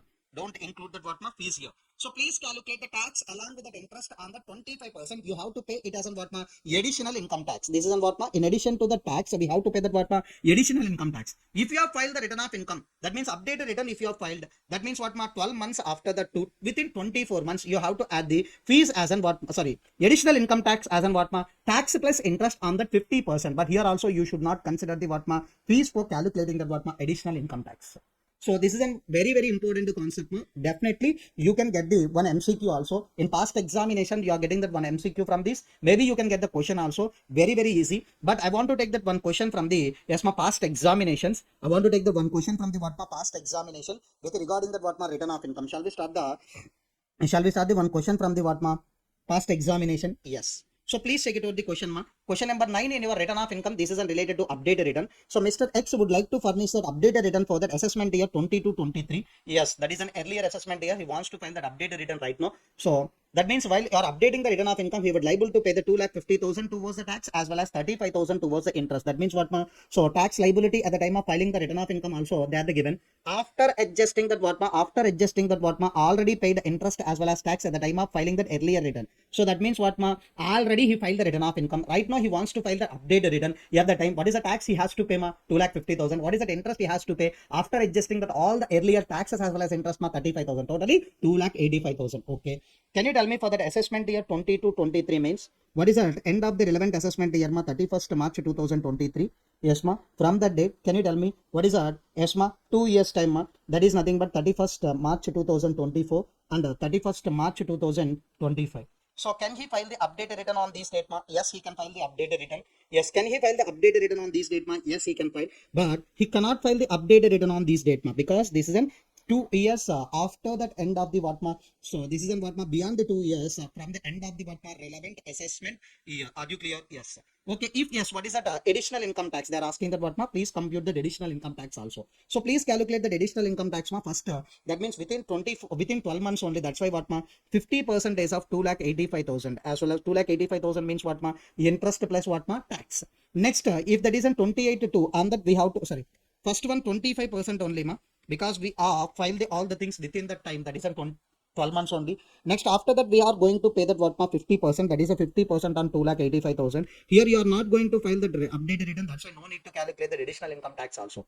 Next, they are asking the different question in case of case number 2. In case of case number 2, where the SSC received the notice under section 147, that is for the income escapement assessment procedures, he received one notice on this date. Can he file the updated return? No. Where any assessment is pending, in that situations, we are not going to file with the what updated return concept. I think you know, yes ma, if you want to get the refund, yes, you can't file the updated return. If you want to decrease the total income by way of filing the updated return, that is also not possible. If any assessment is pending or if any assessment procedures are initiated, and that also you can't file the updated return. If any search, seizure or any other proceedings are initiated also, you can't file the what updated return. Yes ma, I am guessing this question definitely will be that in the next examination for 4 or 5 marks. Yes, please prepare for this question along with that updated return. Always while you are preparing that updated return concept, please prepare the updated return concept after the completion of the assessment procedures as well as an advanced tax and interest. Then only you can understand that what is the 234A, what is the 234B, what is the 234C interest, all the things in a detailed manner. Are you clear up to now? Yes, that's end with the updated return concept. Hi, let's begin our discussion with the new chapter, that is chapter 6A deductions. What is the new chapter name? Chapter 6A deductions. Some salaries, income from house property, PCBP, capital gain, income from other sources. If you are added that along with the clubbing provisions, can you tell me what do you mean by the clubbing provisions? So other person income is added in our SSE's total income. So example, I will tell you simple example. So father and minor is there. So minus income always clubbed in the hands of the parents whose total income is higher. Suppose if you are taken one example, yes ma, so father income only that higher, yes ma, then the minus income is clubbed in the hands of father's total income. Automatically, father having the some salary income, but in addition to that salary income, minus income is also taxable in the hands of father. So that's why father total income will be what increased. So because of the clubbing provisions, always our total income will be what increased. Then what about the set off of losses Please remember the point. So if any SSC having the losses during the last previous years. So in earlier years that SSC having the losses that losses can be brought forward to the losses can be brought forward to the current previous year. Against the current previous year profits, we can set off that losses. If you are setting off of the losses of the earlier years against the current year profits or current year income, your total income will be reduced. Always remember, because of the clubbing provisions, our total income will be increased. Because of the set off of losses, our total income will be reduced. Finally, you are getting that gross total income. From the gross total income, we have to reduce the chapter 6A deduction. Ultimately, you will get net total income. And one important point I want to communicate to you here, what is if your chapter 6A deductions are, yes ma, 5 lakh, yes ma, example, chapter 6A deductions is nothing but 5 lakh are eligible to pay. If you are, yes ma, if your gross total income is 6 lakhs, yes, you can take the 5 lakh and total income is 1 lakh. Yes, ma. If your gross total income is nothing but 5 lakh, you are also eligible to take only 5 lakh. That means please remember, yes, ma, please remember, our chapter 6A deductions always restricted to our chapter 6A deductions always restricted to gross total income. More than gross total income, you can't take that chapter 6A deductions. More than gross total income, you can't get that chapter 6A reductions. So finally, if you are observing that net total income is nothing but 1 lakh or 0.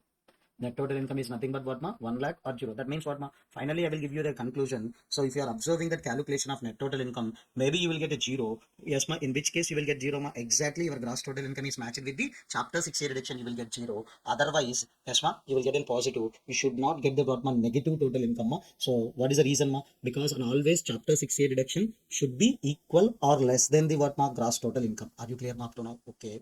Next, if you are calculating the tax liability on total income, yes ma, if you have calculated the tax liability on total income, from that you can reduce that already paid taxes during that previous year in the form of TDS, TCS or advance tax. Suppose in case one, yes ma, your tax liability is nothing but 1 lakh. Yes ma, suppose if your tax liability is 1 lakh, last year TDS, TCS, advance tax, please reduce how much amount we paid during the previous year 50,000. 50,000 still you have to pay as an tax liability. Okay, no issue. So if you are observing that case 2, if you are observing that case 2, can you tell me 1 lakh is nothing but tax liability is came. If you have calculated the tax liability, 1 lakh is came. But during the previous year, you already paid the 2 lakh So that's why that 1 lakh you will get it as an refund. So that means, please, important point here, if you are paid any taxes during the previous year, if you are paid any taxes during the previous year, the taxes can be taken as a credit while you are paying the tax in assessment year. Okay. few more basic points is needed for understanding the chapter 6A deductions, ma. Few more basic points are needed. Shall we start the basic point number 1, ma? Yes. Yes, ma. I'm taking that example previous year 23-24, ma, for our examination, for our CMA inter examinations. What is the previous year, ma? 23-24 is nothing but our previous year. If you are observing that, so you haven't gross total income is 1,50,000, ma. Your gross total income is 1,50,000. Next.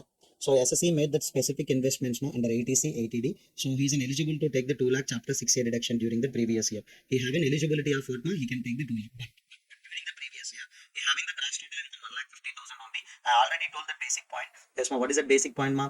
Please remember, chapter 6A deduction should not exceed the gross total income. That's why, even though you are eligible for 2 lakh also, but we are restricted to take that how much amount, ma? 1,50,000 only as an deduction. Yes, ma. Net total income will become as an what, ma? 0.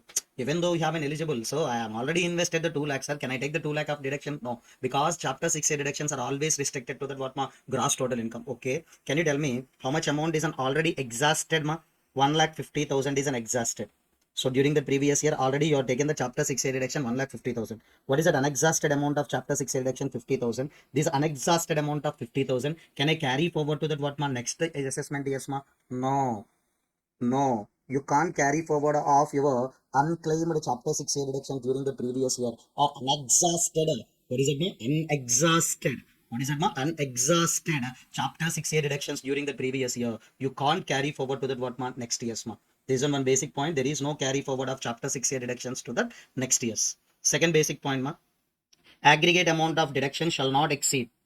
That means nothing but what, ma? You have many sections of the chapter 6A deductions, ma. ATC, ATDD, ATCCD, ATG, ATTT, ATTB, etc., etc. So please add that all the things, ma. Aggregate amount of deduction, it shall not exceed that what, ma? Gross total income. Next, ma, I think in previously I raised this, ma. So please remember, there is no carry forward of unutilized deductions to the next year. So if you are taken, yes, you can take during the previous year all your eligible chapter 6A deduction. If any unexhausted chapter 6A deductions are there during the current previous year, you can't carry forward that all the things to that what, ma? Next year. Next, chapter 6A deductions not allowed against the what, ma? Following incomes. So what is the point, ma? You can't take the chapter 6A deductions against the following incomes, ma. So what are the following incomes, ma? Simply in shortcuts we can say it as an what, ma? Yes, ma. Special tax rate taxable incomes are there. Okay. Against the special tax rate taxable income, you can't take the chapter 6A deductions, ma.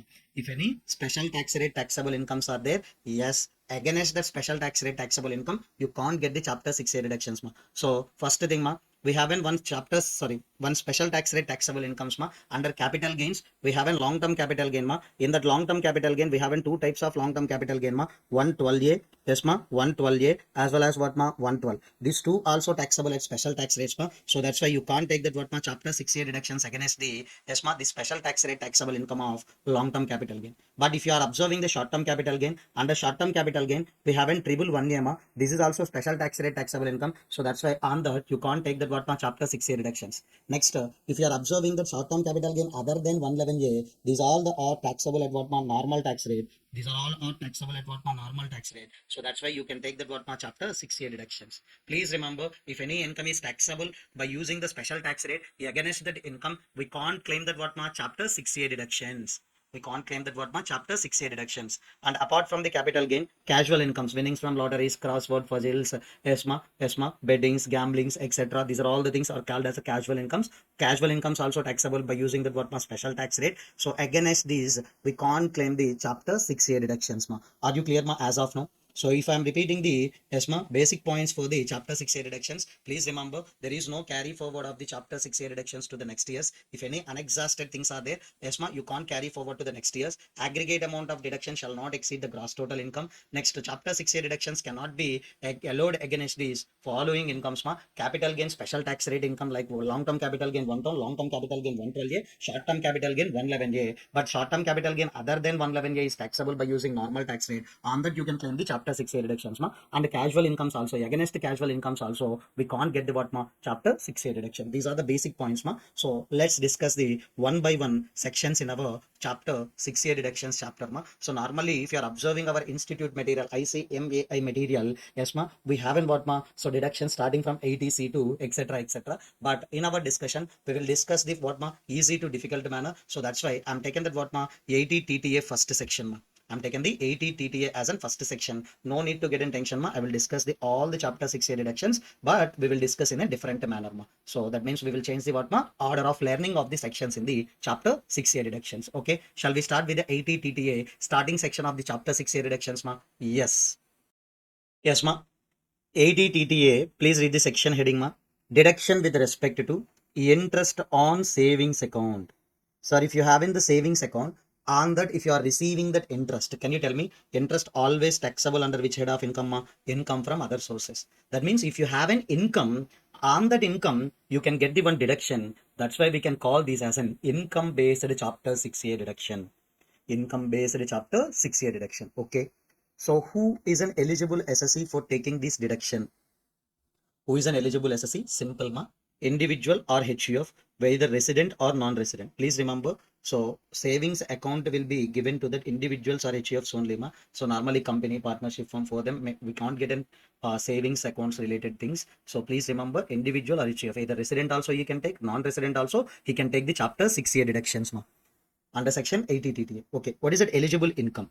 So please remember, what is that eligible income? If SSE's gross total income, or if an SSE total income including the interest on savings account, then he can take this deduction.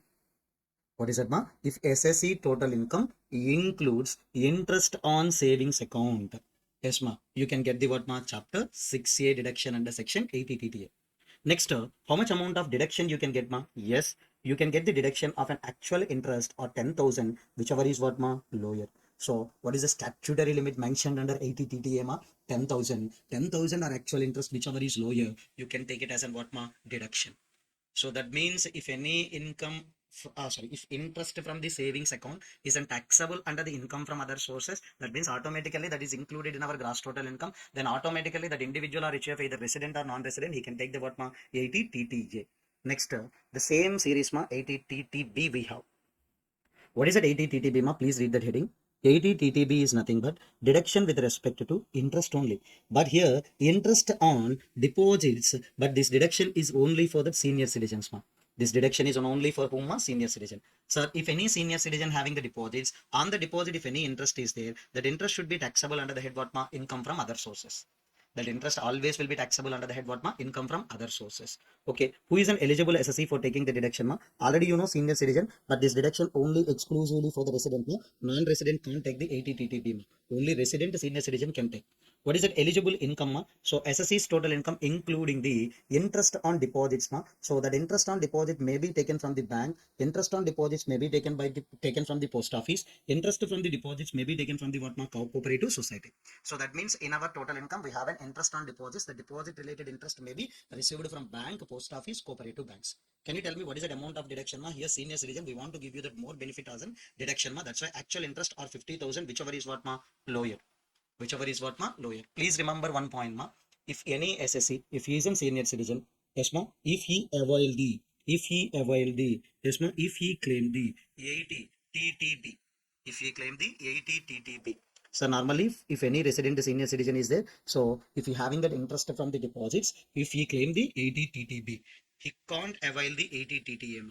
So if he claim the 80 TTA, he can't take that what, ma? 80 TTA. So that is only the point, ma. So dual benefits are not available, like dual deductions also not available. If you are claimed the 80 TTB, then automatically 80 TTA will not be available for you. 80 TTA will not available for you. Are you clear, ma? Please remember this, ma. Please remember this.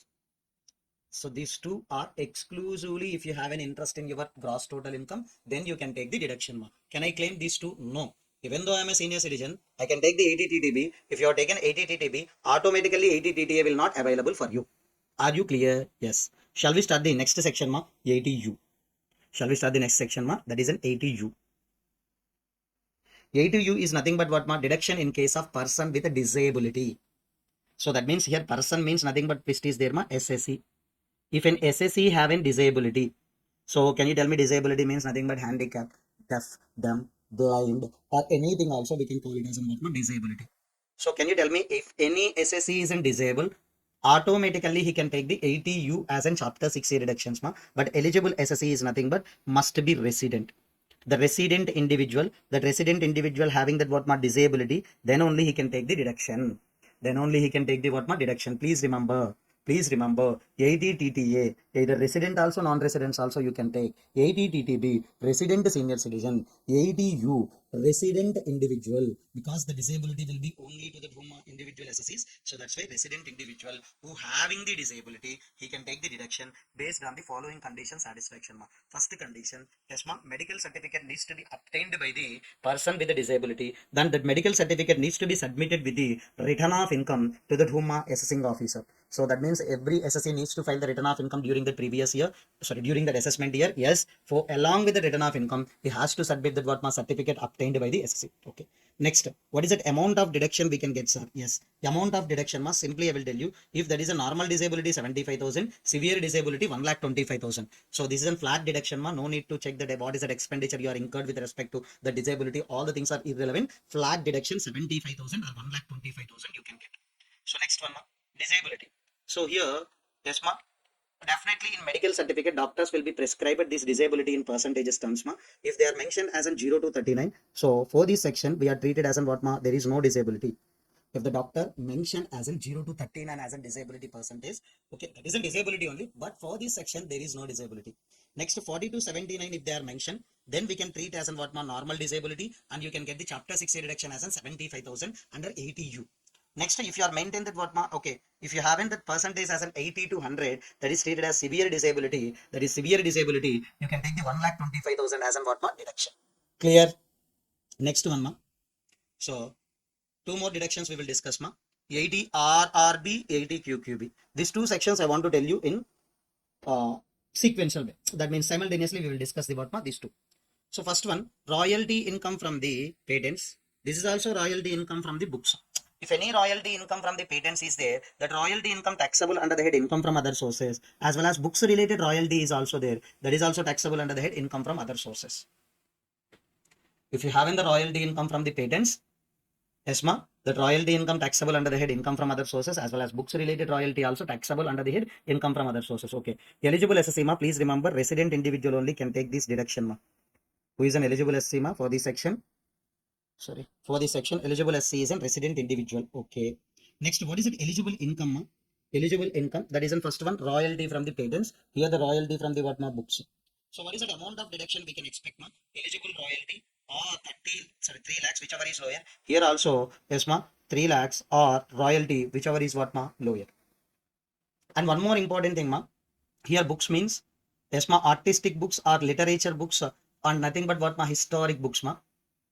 Yes, ma, nothing but what, ma, historic and artistic books. On that only, if any royalty is there, on that royalty only, we can take the 80 TTB, ma. You can't claim the deduction of royalty with respect to the books if the books are all in ones, guides, textbooks, other books. On that books, if you are receiving the royalty with respect to that royalty, there is no deduction, ma. If you are receiving the royalty income with respect to the books, that books are related to artistic nature as well as what, ma, historic nature, then only you can take the 80 QQB. But 80 RRB can be claimed under royalty related to what, ma, patents.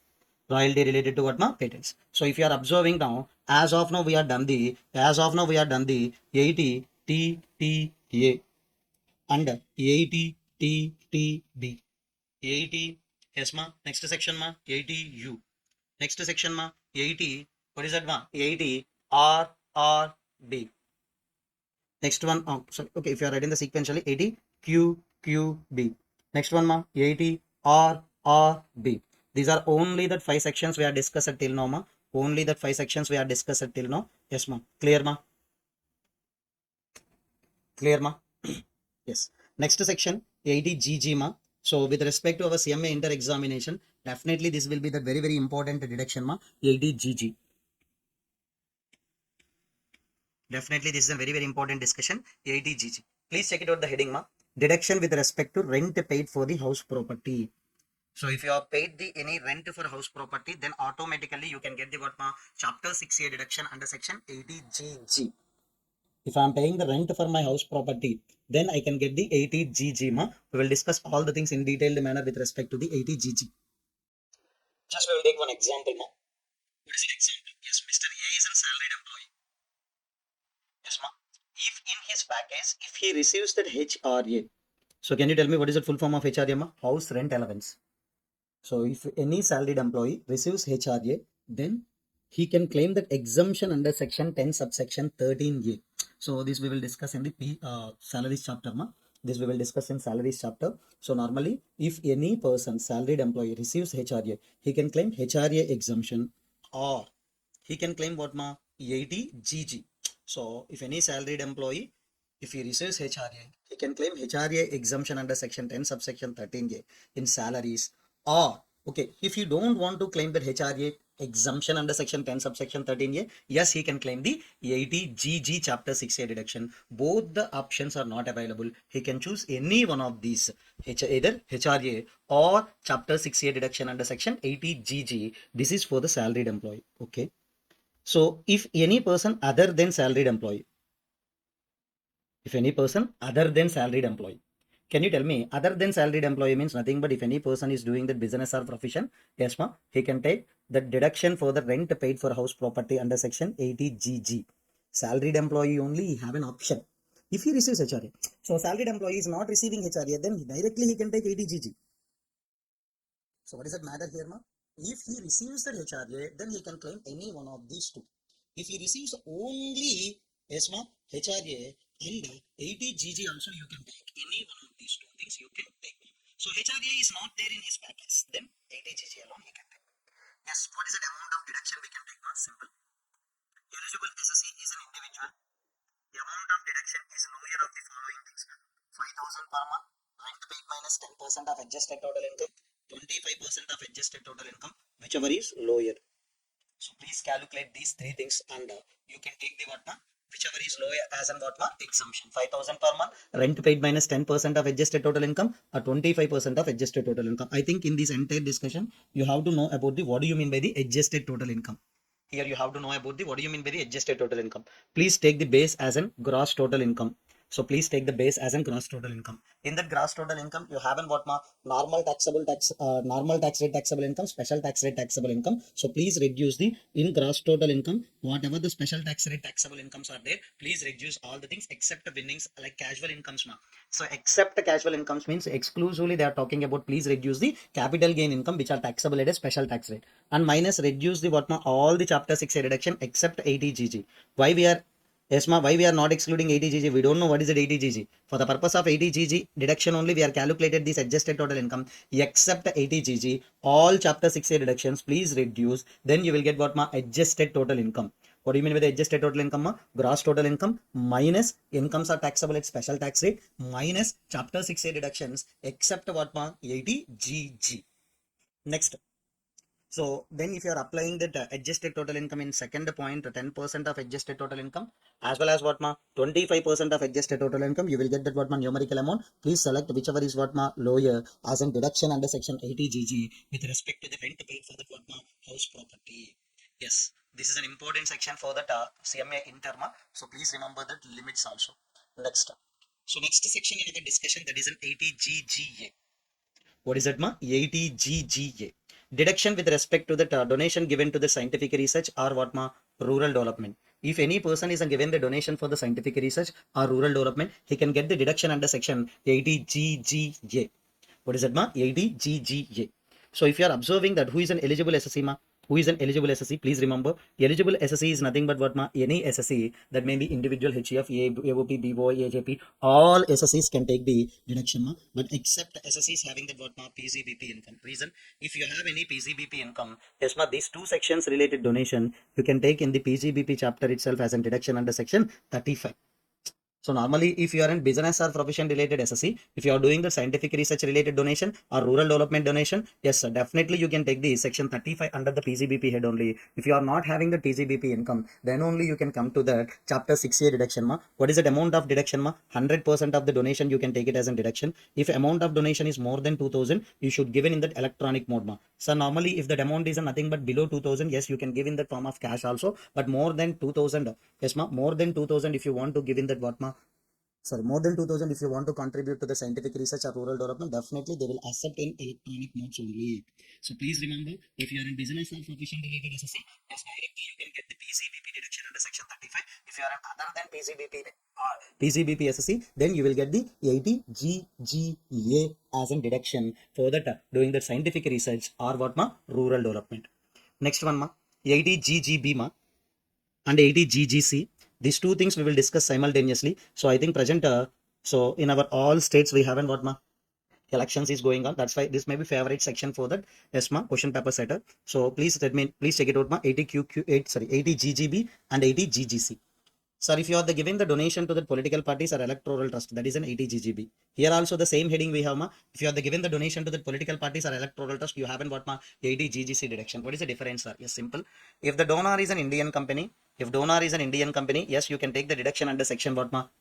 If donor is an Indian company, yes, you can take the deduction under section 80GGB. What is the amount of donation ma? 100% of the donation will be taken as an what ma deduction. If donor is any person other than Indian company, then you can take the deduction under section 80GGC.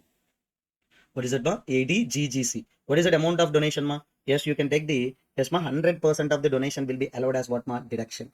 The only the difference between these two sections is if an Indian company is giving the donation GGB, any person other than Indian company is giving the donation, that is an 80GGC ma. So how many sections are there in 80G series ma? So first started with the what ma 80GG, 80GGA, 80GGB and 80GGC. Are you clear ma up to now? Yes, up to now we have completed the 80G series also. So if you are observing that our discussions are started with the yes ma section 80TTA, 80TTB, 80U, 80U. Next one ma. If you are observing that 80U, after that we have started the what ma 80RRB, 80QQB, 80RRB, 80QQB. Next we have started the which one ma? So 80RRB, 80QQB. After that we have started the what ma 80G series. Yes ma. Next the 5 sections ma. Just I'm writing the set of 5 sections as a one ma. So next one ma 80GG, 80GGA, 80GGB, 80GGC, 80GGC. These all the sections are over ma till now. 9 sections are over. Next we will start the 80E series ma. Shall we start that 80E series ma? Yes. Yes. What is that ma? Deduction with respect to interest only. Deduction with respect to interest. Okay. We are getting the deduction for that interest. Can you tell me what is that ma? Deduction for that interest on loan. What is the purpose of taking the loan ma? For higher education. If you are taken any loan for higher education, and that loan if you are repaying any interest, then that interest will be allowed as deduction under section 80E ma. What is the section ma? 80E. If you are taking the loan for that higher education, for that loan if you are repaying that interest, then you will get the deduction under section 80E. So then this deduction will be available to individual ma. Yes ma, individual only. Yes, if I am taking the loan, for whose education I need to use that loan ma? Yes, myself and my spouse purpose, and for children, and for that, yes ma, children for whom I am acting as an what ma legal guardian. What is that amount of deduction you can get? Yes, amount of deduction is simply interest amount totally you will get it as a deduction. But please remember, yes ma, in 2023-24 I took a loan ma, and I started my MBA. Yes ma, I started my MBA. Yes ma, first year, and in next year 2024-25 I completed the MBA ma. So from that next year 26-27 I started the repayment of loan. So after that education only they are putting the condition for the repayment ma. So starting with what ma repayment from that year. So till next 10 years I want to make the repayment of the loan with my earnings ma. Okay, but how many years ma? Period of 8 years only you will get this deduction consecutively ma. Yes ma, consecutively starting from the year in which SSC started the what ma repayment. SSC started the repayment in 26-27. From the 26-27 to 8 years consecutively, you can take the deduction under section 80E. Are you clear? Yes, ma. 80E. Are you clear, ma? Yes. Please remember this, ma. Please remember this. 80E is nothing but what ma? Deduction with respect to that interest. So one more shortcut ma 80E series totally talking about the interest related deductions on loan only. Educational loan related interest is covered under section 80E. Okay. Next we have an yes ma three more sections in the 80E series ma. First one is an 80EE. Next 80EEA, 80EEB. Please repeat the sections once again ma. 80EE, 80EEA, 80EEB. These are the three sections we have in this 80E series along with the what ma 80E. Okay, first I will start the discussion related to 80E ma 80E. If any SSE taken the housing loan, on that housing loan, if he paying the interest, if he paying that what ma interest, he can take the deduction of that interest payment.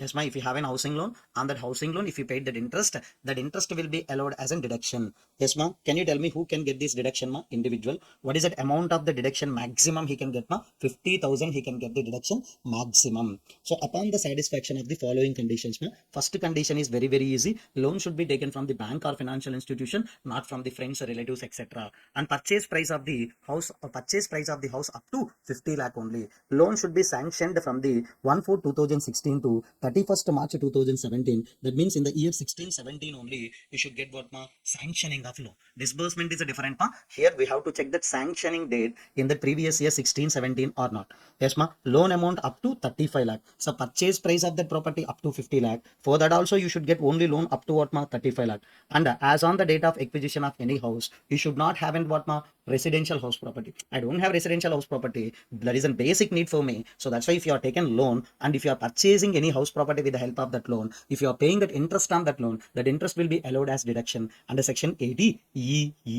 Next, suppose you have an interest payment of 2,80,000 ma. On that loan, how much interest you have to pay ma? 2,80,000. So out of the 2 lakh first to utilize for the 24B ma. So I think in house property chapter, 24B, interest on what ma borrowed capital. In case of self-occupied, can you tell me how much maximum 2 lakhs? So first give that preference to that 24B only. So balance amount you have in 80,000 ma, but the 80EE limit will be what ma 50,000 only. That's why you can get only 50,000 as a deduction. Are you clear ma? So that interest payment is that the first preference should be given to that house property, interest on borrowed capital. Then after if any balance is there, then that will be allowed under section 80EE ma. Are you clear ma? Yes. So that means if any housing loan is sanctioned in the previous year 16-17, purchase price up to 50 lakh, loan amount up to 35 lakh, then you can take the deduction under section 80EE ma. Then you can get the deduction under section 80EE. Are you clear ma up to now? Yes. Next section ma, if you have an housing loan, on that housing loan, if you are paying that interest, then you can take the deduction under section 80EEA.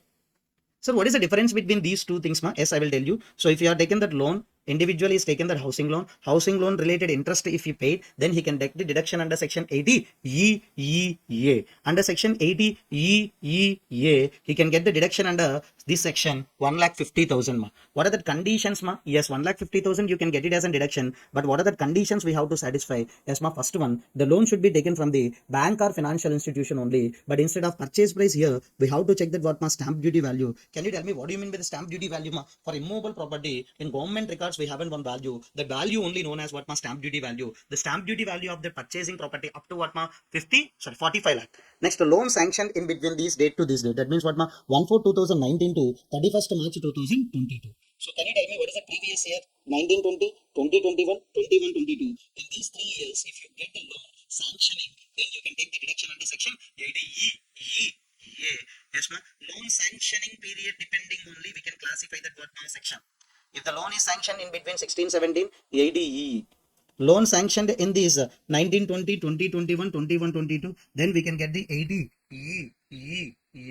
Sorry, what is that ma? 80E. And the same condition ma, it doesn't have any house property. They are not giving any amount of loan related restriction ma. Here the loan is nothing but 35 lakh. Here there is no condition ma. And the stamp duty value here purchase price we will compare. The same thing ma, if you are paying that any interest relating to house property,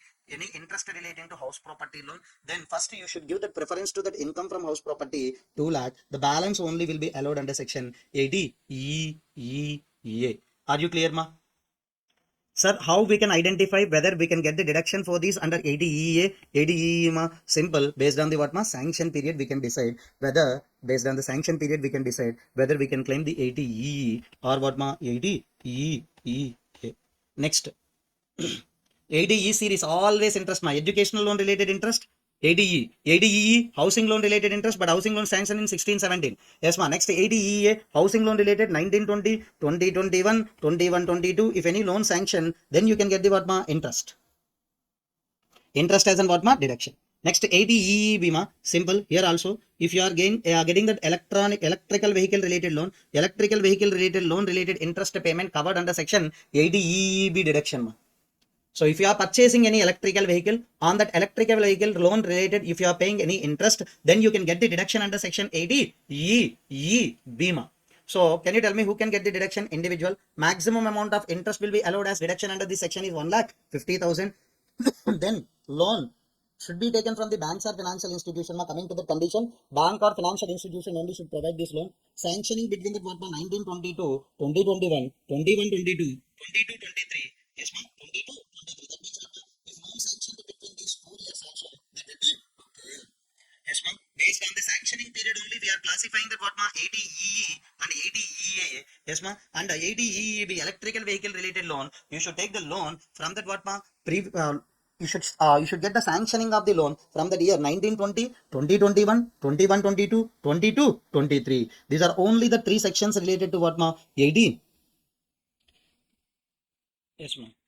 Please check it out that ADE series, ma'am. For my satisfaction, please write. Just note it down. ADE, ADE, ADE, ADEEA, ADEEB. These are only the sections we have in ADE series, ma'am. Shall we proceed with the next series, ma'am? ADE also, so that's why we have to start with the what, ma'am? 80D. So can you tell me what is the next section we have to start, ma'am? 80D. Deduction with respect to the 4 things, ma. Medical insurance premium, central government health scheme, preventive health checkup, medical treatment, ma. So please remember, deduction with respect to that 4 things you can take under section 80D, ma. What is that 4 things, ma? Medical insurance premium, central government health scheme, preventive health checkup, medical treatment. Please remember these 4 expenditures will be allowed as deduction under section 80D. What are that, ma? Medical insurance premium, central government health scheme, preventive health checkup, medical treatment, ma. Yes, shall we start the discussion relating to 80D, ma? Very, very important. Maybe you can get an independent question on 80D, ma. So in our CMA inter material, we have some independent question on that 80E also. So that's why we can get that 80E question independently. That means what, ma? Only 80D exclusive question also we can get, ma. How many expenditures are covered for deduction under section 80D, ma? 4 types, ma. Medical insurance premium, central government health scheme, preventive health checkup, medical treatment. All those 4 expenditures related, we can get the deduction under section 80D. Shall we start, ma? Yes. Yes, ma. Who isn't eligible for taking the deduction under this section? An individual or HUF can take this deduction under 80D, ma.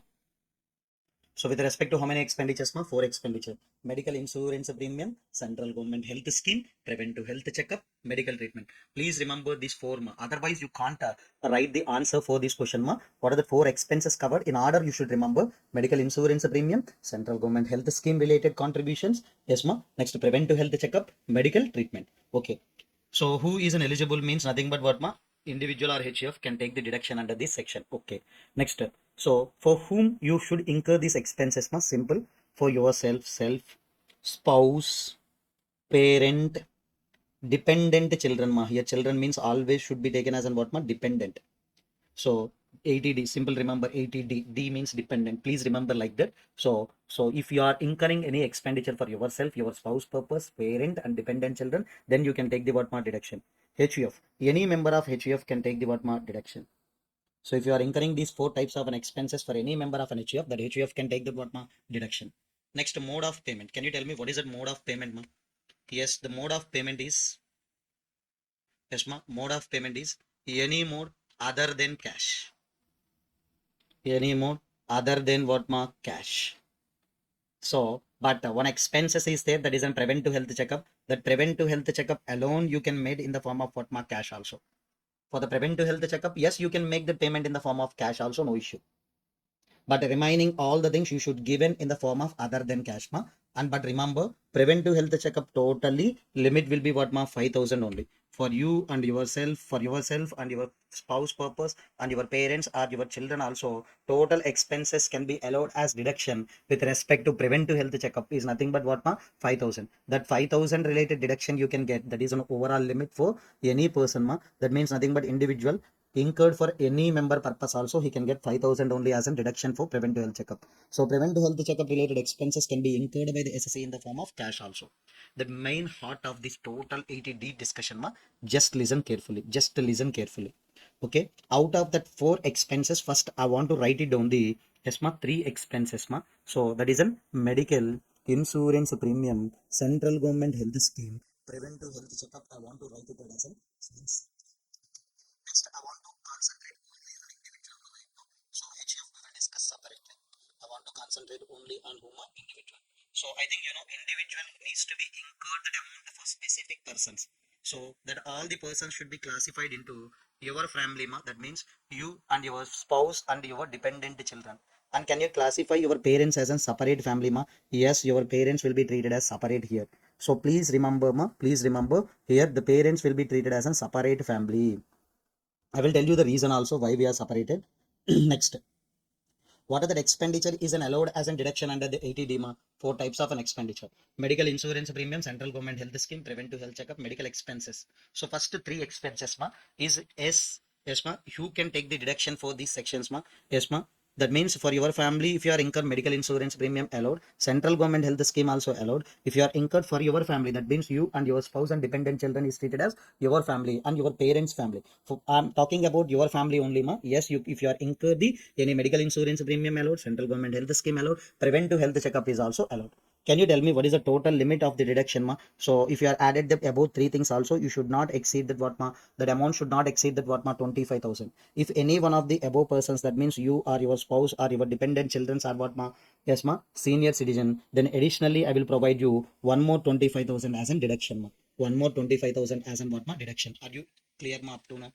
So please let me know ma. So for this section I'm classifying the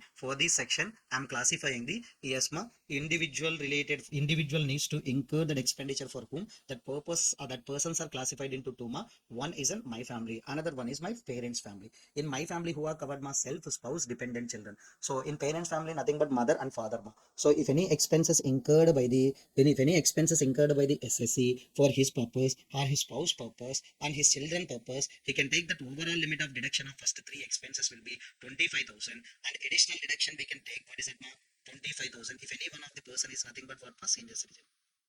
Next one ma. Fourth one, what is an expenses ma? Three expenses are already over. Next we have to discuss the fourth expenses ma. Medical expenditures for senior citizen, not for all persons ma. Medical expenses for senior citizen. And one more twist also there. On that person, medical insurance premium is not paid for that senior citizen.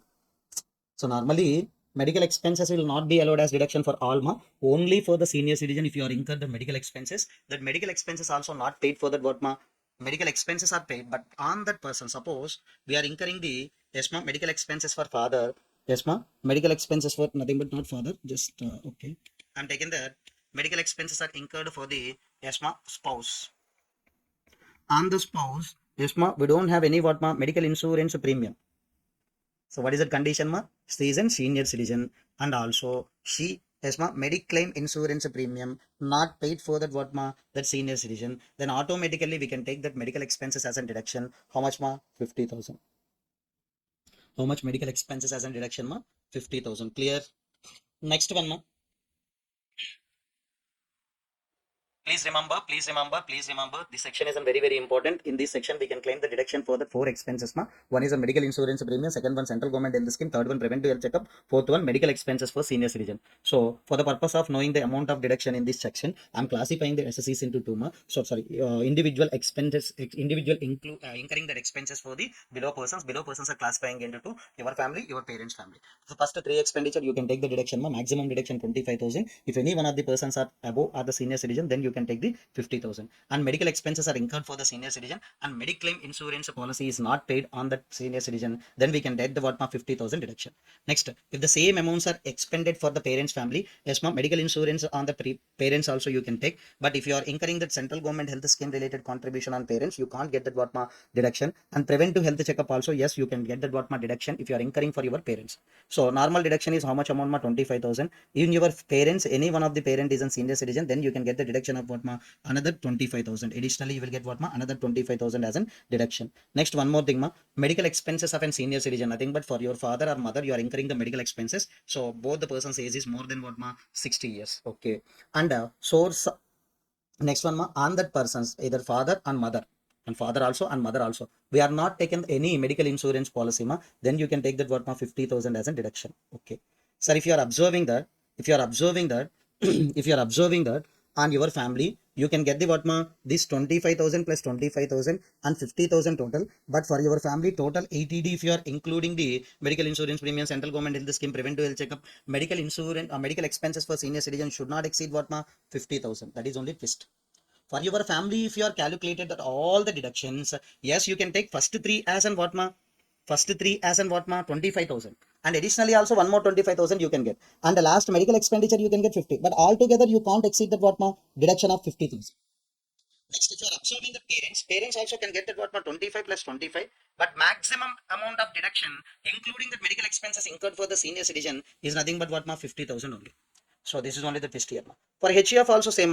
HEF, if you are incurring the medical insurance premium for that what any members, but central government health scheme and the preventive health checkup is not covered for that what HEF any member So if you are if SSC is an HEF, if an SSC is an HEF, yes and any member purpose, that means what HEF member purpose, HEF incur that expenses and with respect to the medical insurance premium, yes, they can get the deduction but first maximum 25, additional also they will give you that what 25,000. Next, if HEF is incurring that medical expenses on any senior citizen, that senior citizen is nothing but what on the senior citizen related, we don't have any medical insurance premium, then we can get that what 50,000. But altogether all the things included, it should not exceed what 50,000. So altogether, it should not exceed that what 50,000. This is only the section 80D related deduction So please remember that 80D. What is that 80D Following four expenses are covered under section 80D: medical insurance premium, central government health scheme, preventive health checkup, medical treatment So first three are one set, last one is on one set. Can you tell me individual for whom he should expend that money So for self, spouse, parent, dependent children Here we are classifying our family. That means myself and my spouse as well as what my children are classified as on one family. Father and mother is classified as on what another. So but whatever that said, you can take it as an what deduction under yes first three expenditure, last also, but total amount of an expenses you should take it as a deduction is should not exceed for your family 50,000, for your parents family 50,000. HUF also can take that what only 50,000. That's all with the 80D So please remember, it is an important question. We can expect that what one single question also independently in this concept. Next section in 80D series is nothing but what 80DD. 80D over. Right now we are going for the discussing the 80DD. Deduction with respect to medical treatment and the maintenance of dependent disabled. So that means nothing but what if any disabled dependent relative you have to incur some medical treatment related expenses and you have to maintain the dependent disabled relative. So definitely you have to incur certain expenditure. So that expenditure related you will get what deduction. So please remember here, yes please remember here one point is there, yes in order to take this deduction, that SSC must be the resident individual or HUF. Yes resident individual or HUF. Okay. Suppose here Mr. EA is an yes person he having the yes his brother yes his brother who is totally dependent on him, yes in this situation SSC wants to claim the 80D. Yes. In order to claim the 80DD section, that SSC must be that individual or HUF, but definitely he must be resident. Whether the dependent disabled is a non-resident or resident, that is an irrelevant. Because, okay, if you are observing one point, yes, that means deduction claiming SSC is an yes, deduction claiming SSC must be the resident. So the dependent person, yes, Maybe resident or non-resident, that we can't say.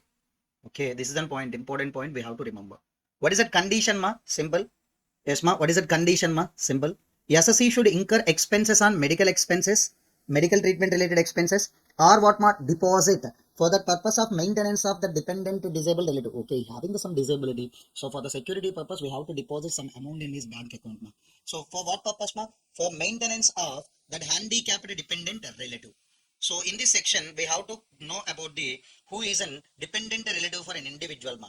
Yes, ma. Definitely spouse, parent, children, brother and sister also included here. HUF purpose, for the purpose of HUF deduction, any member is also what, ma? Relative only.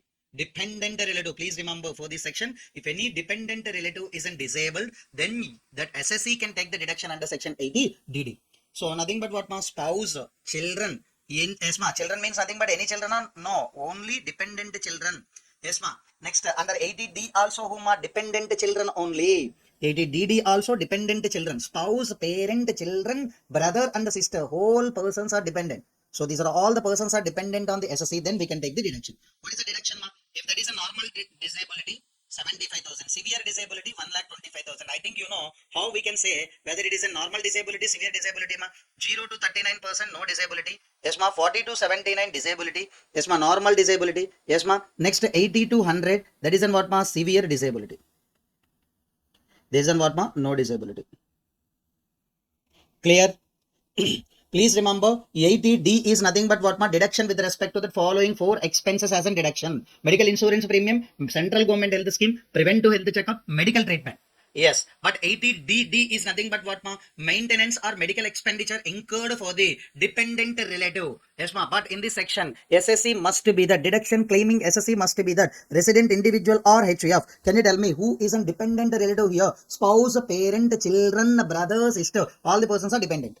Next section in this series, ma, 80DDB, that is deduction with respect to medical treatment for the specified diseases. Sir, if any specified diseases are there here, yes, ma.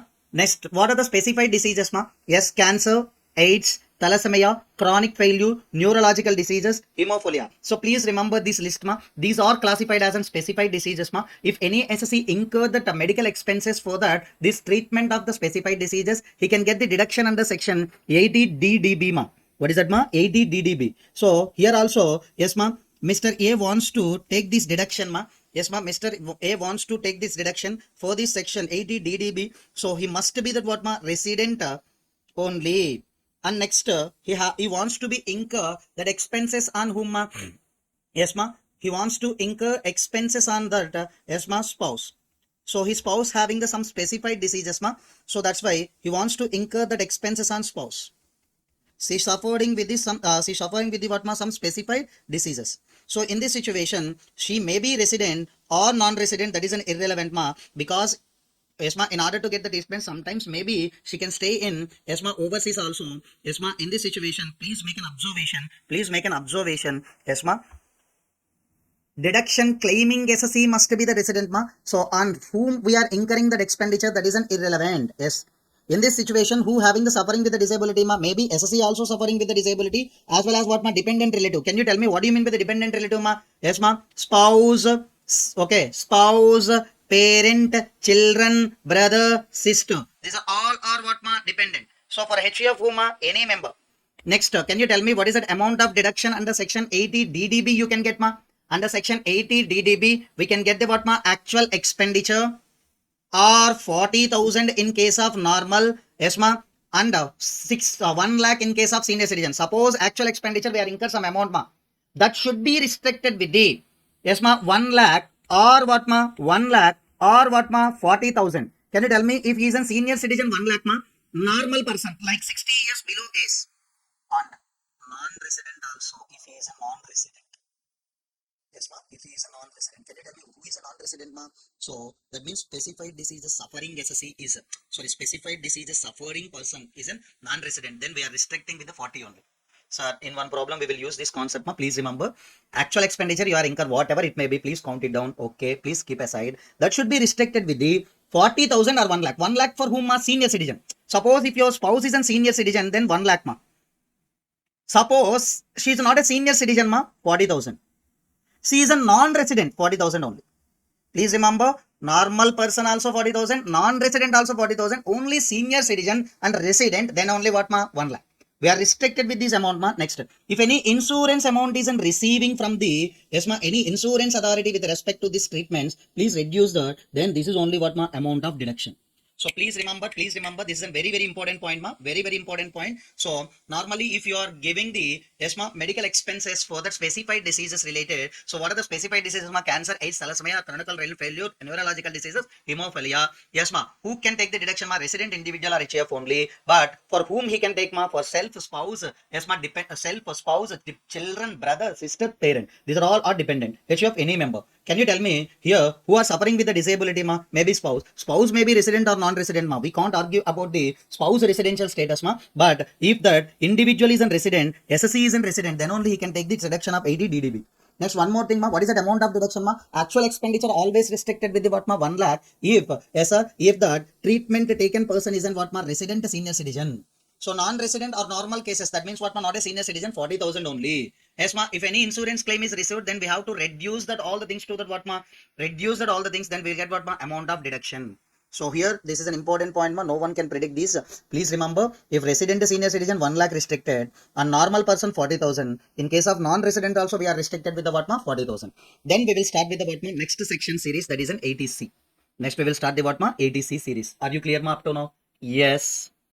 Yes, ADC is all about deduction with respect to the specified investments. So nothing but as of now, we are discussing the few chapter 6A reduction. Within that, some income based chapter 6A reductions are there. What are the income based chapter 6A reduction? Section 80 TDA, 80 TDB, 80 QQB, 80 RRB. These all are the income based chapter 6A reduction. If you are earning these type of incomes, you will get in one chapter 6A reduction. But ATC is nothing but what deduction with respect to specified investment. If you are invested in these specified investments, then you will get one deduction that we will discuss under section ATC. What is that, ma? If you are invested in these specified investments, I will tell you what are the specified investment list in this section. If you are invested in these, yes, definitely you will get the chapter 6A reduction under section ATC. So who can get this reduction, ma? Eligible SSC is nothing but individual or HUF.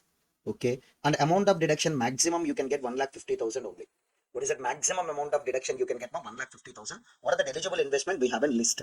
So just I want to tell you eligible investment list. Just remember the following all these things, ma. So this is the list prescribed under section ATC. If you are invested in any one of these things, definitely you will get what, ma? ATC deduction. So just for an examination point of view, I mentioned that what, ma? 12. These are all other repeatedly asking in that examination. Please remember that ATC specified investments list, ma. Okay. First I want to talk about the first very, very important thing, that is nothing but what, ma? Life insurance premium. So nothing but what, ma? Life insurance premium. Just I want to tell you one example relating to life insurance premium. Yes, ma. Suppose if Mr. X taken the one insurance policy, the term of that insurance policy is 10 years. So if you're observing that, yes, ma, Mr. X is taken that insurance policy, the term of that insurance policy, a tenure of the insurance policy is 10 years. So every year he has to pay that premium of 50,000. This premium definitely expenditure to that person.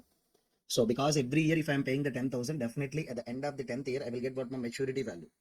At that end, I will get that what my maturity value. So can you tell me what is that, ma? So if you are observing that, what is that, ma? Life insurance premium, if you are paid for that what, ma? Every year, that is definitely for you expenditure. For that expenditure, you will get what, ma? Chapter 6A deduction under section ATC. Chapter 6A deduction under section ATC. Yes, ma. But whatever that amount you are paid at the premium, you can't get it as a deduction, ma. There is a limit also there. I will tell you what are the limits also. So if you are paying that any insurance premium for that, yes, ma, every year you are paying that insurance premium, that is treated as an expenditure, that is definitely eligible for chapter 6A reduction under section ATC. At the end of the 10th year, you will get maturity value. Some assured value means nothing but at the time of yes, ma, issuing that bond of that policy, that means life insurance policy bond itself, they will give you that some assured value. So nothing but this is, and definitely they will pay you, ma, 5 lakh, including the some amount by way of bonus, including the some amount by way of interest. Totally they will give you, example, 8 lakh at the end of the what, ma? 8 lakh at the end of the what, ma? So if you are observing that what, ma, they will give you that 8 lakh at the end of the what, ma? 10th year. So this will be treated as an income because you are receiving that income at the end of the 10th year. But following if some conditions are satisfied, that income is also exempt. So Nothing but the life insurance is definitely the important thing in every human life. That's why they're encouraging that what insurance policies related schemes. That's why if you are invested in the life insurance premium for you, you will get an deduction. So if you are receiving the any maturity value, some amount including by way of interest as well as bonus, that is also exempt. So that means a dual benefit. At the time of investment, you will get ATC. At the time of maturity value, you will get exemption under section 10 subsection 10D. So, okay, very, very important thing. Okay, I'm taking the life insurance policy. So I'm paying that life insurance policy premium also. Can I get a deduction? Yes, you can get the deduction. If you are an individual, you have to take that policy for that self, spouse, children. So children means here any means nothing but whether dependent or independent also okay. Please remember here parents are not covered. Here parents are not covered. In 80D, we haven't parents also, and children means dependent children. In 80C, self, spouse, children, parents not at all covered here. So if you are observing that HUF, any member of HUF, if you are observing that HUF, any member of HUF, observing that HUF, any member of HUF. Yes, ma, are you clear? So if you are taking the life insurance policy, every year you have to pay the premium. So the premium amount every year you can get the deduction by using the below limits mark under section 80C. And if you are receiving the maturity value at the end of the tenure of the policy, you will get the maturity value, some amount including by way of bonus and interest also. That is also exempt under section 10 subsections 10D. So some conditions also there in order to get that exemption under section 10 subsection 10D. So here my objective want to clarify what is that amount of deduction we can get with respect to 80C. If the policy issued before 1/4/2012. So if the life insurance policy is issued before 1/4/2012, then premium paid are 20% of the sum assured value, whichever is lower. That means what you are already paid the premium amount. That premium amount should be restricted with the 20% of sum assured value. So definitely you should remember whatever the premium paid, we can't get it as a deduction. So at the time of issuing of this policy itself, that in that policy we will get that details about the sum assured value. In the in an examination also they will tell you that what do you mean, what is the sum assured value amount. So definitely on the sum assured value amount you will get the deduction at the rate of 20%. Next, if any policy issued on or after 1/4/2012. So they are taken that one date as in before 1/4/2012, they are restricted with the 20%. On or after 2012, they are restricted with the premium paid with the 10% of sum assured value. That is whichever is lower. That is whichever is nothing but lower. Are you clear up to now? Yes. Next one, if the policy issued. Next one, if the policy issued on or after 2013. So nothing but after this date only, no? Yes, if you are observing that after this date only, no? Yes, on or after 2012, but here they are giving the clearly on or after 1/4/2013. So this is specifically given for the person who has suffered with the disability under section 80U and who has suffered with the disabilities, who has suffered with the specified diseases. So if any policy issued on or after this date, and next, for whom a person who suffered with a disability 80U, who suffered from the specified diseases 80DDB, for that persons only, normally after this date, what is the percentage we have to restrict? Mark 10. Yes, ma'am. 1/4/2012 after we have to restrict with the 10%. But they are thinking about the person with the disability and person who has suffered from the disabilities specified diseases. For them, we are restricted with the 15% of sum assured value. Yes, ma'am, nothing but 15% of sum assured value. Here you have to make an observation, ma'am. So there are totally 3%. 3% they are there. Yes, ma'am. Can you tell me 3%? What are that? 1/4/2012 before. That is restricted with the 20% of sum assured value. 1/4/2012 on or after 10% of sum assured value. On or after 1/4/2013, if policy issued, that person is suffered with the 80U disabilities, and if the person is suffered with the specified diseases under section 80 DDB, that is restricted with the 15% of sum assured value. Yes, ma'am. Next, if you are deposited any amount in the public provident fund, public provident fund means nothing but a small scale business person other than salaried persons. That means simply other than salaried person, they can deposit in the public provident fund. Yes, if you are deposited for yourself and your spouse and on behalf of your children, if you are deposited also, you will get 80C deduction. So please remember in 80C there is no space for the parents. So suppose if you are observing also life insurance premium, if you are paid for yourself, your spouse and any children purpose only, you can take. For parents, if you are taken also, that is not covered. Next here, public provident fund also for yourself, you can deposit for your on behalf of your spouse, on behalf of your children also you can. If any employee contribution to the statutory provident fund and recognized provident fund, please remember, if you are contributed to unrecognized provident fund, then you can't get the deduction under section 80C. The remaining all three, that means public provident fund also okay, you will get deduction, and so statutory provident fund also okay, and recognized provident fund also okay. Whose contribution here? Employee contribution. Please remember our self contributions. Next, repayment of the loan taken for the purchase or construction of the house. So nothing but here the repayment of loan means nothing but principal amount ma. If any interest is repaid, for that we have an 24B and 80 EE and 80 EEA we have. But if any principal repayment is done, then you can take the 80C deduction ma. So nothing but here nothing but repayment of loan means nothing but what ma, principal amount. So, but that loan must be taken from the bank or financial institution ma. If any non-parties related loans as well as the relatives and friends loan related repayments are not allowed under 80C. If you are taken the loan from the bank or financial institution, then only you can get the deduction. If you are paid the tuition fees for the education of the children, yes, the maximum how many children you can get the deduction ma, 2. The tuition fees or school fees, etc., whatever it may be. So for education, so that must be full-time education in India ma. So if you are taken the loan for that ESMA, pursuing that anything in outside India, you can't get it as a deduction ma. Here tuition fees pay. So I think if you remember 80E we have. So that is nothing but what my educational loan taken. That is a nothing but educational loan, and that interest if you pay, that is an 80E. Here that is a tuition fees directly if you are paid. So full-time education, our CA CMA, these are all are not full-time education ma. So like MBA, that all the things are that what ma, not distance and regular. If you are doing that, that isn't full-time education in India. So your parent your parent will get that what ma, deduction under section 80C, whatever the fees they are paid. Next, if you if you are invested in the notified bonds of NABARD, yes, nothing but what ma. So I have an excess money. I want to subscribe the ESMA deposits. I want to invest in the NABARD notified bonds. Yes. If you are deposited in the senior citizen savings scheme, if you have maintained the fixed deposit for the scheduled fixed deposit with the scheduled bank for how many years ma? 5 years. You should fix that fixed deposit within that bank for that 5 years ma. And a contribution to the unit linked insurance policy. If you are invested in that what ma? Unit linked insurance policy. So what is the unique feature of unit linked insurance policy ma? If you are invested, some amount is for that what ma? You need some amount for that what ma? Life insurance coverage. Yes, ma'am. Deposit in Sukanya Samruddhi scheme. That means for the protection of girl child, the government introduced the Sukanya Samruddhi scheme. So the parents wants to deposit some amount in the Sukanya Samruddhi scheme. Automatically, they will get the deduction under section 80C. What do you mean by the ESMA mutual fund and unit trust of India? Ma? So nothing but if the public is invested in the mutual fund who are having the small scale of investments, that will be reinvested by the mutual funds in the certain companies. Ma? So if you are deposited in the notified units of mutual funds as well as unit trust of India, that is also specified investment under 80C, and you will get the deduction under section 80C. And stamp duty and registration fees for the acquisition of house property or transfer of house property. So if you are incurred the stamp duty, registration fees, or any expenses for the acquisition of house property, then you will get the deduction of these two expenses under section 80C. So if you are observing that always the life insurance policy is a hot favorite for examiner in CMA Interma, so please check it out the limits also. So please remember what is the maximum amount of deduction you can claim under section 80C ma, 1,50,000. Please remember what is that, 1,50,000. What is that eligible investment list also you need to know. So other than this list, if you are invested in else, then you will get 80C no ma. If you are invested in any one of these following investments only, you will get the section 80C deduction. So very very important things ma. If you invested in the life insurance next one ma, very very important, these two also. The amount paid in public provident fund for yourself and your spouse children, and the employee contribution to statutory provident fund, and as well as what ma, recognized provident fund, important. So please check it out the list before going to the examination. Definitely this list isn't give you 2 or 3 marks in your exams ma. Are you clear with this ma up to now? Yes, up to now 80C is over ma. Next we will discuss 80CCC. What is that 80CCC ma? Deduction with respect to the contribution to pension fund of LIC. Yes ma. Shall we start the discussion relating to 80CCC? Yes, I will tell you ma, simple. Normally, if you are given the lump sum amount to that LIC, they will give you that what ma, pension in the form of what ma, monthly wise only.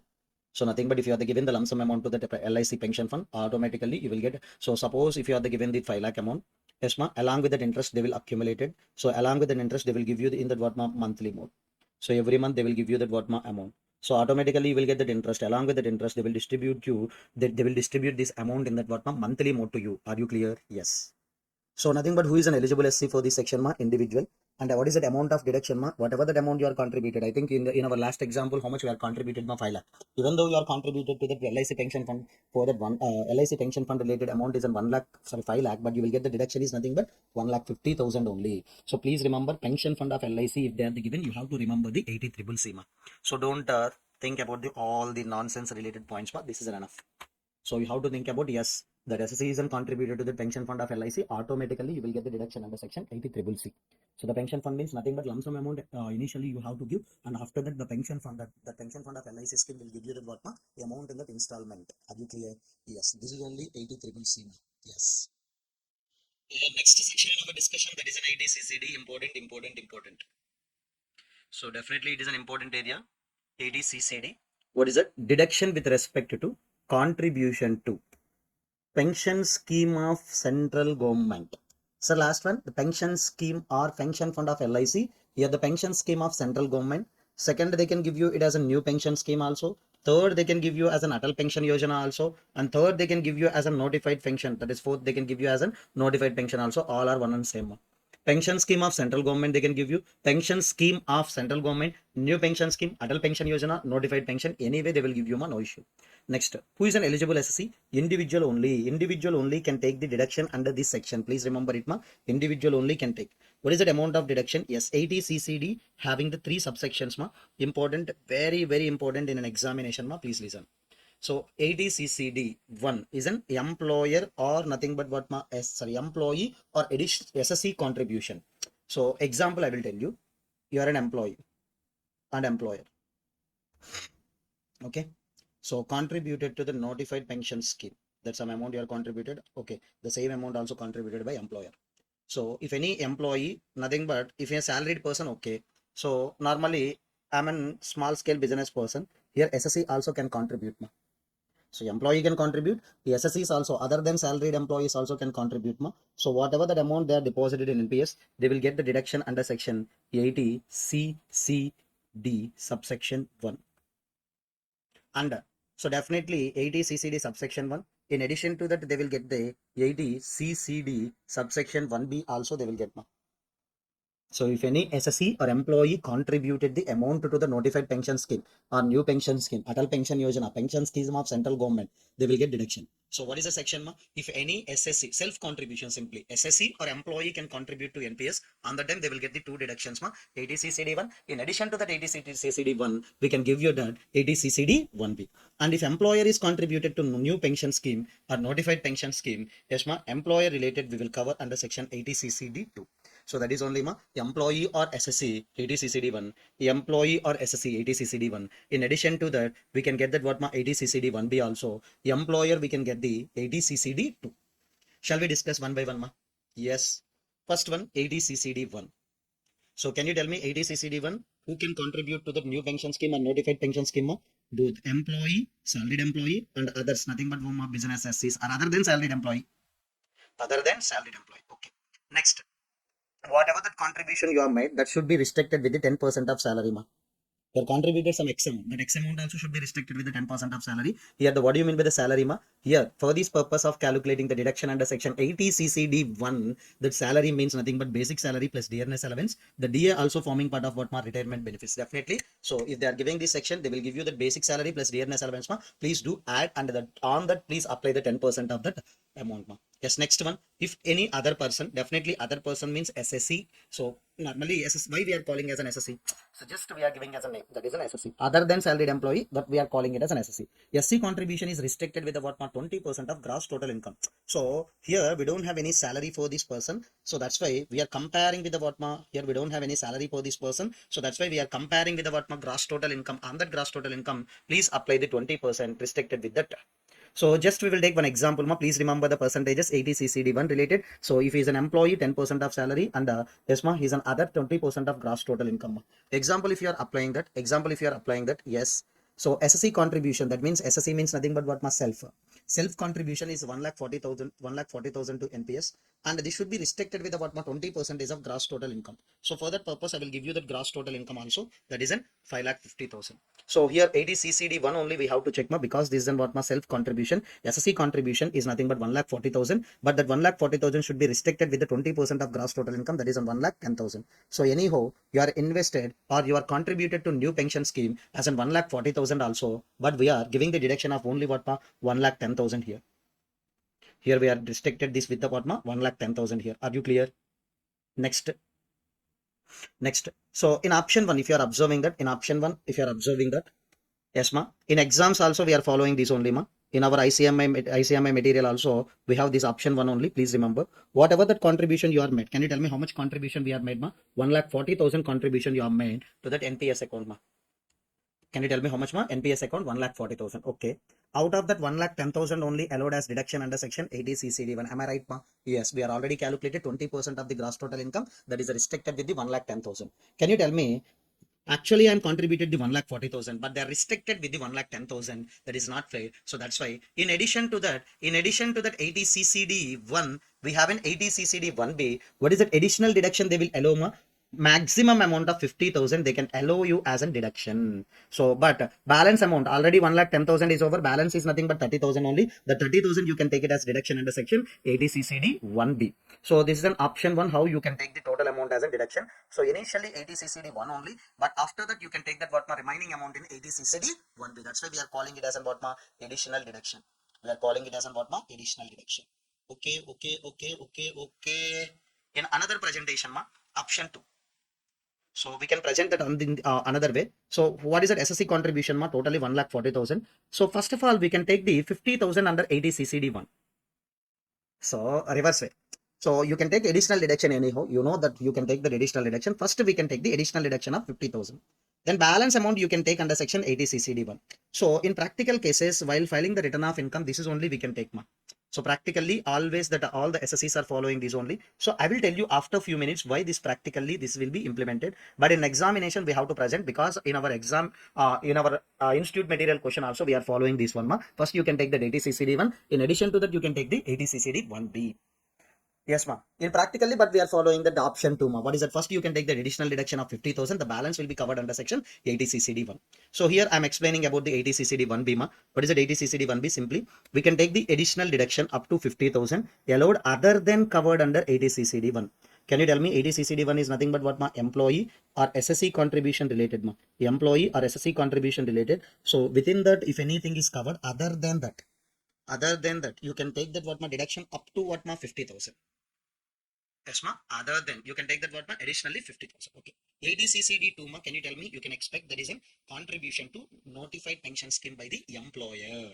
Yes, ma. If any employer is contributed, yes, ma. So can you tell me employee is there? The equal amount also contributed by the employer under ADCCD 2. What is that amount of the deduction? I will tell you, ma. Yeah. Yes. First of all, whatever that amount deposited in the ESMA NPS, at last that amount is withdrawn by the whom? Ma? The employee only. Or nothing but whom? SSC only. So if you are observing that whatever that amount is deposited in the notified pension scheme by the employer or employee or SSC, that should be reached finally by whom? Within whose hands that will be reached? Within the hands of SSC only that will be reached. Yes, here I want to tell you, ma. Here I want to tell you. Yes, here I want to tell you. Yes. Employer isn't contributed to the NPS. But that NPS amount totally withdrawn by the employee. Can I treat this as an income to the employee? Income to the employee? Yes. So whose contribution? Ma? Employer contribution. That is an enjoyed by the employee. This is an income given by the employer. So that's why first, yes, ma. First of all, you should do one thing. Yes, ma. It is an added to the income of employee under the salaries head, ma. Yes, ma. First of all, this is an income to that employee. That's why please add these things as an income to the employee under the head salaries, ma. So then after that adding these income to gross total income of employee under the head salary, then you can get the deduction. So what is the basic rule for getting the deduction? First, that should be included in your total income. Yes, already included in my total income under the head salaries. So that's why, yes, ma, definitely that isn't taxable under the head salary. On that we are giving the deduction. Employer contribution are 10% or 14% of salary, whichever is what, ma, lower. 10% or 14% of salary, whichever is lower. So 10% in case of normal employee, if he is a central government employee, we can compare with the what, 15%. Sorry, we are restricted with the what, 15%. Next, what do you mean by the salary here? The same definition, basic salary plus dearness allowance forming part of what, retirement benefits. Are you clear, up to now? So this is an ADCCD. As of now, if you are done with the ADC series, we are done with the ADC. So most important section in entire chapter 6 reduction, ADC done. Next we are done with the 80CCC pension fund of LIC. Next we are done with the 80CCD. Within that 80CCD1, we additional 80CCD1B and 80CCD2 employer contribution. These are all the sections are done. Next we are going to discuss the one more section, that is an 80CCH. This is an amendment. This is an amendment made in the Finance Act 2023. But I will tell you this 80CCH in the last. So last means nothing but what, after covering that all the chapter 6A reduction, at the end I will tell you this chapter 6A reduction. I will tell you this chapter 6A reduction 80 CCH. This is an amendment. We can expect that one question from this 80 CCH that maybe MCQ or small descriptive part of the question also. So I will discuss this 80 CCH at the end of the chapter. That is an after covering that all the chapter 6A reduction. I will take the 80 CCH just okay. Next section 80 CCE. What is that? 80 CCE overall limit. What do you mean by the overall limit, sir? If you are observing that 80C limit is 1,50,000, you know. 80C limit is nothing but what ma? 1,50,000, you know. Yes. And 80 triple C limit is 1,50,000, you know. Okay. But the 80CC is nothing but we are restricted with the 10% of salary or yes, 20% of gross total income, 10 or 14% of salary, whatever it may be, there is a limit. Okay. But overall we have an 80C. Yes, ma. One limit is there ma for 80C series. Okay. First I will tell you what are the sections are covered in this ma.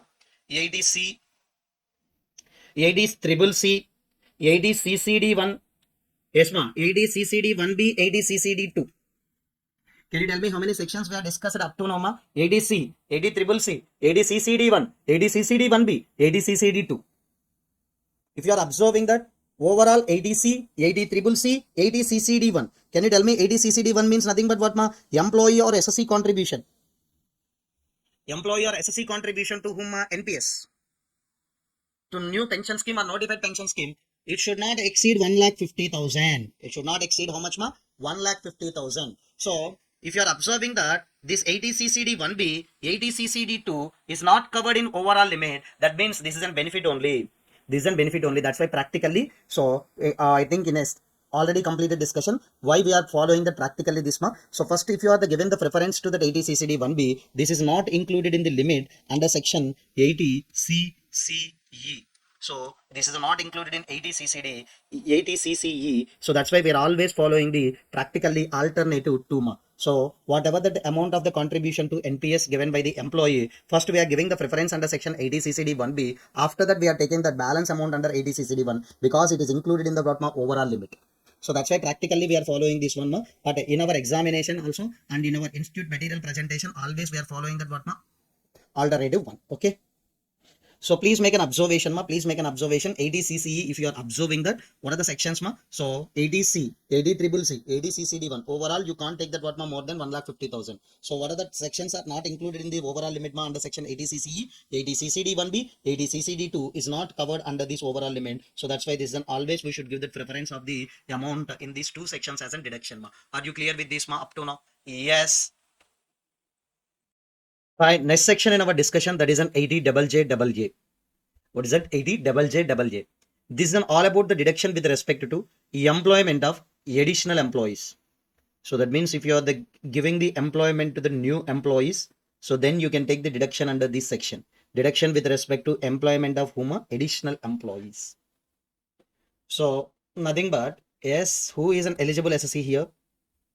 Simple. SSC is engaged in the business, sir. Normally who are doing that business, they are only can create that what new jobs. So that's why the business SC, and also for that business person 44AB is applicable. Can you tell me what is that tax audit? So if you're having the turnover exceeded the 1 crore, automatically for the business person 44AB tax audit will be applicable. If you're having the tax audit during the previous year and if he engaged in the business, automatically he can get the 80JJA if he employed the additional employees in his organization. What is that amount of deduction he can get, ma? The amount of deduction is 30% of additional employee cost. Example, I will tell you. Yes, ma. During that financial year 23-24, the additional employee cost, that means new employees are recruited. For the new employee salary we have to pay, that's isn't 25 lakh, ma. So example, suppose additional employee cost I'm given. I will tell you how to calculate that additional employee cost also. For that additional employees we are recruited. For that additional employee, we are going to pay the salary. That amount or we are paid or payable also 25 lakh is there. 30% of the 25 lakh, we are getting it as an what deduction. That is in 7.5 lakh. We can get it as an what deduction under this section. So most important thing, this deduction can be claimed for the 3 consecutive assessment years in consecutively. So for this year 7.5, next year and next year also. That means what totally 3 years you can get this amount of deduction consecutively. Yes, ma. Please remember for this year what is that amount, ma? On additional employee cost, please apply the 30%, ma. Then you can get the deduction for this year. Like this, you can get the 3 consecutive assessment years for this year, next year. Total 3 years you can get the deduction of this amount, ma. Next, here what is the main thing we should know, ma? What do you mean by the additional employee cost, sir? Yes. Additional employee cost means that is a total emoluments paid or payable. What do you mean by that? Emoluments means nothing but the benefits or salary paid or payable by employer to employee to that additional employees. That means what ma? Whoever that employed during the previous year. So that is a new employees only, and we can treat that as what ma additional employees. For them, if you are paid the salary, okay, or payable also okay. That is called as an additional employee cost. But in case of existing business ma, we can be treated as an additional employee cost as a nil in the following situation. What is the situation? Yes, nil. So if you have an 100 employees, 30 employees are removed and 30 employees are appointed. So yes, you are appointed the 30 employees, but you are already removed the 30 employees, Yes, in this situation, there is no increase in the total number of employees. That's why additional employee cost will be treated as here 0. So in case of existing business, if you are applying that what this point, there is no additional employees and there is no additional employee cost also. In case of new business who are appointed in that organization during that incorporated year, that all are treated as what additional employees only. So during that incorporation, that means okay, in this year only we have started the business, all are the additional employees only. Next one, suppose in case of existing business, if the emoluments, that means what salary paid in the form of cash to the new employees, then additional employee cost will be taken as a nil. So please remember these are MCQ points and we may get that one question also from this section. Yes, ma. Please remember what is that, ma? If you are paying that salary in the form of cash, also additional employee cost will be 0. And as in total number of employees should be increased. Even though you are removed the 30 employees and you are appointed 30 employees during the previous year, that is not treated as on what, ma? New employees or additional employees also. Further, additional employee cost does not include. So if you are observing that if any employee whose salary is more than 25,000 per month, so that salary related to that person is not included in the additional employee cost. So in this section, they are covering the non-skilled labor only as an additional employee. If you are appointed any CA CMA as skilled person, definitely whose salary is more than 25,000. So that employee related cost we can't treat it as an additional employee cost. Next, if any employee is working in a less than 240 days in a previous year and in leather industry, apparel and glass industry, that is a seasonal businesses like etc. So 150 days, less than 150 days worked, then we can't treat that employee as an additional employee. So please remember whose salary is nothing but more than 25,000, and if that any person isn't working for the less than 240 days or less than 150 days. Example, in previous year 23-24, that person worked for the 230 days only, because he worked for less than 240 days. That's why for this year he is not an additional employee. But immediately succeeding previous year, that is in 24-25, for this year we are treated as an additional employee only. Because of the number of working days condition, maybe he cannot be additional employee for that last year, but for this year he working for that full number of days. For this year we can treat that person as an additional employee. And if any employee is not participated in the recognized provident fund schemes, then he is also not treated as an additional employee. What is the salary paid to that person is not treated as additional employee cost. So nothing but if any employee contribution, entire contribution if paid by the central government or state government to the pension schemes, so nothing but you are not paid any amount from your own pocket. All the amounts related to pension funds are paid by the central government or state government to the pension scheme. That's why you are also not covered under additional employee, as well as whatever the salary paid to you, that is also not covered under additional employee cost. Clear? So 4 things, just remember, employee salary is more than 25,000 and the employee is worked less than 240 days or 150 days. Yes, my employee is not participated in the recognized provident fund and the employee is not contributing any amount to the pension schemes. All the amounts are contributed by the state government or central government. This is all about the 80 double J. So 80 double J is nothing but what, deduction with respect to additional employee cost. If you have created new opportunities to that employees, then you will get the deduction. Yes, ma. This is a deduction given for that only the person who is engaged in the business. For them also tax audit must be applicable. And negative list is an important, ma. Whatever the salary paid to that below persons, that is not included in the additional employee cost. That's end of the 80 double J discussion, ma. So next section, that is an 80G, ma. Deduction with respect to the donations.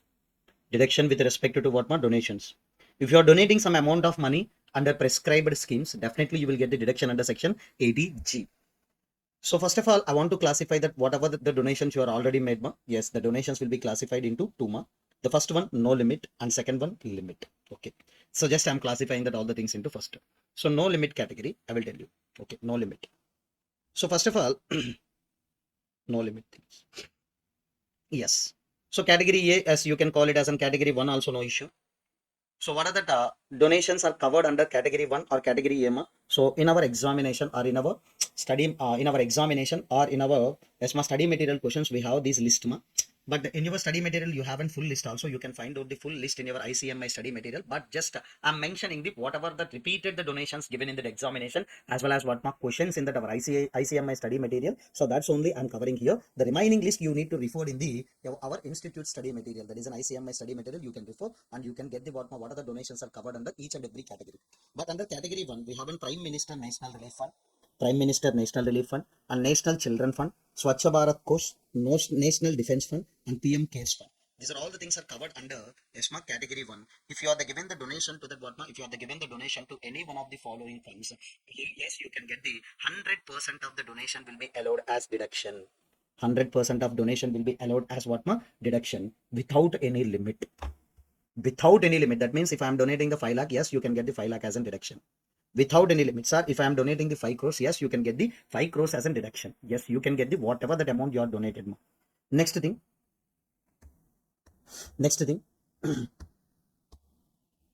Yes, ma'am. Second category, that is in 50%, ma. That is nothing but I will tell you. Okay, we can call it as a second category, or we can call it as an category B also. Whatever it may be. Yes. What is that amount of donation, ma?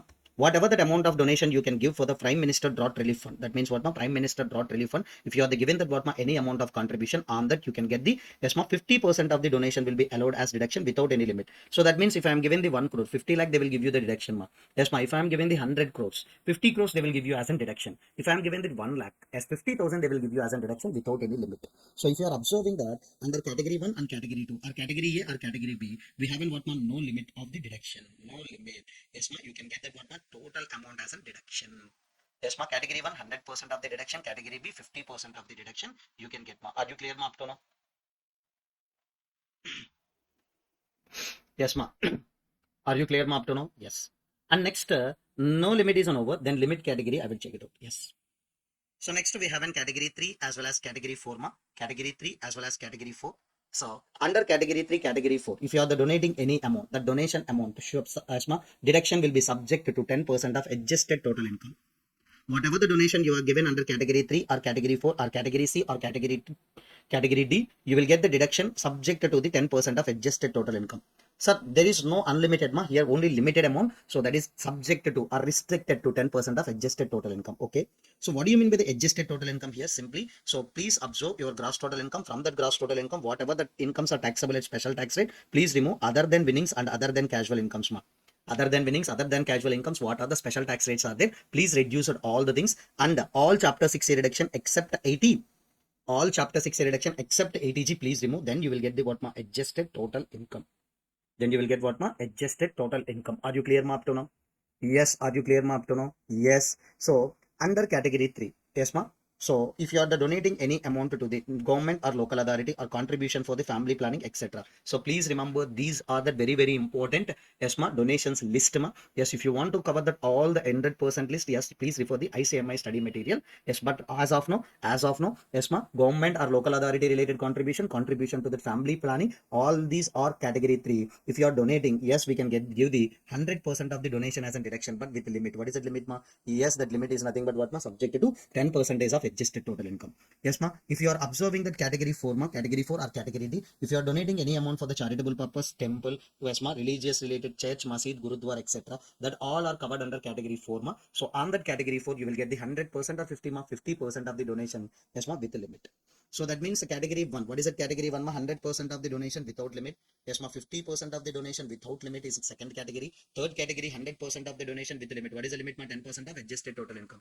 Next, category D also with the limit, ma. What is the limit, ma? Yes, ma. 10% of adjusted total income. But in category 4, 50% of donation only we can get it as an deduction. So please refer ICMI material, sorry, ma. ICMAI material. So for referring that what are that amounts are covered under, yes, ma, different categories, category 1, category 2, category 3, category 4. Yes, ma. Please remember, if any amount of the donation, yes, ma, in the form of 2,000, yes, you can give in that form of cash, ma. More than 2,000, always you will get that amount in that electronic modes only.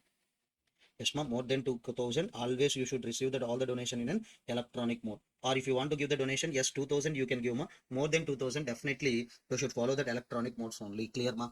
Yes, this is all about that deductions under section 80G for the donations. You will get a deduction, ma. Please remember category 4. So all we have in categories ma, first two categories there is no limit ma, but restricted first 100%, second one is nothing but what ma 50%. Next category 300% with the limit, that is a 10% of adjusted total income ma, restricted to 10% of adjusted total income. Next 50% with the limit, that is 10% of the adjusted total income. Are you clear ma up to now? Yes, this is an all about the yes ma 80G. In 80G we have to know about the how to calculate adjusted total income also, and 80GG, that is a donation deduction with respect to rent paid for house property. In that also, yes ma, rent paid for house property. In that also we are calculated that adjusted total income, both are same ma. Both are same. Yes. Are you clear ma? Yes. Alright, next section in our discussion, that is an 80M ma. Yes, next section in our discussion, that is an 80M. So this is an exclusively we have in our CMA inter syllabus ma. So if you are observing the CA inter, we don't have this section. So exclusively this was covered in our CMA inter syllabus only. 80M. Deduction with respect to the intercorporate dividend. This one dividend term is there. That's why eligible SC for taking the deduction is nothing but whom? Domestic company. Who is an eligible SSC for taking this deduction? Domestic company. Example, I will tell you with the help of this example, I will give you that all the details about this section. So nothing but the first, please look at that. A Limited is there. That is a subsidiary company. Yes, A Limited is there. Subsidiary company. Within that, who are invested? Holding company is invested. So nothing but who are invested, holding company is invested. That holding company is B Limited. Just remember, A Limited is a subsidiary. Definitely the subsidiary company needs to give the dividend because who are invested in that subsidiary company, holding company. So that's why we want to give the dividend. Can you tell me how much dividend we are issued to that holding company, 5 lakh. Okay. Next, there is another company, nothing but what, X Limited is there. X Limited is nothing but what, holding company for the B Limited. So that means who are invested in this B Limited, yes, who are invested in this B Limited, X Limited is invested. So that's why, yes, for that X Limited, we have to give the dividend. That is nothing but what, 3 lakhs. So that means here, yes, our whole asset, in our example, which company, B Limited, is in receiving the dividend as well as they are paying the dividend also. So that is only intercorporate. Yes, we are receiving as well as paying is also happened. So that's why under section 80M, you can take the deduction. Yes, whatever that amount of the donation received or whatever the donation were distributed, whichever is lower, you can take it as a deduction. Are you clear, ma? Yes. So that means nothing but what, whatever the amount of the dividend within the due date for the domestic company. Can you tell me company due date for the filing of return of income is? So 31st October of what, assessment year. Within the date, whatever the amount of dividend received and whatever the dividend you are paid, please observe. And whichever is lower only, you can take it as a deduction under section 80M. Are you clear? Are you clear? Yes, ma. This is all about 80M. Next, if you are observing that is an 80PA, this is also exclusively we have in our CMA Inter. So please make an observation. Yes, ma. In our CMA Inter only we have. If you are an integrated student, like if you are doing the CA as well as CMA, so please make an observation on this, ma. So what is that, ma? 80PA, income of producer company. What is that, ma? Income of producer company. We have one type of company as a producer company. If that eligible company is a producer company and if their turnover is less than 100 crores in any previous year, then amount of deduction will be what, 100% of the profit. So in chapter 6 deduction under 80PA, we are giving that huge advantage to the producer company. Whatever the profits you have, that will be, yes, 100% of the profits will be allowed as deduction under section 80PA. But what is the condition, the profit, sorry, the turnover of the, yes, producer company in any year less than what, 100 crores. Next, very, very important thing, that is 80 double J double J. This is also exclusively we have in our CMA Inter only. This is also we have an exclusively covered in our CMA Inter only, So what is that, Yes. If any, sorry. Yes, what is that, 80 double J A. Sir, in that means a few minutes back we are discussing the 80 double J double J. What is it, 80 double J double J, Deduction with respect to that employment of additional employees. So, but here 80 double J A only we are discussing, So that is nothing but deduction with respect to, yes, PCBP of an collecting and processing. Collecting as well as what, processing, yes, often biodegradable waste. If any SSC is engaged in the business of collecting and processing of the biodegradable waste, so nothing but biodegradable medicals and chemicals related, that all the special. By using that, you have to produce that what, sir, vermicompost, like yes, like some fertilizers. That means nothing but what, biochemicals related fertilizers if you are made. So if any SSC, that means nothing but what, all SSCs, if any SSC engaged in the business of what, processing and collecting of the what, biodegradable waste, he can get the deduction under this section. Yes, ma. Engaged in the what, ma?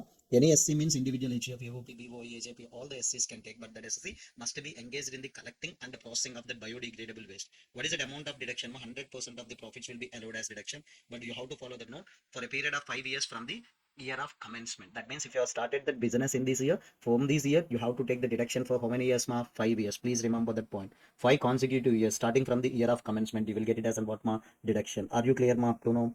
Yes, yes, yes. So just we are discussing the what, ma? 80PA, that is a producer company related specific deduction. And 80JJA, they are engaged in the collecting and processing of biodegradable waste. Yes, they can get the deduction under section 80JJA. So they are doing the some activities for the purpose of what, ma? Environmental related things. That's why they are giving the deduction. Next, we have an intercorporate dividend that is covered under 80M. Are you clear, ma? To know? Yes. If you are observing that, I want to tell you one thing. So I think you know one amendment is there in our Finance Act 2023. What is that, ma? Normal versus 115 BSc. Just I will tell you. Just I will tell you.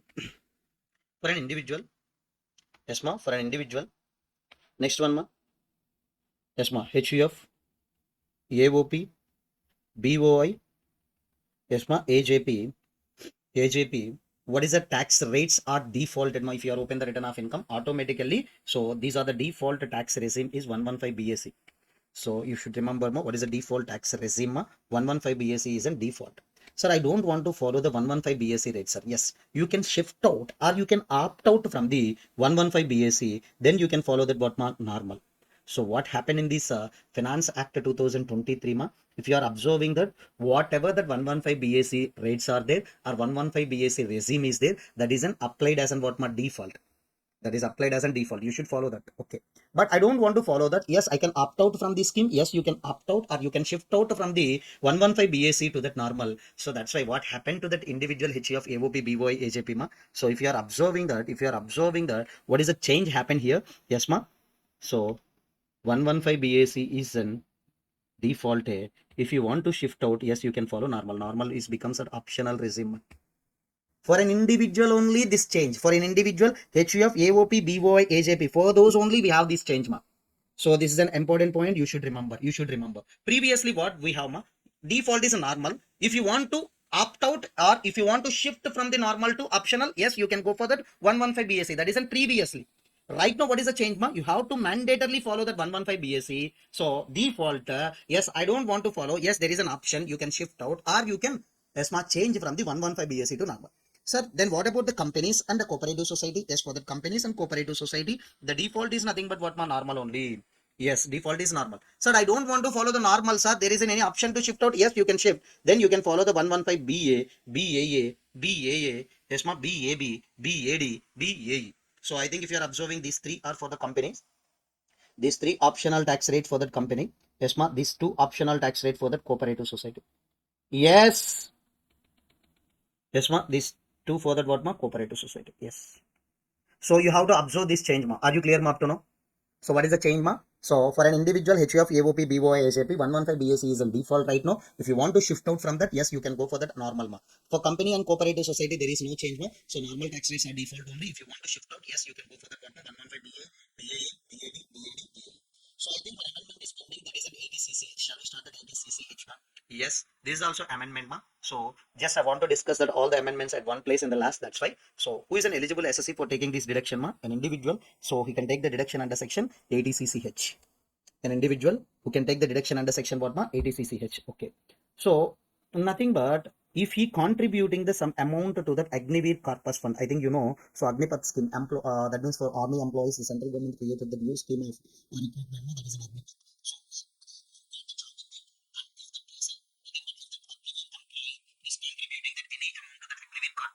Then he will get the deduction under section 80cch. If any individual enrolled in the Agnipath scheme and subscribing the Agniveer Corpus Fund of honor after, yes, ma, honor after 1/11/2022 in an examination, maybe they will give you as an ACF, ma, that is an Agnipath Corpus Fund. So in shortcuts also they will give you Agnipath or Agniveer Corpus Fund. So nothing but if any person is enrolled in that Agnivir scheme, that means Agnivir scheme means or Agnipath scheme means nothing but what you're already joined a job in central government as an army employee under Agnipath scheme and subscribing to ESMA Agnivir Corpus Fund, that is nothing but one bank account maintained by the prescribed authorities. Yes, sir. Within the bank account, if you are deposited or paid any amount in his account, in his name only that account will be open, ma. In his name only that account will be open. So within that, if you paid any amount, then definitely you will get it as an what ma deduction. Here, how many types of contributions are there? Ma? Two contributions. Ma? First is an individual contribution. That means nothing but what ma employee contribution. Agnivir, the employee contribution. Whatever that amount you are paid or deposit, that will be allowed as deduction. Ma? But here one twist is there. If you are following the normal tax rates, then only you will get the deduction. So what is that, ma? If you are following the normal, sir, if that individual following the 115 BSC defaulted tax rate, yes, he can't get the deduction, ma. If he follows the normal tax rates only, then he can get the deduction under section 80 CCH with respect to that individual contribution. So whatever that individual contribution is there, for that equal central government, that is nothing but here acted as an what ma employee is an individual. Central government is nothing but what ma employer. Central government is nothing but what ma employer. If any employer contribution is there, on that we can get the deduction under section what ma 80 CCH only. The first that should be included in the salary of an employee. So if you remember 80 CCD2, the first because that isn't given by. So nothing but employee is there and employer also there. So nothing but what ma Agnivir Corpus Fund he contributed. Okay, he can get deduction. So next employer also. Ultimately that amount will be reached to employee. So that's why first of all whatever that amount is deposited in Agnivir Corpus Fund, that is an income to that employee. So that's why taxable under the head of salary. Then after that you will get it as a deduction. After that it will get it as an what ma deduction. There is no limit of the deduction, ma. There is no monetary limit of this deduction. So this deduction will be available to ESMA SSE irrespective of the reason. Here important point. If he opted the 115 BSc, what if he opted the normal tax rate? They will give you this question now. So whatever the individual contribution is there, individual contribution is allowed as a deduction only if he follows the normal tax rate. Whatever the central government contribution is, the central government contribution can be taken as a deduction irrespective of the regimes. Irrespective of the regimes. That means that totally the students are getting the confusion with respect to the chapter 6A deductions. Yes, ma. If sir, if that SSC follows the normal tax rate, what are the chapter 6A deductions he can get? If the SSC follows the 115 BAC or 115 BA, BAB, BAD, BAE, etc., optional tax rates are there. But under 115 BAC for an individual, that is a default. The remaining all are what ma optional only. So this is only the differentiation they will give you. Compute the total income of an SSC under optional also, under normal also they will ask you, ma. So for that you have to remember what are the chapter 6 reduction can be claimed on the ESMA SSC if you follows the normal. Please remember ADC, ADCCC, ADCCD under 1B, 1B and 2, ADCCH and ADD, ADDD, ADDDB, ADE, ADEE, ADEA, ADEEB, ADG. Next, ADGG, ADGGA, ADGGB, ADGGC, ADJJA, ADQQB, RRB, TTA, TTB, ADU. All the sections I written here, ma. If you are following the normal tax rate, yes, you can get the deductions. All deductions you can get. If any SSA, suppose if you are taken example as an individual, yes, ma, if an individual following the normal, he don't want to that what ma default, he want to shift out from the, yes, ma, he want to shift out or opt out from the default to the normal. Yes, what are the deductions he can get, ma? All chapter 6A deduction. As of now, we are discussed all the things he can take it as a deduction. But if he follows the 115 BSc, only he can get, please remember, only he can get 80CCD2. What is that 80CCD2? Employer contribution to NPS and 80CCH central government contribution to Agnivir Corpus Fund. Next, 80JJJ. These three only can be claimed by the SSC who are following the 115 BAC or 115 BA, BAA, BAB, BAD or BAE. So please remember, this is only the final discussion for the chapter 6A reduction summary. So the many students having that confusion with respect to that, what are the chapter 6A reduction we can claim if you follow the normal tax rate? What are the chapter 6A reductions if you what are the chapter 6A reductions if you are claimed? Yes, ma. What are the chapter 6A reductions we can claim if you are following that what my default tax rates or nothing but what my optional tax rate? This is only the differentiation. Three sections. Please remember 80CCD2. Yes, my employer contribution to NPS. 80CCH central government contribution to ACF. That is an Agnivir Corpus Fund. Next 80JJJ. Are you clear, Mark? To know? Yes. This is all about the deductions related to our gross total income. That is nothing but chapter 6A deductions. Let's begin our new chapter. Yes. Let's begin our discussion with the new chapter. What is the new chapter name? TDS and TCS. What is the new chapter name? TDS and TCS. As you know already, what do you mean by the ESMA? What do you mean by the TDS? Tax deducted at source. Next, what do you mean by the TCS? Tax collected at source. So we will discuss this chapter in two parts, ma. In first part, we will discuss the TDS portion. In second part, we will discuss the what ma TCS portion. The first, our headache is nothing but what ma tax deducted at source only. Ganesh, are you clear ma up to now? Yes, we will start the what ma tax deducted at source. Okay. So nothing but you know the general rule in the taxation ma. What is that ma? If you are earning that any income during the previous year, on that income you are required to pay the tax in which year ma assessment year. This is a general rule in tax ma. But there is a huge time gap between the income earning and as well as what ma payment of taxes. So this is a definitely loss to whom ma government or loss to department. So because you are earning that income in the previous year, and that you are paying the tax in which year ma assessment year, because of this, yes ma definitely there is a loss to whom ma department. So if anything is a loss to the department, they don't want to bear even for that 1 day or 2 days also ma. So that's why they have started that what ma two things. So two concepts they are introduced ma. What are the concepts ma? First one is an advanced tax. Second one is nothing but what ma TDS and TCS. So they are introduced the two tax collection or nothing but tax deducted or tax payment mechanisms ma. So based on that you can pay the tax in the previous year itself. I think you know. Yes, ma. I think you know advance tax how you can make the payment ma in 4 installments. So we will pay in that what ma previous year itself. How we can pay the TDS ma? So nothing but what ma? How we can nothing but in the previous year itself we will pay that what ma TDS as well as what ma TCS also.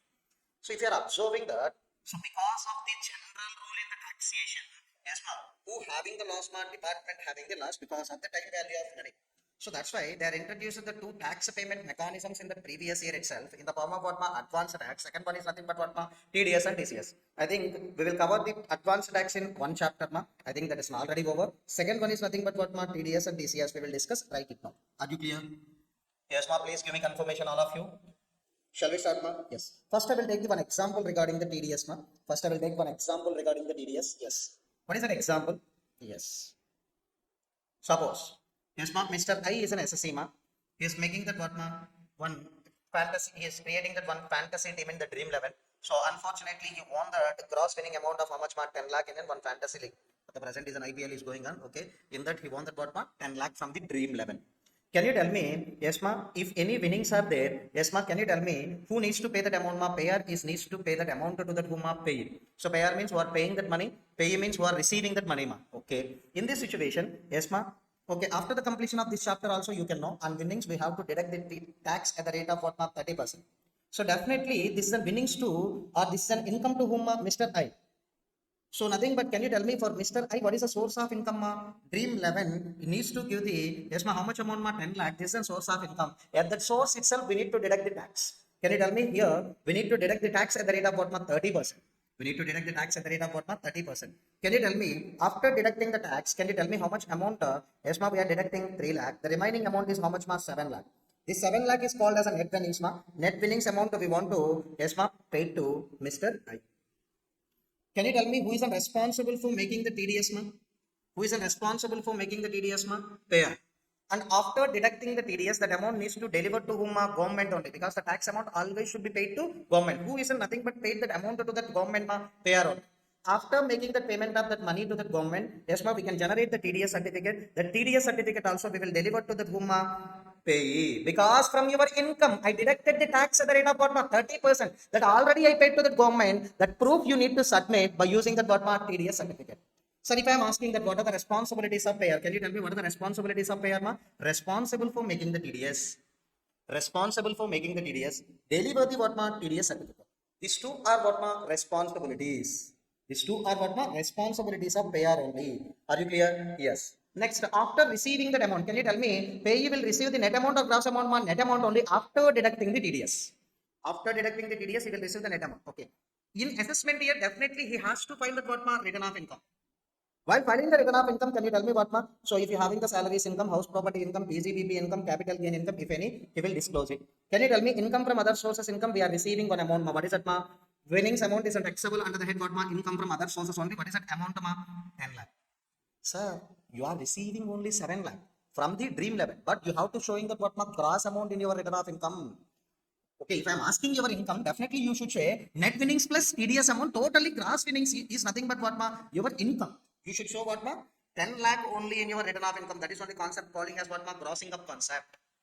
So if I am asking your income is nothing but from the winnings, what is that ma 10 lakh? After making the payment of tax, that is 7 lakh only. So that's why in your return of income you need to show that what ma full amount. So if you have calculated the total, you will get that what my gross total income minus chapter 6 deduction, you will get what my net total income. So please calculate tax liability. Suppose if you get the tax liability as in 5 lakh, but already you paid how much amount of the tax in the previous year itself, 3 lakh. But you are not paid directly, but indirectly from your amount, who are paid ma? Payer only. So nothing but from your income, payer only deducting the tax, and payer already paid that amount to the government on behalf of you only. So that's why, yes, ma'am, you can take that one part TDS credit at the time of making the payment of the tax in the assessment year. Whatever that amount you are paid in the previous year, that is only the TDS. 3 lakhs you can take it as a what mark credit. The balance the tax you have to pay, that is in what mark 2 lakh 5,000.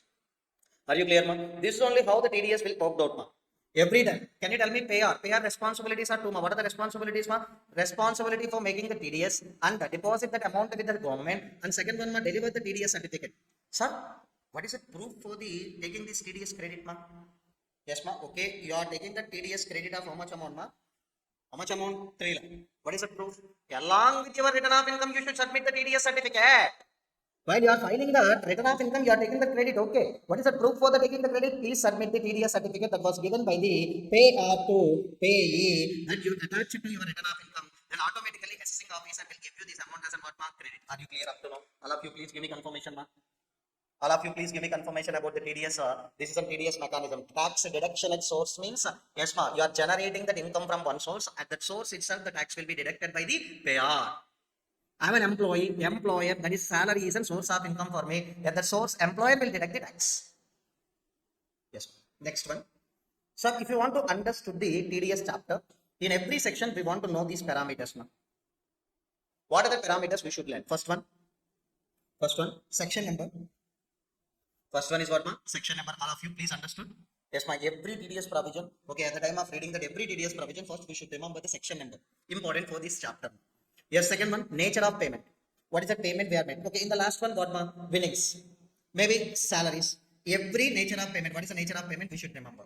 And nothing but what, ma? Threshold limit. There is a limit. If the limit crosses, we have to deduct the what, ma? Tax. What is the threshold limit? And who is in payer? Who is in payee? And next one, ma, rate of TDS. Can you tell me in this example what is the rate of TDS? Ma, 30%. Rate of TDS. And next one, ma, time of TDS. And next, if any exceptions are there, that we will discuss. If any exceptions are there, that also we will discuss. That means for this, we don't want to deduct the TDS. If any exception for these sections are there, we will discuss.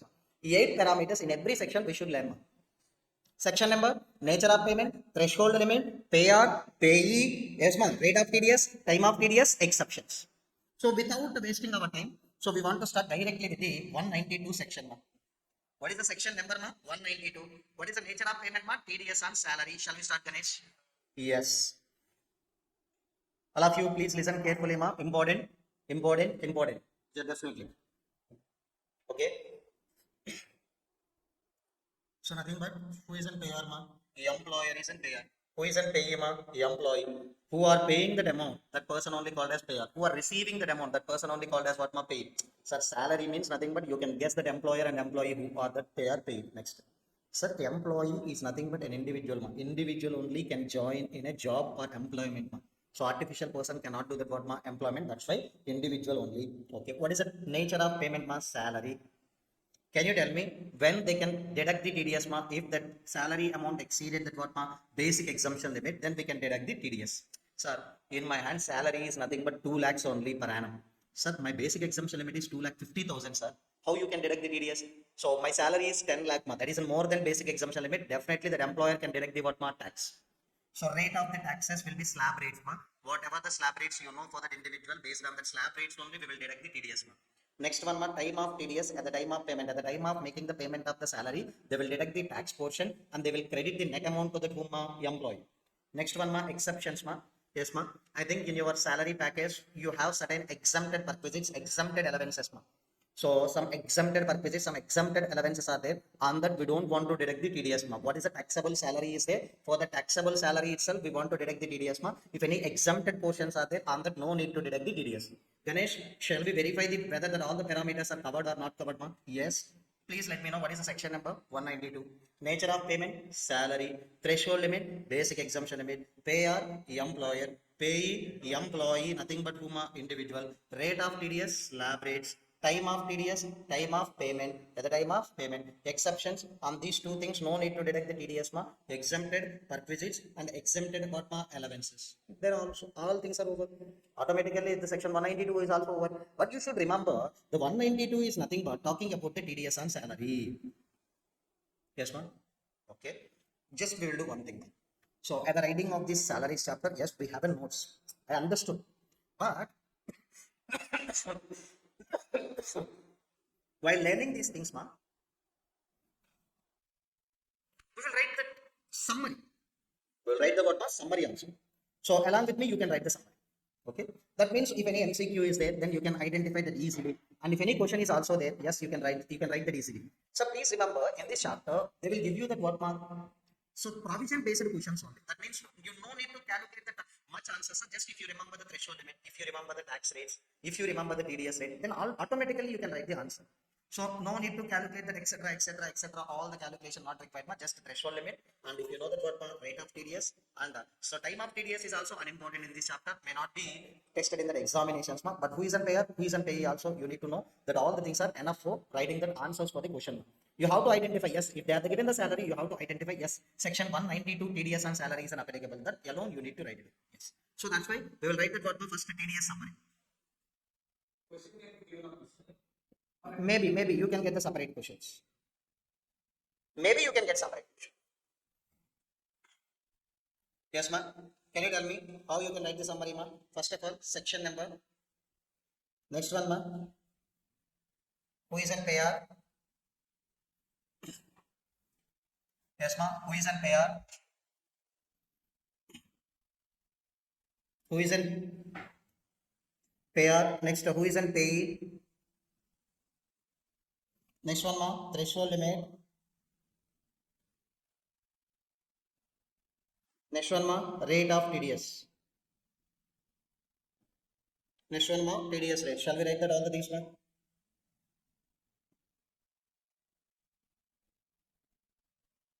Along with that, discussing that every provision, we will write that what ma summary. Can you tell me section number ma? 192. Who is a payer ma? Employer. Who is a payee ma? Employee. Threshold limit. Basic exemption limit. TDS rate ma? Slab rates.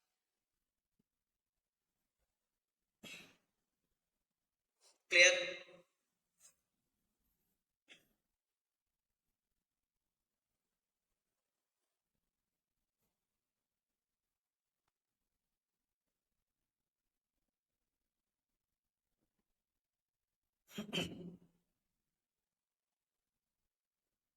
Next one, ma. So time of TDS is may not be tested in an examinations, ma. So that's why I will give you the time of TDS in one chart itself, ma. For that all those sections we will discuss the time of TDS here itself. Yes, please. Time of TDS. So at the time of payment, okay, normally in some sections we are using that what ma, one is nothing but what ma at the time of payment, like in salary. So TDS on what ma salary. We are using the time of TDS and what ma at the time of payment. In some things, yes ma, in some sections we are using the yes ma time of TDS as an at the time of making the payment or at the time of credit entry in the books of accounts of the pay. So that means actually we are not paying, but we should yes ma entering into the books of accounts of the pay. Pay means something but what ma recipient. Recipient is passing the journal entry without receiving. That is an accrual basis. We are not paying that amount, but he is passing that entry. That is also what ma credit entry. That means what ma on accrual basis is passing that what ma receivable entry. So that date, whichever is earlier, we have to deduct the tax. Sir, how we are deducting the tax without making the payment? Simply in our books of account, we need to pass the TDS entry. We need to pass the what ma TDS entry. Sir, for him that is a credit entry means for you that is a what ma debit entry. At the time of passing that what ma payable entry in your books of account, you need to pass that what ma yes some amount you have to pay that amount some amount you have to pay to the payee. The remaining amount you can write it as a what ma TDS.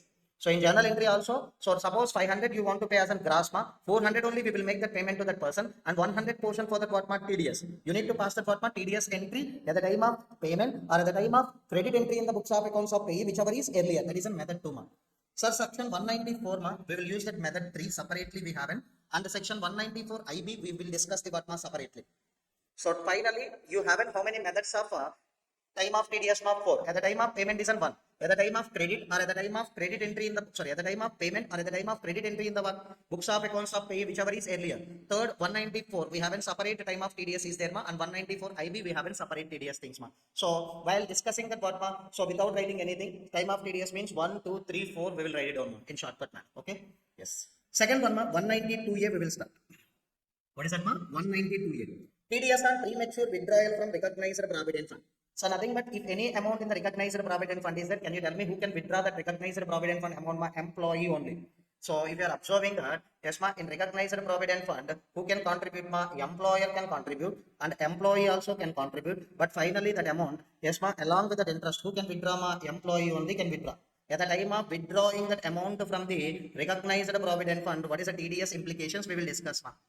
So definitely at the time of withdrawing that amount means that is an income to employee. Yes, in the hands of employee that is an income. So that's why that will be, so tax will be deducted by the what ma recognized provident fund authorities itself. Just we will discuss.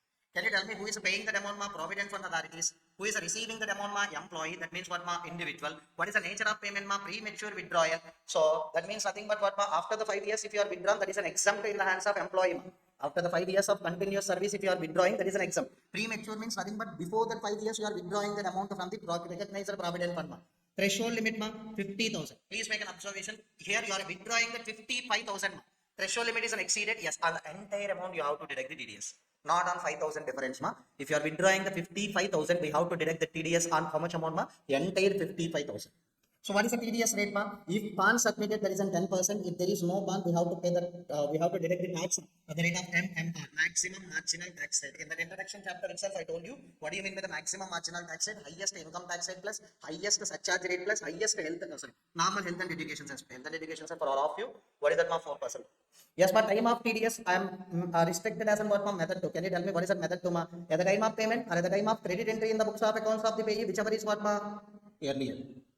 Next one, exceptions are nothing but what ma nil. There is no exceptions for deducting the what ma TDS here. Shall we think that all the parameters ma? Yes. So please write it down, Ganesh. Just for my satisfaction. Section number is what ma? 192A. Nature of payment ma? Premature withdrawal from recognized provident fund. Premature withdrawal from what ma? Recognized provident fund. Threshold limit ma? 50,000. Yes ma? Payer, PF authorities. Payee, employee who is nothing but what ma? Individual. Rate of TDS 10% if PAN submitted. Otherwise what ma? MMR. Sorry, rate of TDS. Next, time of TDS ma method 2. At the time of payment or at the time of credit entry in the hands of books of accounts of pay, whichever is earlier. Exemptions are what ma? Sorry, exceptions are what ma? Nil. Are you understood this section ma? Yes. At the time of withdrawing the provident fund balance from the recognized provident fund, we have to deduct the TDS under section what ma? 192A. Can you tell me who is an payer ma? Provident fund authorities. Yes ma? Provident fund authorities. Next one ma? Payee, employee, threshold limit. If we are withdrawing the 50,000, yes sir, automatically, no, more than 50,000, definitely we need to deduct the what ma tax. Next one ma, what is the TDS rate ma? 10% in case of PAN or MMR. Are you clear ma? So please give me confirmation about understanding of these two sections. Online, all of you.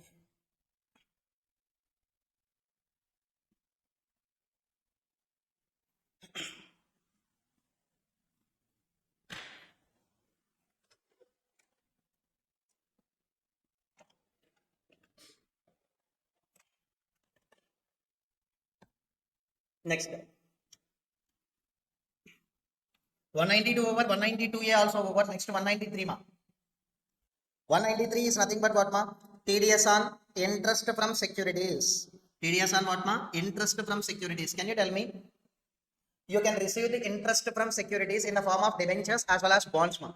If you are invested in any companies in the form of debentures or debentures are nothing but what ma? Bonds, you will get the what ma? Interest. Example.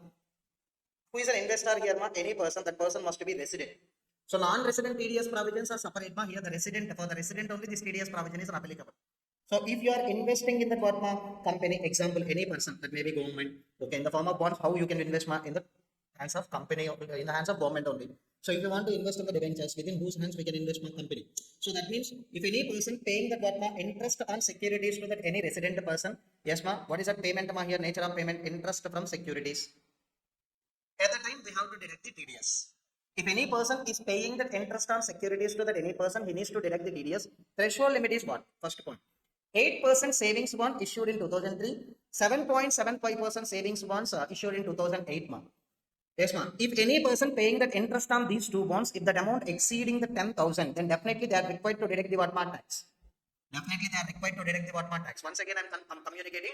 So if any person, that means nothing but what mark here. Suppose if there is a government can, yes, ma'am, in acquiring the funds in the forms of what ma bonds, and they are paying that what ma interest. If that interest payment on these bonds if exceeded what ma 10,000, so suppose 15,000 we are paying ma, on that entire 15,000 we have to deduct the what ma tax, because for that any person this is an interest taxable under income from other sources. That's why we have to deduct the what ma tax.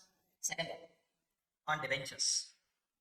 So on bonds and debentures only we are going to give you the what ma interest. If there is a debentures, that is also debentures of a public company.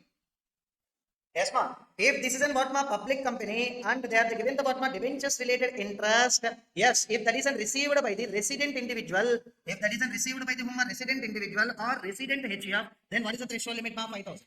Sir, if we are paying to the partnership firm, can you tell me is there any threshold limit? No. Even 1 rupee or 10 rupees also we are required to deduct the what ma tax. If debentures of a public company, yes, ma public company paying the debentures related interest to the resident individual or resident HUF, then only we have a limit of what ma 5,000. If that is paid to that what ma other than resident individual or other than resident HUF, because this provision is applicable for resident only. For the resident individual or resident HUF only 5,000. Resident partnership firm, if any resident company, if you are paying the interest related to debentures, there is no threshold limit. So debentures related interest paid by the private company, threshold limit will be 0. Because if the debentures interest are paid by the public company only, and if the recipient is a resident individual or HUF, then only threshold limit will be what ma 5,000. Ganesh? Debentures interest is paid by the private company. Can you tell me what is the threshold limit? 0. Debentures related interest paid by the public company only, but recipient is a resident partnership firm. Threshold limit is what mark? 0. So if that person is a payer and if that person is a nothing but payee, then only we have a threshold limit of what mark? 5,000. Very, very important. Okay, threshold limit exceeded on entire amount, we are deducting the what mark? TDS. Okay, at what rate, ma'am? 10%.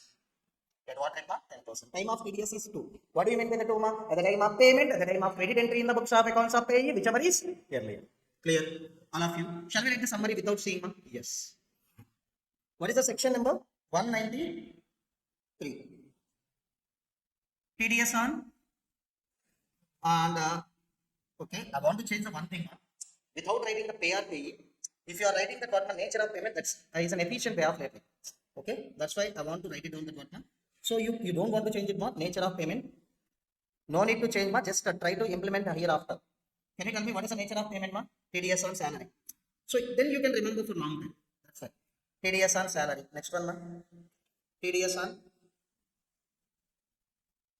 premature withdrawal from where, ma? RPF, recognized provident fund. So just I'm changing the format, ma. No need to change at all the entire headings, ma. Just to follow. Next one, ma. 193. TDS on interest on what, ma? Securities. Can you tell me interest giving securities? I think we have in two only, ma. Bonds as well as what, ma? Debentures. So on bonds, can you tell me what is the threshold limit, ma? 10,000. Next one, ma. So debentures related interest, that is also debentures related interest if that is given by the public company to whom a resident individual. Debentures of what, ma? Public company. The debentures interest also given by the public company to whom a resident individual or nothing but what, ma? Resident HUF. Can you tell me what is the threshold limit, ma? Rupees 5,000. What is the TDS rate, ma? 10%. Clear, ma? Up to now?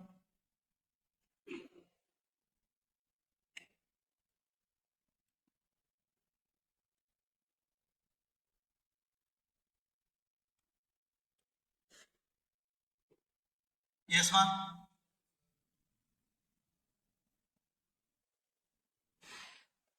Next one, ma. TDS on dividends, ma. TDS on dividends 194. TDS on dividends 194. Can you tell me when you can get the dividends, ma? If you are invested in shares, then you will get the dividend. In the last case, if you are invested in the debentures or bonds, you will get the what, ma? Interest. Here, I am shareholder. Any person that is a resident, ma, may not be an individual. Any person.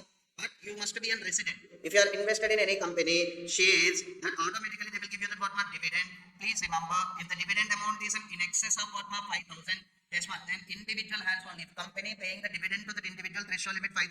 If the company paying the dividend to the other than individual threshold limit will be 0. So please remember, if the company is giving the dividend to the individual, then what is that TDS threshold limit ma? 5,000. TDS nothing but given to individual ma 5,000.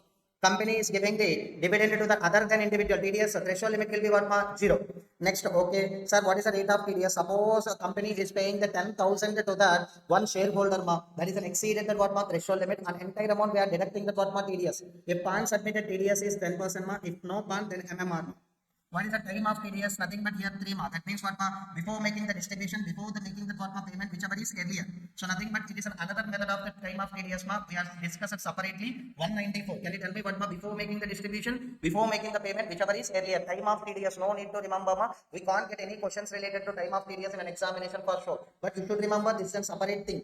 Next one, ma, exceptions. Is there any or ma? No, no exception. Okay, please mention the what are the parameters for section 194.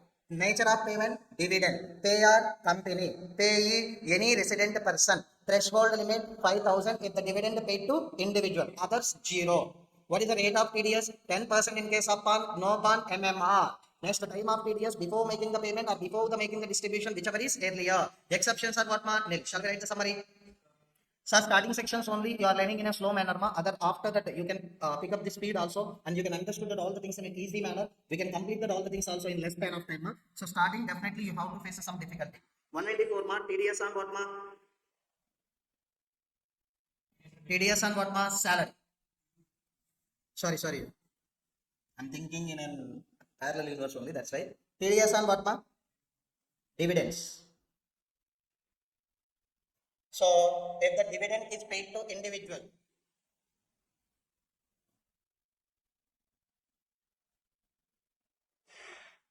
then the threshold limit is what ma? 10,000. No, 5,000. What is the rate of TDS ma? 10% or what ma? MMR.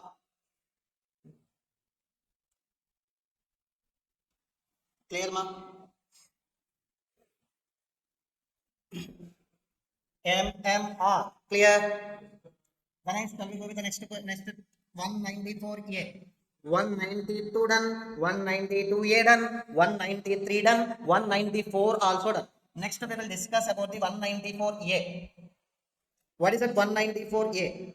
TDS on interest but other than interest on securities, because if any interest on securities is there, on that we are already know the section, that is on what 193.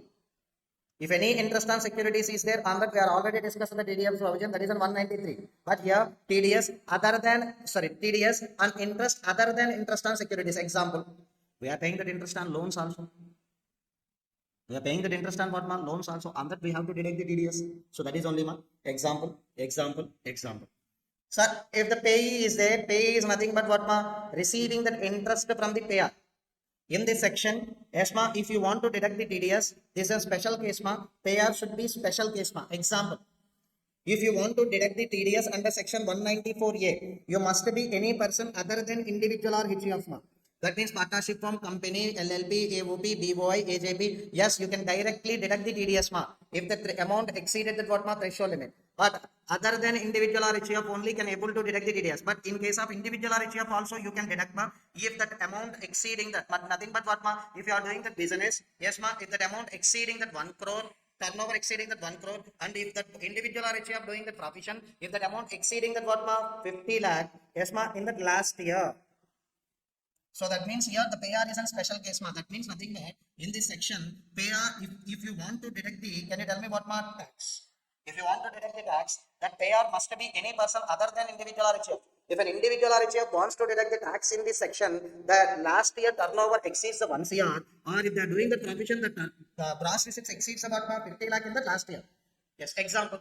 I'm an individual. I'm doing that what ma business in the last year. My turnover is nothing but what ma 1.5 crore. Can I deduct the TDS ma? Yes, you can deduct the TDS if the interest amount exceeded the what ma threshold limit. So PAR is a special case in this section. You should remember clearly. All person cannot deduct the TDS under section 194 ma. PR is a special case here. Any person other than individual or HF directly they can deduct ma. If an individual or HF wants to deduct the TDS in the last year, if they are doing the business turnover exceeding that 1 CR, if they are doing the provision that the gross assets exceeding that what ma 50 lakh, then only they can deduct the TDS ma. Then only they can deduct the what ma TDS. Clear ma all of you up to now? Yes. Next one ma. What is the threshold limit? If the payer is nothing but what ma bank, cooperative bank, post office. Example, yes ma, example, yes ma, one deposit holder is there, that payee is depositing the some amount in the bank as well as cooperative bank and post office bank ma, who are required to pay that interest here, who are required to pay that interest here ma, because payee is depositing some amount with the bank, cooperative bank and the post office bank, definitely here payer will required to pay ma. If the payer is nothing but what ma, bank, cooperative bank, post office bank, automatically we can deduct the what ma, TDS. If that amount exceeding that, how much amount ma? 50,000 in case of resident senior citizen and other cases what ma? 40,000. What is the threshold limit ma? In case if that interest is paid to resident senior citizen, if that amount exceeding the 50,000, then only we can deduct the TDS. Suppose we are making the payment of that 75,000 interest to that resident senior citizen ma, and which amount we have to deduct ma? On entire amount 75,000 we have to deduct the what ma tax. Next, yes ma, in others other than resident senior citizen, what is the limit ma? 45,000. Okay. Sorry, 40,000. Threshold limit will be 40,000. Next, ma, one more example. Yes, ma, Ganesh isn't giving the loan to Bhaskar. Here, the Bhaskar is paying that what ma? Interest to whom ma? Ganesh. Because I'm taking that what ma? Loan from the Ganesh. Here, I'm paying. I'm not a bank, a cooperative bank, a post office bank also. Any other person is paying that interest because and Bhaskar last year turnover in their business is 1-2 crores ma. That's why he's a payer in this section. So if you want to deduct the tax under this section, last year turnover or gross receipts of an individual or HF must exceed that what ma 1 crore or 50 lakh. That's satisfied. So that's why while you are making that interest payment to that Ganesh or while you are making that interest payment to that any other person, what is the threshold limit ma? 5,000 only. So please remember threshold limit rate of TDS are very very important ma. 194A, what is the section ma? TDS on interest other than interest on securities. And next, who is a payer here? Special case. Who is a payee? Any person. Suppose if the interest given by the bank, cooperative bank, post office bank, what is the threshold limit ma? If the amount is paid to the resident senior citizen 50,000, others were 40,000. If normal person paying that interest to that any person, what is the threshold limit ma? 5,000 only. Yes ma. Next, what is the TDS rate ma? 10%. What is the TDS rate ma? 10%. Time of TDS is nothing but what ma? 2. At the time of payment or at the time of credit entry in the sub accounts of the payee, whichever is earlier. Next, exceptions are very, very, very important ma. From these exceptions, you can get question. From these exceptions, definitely you can expect one question. Sir, if you are paying that any interest on income tax, ma. So right now I am in payer. Yes, definitely Bhaskar is paying the here interest to whom department. Sir, that is a more than okay. In last year, yes, ma Bhaskar paying that interest on income tax to the department. Last year, my business turnover exceeded the 1 CR also. So that's why can I deduct the TDS ma? No, because it is covered under exception. If you are making the payment of interest to the department, okay, if you are deducted the TDS also, TDS deducted amount needs to pay to whom? Department only. Why you are deducting the TDS? Okay, if you are deducting the, okay, suppose I am making the payment of what ma 10,000. Okay, 9,000 you are deducting and the 1,000 also, all the amount should be reflected in which account ma? Department account only. After deducting the TDS also, payer needs to pay that amount with the home department. So here you are paying that interest also to the home department without deducting the TDS, please pay. And next one ma, if any interest on savings accounts is there, sir, if they are making the payment of interest on savings account ma, even though this threshold limit exceeded also, there is no need to deduct the TDS. Interest on savings bank account, while making the payment of the interest with respect to the savings bank account also, they are no need to deduct the TDS even though that amount exceeded the what ma threshold limit. Next one ma, while you are making that interest payment to that bank or LIC or Unit Trust of India, insurance company, there is no need to deduct the TDS ma. Sir, your father is business person ma, and the last year business turnover is 2 crores. Is an payer? Yes. He is making the interest to the bank for the purpose of what ma already he taken one loan. So already he taken a loan, with respect to that loan, he is repaying the what ma interest. So can he deduct the TDS ma? No, because while you are making that interest payment to any bank or any financial institution, sorry, any bank, any life insurance companies, any institution, Unit Trust of India for any insurance company, while you are making that interest, no need to deduct the TDS. Next. Interest paid with respect to the Kisan Vikas Patra, Indira Vikas Patra, Post Office Monthly Deposit Scheme, Post Office Recurring Deposit Scheme, National Savings Certificate. Yes, no need to deduct the TDS. Yes, ma? No need to deduct the what ma TDS. Are you clear up to now?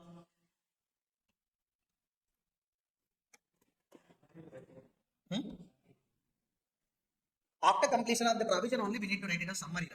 we have to discuss the one more point in this section. Okay, just we will discuss. This is an important section. Sir, interest on securities is 193. Interest other than interest on securities 194. Mr. F ma, yes ma. Mr. F having the what ma? SBI accounts in 3 branches ma. One is in Vizag, one is in New Zealand, and another one is your city ma, Assam. Okay, that means your state, that is an Assam. Okay. From each and every bank account, you are receiving the what ma interest, not savings ma. These are the what ma current accounts. Savings account interest related, no need to deduct the TDS. That's why I'm mentioning it as a what ma. These are the current accounts. Sir, if any interest paid by the bank, financial bank, cooperative bank, post office bank, we need to check it out the limit, the threshold limit of 50,000 or 40,000. Okay, here, can you tell me he's an age of how many years ma? 35 years. Can you tell me what is the limit we have to check ma? 50 or 40 ma? 40,000 because not a senior citizen. Okay. Sir, we need to check it out the bank wise or branch wise. Bank wise or branch wise?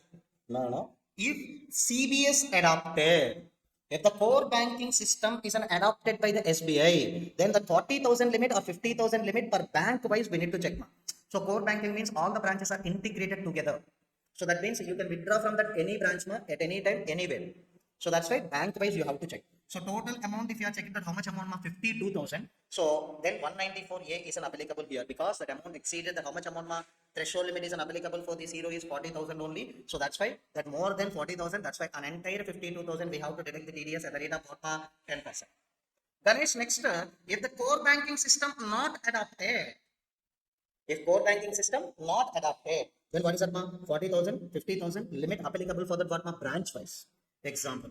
Core banking is not adopted means what, branches are not integrated with each other. So here, what is the threshold limit, normally applicable 40,000 only. So, but here we have to check that what, branch wise. Every branch we have to check it out that what, if 40,000 exceeded, then we have to deduct here 15 only, here 10 only, not applicable. Here 27 only, not applicable. So that means if any branches related data is given, you have to check it out whether the CBS is an adopted bank wise, we have to check. CBS is not adopted, we have to check it out the what, branches wise. CBS not adopted means all the branches will be treated as what, separate only. That's why branch wise we have to check. If CBS core banking system adopted, then automatically we can check it out what, bank wise, because all the branches are what, integrated. We should treat it as a what, one and only. Yes, clear. Shall we write the summary?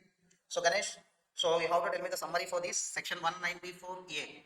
What is that, TDS on interest other than interest on securities. But here I want to write it down that one more point, ma. So here the payer is special case or not, ma? Payer is nothing but what, ma? Special case.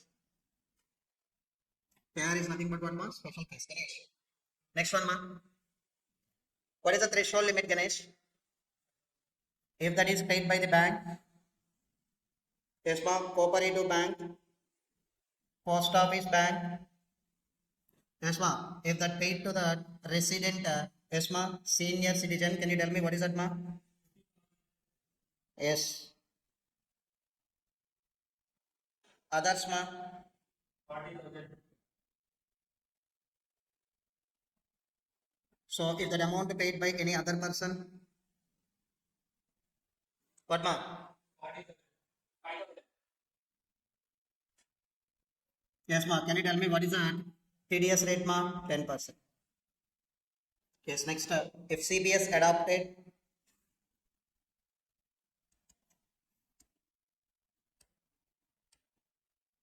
bank wise or branch wise, ma? Bank wise. CBS not adopted. Please let me know, ma. Branch wise.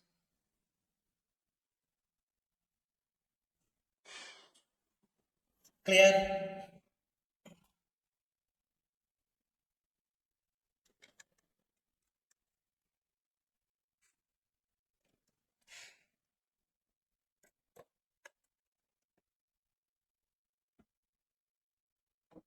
All of you, are you clear, mark करो?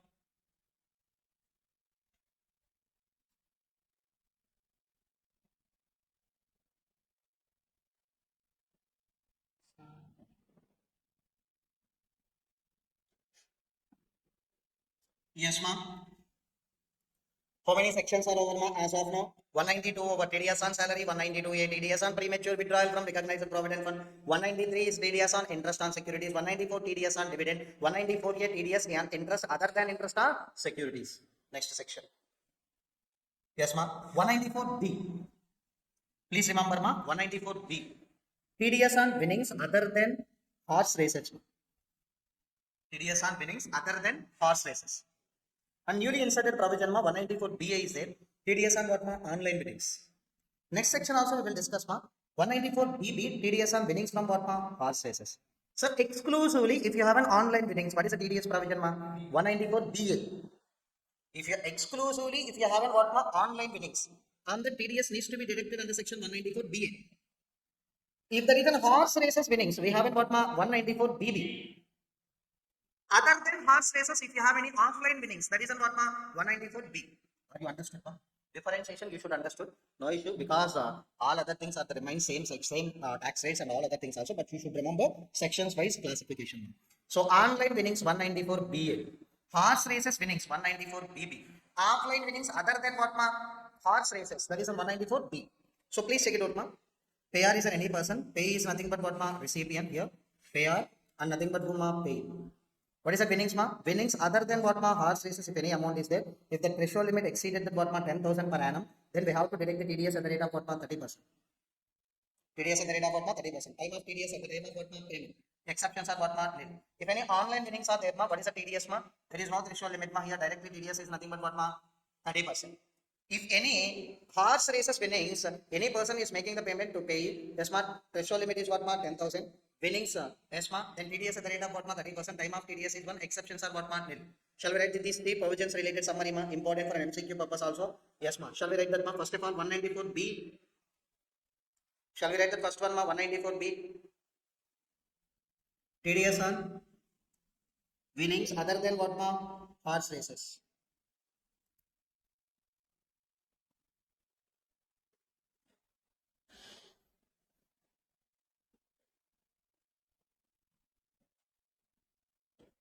TDS on winnings other than what ma horse races. Can you tell me what is the threshold limit ma? 10,000 per annum. What is the TDS rate ma? 30%. Next one ma 194BA. TDS on what ma? Online winnings. Can you tell me what is the TDS rate ma? No, sorry, threshold limit is nil ma. There is no threshold limit here. And TDS rate and the ma, sorry, and the means how much ma? 30%. Yes. Next 194BB. TDS on winnings other than, sorry, TDS on winnings from what ma horse races.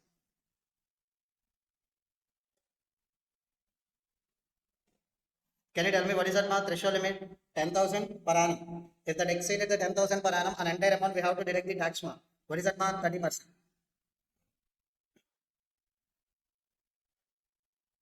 Clear ma up to now? So 194B, BA, BB, very very important for our examination in June 24 as well as December 24.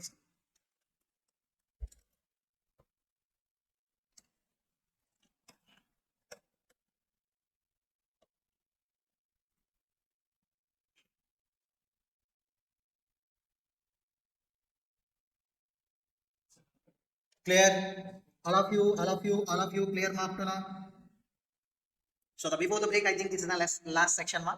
Listen carefully, it is also very very important section. TDS on works contract. TDS on what ma? Works contract.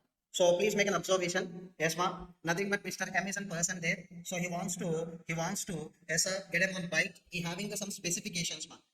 So he approached to the Honda and he is giving some specification. So the specification with respect to number plate also, and he want to bike in form of 3-seater. Okay, that is only the specification. The petrol tank capacity must be 1 liter only because he don't want to give it to the Gotma, his friends, etc. Next, that bike must be in pink color only. So that type of the specifications was mentioned by whom Mr. Came to the Honda showroom. And he given the Gotma all the stuff also. That means all the raw material also provided by the Mr. M only. So here the customer giving the Gotma first thing, yes ma, specification. Second, along with the raw material also provided. Nothing but Honda by using these things of manufacturing the Gotma bike. Can you tell me, yes ma, they are delivering the bike here. So can you tell me contract is fulfilled or not? Yes. Can you tell me, yeah, the customer giving the specifications along with the raw material. Second thing, Mr. M approached to Honda showroom. Mr. M approached to what ma Honda showroom. And yes ma, for that Honda showroom, he given the what ma specification and is not given any raw material. So that means from their own production unit only they are taking the raw material and they are producing the bike and the bike is delivered to whom? Mr. M. Yes, ma? Mr. M. So here you have to check it out, ma. Can you tell me in these two cases, yes, ma? This isn't simply called as a contract for sale, ma. So nothing but they are manufacturing the bike in accordance with your specification by using their raw material only and they are selling the bike to you. But in first case, this is a pure labor contract. We are only giving the specification. We are only giving the raw material. You are just affixing the bottom and manufacturing the one bike too. So that's why this is only works contract. So for this only 194C applicable. For contract of sale, there is no applicability of 194C TDS. What do you mean with the works contract? If customer giving the specification along with the raw material, then you can apply the what concept of works contract. Clear?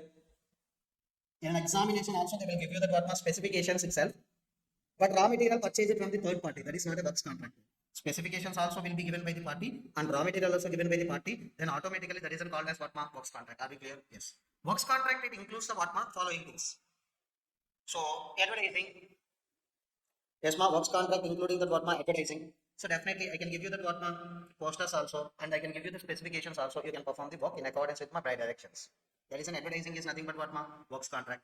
Broadcasting or telecasting, carriage of goods or passengers other than what ma railways. Yes ma. Next one ma catering and next manufacturing and the supplying of product in accordance with the what ma requirement. These are all the things are categorized under works contract. Advertising, broadcasting, carriage of goods or passengers, catering. Next one ma manufacturing and supply of product in accordance with the what ma requirement. So then we can call this as a what ma. Then we can call this as a what ma works contract. Clear? Yes. So if any work contract is there. Yes, ma, please make an observation here. Who is a payer and who is a payee? Sir, contractee is nothing but payer. Contractor who are constructing the something, nothing but can be called as a what ma contractor. So nothing but here payer is required to pay the money. Here payer is called as what ma contractee. Can you tell me in this example who is a contractee, ma, Mr. M? Who is a contractor, ma? Honda. Can you tell me who is making the payment to that whom, ma? Payer, nothing but payer is called as a contractee, is required to make the payment to the whom? Payee. Payee is nothing but whom? Contractor. Yes, but in this section, payer is special case. If you want to deduct the TDS under this section, he must be classified under what ma special case. Can you tell me what do you mean with a special case? Any person other than individual or HUF. But individual or HUF also can deduct the TDS ma. But in the last year, the turnover exceeds the 1 crore and gross receipts exceeds what ma 50 lakh in which year ma? Last year. So payer is special case or not ma? Yes. Next. What is the threshold limit ma? If the payer is making the single payment 30,000 ma, if payer is making the multiple payments, then you have to aggregate that all the payments if that exceeded that what ma 1 lakh, you have to deduct the TDS. What is that ma? Total previous year these limits ma. If you are making the single payment 30,000, if you are making the multiple payments during the previous year, the limit will be what ma? 1 lakh. Clear? Next one. What is the rate of TDS, sir? Yes, rate of TDS is a very easy ma. Rate of TDS is depends upon the payee status ma. If payee is an individual or HUF, 1% only the TDS rate. If payee is an other, that means nothing but what ma? Payee is an maybe any person. Contractor is in the form of individual or HUF also. Contractor may be what ma? Company also. If it's an individual or HUF, TDS rate is what ma? 1%. If there is a contractee is in the form of what ma? Others, then 2%. The TDS not directly saying ma, TDS is depending upon the what ma payee. Next thing, time of TDS is what ma? At the time of payment or at the time of credit entry in the hands of books of accounts of payee, whichever is earlier. So please make an observation 194C special case ma and the TDS on works contract threshold limit will be 30,000 or 1 lakh during the previous year. TDS rate is depending upon the payee. Payee is an individual or HUF 2%, sorry 1%, others what ma 2%. But exceptions are there ma. In the following cases we can't deduct the TDS.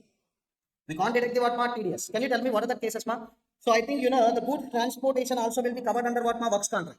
If any goods transporter owns the less than 10 vehicles during the what ma previous year, at any time during the previous year, he having the what ma less than 10 vehicles, and if he submitted the part. So if you are observing that here, who is a ma goods transportation person? Yes ma, goods transporter is said. For that person services we are used ma. So ABC Limited used that services. While we are making the payment, definitely we are making the payment nothing but what ma 1,30,000 in the form of multiple payments ma. But that person person, sir, I having 9 vehicles only during the previous year at any time during the previous year, and if I am submitted the PAN also, then no need to deduct the TDS. If any goods transporter is there in the form of what contractor, so he is arguing that, sir, I having only less than 10 vehicles only at any time during the previous year. If you are verified any day also, I haven't only less than 10 only. And if I submitted the PAN, then no need to deduct the TDS by whom? Pay. Second one. Second one, very, very important. Example. Yes, ma. Individual or HUF, ma. Can deduct the TDS in this section? Yes. But their last year turnover or process exceeds about 1 crore or 50 lakh during the last year. Okay, they are contracting. Contractor is nothing but L&T, ma. We are taking the services for the what, ma? Personal house construction related services we are taking. We are taking the services from the L&T for the purpose of personal use, ma. No need to deduct the TDS under section 194C. That is only, ma. Anything for the personal purpose. Personal purpose must be, yes, ma. Therefore, that only these two persons, ma. That's why if any individual or HUF taken the services for their personal purpose, so that means construction of house for the residential purpose, ma. So then, even though there is a more than threshold limit, also no need to deduct the what, ma, tax. For an individual or HUF, if they are taking that any services for their personal purpose, no need to deduct the what, ma, TDS. Are you clear up to now? So what are the provision, ma? I will repeat this 194C, very, very important. Definitely you can get that 1-2 marks question from this, ma. Yes, TDS and box contract. Ma. Box contract means nothing but what, ma? Definitely the payer, that means person needs to give the specifications along with the raw material. That is only what, ma, box contract. That is only what, ma, box contract. Next, box contract includes the what, ma, advertising, broadcasting, goods transportation other than railways. Next one, ma, catering, manufacturing the goods in accordance with the requirements of the person. Next one, ma, can you tell me who is a payer, ma? Contractee. Payer is nothing but contract. Sorry, payer is nothing but what, ma? Contractee. Pay contractor. Can you tell me here what is the threshold limit, ma? Threshold limit, if there is single payment 30,000 or multiple payments, that is what, ma? 1 lakh. Multiple payments, that is what, ma? 1 lakh. Next, yes, ma, in this situation, payer is nothing but, that means contract is nothing but what, ma? Special case only. So individual other than, sorry, any person other than individual or HF also can require to deduct the TDS, but their last year turnover or gross receipts exceeds about, ma, 1 CR or what, ma? 50 lakh. Can you tell me what is the TDS rate, ma? TDS rate is always depending upon the payee, ma. Can you tell me what is the TDS rate, ma? Payee is an individual or HF 1%, others are 2%, ma. Can you tell me time of TDS, ma? 2. At the time of payment or at the time of credit entry in the books of accounts of payee, whichever is earlier. Next, exceptions, ma. So if any goods transporter having the what, ma, less than 10 vehicles at any time during the previous year and if one also submitted, no need to deduct the TDS under section 194C. Next, yes, ma, if any person taking the services for the personal purpose, that may be by the individual or HF, then in this also, even though more than threshold limit, also no need to deduct the what, ma, TDS. Shall we write the summary? Are you clear, ma, up to now? Just to give me confirmation. If you have any doubts, yes, please, you can mention also. 194C. TDS on what, Dinesh?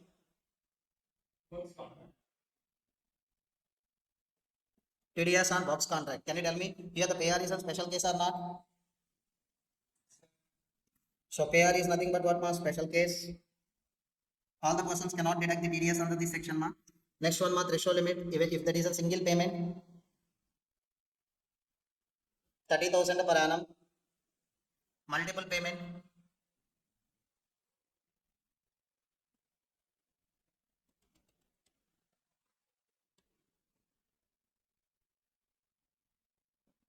yes, ma, if you have done that multiple payments, then what is that, ma? 1 lakh per annum.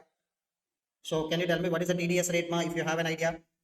Yes, TDS rate is dependent upon the payee, ma.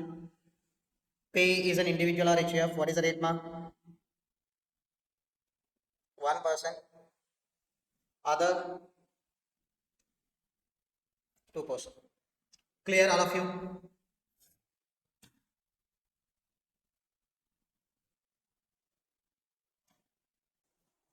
One 194C already done in the last session, ma. Right now we will discuss the 194D. TDS on insurance commission. What is that, ma? TDS on insurance commission. So normally if any insurance agent is doing that what, ma? Insurance policy related works, definitely he can get the insurance commission from the insurance company. He can get insurance commission from the what, ma? Insurance company. Can you tell me who is an payer, ma? Payer is nothing but who, ma? Insurance company. Pay is nothing but what, ma? Insurance agent. What is the nature of payment, ma? Insurance commission. If threshold limit of 15,000 in previous year, if that exceeded, then we have to deduct the TDS at the rate of what, ma? 5%. So please remember 194D is talking about the insurance commission, ma. So time of TDS, ma, 2. At the time of payment or at the time of credit entry in the books of accounts of payee, whichever is earlier. Next one, ma, exceptions are what, ma? Nil. But here please remember that insurance agent must be an what, ma? Resident person. Shall we write the summary, ma? Yes. So insurance commission, can you tell me what is the section number, ma? 194D. TDS on what, ma? TDS on insurance commission. Can you tell me threshold limit, ma? 15,000 during the previous year if exceeded, then we have to deduct the TDS. Can you tell me what is the TDS rate ma? 5%. TDS rate is nothing but what ma? 5%. Are you clear ma? Next one. 194D is over ma. Next section 194DA. TDS on some under life insurance policy. TDS on under TDS on some under life insurance policy. I think yes ma, this we know in deductions chapter itself we have covered this point, but we will discuss here also. So Mr. I taken that one insurance policy. The term of that policy is nothing but how many years ma? 10 years. So that means the tenure of the policy is nothing but 10 years. Every year you are making the payment of 50,000 as an insurance policy related premium ma. Can you tell me this is an expenditure for us? Definitely this is an expenditure ma.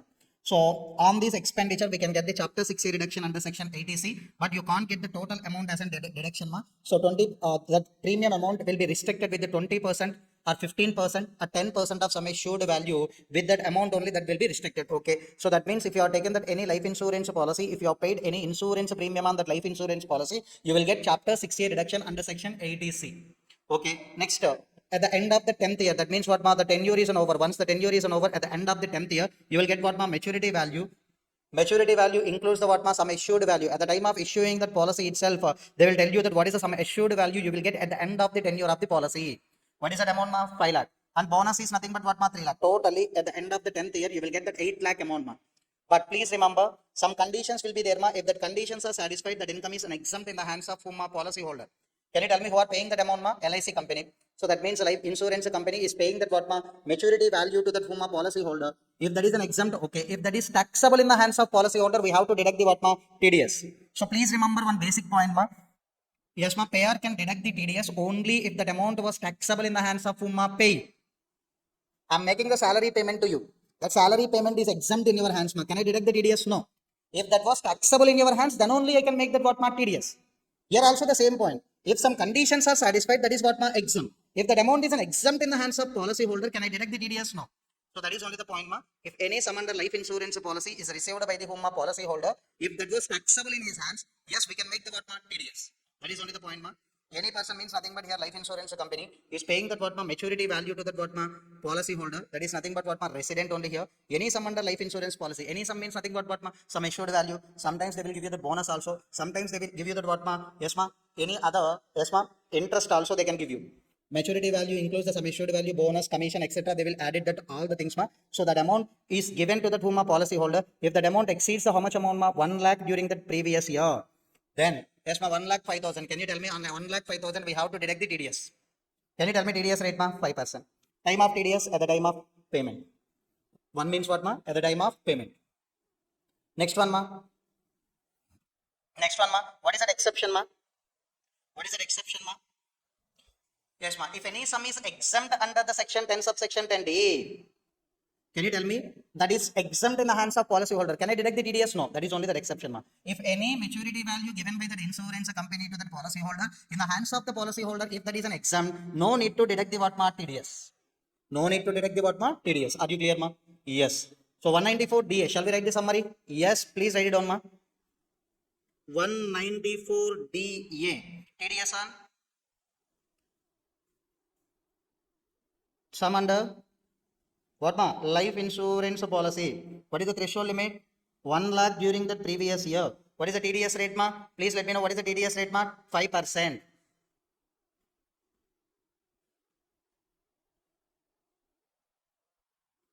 If that amount is an exempt in the hands of policy holder, can payer deduct the TDS here ma? No.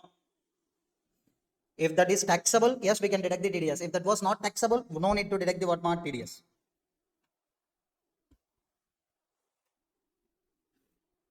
Clear ma all of you? Yes. Next, very important section ma. 194E. TDS on payment made to a non-resident sport person, non-resident entertainer, non-resident sports association ma. Here we are discussing that all the payments are made to the non-resident only. Payment made to the non-resident sports person, non-resident entertainer, non-resident sports association ma. Yes, please check it out now. Any person is making the payment to that what ma? Non-resident. Can you tell me? Non-resident means nothing but non-resident sport person, nothing but he is a cricket player or football player, whatever it may be. Non-resident entertainer, that means nothing but singer or dancer or etc. Non-resident sports association ma, cricket Australia, etc. Yes ma, we are making the payment. Payment now. Yes ma, who can make the payment? Any person. While making the payment, can you tell me threshold limit is nil, ma? Even though we are making the payment, even 10 rupees or 20 or single rupee also, we want to deduct the what, ma? TDS. What is the TDS rate, ma? 20.8. Sir, why it is in 20.8, ma? Because if you are deducting the TDS from the payment made to the non-resident, we have to collect the what, ma? Education cess also. So that's why it will become what, ma? 20.8. Please remember, if they are given the non-resident umpire, referee, not covered, ma. Umpire and referee is not a sport person. Yes, sir. Can you tell me who is an payee here, ma? Non-resident sport person, non-resident entertainer, non-resident sports association, ma. If they are given in examination as a non-resident umpire, non-resident referee, yes, ma. That persons are not covered under this section, ma. This section will cover only if the payments are made to these three persons only. Threshold limit is how much, ma? Nil. What is the TDS rate, ma? 20.8. Time of TDS is what, ma? 2. That means at the time of payment or at the time of credit entry in the hands of books of accounts of the payee, whichever is earlier. Exceptions are what, ma? Nil. 194E, very important, ma. Shall we write it down, ma? 194E, TDS on payments made to non-resident. Can you tell me who is on, ma? Non-resident sport person. Yes, ma. Next, can you tell me second one, ma? Non-resident entertainer.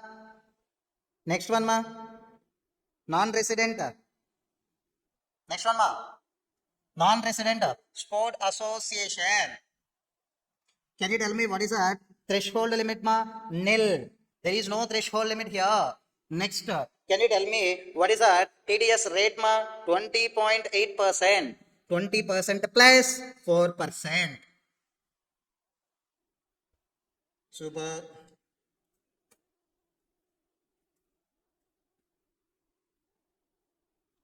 So purchase a new bottle, huh? Okay. Anyhow, I got a water. Yes, ma'am. Shall we start the next section, Ganesh? 194 EE.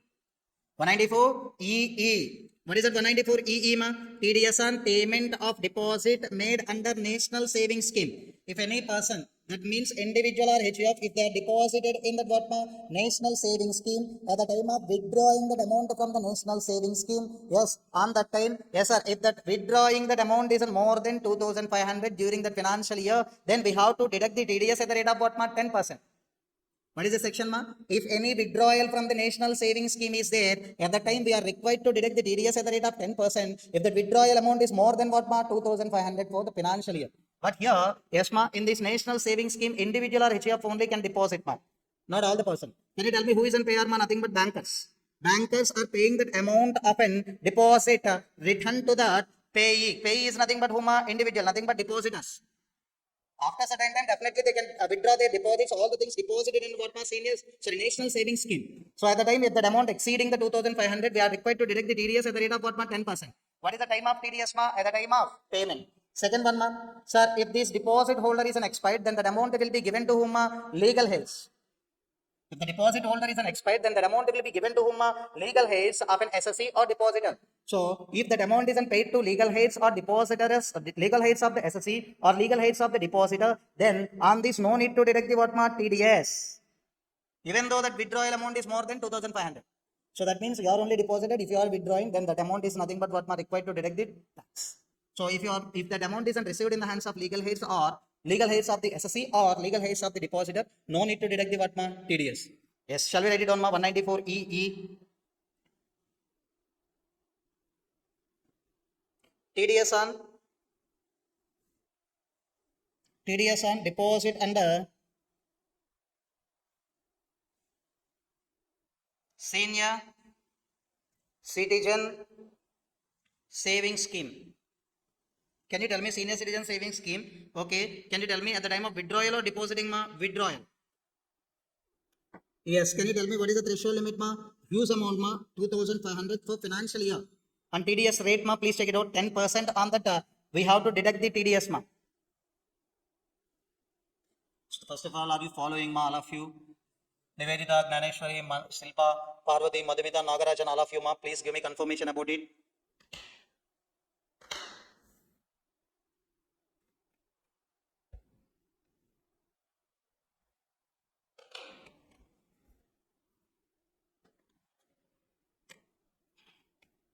Before going to the examination, just revise the summary. That's enough. No need to read that every point. No need to by heart that everything, ma. So you have to understand the nature of the transaction. What is the nature of payment? By way of that only you can understand that what ma, who is a payer, who is a nothing but the recipient. What is the rate of TDS? That all the things you should remember. Okay. Next one, ma. 194G. TDS on commission or remuneration on sale of lottery tickets. National Savings Scheme, ma. Sorry. Sorry.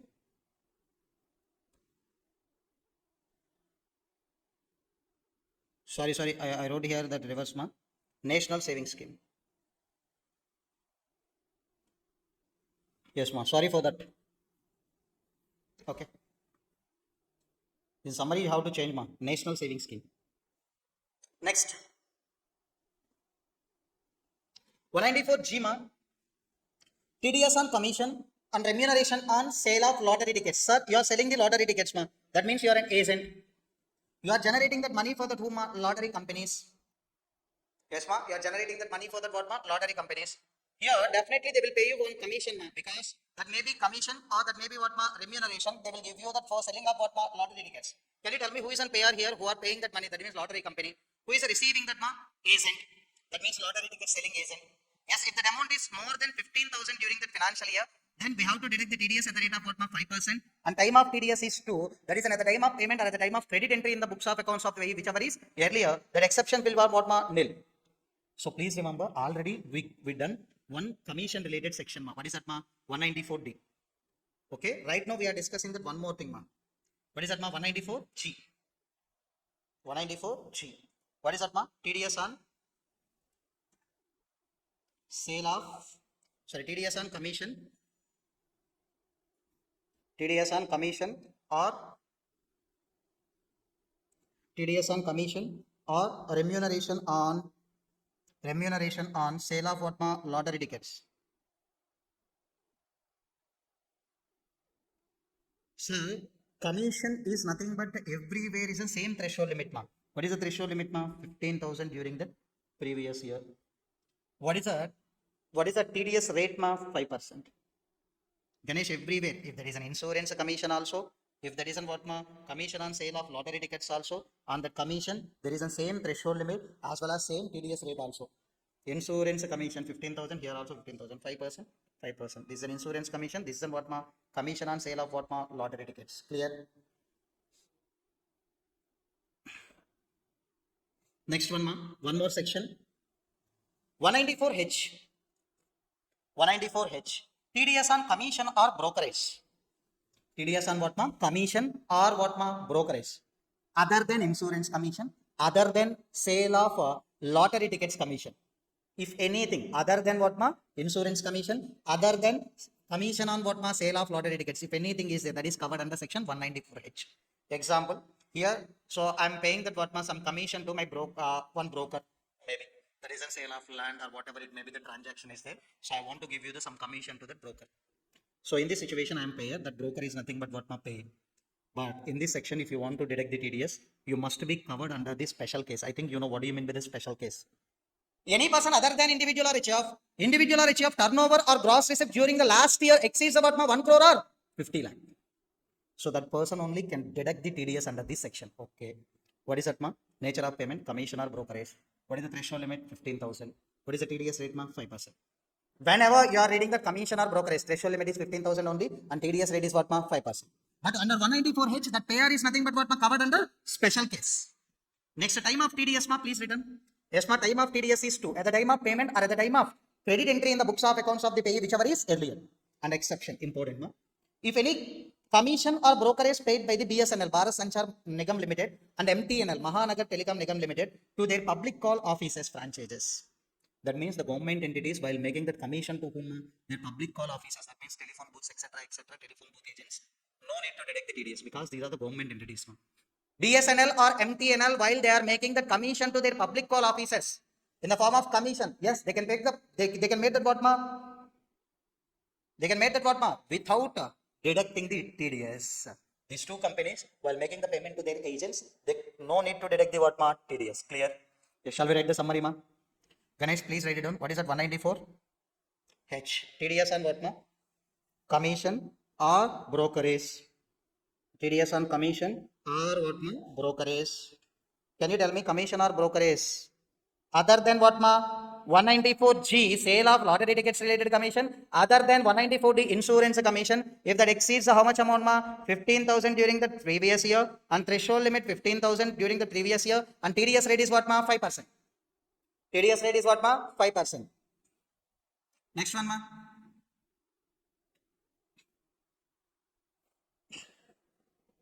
All of you, are you following ma?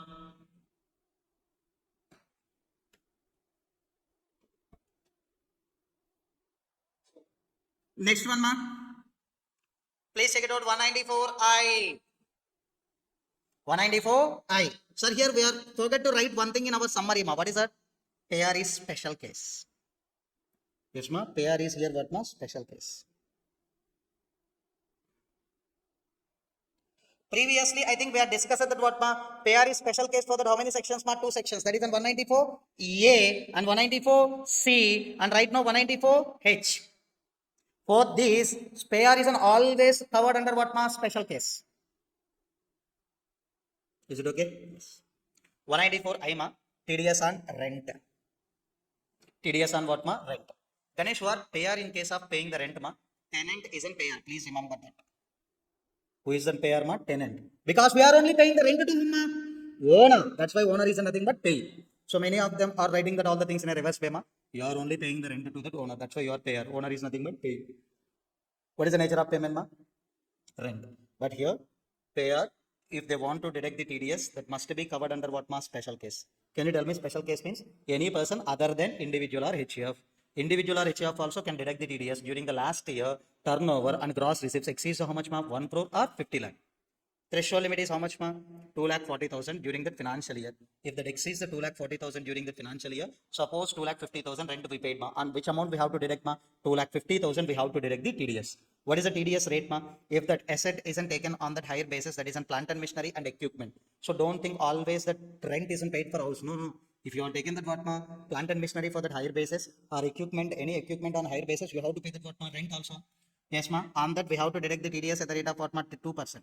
If the rented asset is nothing but plant and machinery and equipment, you can deduct the TDS at the rate of what ma? 2%. And if you are taken that what ma? Any land and building or what ma? Any furniture on the let out basis, on that you have to deduct the TDS by using that what ma? 10% to 10%. Please remember land and building and furniture itself, yes, 10%. Yes ma. Plant and equipment only what ma? 2%. Time of TDS is what ma? 2. At the time of payment or at the time of credit entry in the books of accounts of pay, whichever is what ma? Earlier. Exceptions are what ma? Nil. Shall we write the summary for this one? So please remember, ma, if any rent was paid by the tenant to that owner, if the tenant was covered under special case, and that amount of the rent is an exceeds to 2,40,000 during the financial year, on that amount we have to deduct the TDS by using the what ma rates. What are the rates ma? Plant and machinery equipment 2%, land and building and furniture what ma? 10%. So please write it on the summary ma. And one more point ma, I want to tell you. We are taking one building for the rental basis ma. We are taking that one building that is in BCCA limited. Can you tell me here payer? Yes. Any person other than individual or HUF can become directly payer. So that's why in our example BCCA limited. So that's why it isn't payer under this section. And they are making the rental payment of 2 lakh rental payment to that what ma? Co-owner A and B. That co-owners are what ma? Paying. Sir, 2,40,000 limit is there. For each co-owner we have to check, or both the co-owners together we have to check 2,40,000. Each co-owner 2,40,000. If I am giving this some amount to this co-owner ma, if that exceeds 2,40,000, then only I will deduct the TDS. If I am paying that what ma? Some amount to that another co-owner, if that amount exceeds the 2,40,000, then only I require to deduct the what ma? TDS. Please remember, what is that point ma? What is the point ma? Limit of the threshold, limit of 2,40,000 is an applicable for each co-owner separately. Each co-owner separately. That is only the limit of 2,40,000 applicable to each co-owner separately. Are you clear ma? Yes. Shall we write the summary 194I? Ganesh, please tell me 194I. What is that ma? TDS on? TDS on rent. Can I call this as a special case ma payer? Payer also covered under this as an what ma? Special case. What is the threshold limit Ganesh? During the year or month ma? Yes ma. What is the TDS rate ma? If that is in plant and machinery, comma equipment, what is that ma? 2%. What is that ma? 2%. And land and building and furniture, how much ma?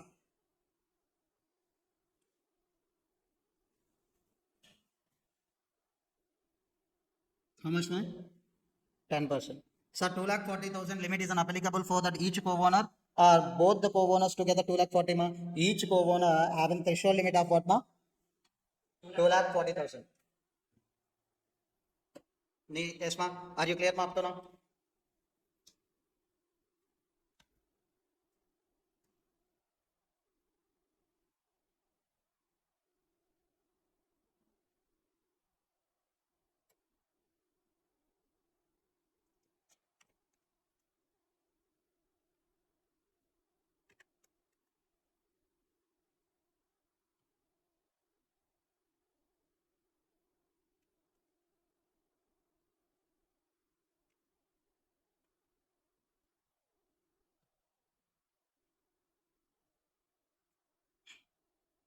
Yes ma. Next section.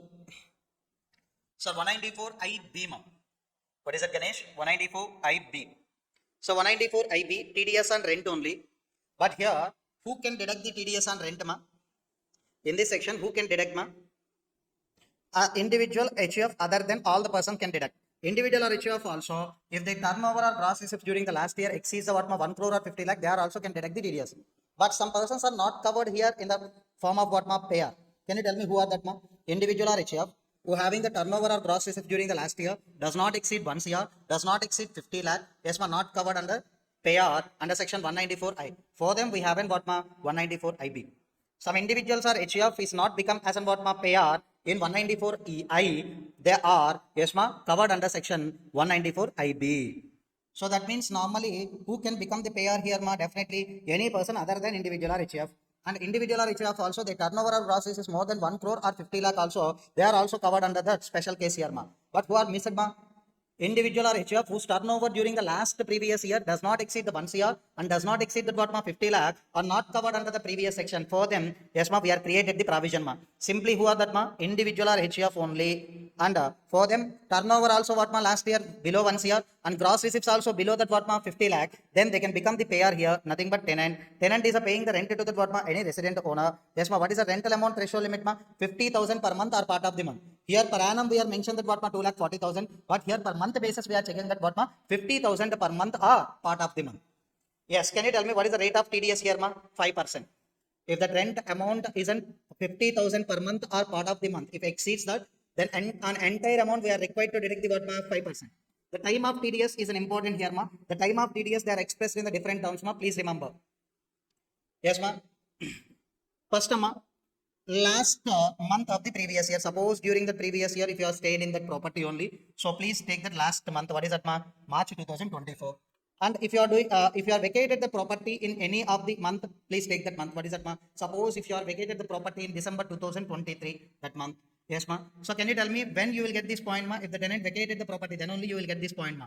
Or at the time of payment, whichever is what ma, payment is done on 1st April 2025, whichever is earlier ma, whichever is earlier ma, December 23, on that day we have to deduct the what ma TDS. We have to compare the three things ma. Last month of the previous year, if tenant vacated the property that month, or at the time of payment, please consider these three. Whichever is earlier you should consider for deducting the what ma TDS, time of TDS. And exceptions are what ma? Nil.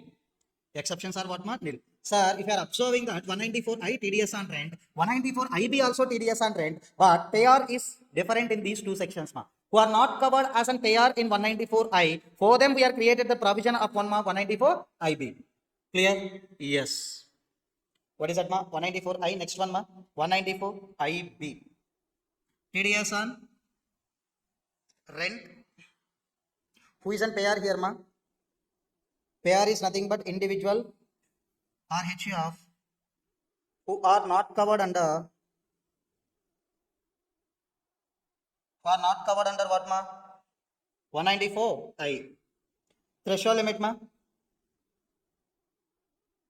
50,000 per month or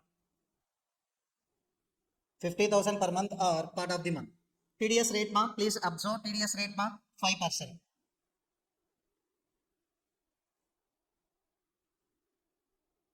TDS rate ma? 5%.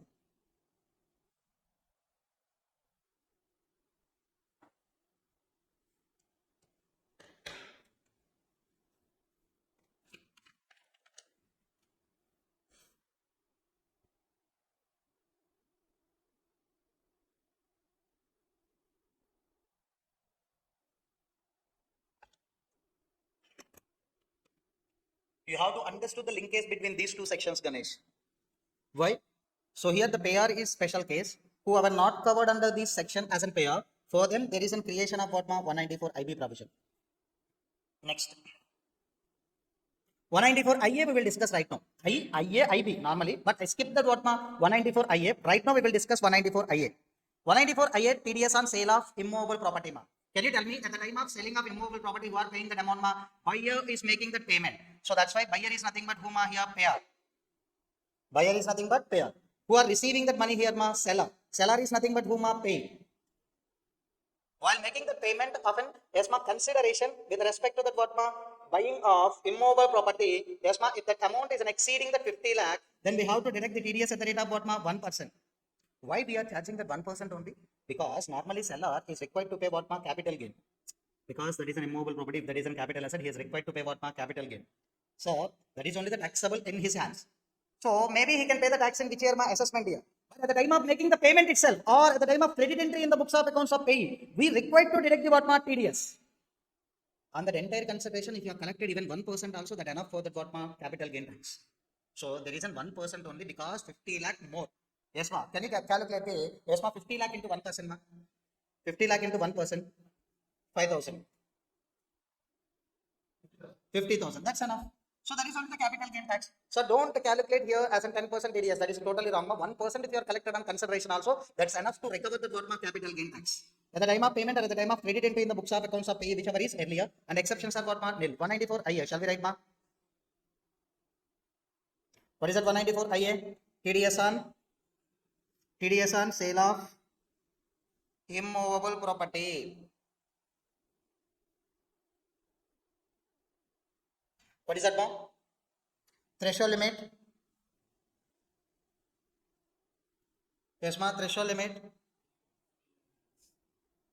50 lakhs. What is the TDS rate, ma? 1%.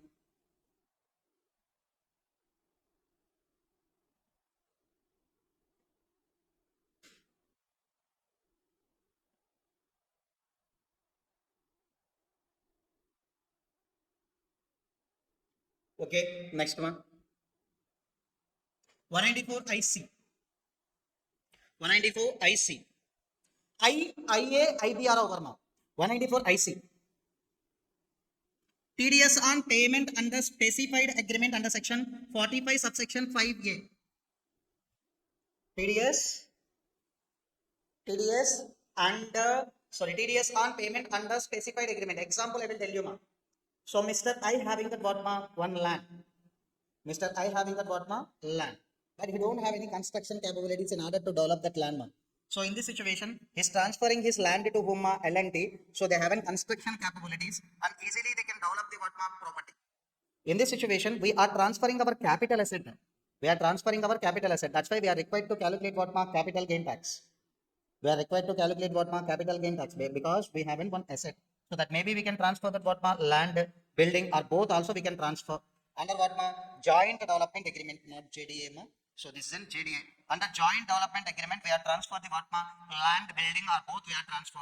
That is developed by whom L&D. Here you are transferring one capital asset to another person. That's why you are required to calculate the capital gain. What is that consideration, ma? Yes, they can give you that consideration in the form of what flats. After that construction, some flats also they can give you, or some amount of cash also. At the time of making the payment by the whom payer. So who are receiving the land or building for the development, they are required to pay some amount to the whom Mr. I. At the time of making the payment, there is no threshold limit. Even though you are paying that small amount also, on that we are required to deduct the TDS at the rate of what 10%. So what is the time of TDS mark 2? That means at the time of payment or at the time of credit entry in the books of accounts of pay, whichever is lower. Exceptions are what mark nil. Exceptions are nothing but what mark nil. Please remember here, if you are transferring that any land, building or both under the joint development agreement, definitely opposite person needs to pay that consideration mark. On that consideration, we have to calculate the what mark TDS at the rate of what mark 10%. Clear? Yes, ma'am. So please give me what is the section number, ma'am? 194 IC. TDS on what, ma'am? Payment under TDS on payment under specified agreement, ma'am. So that is only we can call it as an specified agreement. So that is only we can call it as an what, ma'am? JDA, joint development agreement. Can you tell me threshold limit is nil, TDS rate at the rate of what, ma'am? 10%. So please write it down.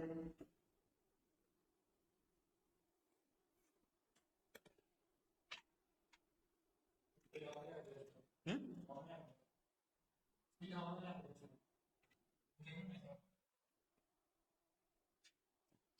I don't want to say how many are pending also. Go with the flow. Yes. Next one, ma, 194J, very, very important for an examination, ma. 194J, just I'm giving it as an what, ma, heading as an TDS on professional services, ma. So, but that is not in correct heading, ma, just for that understanding purpose only, I'm giving the what, ma, TDS on professional services, TDS we have to deduct under section 194J. Ganesh, what is that, ma? 194J, that is an TDS on what, ma, professional services. Okay. Example, ma. CA is there. CA is nothing but what ma giving the services to the client ma. Client here required to make the payment. So that's why client is nothing but what ma payer here. But ESMA who are receiving that money ma CA. So that's why this person is called as what ma pay here. But in order to deduct the TDS under this section, the payer must be classified under what ma special case. Ganesh, can you tell me who are covered under special case ma? Any person other than individual or HF, an individual or HF whose turnover or gross receipts during the last year exceeds the what ma 1 crore 50 lakh. So 1 crore for that what ma turnover, gross receipts for that what ma 50 lakh. If that exceeded, definitely the client can deduct the what ma TDS. Example ma, yes ma, how many payments are covered ma? If you are making the payment for the fees for the professional services also, fees for technical services also, royalty, non-compete fees, director remuneration, for all these things we have to deduct the TDS under section only 194J ma. What is that, ma? TDS on professional services, so nothing but fees for professional services, fees for technical services, non-compete fees, royalty, director remuneration. On all these things, we have to deduct the TDS. But what are the threshold limit, ma? Fees for professional services, what is the threshold limit? 30,000. And fees for technical services, separate 30,000, ma. For each and every payment, we have a separate 30,000 threshold limit, ma. Royalty, what is the threshold limit, ma? 30,000. Non-compete fees, 30,000. And director remuneration also separate fees of how much, ma? Nil. So all cases we haven't got ma first 4 cases we haven't threshold limit separately got ma 30,000. For the director remuneration there is no threshold limit ma. Okay, sir, what are the TDS rates? Sir, simple ma. If payee is engaged in the payee means nothing but what ma, who is receiving that money. That person is engaged in the call center activities 2%. If that person is engaged in the cinematographic films also 2% ma. All other services like professional service, technical service, royalty, non-compete, director's remuneration, then on that what ma 10%. So nothing but I'm a professional, yes ma, cinematographic films I can make ma. So for me, what is that ma? 2%. I mean nothing but what ma maintaining the telecalling center ma. That is the technical services maybe. On that what ma 2% only. The remaining all the cases, what is the TDS rate ma? 10%. So please remember how many payments are covered under 194J ma. Fees for professional services, fees for technical services, royalty, non-compete fees, director remuneration. For each and every category, what is the threshold limit ma? 30,000 except the last one, director's remuneration is what ma? Nil. What is the TDS rate ma? If payee is engaged in the, can you tell me what ma? Call center and cinematographic films, TDS rate will be 2% ma. All other services what ma? 10%. Time of TDS ma, at the time of payment or at the time of credit entry in the books of accounts of the payee, whichever is earlier. But yet you should remember, yes ma, special case means nothing but whom other than individual or HF. And can you tell me next one ma? Individual or HF who can be covered ma here? Individual or HF who can be covered ma? Turnover more than what ma? 1 CR. Gross receipts more than what ma? 50 lakh. During that what ma? During that what ma? Relevant? Last year. During the last year. That person's only covered as an what ma? Payer here. Please remember these note points are very, very important. Ganesh, you are an individual or HF, you are consumed some services from the lawyer. Lawyer, nothing but what ma? Fees for professional services you have to make. FPS means what ma? Fees for professional services. But you are consumed the services for the personal purpose ma. So that's why no need to deduct the what ma? TDS. No need to deduct the what ma? TDS. Because you are consumed the services for the what purpose ma? Personal purpose. Sir, if any services are consumed for the personal purpose, and that if you are made that what ma fees for the professional services also, no need to deduct the TDS ma. Normally, what is the threshold limit ma? 30,000. The 30,000 exceeded or not ma? Exceeded. Even though that, no need to deduct the TDS because you are consumed the services for the what ma? Personal purpose. I think in 194C also, we have the same provision ma. If any individual or HF is taken the services for the what ma? Personal purpose, yes ma, while making the payment to the contractor, no need to deduct the what ma? TDS. Here also same thing, but this is an applicable only for the what ma? Fees for professional services only. For what ma? Fees for professional services only, it will be applicable. Clear? Next. individual or HF whose turnover during the last year exceed the 1 crore or gross receipts exceeded what ma 50 lakh, you are required to deduct only TDS from the what ma FPS and FTS, fees from technical services as well as what ma fees for professional services. Suppose you are an individual or HF turnover exceeded the 1 CR, gross receipts are exceeded the what ma 50 lakh during the last year. Can you tell me on these two only you can deduct the TDS ma?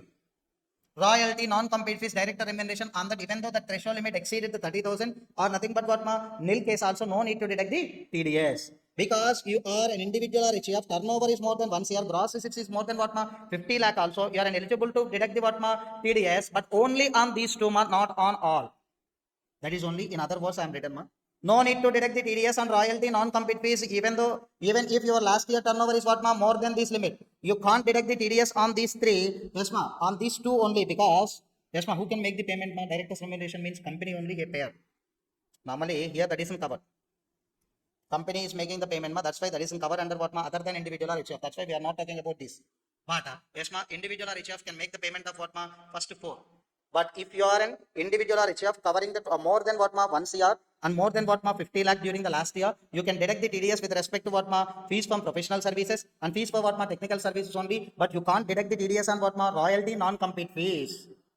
So this is a very important ma. Once again I'm communicating. Yes, this provision I will tell you after right now. Once again ma, just listen.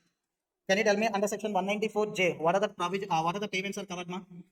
Fees for professional services, fees for technical services, yes ma, royalty, non-compete fees, director's remuneration. Director's remuneration. For each and every payment, what is the threshold limit ma? For each and every payment, what is the threshold limit ma? 30,000 and except what ma? Director's remuneration. Director remuneration can be paid by whom ma? Company only. That means company is covered under this ma. Company is covered under this. That means if you are paying the director's remuneration, definitely no need to check it out the threshold limit. Also, definitely you can deduct the what ma TDS. But next one, if you are an individual or HF whose turnover or gross receipts are exceed the 50 lakh during the what ma last year, yes, you are an payer only. But you can't deduct the TDS on all ma. You can deduct the TDS only on these two. Only on these two. You can't deduct the TDS on what ma these two. Next one ma, if you are consumed the professional services, if you are consumed the what ma professional services for personal purpose, if you are making the payment of the professional services more than what ma threshold limit, what is the threshold limit? 30,000. No need to deduct the TDS ma, because you are consumed the professional services for the what ma personal purpose. What is the TDS rate ma? If the payee is engaged in the telecall center and cinematographic films 2%, other cases ma 10%. Shall we write the summary?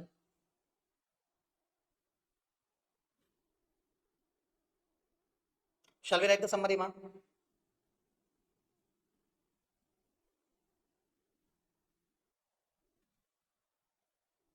Yes.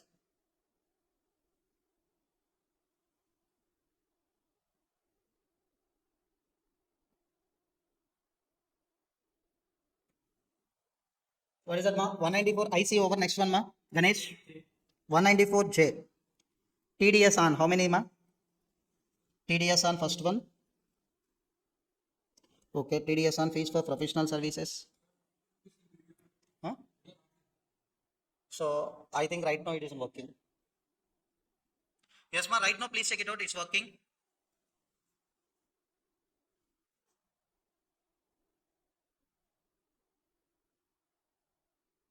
Yes ma, please give me a reply whether it isn't working or not.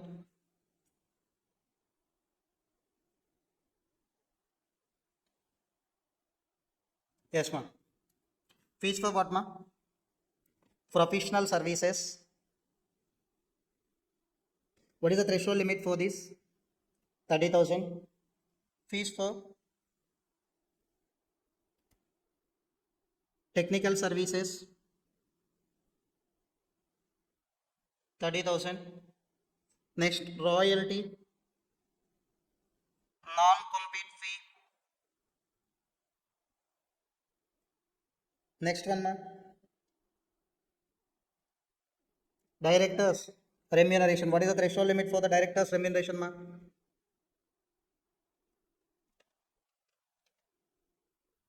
What is that ma? Nil. What is the TDS rate ma? I think you have to learn about the TDS rate ma. If the payee is engaged in what ma? Call center. Next one ma. Cinematographic films. Can you tell me what is the TDS rate, ma? 2%. Other, ma? 10%.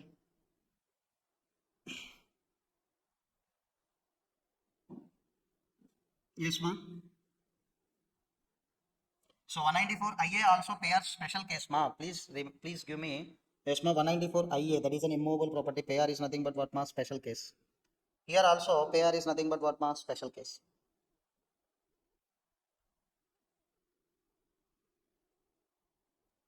Even though special case category person.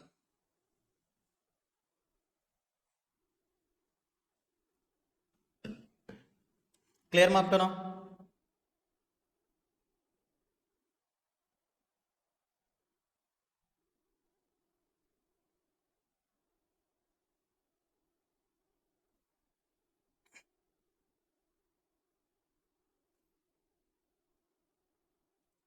Next,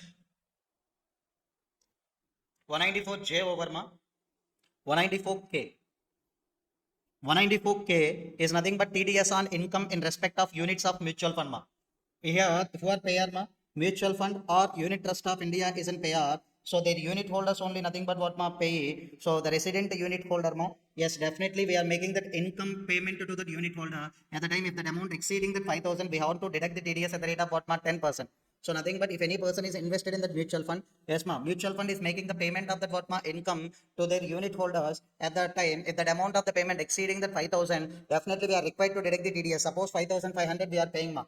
Can you tell me what is that? TDS a percentage of 10% is applied on entire 5,500 amount. Yes, my time of TDS is to at the time of payment or at the time of credit entry in the books of accounts of pay, whichever is earlier. Exceptions are what, ma? Nil. Shall we write the 194K in the summary, ma? 194K TDS on income with respect to units in mutual fund. So what is the threshold limit, ma? 5,000. TDS rate, ma? 10%.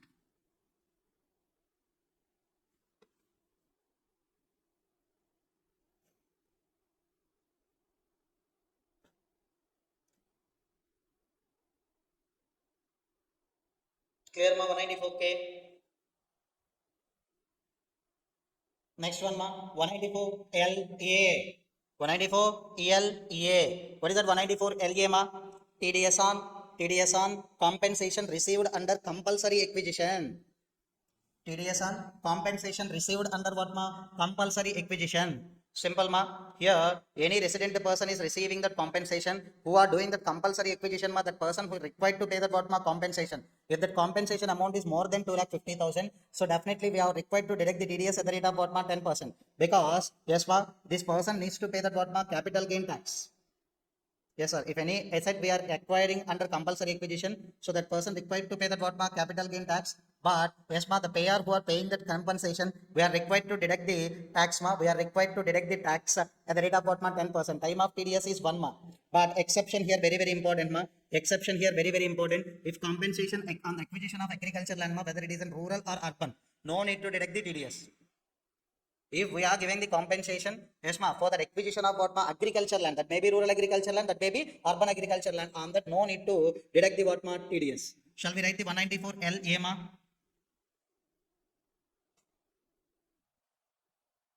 194 LA, TDS on what, ma? TDS on compensation.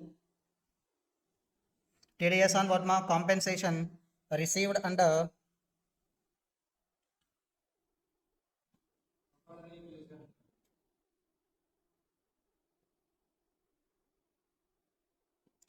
what, ma? Compulsory acquisition. Can you tell me what is the threshold limit, ma? 2,50,000. Yes, ma? 2,50,000. What is the TDS rate, ma? 10%. If that compensation related to agriculture land, no need to deduct the what, ma? TDS. No need to deduct the what, ma? TDS. Clear, ma? Up to now? Yes, next, we want to start with the 194M, ma. We want to start with the 194M.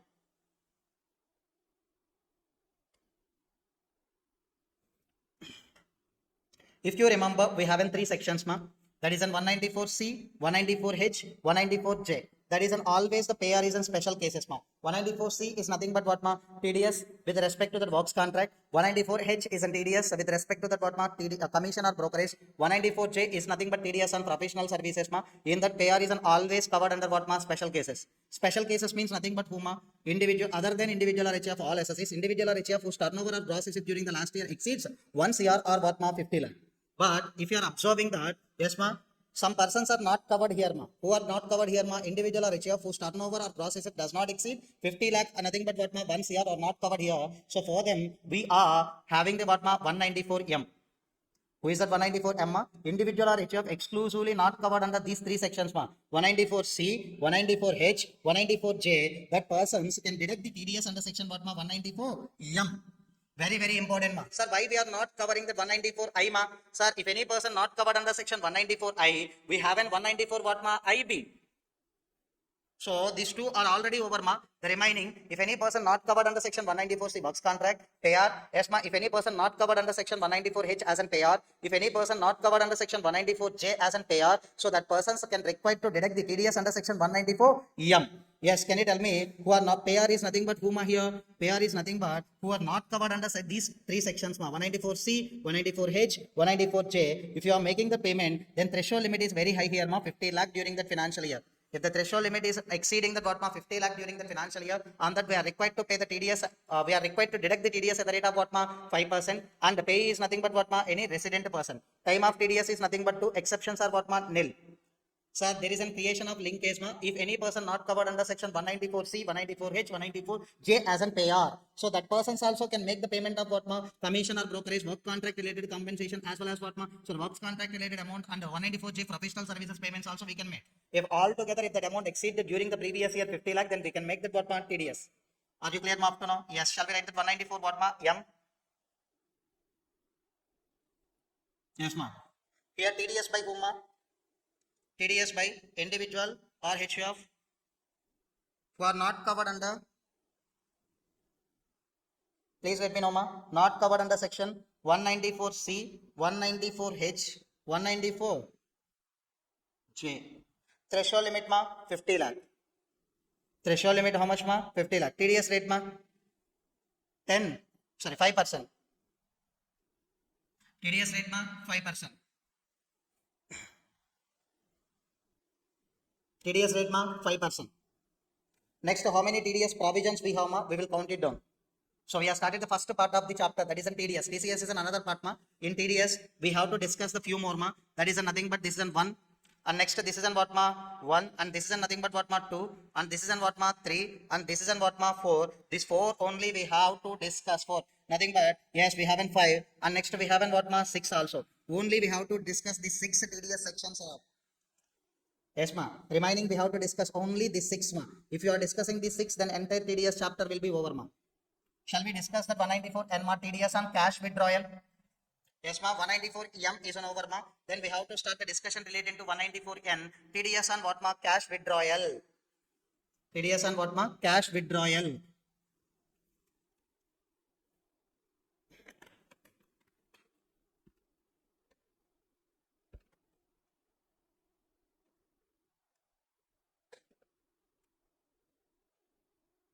Can you tell me if any withdrawal is done? Who is on payer ma? Bank is nothing but the payer, and who is on payee ma? Customer. Who is on payee ma? Customer.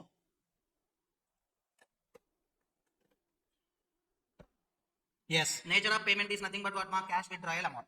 Threshold limit is 1 CR ma, but in some cases we can use the modified threshold limit of 20 lakh. Please remember, threshold limit is normally 1 CR, but in certain cases we can use the threshold limit of what ma 20 lakh. I will tell you what are the special cases also. Okay, TDS rate is 2% ma in excess of 1 CR. Sir, in entire chapter, if the threshold limit exceeded and total amount we have to deduct the TDS. But in this section only, amount in excess of what ma 1 CR only we are required to deduct the TDS. Suppose, yes ma, threshold limit is 1 CR ma. I am withdrawing the 120 lakh. Can you tell me on which amount we have to deduct TDS? 20 lakhs only. So because in excess of 1 crore only we have to deduct the TDS at the rate of 2%. Sir, in exceptional cases, the TDS rate will be what ma 5%. So please remember what is an exceptional case, what is a modified threshold limit, I will tell you. But what is the threshold limit ma? 1 CR. But modified threshold limit will be 20 lakh. Yes, ma. What is the TDS rate, ma? 2% in excess of 1 CR. But in exceptional cases, we have to use the what, ma? 5%. Time of TDS is what, ma? 1. Please remember. Note point. If payee not file the return of income for all the 3 years, payee is not file the return of income for that what, ma? All the 3 years. Plus bonus also. Time limit for filing of return of income is also expired. So that means who is a defaulting person, ma? Pay. So that means for the last 3 years, pay is not at all filed the return of income, and the time limit for filing of return of income is also expired. Time limit for filing of return of income is also what, ma? Expired. Can you tell me in these cases only threshold limit is not 1 crore, ma? Threshold limit is nothing but what, ma? 20 lakh. In exceptional cases, that modified threshold limit will be applicable. What is that case, ma? If the payee is not filed the return of income for the last 3 years, and the return of income's filing time limit is also expired, in these cases, threshold limit for that payee, while I am making the payment to this payee, yes, ma, threshold limit will be what, ma? 20 lakh. 20 lakh to 1 crore, ma, 2% only, and more than 1 crore if any amount is withdrawn on that what, ma, 5%. That is only what, ma, in exceptional cases we can use that what, ma, 5%. So normally, more than 1 crore, whatever that amount you are withdrawn, on that 2% only, ma. But if that worst fellow payee is not filed the last 3 years return of incomes and time limit is also expired for the purpose of filing of return of income, in this case, we have to apply 20 lakhs to 1 CR withdrawal 2%. 1 CR more than that, we have to apply that what, ma? 5%. But one amendment is there, ma, in this section. If the SSE is a cooperative society, SC means nothing but what, ma? Customer. Customer, that means nothing but payee is nothing but what, ma? Cooperative society. The limit will be not 1 CR, ma, limit will be what, ma? 3 CR. The limit will be what, ma? 3 CR. Payee is an exclusively cooperative society. Then limit not 1 CR, ma? 3 CR. If there more than 3 CR, what is that amount, ma? In excess of 3 CR, we have to apply that what, ma? 2% as an what, ma? TDS. Shall we discuss the example, ma? I think you can understood easily. SBI withdrawing that how much amount, ma? 120 lakh. Last 3 years, I filed the return of income clearly. What is the rate? What is the threshold limit here, ma? 1 CR is a threshold limit because you have filed the return of income all the things properly. On that, yes, ma, 120 lakh you are withdrawing more than 1 crore. What is that amount withdrawn, ma? 20 lakh only. On the 2%, that is on 40,000, ma. That is on what, ma? 40,000. Clear? Next one, ma. SBI. Yes, ma, Mr. R. Withdrawing that amount of what, ma? 120 lakh only. But last 3 years, you are not filed the return of income and time limit is also expired. Then what is the threshold limit for you? 20 lakh. 20 lakhs to 1 crore. What about that amount is withdrawing, ma? 20 lakh to 1 crore, 80 lakh. On that what, ma? 2%. More than 1 crore. What is that, ma? 20 lakh is there. On that what, ma? 5%. Total TDS is nothing but 2,60,000. If any person is withdrawing that money from the bank, that person is a cooperative society. What is the threshold limit, ma? 3 crores. If any person withdrawing that amount from the bank, if that person is a cooperative society, what is the threshold limit, ma? 3 crores. That is an amendment, ma. Are you clear up to now? All of you? All of you? Yes, ma. 194 and TDS on what, ma? Cash withdrawals. Shall we write the summary?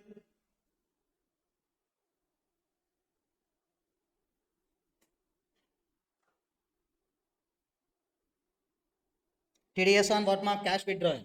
What is the threshold limit, ma? Normally 1 CR or yes, ma? Nothing but what, ma? 20 lakh also in exceptional cases, or in case of cooperative society, that is what, ma? 3 CR also. This is a normal case. This is a nothing but what, ma? Exceptional cases. This is what, ma?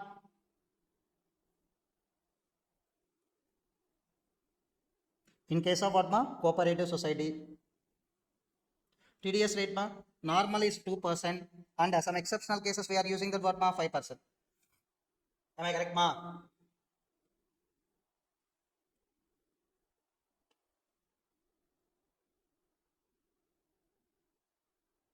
Clear?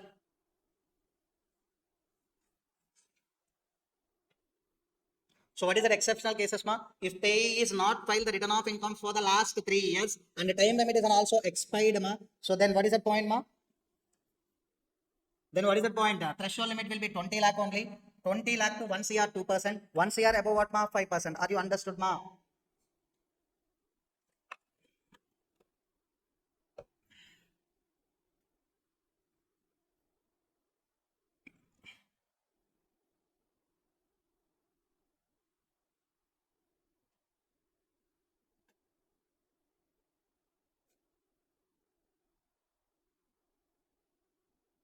Clear?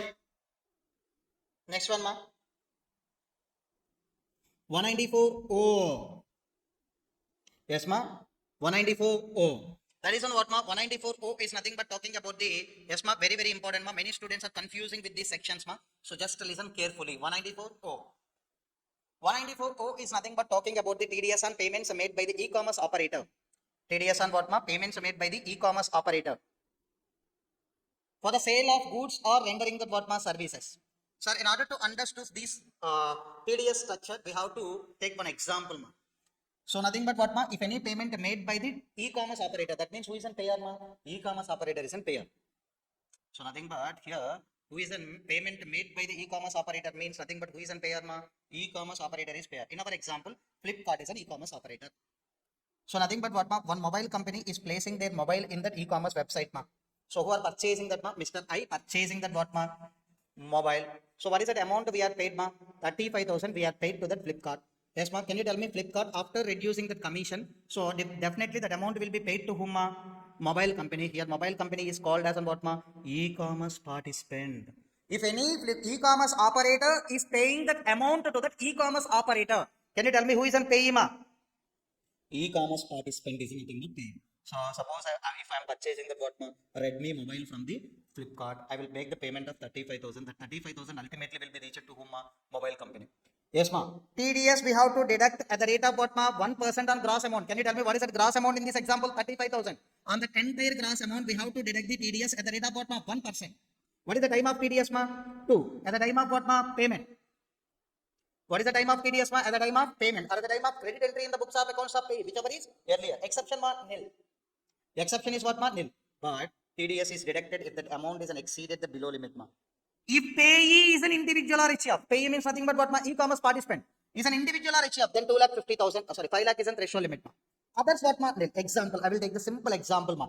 So e-commerce operator is Zomato. I think food delivery app, we can take the example, ma. So who are the e-commerce participants, ma? So nothing but biryani center, tiffin centers, etc. or restaurants or that what, ma? E-commerce participant. If that e-commerce participants isn't just an individual or HF, so just like a cloud kitchen, they are started on the sole proprietary basis, they are an individual, ma. While making the payment made by the Zomato to that e-commerce participant, if that amount exceeded the 5 lakh, then only they are required to deduct the TDS. Suppose example, ma, ITC is there in Zomato. So nothing but what, ma? That is a company. While making the Zomato payment to the what, ma? ITC, that is covered under what, ma? Others. Pay is nothing but what, ma? ITC is nothing but here pay. That is an other than individual or HF. Then what is the threshold limit, ma? Nil. So are you understood, ma?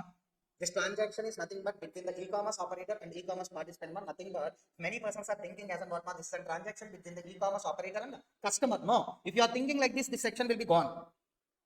Yes, ma. Shall we write the summary? 194. Oh.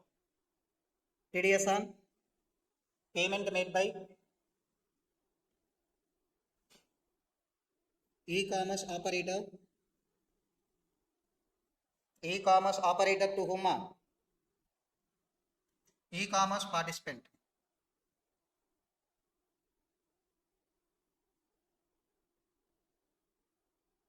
Can you tell me what is the threshold limit, ma? If payee means nothing but whom, ma? Here e-commerce participant only.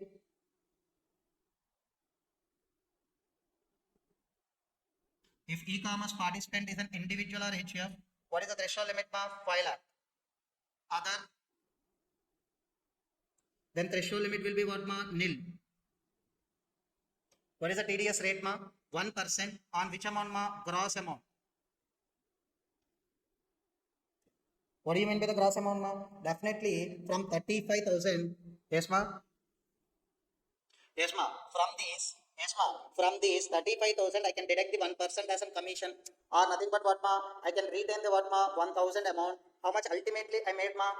Ultimately, how much amount I can make the payment, ma? 34,000 only. But I have to deduct the TDS on what, ma? Gross amount. So once again, I'm repeating this point, ma. Please listen carefully. Please listen carefully. Yes, ma. If any amount, yes, ma, paid by the e-commerce operator to the whom, ma? E-commerce participant. To that whom, ma? E-commerce participant. Example, ma. Here, any payment made by e-commerce operator means that person only called as what, ma? Payer. So here we are taking that e-commerce operator as an Flipkart, ma. So nothing but one mobile company, that is nothing but we can take the Redmi as an example. They are placing the what, ma? Their mobile on the what, ma? E-commerce website, that is on Flipkart. Okay. Who is purchasing that, ma? So some customer is purchasing that what the product for 35,000. Can you tell me? We are making the payment. That means customer is making the payment to the Puma Flipkart. Can you tell me ultimately the Flipkart after reducing their commission as well as charges etc. that will be total amount will be delivered to Huma mobile company. Who are receiving that amount pay is nothing but e-commerce participant. That means nothing but who are placing their goods or services on e-commerce website. That person's only called as what e-commerce participants. So that is only called as what pay. Can you tell me if that amount is exceeding? That means nothing but what if pay means nothing but whom e-commerce participant is nothing but individual or HUF. Then threshold limit is how much amount file. If that e-commerce participant is others, then threshold limit is nothing but what nil. So in this example, that is a mobile company. We are taking example So that means no need to check out that what threshold limit on that entire gross amount. We can collect. We can deduct the TDS. That means who are deducting the TDS in our example Flipkart will deduct the TDS. How much amount on 35,000 1% at the rate. That is what 35,000 into 1% 350 rupees. We are deducting the what TDS. So please make an observation here. Threshold limit is given only for that individual or HUF in the form of what So if the e-commerce participant in the form of individual or HUF, then only the threshold limit will be 5 lakh. The remaining cases will be what nil. Shall we write the summary first of all? I think already we have written the summary. So Nagarajan, have you understood this section first of all?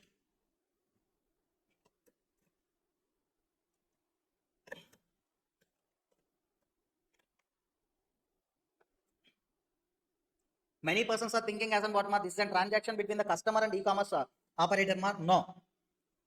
Always this is a TDS structure in between the e-commerce operator and e-commerce participant. While we are making the payment of the any price for the product, so on that we have to deduct the what TDS. Next last section before the break that is in 194p.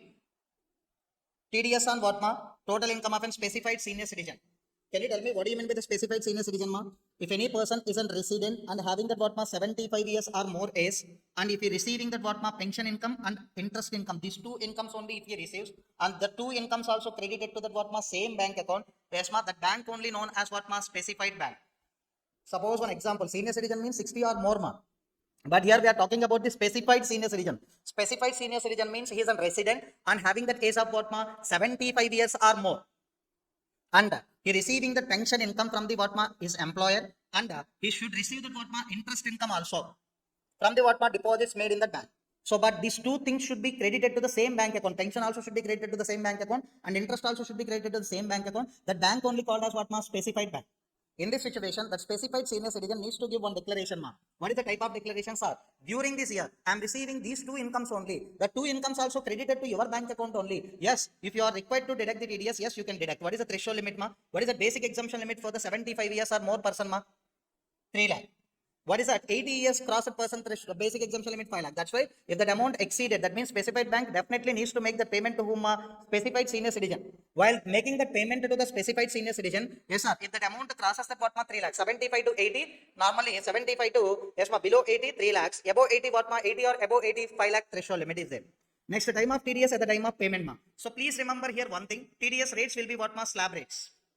TDS rates will be what slab rates only. But one thing if TDS was deducted under section 194P, no need to find the return of income in the assessment year. Why? Because the total amount of tax you are collected in the form of TDS in the previous year itself. So that's why no need to find the return of income in the assessment year. Sir, we are giving the relaxation for filing of return of income only, not for tax. Tax were already collected in which year? Previous year. So, but you should remember this point. If any person is a specified senior citizen, and that person specified senior citizen means nothing but what he is a resident having the 75 years or more, and he should receive the pension income and the interest income. The two things should be credited to the same bank account, and the bank is called as a specified bank. While making the payment of that all amount to that specified senior citizen by the bank, they are required to deduct the TDS at the rate of what slab rates. If that amount exceeded the what 3 lakhs or 5 lakh, yes next yes time of TDS is what 1. Yes sir, at the time of deducting the TDS, you can allow the what at the time of deducting the TDS, you can allow the chapter 6A deduction, and if possible, you can give the what rebate also. So that means as a normal person, how you have calculated the tax liability, like that only you can calculate the what TDS. Clear 194P? Shall we write the summary? Yes. 194P. TDS on total income of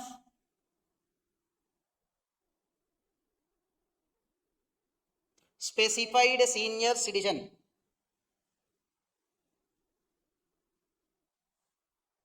Can you tell me what is the threshold limit, ma? 3 lakh or 5 lakh. What is the TDS rate, ma? Slab rate. Are you clear, ma, up to now? Yes, ma'am. Next section in our discussion, that is in 194Q. What is that, ma'am? 194Q. That is a TDS on purchase of goods. TDS on what, ma'am? Purchase of goods. Please. Yes, ma'am. Can you tell me, while purchasing that anything from other person, buyer is required to pay that amount. That's why buyer is called as what, ma'am? Payer. And nothing but who are receiving that money, ma'am, seller is paying. Yes, definitely at the time of paying the consideration, if that consideration is more than 50 lakh during the previous year, you are required to deduct the TDS. But in order to call you as a payer in this section, your gross receipts or your turnover during the previous year more than how much amount, ma? 10 CR.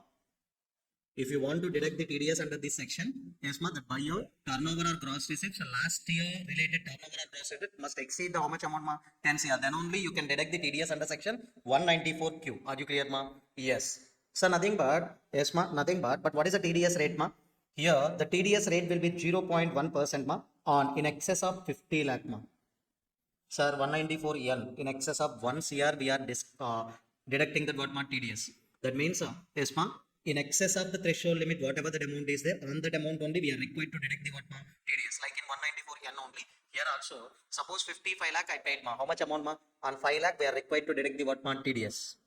So normally in all the sections, the TDS will be collected on what, ma, total amount. But in 194N and in 194Q, in excess of that amount only we are required to deduct. Next one, ma. Normally if you have submitted the PAN, what is that percentage, ma? 50 lakh. If you have submitted the PAN, what is that percentage, ma? 50 lakh. So if you are not submitted the PAN and yes, ma, seller not file the return of income for the last how many years, ma? 2 years, then the TDS rate will be that what, ma? 5%.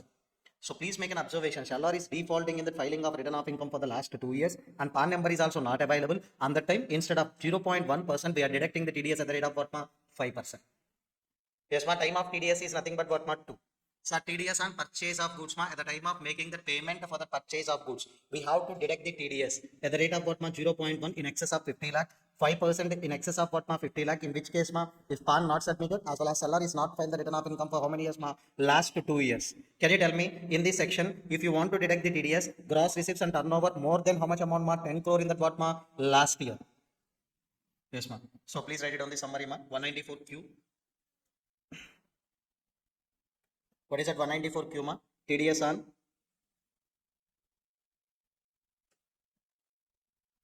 purchase of goods. TDS on what, ma? Purchase of goods. Can you tell me what is the threshold limit, ma?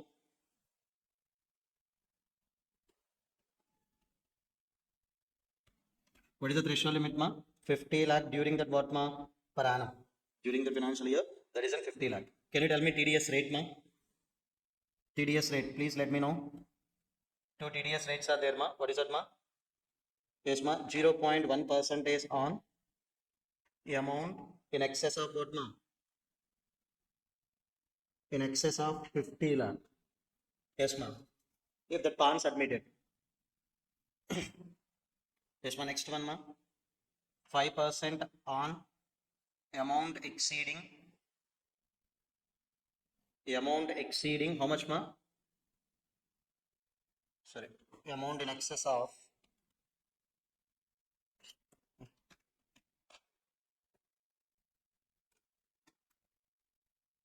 that amount in excess of what, ma? 50 lakh.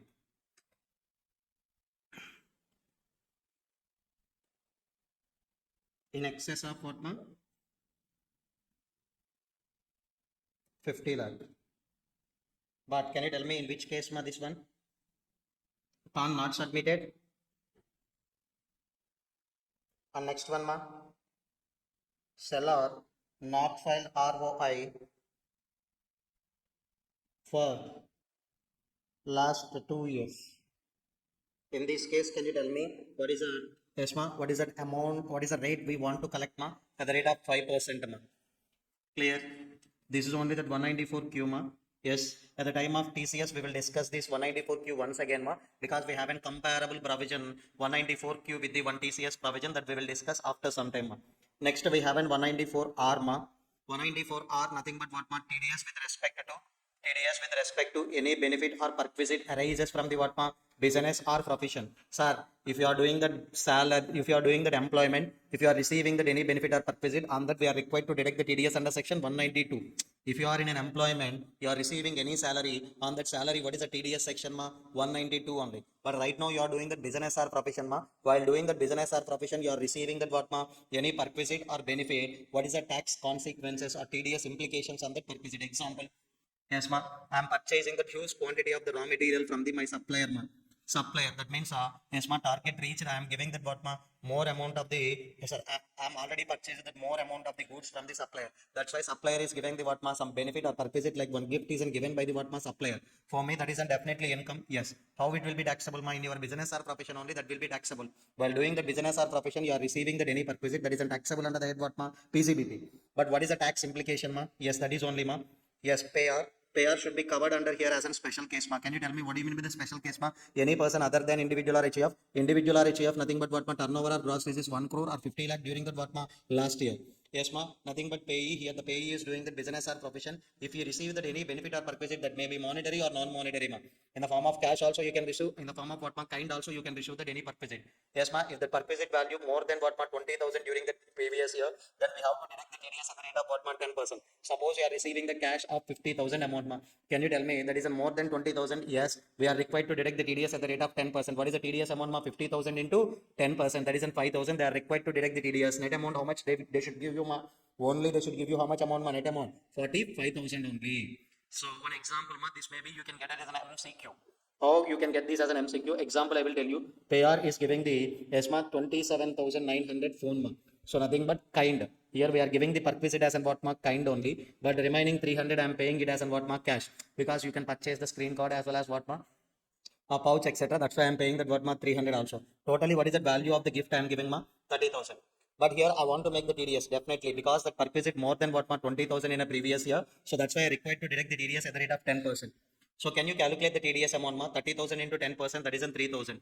Sir, how can I deduct the TDS sir? Because I am paying the cash only 300 no. But how can I deduct the TDS ma?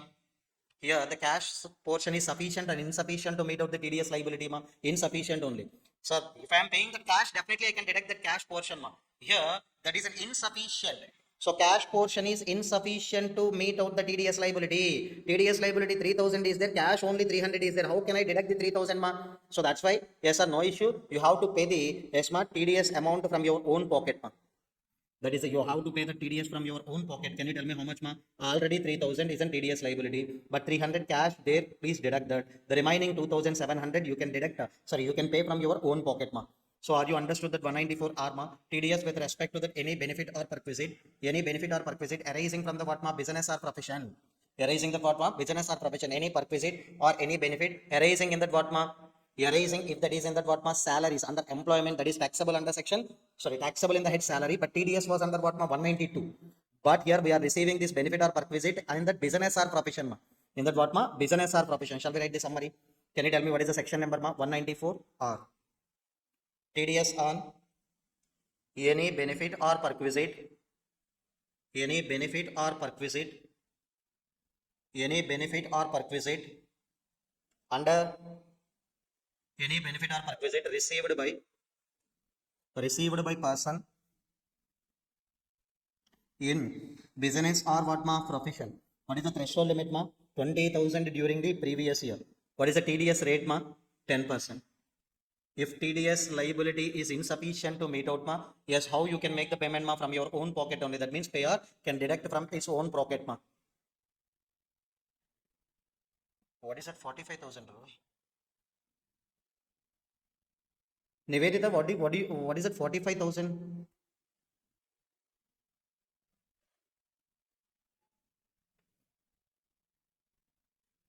Clear ma? I didn't understood your message ma. I don't know what is that 45,000. Okay. Next one ma, last TDS provision. Okay, before concept. Okay, okay. 194 ESMA TDS on ESMA TDS on 194S is the TDS on ESMA consideration for the transfer of virtual digital asset ma. So like bitcoins etc. are there. If you are transferring the virtual digital asset also, you have to deduct the TDS. Example, Pair here also special case. I think last case we are not mentioned as an what ma special case. So 194R. So please write it down the pair as an what ma covered in special case. So next 194 S ma. So please check it out ma. 194 S. One person is on pair, another person is on resident person ma. Simply here we are transferring the what ma one virtual digital asset ma. So nothing but as an payee, I am transferring the one virtual digital asset to payer ma. Payer is while paying that consideration, nothing but who are buying the what ma virtual digital asset from me, they are required to make the payment. They can make the payment in the form of what ma any other virtual digital asset, or they can give that amount in the form of what ma cash also. If that amount exceeding that what ma 10,000, we are required to deduct the TDS at the rate of what ma 1%. So please remember just this is on what ma virtual digital asset related ma TDS on what ma TDS on consideration for transfer of TDS on consideration for transfer of virtual digital asset ma. What is the threshold limit ma 10,000. What is the TDS rate ma 1%. Here also payer is nothing but what ma special case. So no need to learn that all the things in a what ma deep manner. So just remember these are all the things are enough with respect to the TDS provisions ma. So why you are laughing there? Yes, if you felt it is an easy, always it will be easy, sir. If you felt it is a lump sum, or whether this is an, if you have felt it as an what ma, so how to remember? If you have started thinking like that, it should not remember for you. So please revise at all the things by using the summary.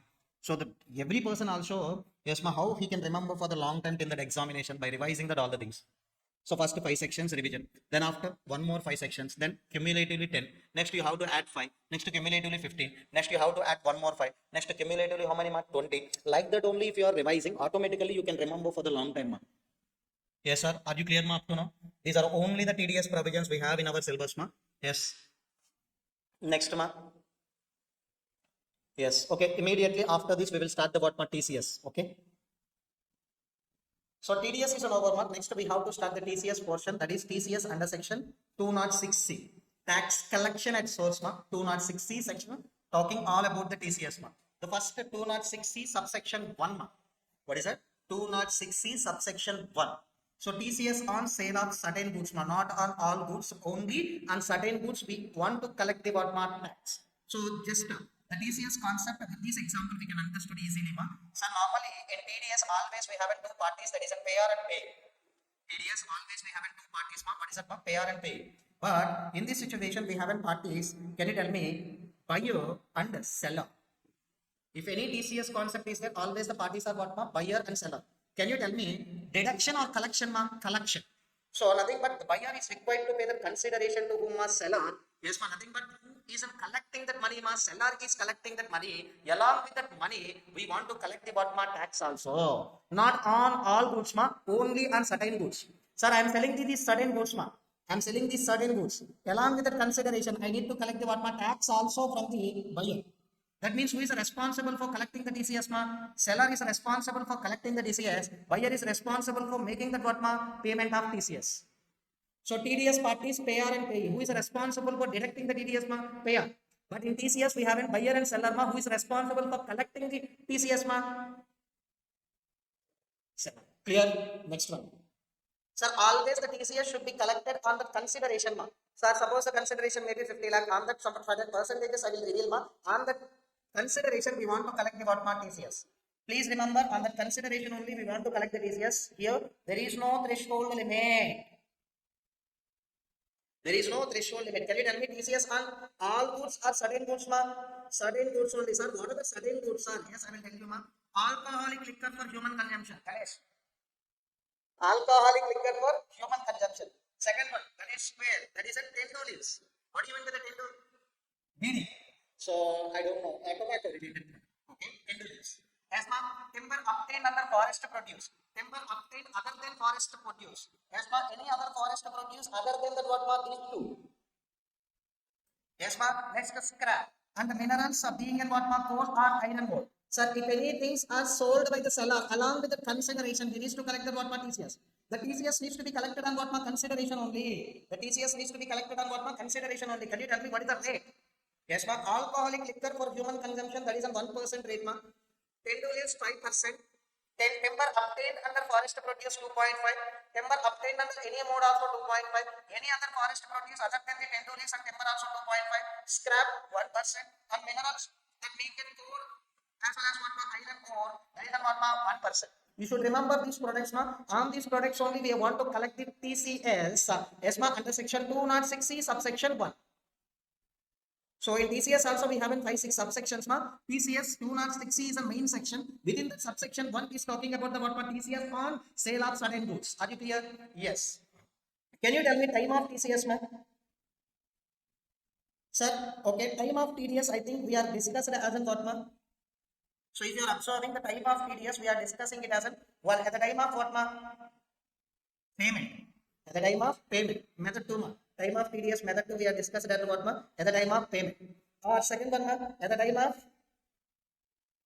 of credit entry in the books of accounts of what, ma'am? In books of accounts of pay, whichever is earlier. So this is only the time of TDS under method 2. Just we are reversing that all the things, ma'am. Because pay are yes, ma'am. Pay, who is making the payment, ma'am? Payer. Who is making the payment, ma'am? Payer. So that's why from the payer point of view, can you tell me that is a what, ma'am? At the time of payment and at the time of payment or at the time of credit entry in the books of accounts of whom are pay, whichever is earlier we are following. Yes, ma'am. Same thing. Can you tell me who are the parties here, ma'am? Buyer and who is the seller? Can you tell me seller is receiving the what, ma'am? Amount here? Seller is receiving the what, consideration here. So that means we are discussing from the seller point of view. Can you tell me at the time of what, receipt, at the time of what, receipt, and at the time of opposite party, at the time of debit entry in the books of accounts of whom buyer, whichever is earlier. Just we are writing that all the things in opposite manner. So nothing but here who is collecting that money, please check it out. Seller at the time of receiving or at the time of debit entry in the books of accounts of buyer, whichever is earlier, we want to collect the TCS. Yes, ma'am. We want to collect the what TCS. Simply you should remember. And one more thing, sir. If you are receiving that money, okay. At the time, definitely along with the consideration, you will collect the TCS also. You are not receiving that money, but you are passing the what credit entry. Buyer is passing the what debit entry. That means just you are passing that entry only on that time.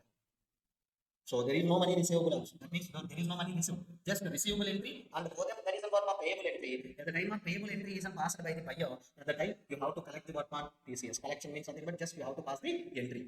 Clear, ma'am? No? Yes, sir. This is only the 206C subsection 1, ma'am. TCS on sale of certain goods. You should remember these goods, and that only seller will be responsible for collecting that what price. So in TCS, can you tell me who are the parties, ma'am? For TCS, who are the parties, ma'am? Buyer as well as seller. Next one, 206C subsection 1C. 206C subsection 1C. That is nothing but what 1 is an over. 206C subsection 1 over. Here 206C subsection 1C. That is nothing but what TCS on lease, parking lot, and toll plaza, etc. Simple, very, very easy. Sir, lessor, lessee. Can you tell me who needs to make the payment, ma'am? Lessee needs to make the payment because we are using the product of the two, ma'am, or we are using the asset of lessor. While making the payment, yes, we will make the payment of what, ma'am, consideration along with the TCS also at the rate of 2%. Who is responsible for collecting the TCS, ma'am? Lessor is responsible for collecting the TCS, yes, ma'am, on what, ma'am? Lease contract. On what, ma'am? Lease contract. Second one, ma'am. So just I'm giving the yes, ma'am, one license to that one person. That person is a licensee. I'm issuing the license on. So definitely for using my license, that person needs to pay that money. Along with that, he needs to pay the TCS also. But here I'm collecting the what, ma'am, TCS. So here I'm collecting the what, ma'am, TCS at the rate of what, ma'am, 2%. So that is only what, ma'am, license of what, ma'am, parking lot. So in front of the DCCA, yes, ma'am, if any person is parking that what my vehicle, yes, ma'am, that means nothing but what I'm giving that to one person as a license. Yes, we can collect the what my parking charges. I'm giving the license to that one person. That person every year he needs to pay that what my some lump sum amount to me, and that I can collect the what my TCS also. And that I'm collecting that what more TCS also. Are you clear, ma'am? To know? Yes. Next one, ma'am, toll plaza. So we can call it as a contractee and contractor. Who is required to make the payment, ma'am? Contractee. At the time of making the payment by the contractee, we can collect the what my TCS also. Can you tell me who is collecting the TCS, ma'am? Contractor. Time of TCS is same as above. Can you tell me what do you mean by the same as above? At the time of receipt or at the time of debit entry in the books of accounts of the buyer, whichever is earlier. What is the 260 subsection 1? Lease, license of toll plaza, and next one, license of parking light, and next one, toll plaza, etc. That means contractor and contractor relationship related. So what is the TCS rate, ma'am? In all the cases, 2%. There is no threshold limit. There is no threshold limit. Please remember here, there is no threshold limit. In last section also, there is no threshold limit. In this section also there is no threshold limit. Next one, very very important. Definitely we can get this type of questions in our exams. So please remember 206C subsection 1 over 206C subsection 1C over. Right now we are discussing 206C subsection 1F TCS on what ma? Motor vehicle. TCS on what ma? Sale of motor vehicle. So always we having two parties in this ma, buyer as well as seller. Can you tell me who is collecting that money ma? From buyer, who is collecting that money ma? From buyer, who is collecting that money ma? Seller. Along with that amount, we want to collect the what ma? Tax also. We want to collect the what ma? Tax also. Can you tell me what is the TCS ma here? Tax collected at source. So when ma? Here there is a threshold limit ma. If that motor vehicle sale price or cost exceeds the what ma? 10 lakh.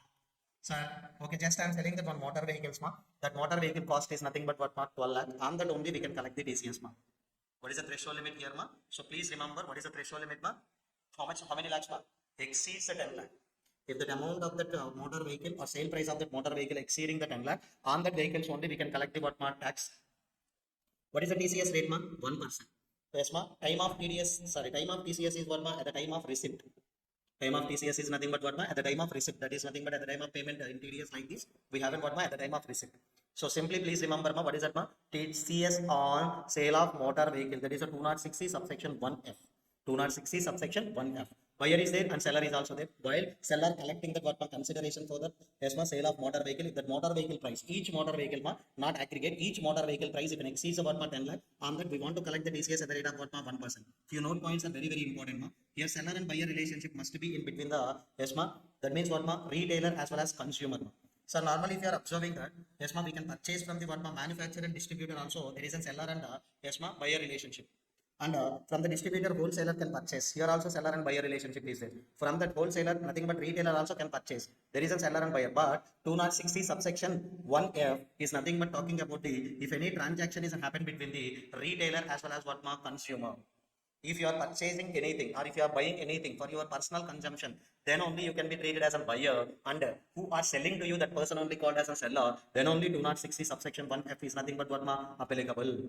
So can you tell me 260 subsection 1F is an applicable if the vehicle price is an exceeding that what ma? 10 lakh. Whether that vehicle is a luxury vehicle, whether that vehicle is a necessary vehicle, we do no need to check it out ma. Example, I am purchasing the car with the help of 1 CR ma. We have to pay the TCS. That is a luxury. I am purchasing the 1 CR lorry sir. That is a necessary also. We don't want to check it out. If the vehicle value exceeds the 10 lakh, we want to pay the TCS. Seller needs to collect the what? TCS. That's allowed. Each vehicle weight or aggregate vehicles, aggregate of all vehicles, each vehicle weight, each vehicle price exceeds the what? 10 lakh. Sir, whether you are clearing that amount in the form of cash or electronic or any other mode, that is an irrelevant. Sir, I am paying the payment in the electronic mode, sir. Even though I need to pay the TCS, sir, yes, you need to pay the TCS, ma'am. Ganesh, that's why you have to check it out. If that any model, if you want to yes, or purchase that vehicle less than 10 lakh is better for you, additional amount no need to pay. If you are purchasing that any vehicle cost that is exceeding that what 10 lakh, you have to pay the TCS also, and automatically seller will collect the tax from you. So that's why please choose that what below the 10 lakh vehicles while you are purchasing the cars, etc. Okay, my car is also less than 10 lakh. So exactly I think 9.5 lakh including accessories. Yes, I'm not applying these provisions, sir. Just next. Sorry, buyer is an government. So nothing but so from Maruti Suzuki showroom, buyer is nothing but government. That means government of India is purchasing the many vehicles, and that no need to collect the TCS. Why? If I'm collecting the TCS also, that collected TCS amount I need to give it to government only instead of collecting and giving. No need to collect. That's better. Yes, ma'am. If you are not collecting only, that is only better. These are the very important point. What is the vehicle cost? A sale price if the vehicle exceeds the 10 lakh. Each vehicle or multiple vehicles aggregate. Each vehicle, luxury or necessary, anything also okay. How you are making the payment? Any mode also okay. Yes, ma'am. This relationship between the buyer and seller, between the whom retailer as well as whom consumer. Next one, ma'am. Buyer is in government. No need to collect the what TCS. Are you clear, ma'am? So how many TCS provisions are over, ma'am? 206C subsection 1. TCS on sale of certain goods. 206C subsection 1C. TCS on lease, plasma, contract, license for toll plaza and license for the what parking lot, etc. 206C subsection 1F. TCS on what sale of motor vehicles. Yes, next month. I want to write it down the one. That means how many things are over, ma? In 3 over. Fourth one, ma. I want to write it down the note, ma. Yes, fourth one. I want to write it down here because there is an amendment in that, ma. So that's why, yes, you can also write along with me, ma. Yes, ma. Fourth one. Next fifth one already written. So that's why please write it down, ma. Fourth one. Shall we write? So please give me response, sir.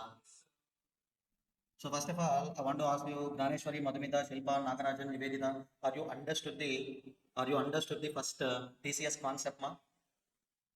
TCS means what, ma? First of all,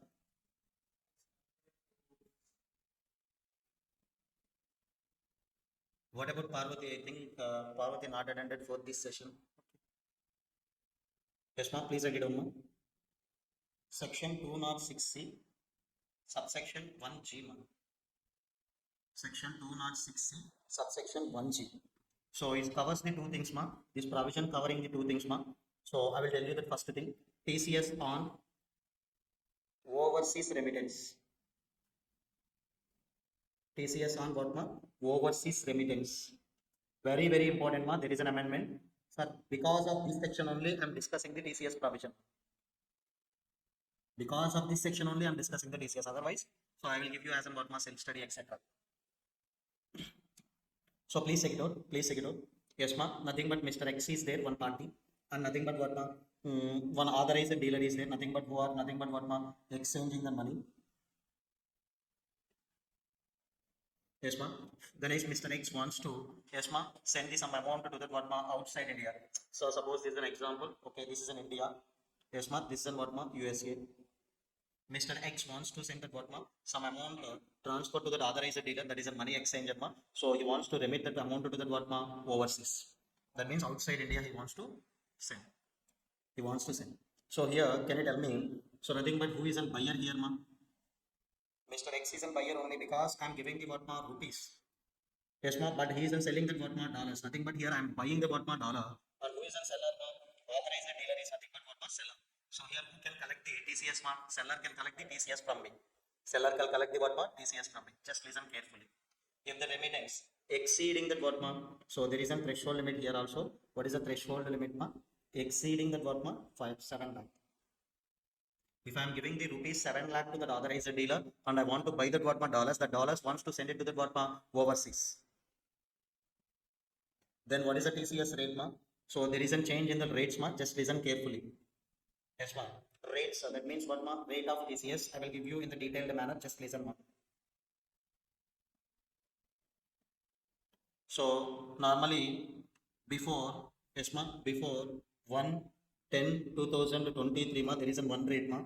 On or after, yes, ma, 1/10/2023, there is another rate, ma. That means amendment is came on which date, ma? 1/10/2023, ma. Before that we have in one rate. After that we have in what, ma? Another rate, Ganesh. Yes, normally, yes, ma, normally, just listen. I want to remove the threshold limit here itself, Ganesh. I don't want to write the threshold limit here also. So please listen. First one, first one, ma. So please make an observation, ma. Remittance. Yes, ma. Remittance. Remittance means what, ma? Sending that amount. Remittance out of educational loan. So nothing but Mr. X is sending that what, ma? Amount to that outside India from that what, ma? Educational loan. So nothing but suppose Mr. X is a father, his son is pursuing that what, ma, MS in USA. We want to send that some amount to that woman's son. But how we can send, ma? We are taking that educational loan for the son and we are sending that what, ma, amount out of that educational loan. Then that is in case, ma. We are sending that amount to the outside India for any purpose for the person, ma. So nothing but example. If he is a father, Mr. X is a father, his son is pursuing that MS in USA, ma. We want to send some amount to that woman's son. How you can send, ma? You are taking that what, ma? Educational loan. That educational loan amount only given to the authorized dealer. Authorized dealer is sending to the what, ma? Overseas person. That is overseas is nothing but woman's son. So who is residing in overseas, ma? Son only. In this situation, what is the rate of TCS? Just we will discuss, ma. The amount, yes, ma, remitted out of what, ma? Educational loan. That means we are sending that amount only, but from which source we can get this amount, ma? From educational loan, ma. Here, please observe. Yes, ma. There is no change, ma. Both the cases is one only. What is it, ma? Both the cases one only. So threshold limit is nothing but what, ma? Threshold limit is nothing but what, ma? 7 lakh. So that means if I am sending that less amount, no need to deduct the TCS, ma. If I am sending that, sorry, no need to collect the TCS, ma. So the suppose I'm sending the 5 lakh, ma. Can authorized dealer can collect the TCS, ma? No, because that is not exceeding that what, ma? 7 lakh. Next, okay. If that exceeds the 7 lakh, ma, then what is the TCS, ma? So please collect 0.5% of amount or aggregate amount. amount or what ma? Aggregate amount. You are writing the amount, but not enough. Aggregate amount. In excess of what ma? 7 lakh. Suppose if I am sending the 11 lakh ma, can you tell me on which amount I need to collect the TCS ma? 4 lakh only. Sir, I am sending only 4 lakh amount ma. No need to collect the TCS because that is not exceeding the what ma? 7 lakh. Next one. Then is next one.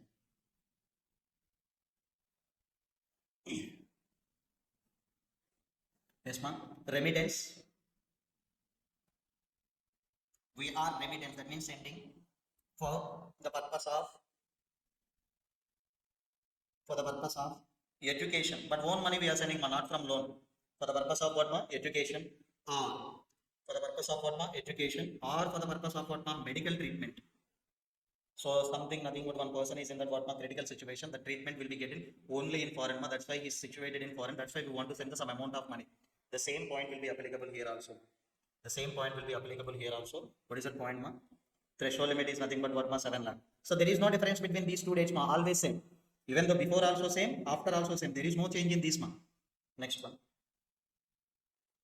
Third one. Remittance is done.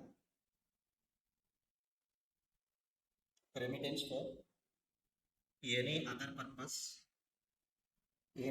purpose other than above. So just for playing the Godma cash piano, for playing the Godma betting, for any other purpose, we are sending that amount to that any other person who are situated in outside India. We are remitting that money not for an education, not for medical treatment also. So we are sending that money just casually for the purpose of enjoying. Just take it as an example. In this situation, there is a difference, ma. Please check it out properly. Yes, ma. Here also no TCS. Yes, ma. Here also you have to make observation, ma. Threshold limit is nothing but how much, ma? Threshold limit. I'm talking about the before the 10, before what, ma? 1/10/2023, ma. So what is the threshold limit, ma? Threshold limit is nothing but what, ma? 7 lakh. Threshold limit is 7 lakh, ma. Next, can you tell me if the amount exceeding that what, ma? 7 lakh, what is the previous rate, ma? 5% of aggregate amount. 5% of what, ma? Aggregate amount in excess of 7 lakh. Are you clear, ma? So then what is the change after the date, ma? After the date, can you tell me what is the change, ma? Yes, ma. After the date, ma. What is the change happen, ma? Threshold limit is same, ma. 7 lakh only. Yes, ma. If your remittance is done after this date, ma. So just I want to write it down in a small words, ma, because space issues. Yes, but here they are charging the TCS only how much amount, ma? Increasing, ma. 20%. Yes, ma. If any remittance is done on or after 1/10/2023, we want to remit the how much amount, ma? If you want to remit the more than 7 lakh, in excess of 7 lakh, whatever it may be there, yes, ma, on that we want to collect the TCS 20%, ma. Are you clear, ma, up to now? Can you tell me what is the change, ma, here? The change is nothing but what, ma? This is only for the last or educational loan, 0.5%, ma. Remittance also, that is an education related purpose, that is also.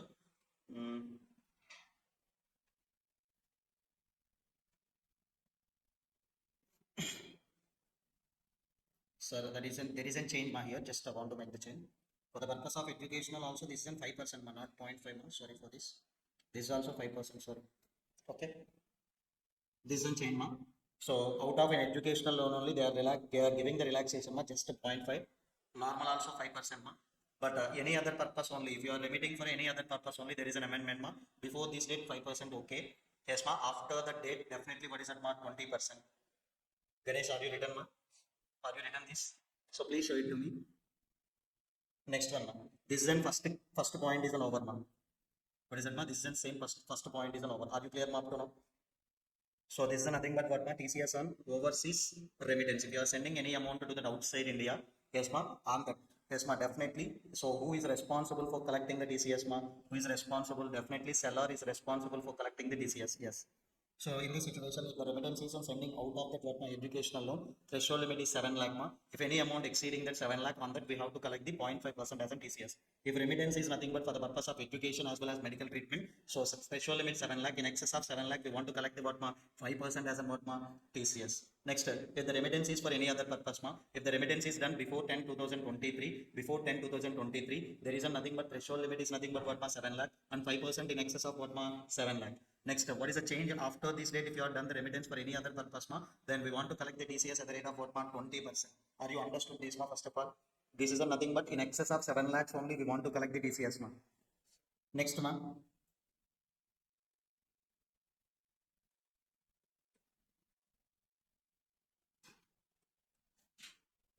So 206 is subsection 206 is subsection 1G. First part is what, ma?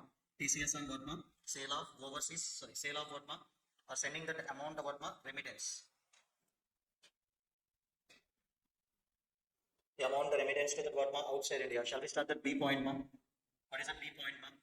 Sale of overseas program package, ma. Sale of overseas tour program package. So nothing but this is the second part in this provision, ma. 206C subsection 1G. Yes. So nothing but if you are observing that who are the parties here, ma. So nothing but buyer who wants to buy the overseas tour program package, ma. Seller is nothing but selling that one tour program package. So nothing but yes, you are purchasing the whole tour, etc., etc. Here you are making the payment. I think yes, you can make the payment, ma. You can make the payment. Yes, here you can make the payment. There is no threshold limit, ma. Here just remember there is no threshold limit. Can you tell me here? Definitely you want to make the payment to the Duma seller, but because of the reason what, ma, you are purchasing that what, ma, one overseas tour program package, one overseas tour program package. Then what is that rate of TCS and the threshold limits and all the things shall we discuss, ma? Yes, we can discuss here. Yes, ma. Threshold limit. Please remember it as a what, ma, nil. Threshold limit is nothing but what, ma, nil. But in case of what, ma, sale of sorry, sending that what, ma, amount to the outside India on the threshold limit is what, ma, 7 lakh is there. In all the cases we have in 7 lakh. Please remember. The amount in excess of 7 lakh on that maybe 0.5%, 5% maybe what, ma, 20%. After the amendment, what is the percentage, ma? 20%. Many students are thinking, yes, sir, for this there is no amendment, ma. For this also there is no amendment. For any other purpose only, there is an amendment. Okay, next one. Here, what is the TCS rate, ma? Simple. Yes, ma. TCS rate. Yes, ma. TCS rate. So nothing but what, ma? Before what date, ma? Before 1/10/2023. Next one, ma. On or after. What is it, ma? On or after 1/10/2023. So can you tell me here what is that, ma? OTPP. Oh, sorry, OT Overseas Tour Program Package. Sorry, OTPP. Yes, ma. Overseas Tour Program Package. So can you tell me what is that, ma? Before that, ma, what is the rate, ma? 5% of the 5%, yes, ma, on amount without any threshold limit, ma. Without any threshold limit. So next one, ma. After this, what is the amendment is came, ma? So can you expect the, what is the rate, ma? Can you expect the, what is the change, ma? Yes, there is a what, ma, here. Yes, ma, there is a what, ma, here. 20% of change, ma. So normally, previously only 5% is there. Here, what is the change, ma? 20% is on that amount. 20% is on the what, ma, amount without any threshold limit, ma. This is only the amendment made in the section 206C subsection 1G. It covering the two things, ma. One is sending that amount to the overseas. Second one is nothing but what, ma, sale of overseas program package. Always who is responsible for collecting the TCS here, ma? Seller. Are you clear up to now? Yes. Next, the last section in the TCS, ma. 206C subsection 1H is a TCS on sale of goods. I think you are already referred to one provision in TDS, ma. 194Q. That is nothing but what, ma? TDS on purchase of goods. TDS on what, ma? Purchase of goods. So if you are observing that in that section, we have nothing but whom, buyer and nothing but whom, seller. Sorry. Yes, buyer and seller only here on that also. But buyer is nothing but payer and seller is nothing but whom, paid. Can you tell me? I think in that section, yes, ma, buyer last year turnover or gross receipt more than how much amount, ma? More than how much amount, ma? 10 CR in last year. Then only that person can become the payer. Yes, ma. In that buyer is nothing but what, ma, making the payment. The threshold limit is how much amount, ma? 50 lakh. threshold limit is nothing but what ma 50 lakh. So then I think you know in excess of 50 lakh if PAN is there 0.1%. If there is no PAN and seller not filed the return of income for the last 2 years, on that we are collecting that what ma 5% is there. In excess of 50 lakh only ma always. So I think if you remember, you can check it out the summary also. Yes, sir. This is only the what ma 194Q. So we want to compare here TCS on what ma purchase of, sorry, TDS on what ma purchase of goods, but here we are referring it as a what ma TCS on sale of goods. The same parties ma buyer and nothing but seller. Sir, nothing but in this section, payer needs to be satisfied this condition. Here, seller needs to be satisfied this condition. Ma. What is that, ma? Gross receipts or turnover does exceeds about ma 10 crore during the last year. And threshold limit same. Ma. And along with that amount, yes, ma, last case that is in the TDS case, buyer will deduct the TDS, ma. Here, seller will collect the TCS. Seller will collect the TCS. Can you tell me how much amount, ma? So he can collect the 1% in excess of what, ma? 50 lakh if PAN is there. That means nothing but here 0.1, here also 0.1. Yes, ma, next 1% if that amount in excess of 50 lakh if PAN is not submitted. So what is the difference? So the same time, on the same transaction, from buyer point of view, we are deducting the TDS. And from seller point of view, we are paying the what, we are collecting the what part TCS. That is a double taxation only. So not double taxation, we are taxing the what part. From the buyer point of view, we are deducting the TCS. From the seller point of view, we are collecting the TCS. This is not unfair. So the two things are attracted here itself. Ma. So you should remember this section very, very important. Ma. So time of TDS and the time of receipt. Ma. Time of TDS is at the time of what? Ma? Receipt. So what is the point I want to tell you, ma?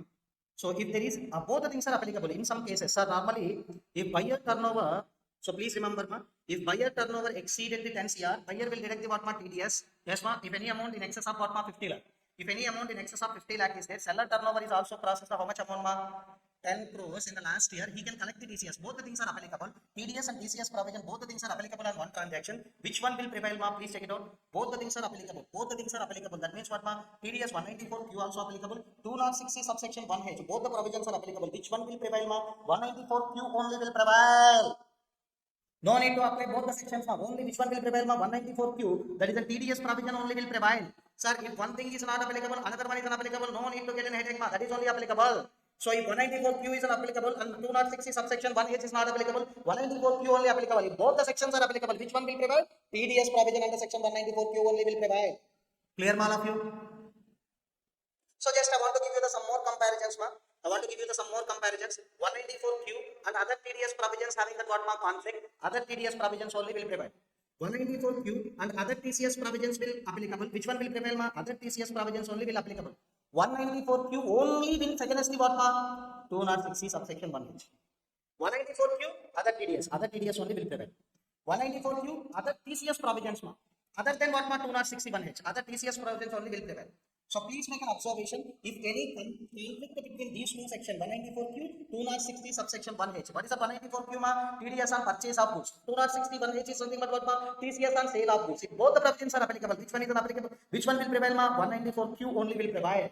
Sir, 194Q having conflict with the TDS provisions and other TCS provision other than 260 1H, ma, other TDS, other TCS provisions only will prevail. That means 194Q is prevail only against or means only against the what, ma? 260 1H.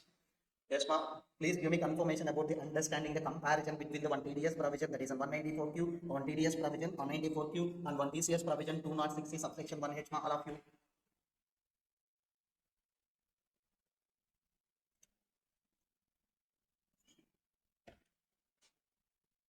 But just 10 minutes I will take this class, ma. After that it will be closed. Okay, just listen.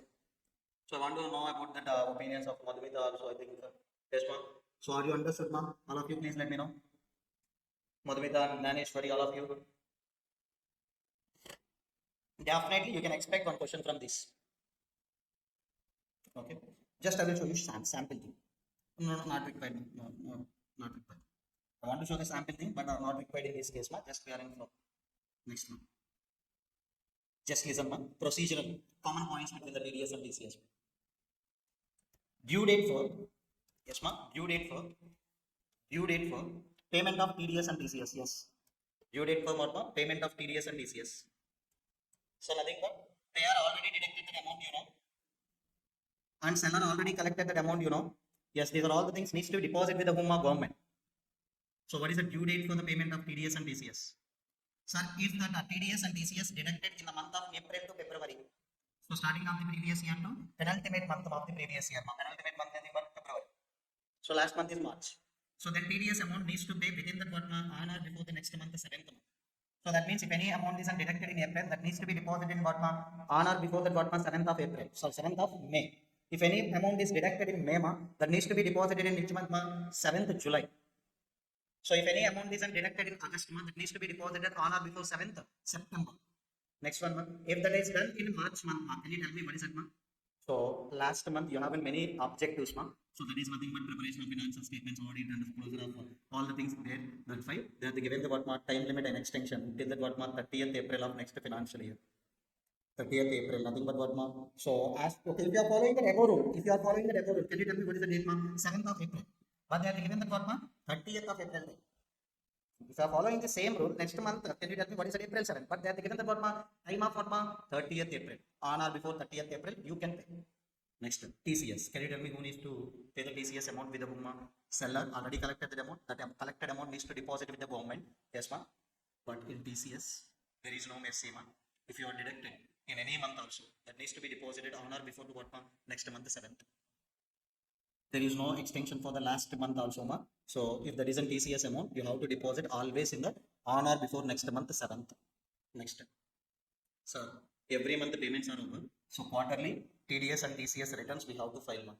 That is only called as the TDS returns, TCS returns. Commonly we can call it as a statements also. We need to file all the things in a quarterly manner. Ma. Can you tell me quarter 1, quarter 2, quarter 3, quarter 4? Quarter 1, quarter 2, quarter 1 is ended with the what ma 30th June.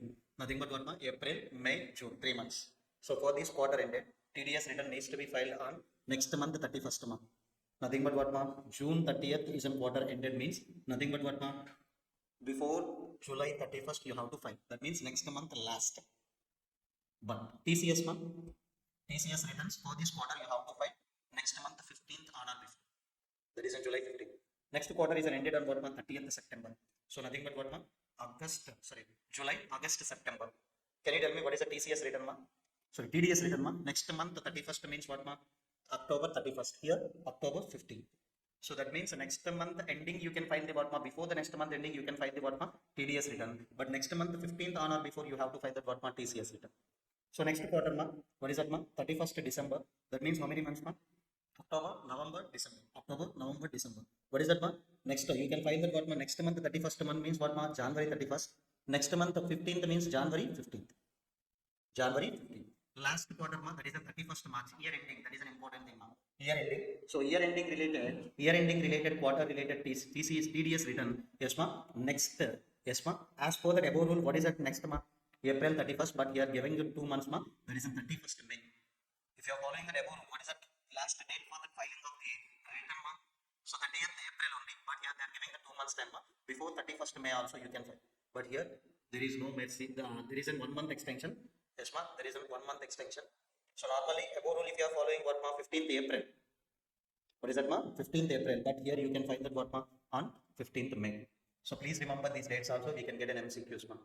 Next, sir, if you are not filing the TDS returns or TCS returns, every day you have to pay the penalty. Every day you have to pay the fees at the rate of what ma 200. So I'm not asking about the penalty ma. I'm asking about the fees only. What is that fees ma? Every day 200. Next, penalty under section 271H also can be imposed. No? Here I am talking about the penalty. So penalty will be 10,000 to what ma 1 lakh. The penalty amount is between the what ma 10,000 to 1 lakh. If TDS return and TCS return or TDS or TCS return filed after the what ma 1 year of prescribed time. So that means after expiry of the due date, 1 year we are filed the return of income. Sorry, we are filed that what ma TDS return or TCS return on the time. Maybe we can pay the penalty from the 10,000 to what ma 1 lakh. So nothing but today is the last date. Within the 1 year you are not filed. After the 1 year if you are filed also, what is the penalty you have to pay? 10,000 to 1 lakh. That is depends upon the case. So this is all about the TDS and TCS. Very, very, very important.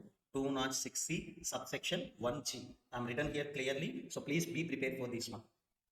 Please be prepared for this. Definitely you can get from these 4 marks or 5 mark question directly. Are you clear, mark? So that's end with the what TDS and TCS chapter. Yes.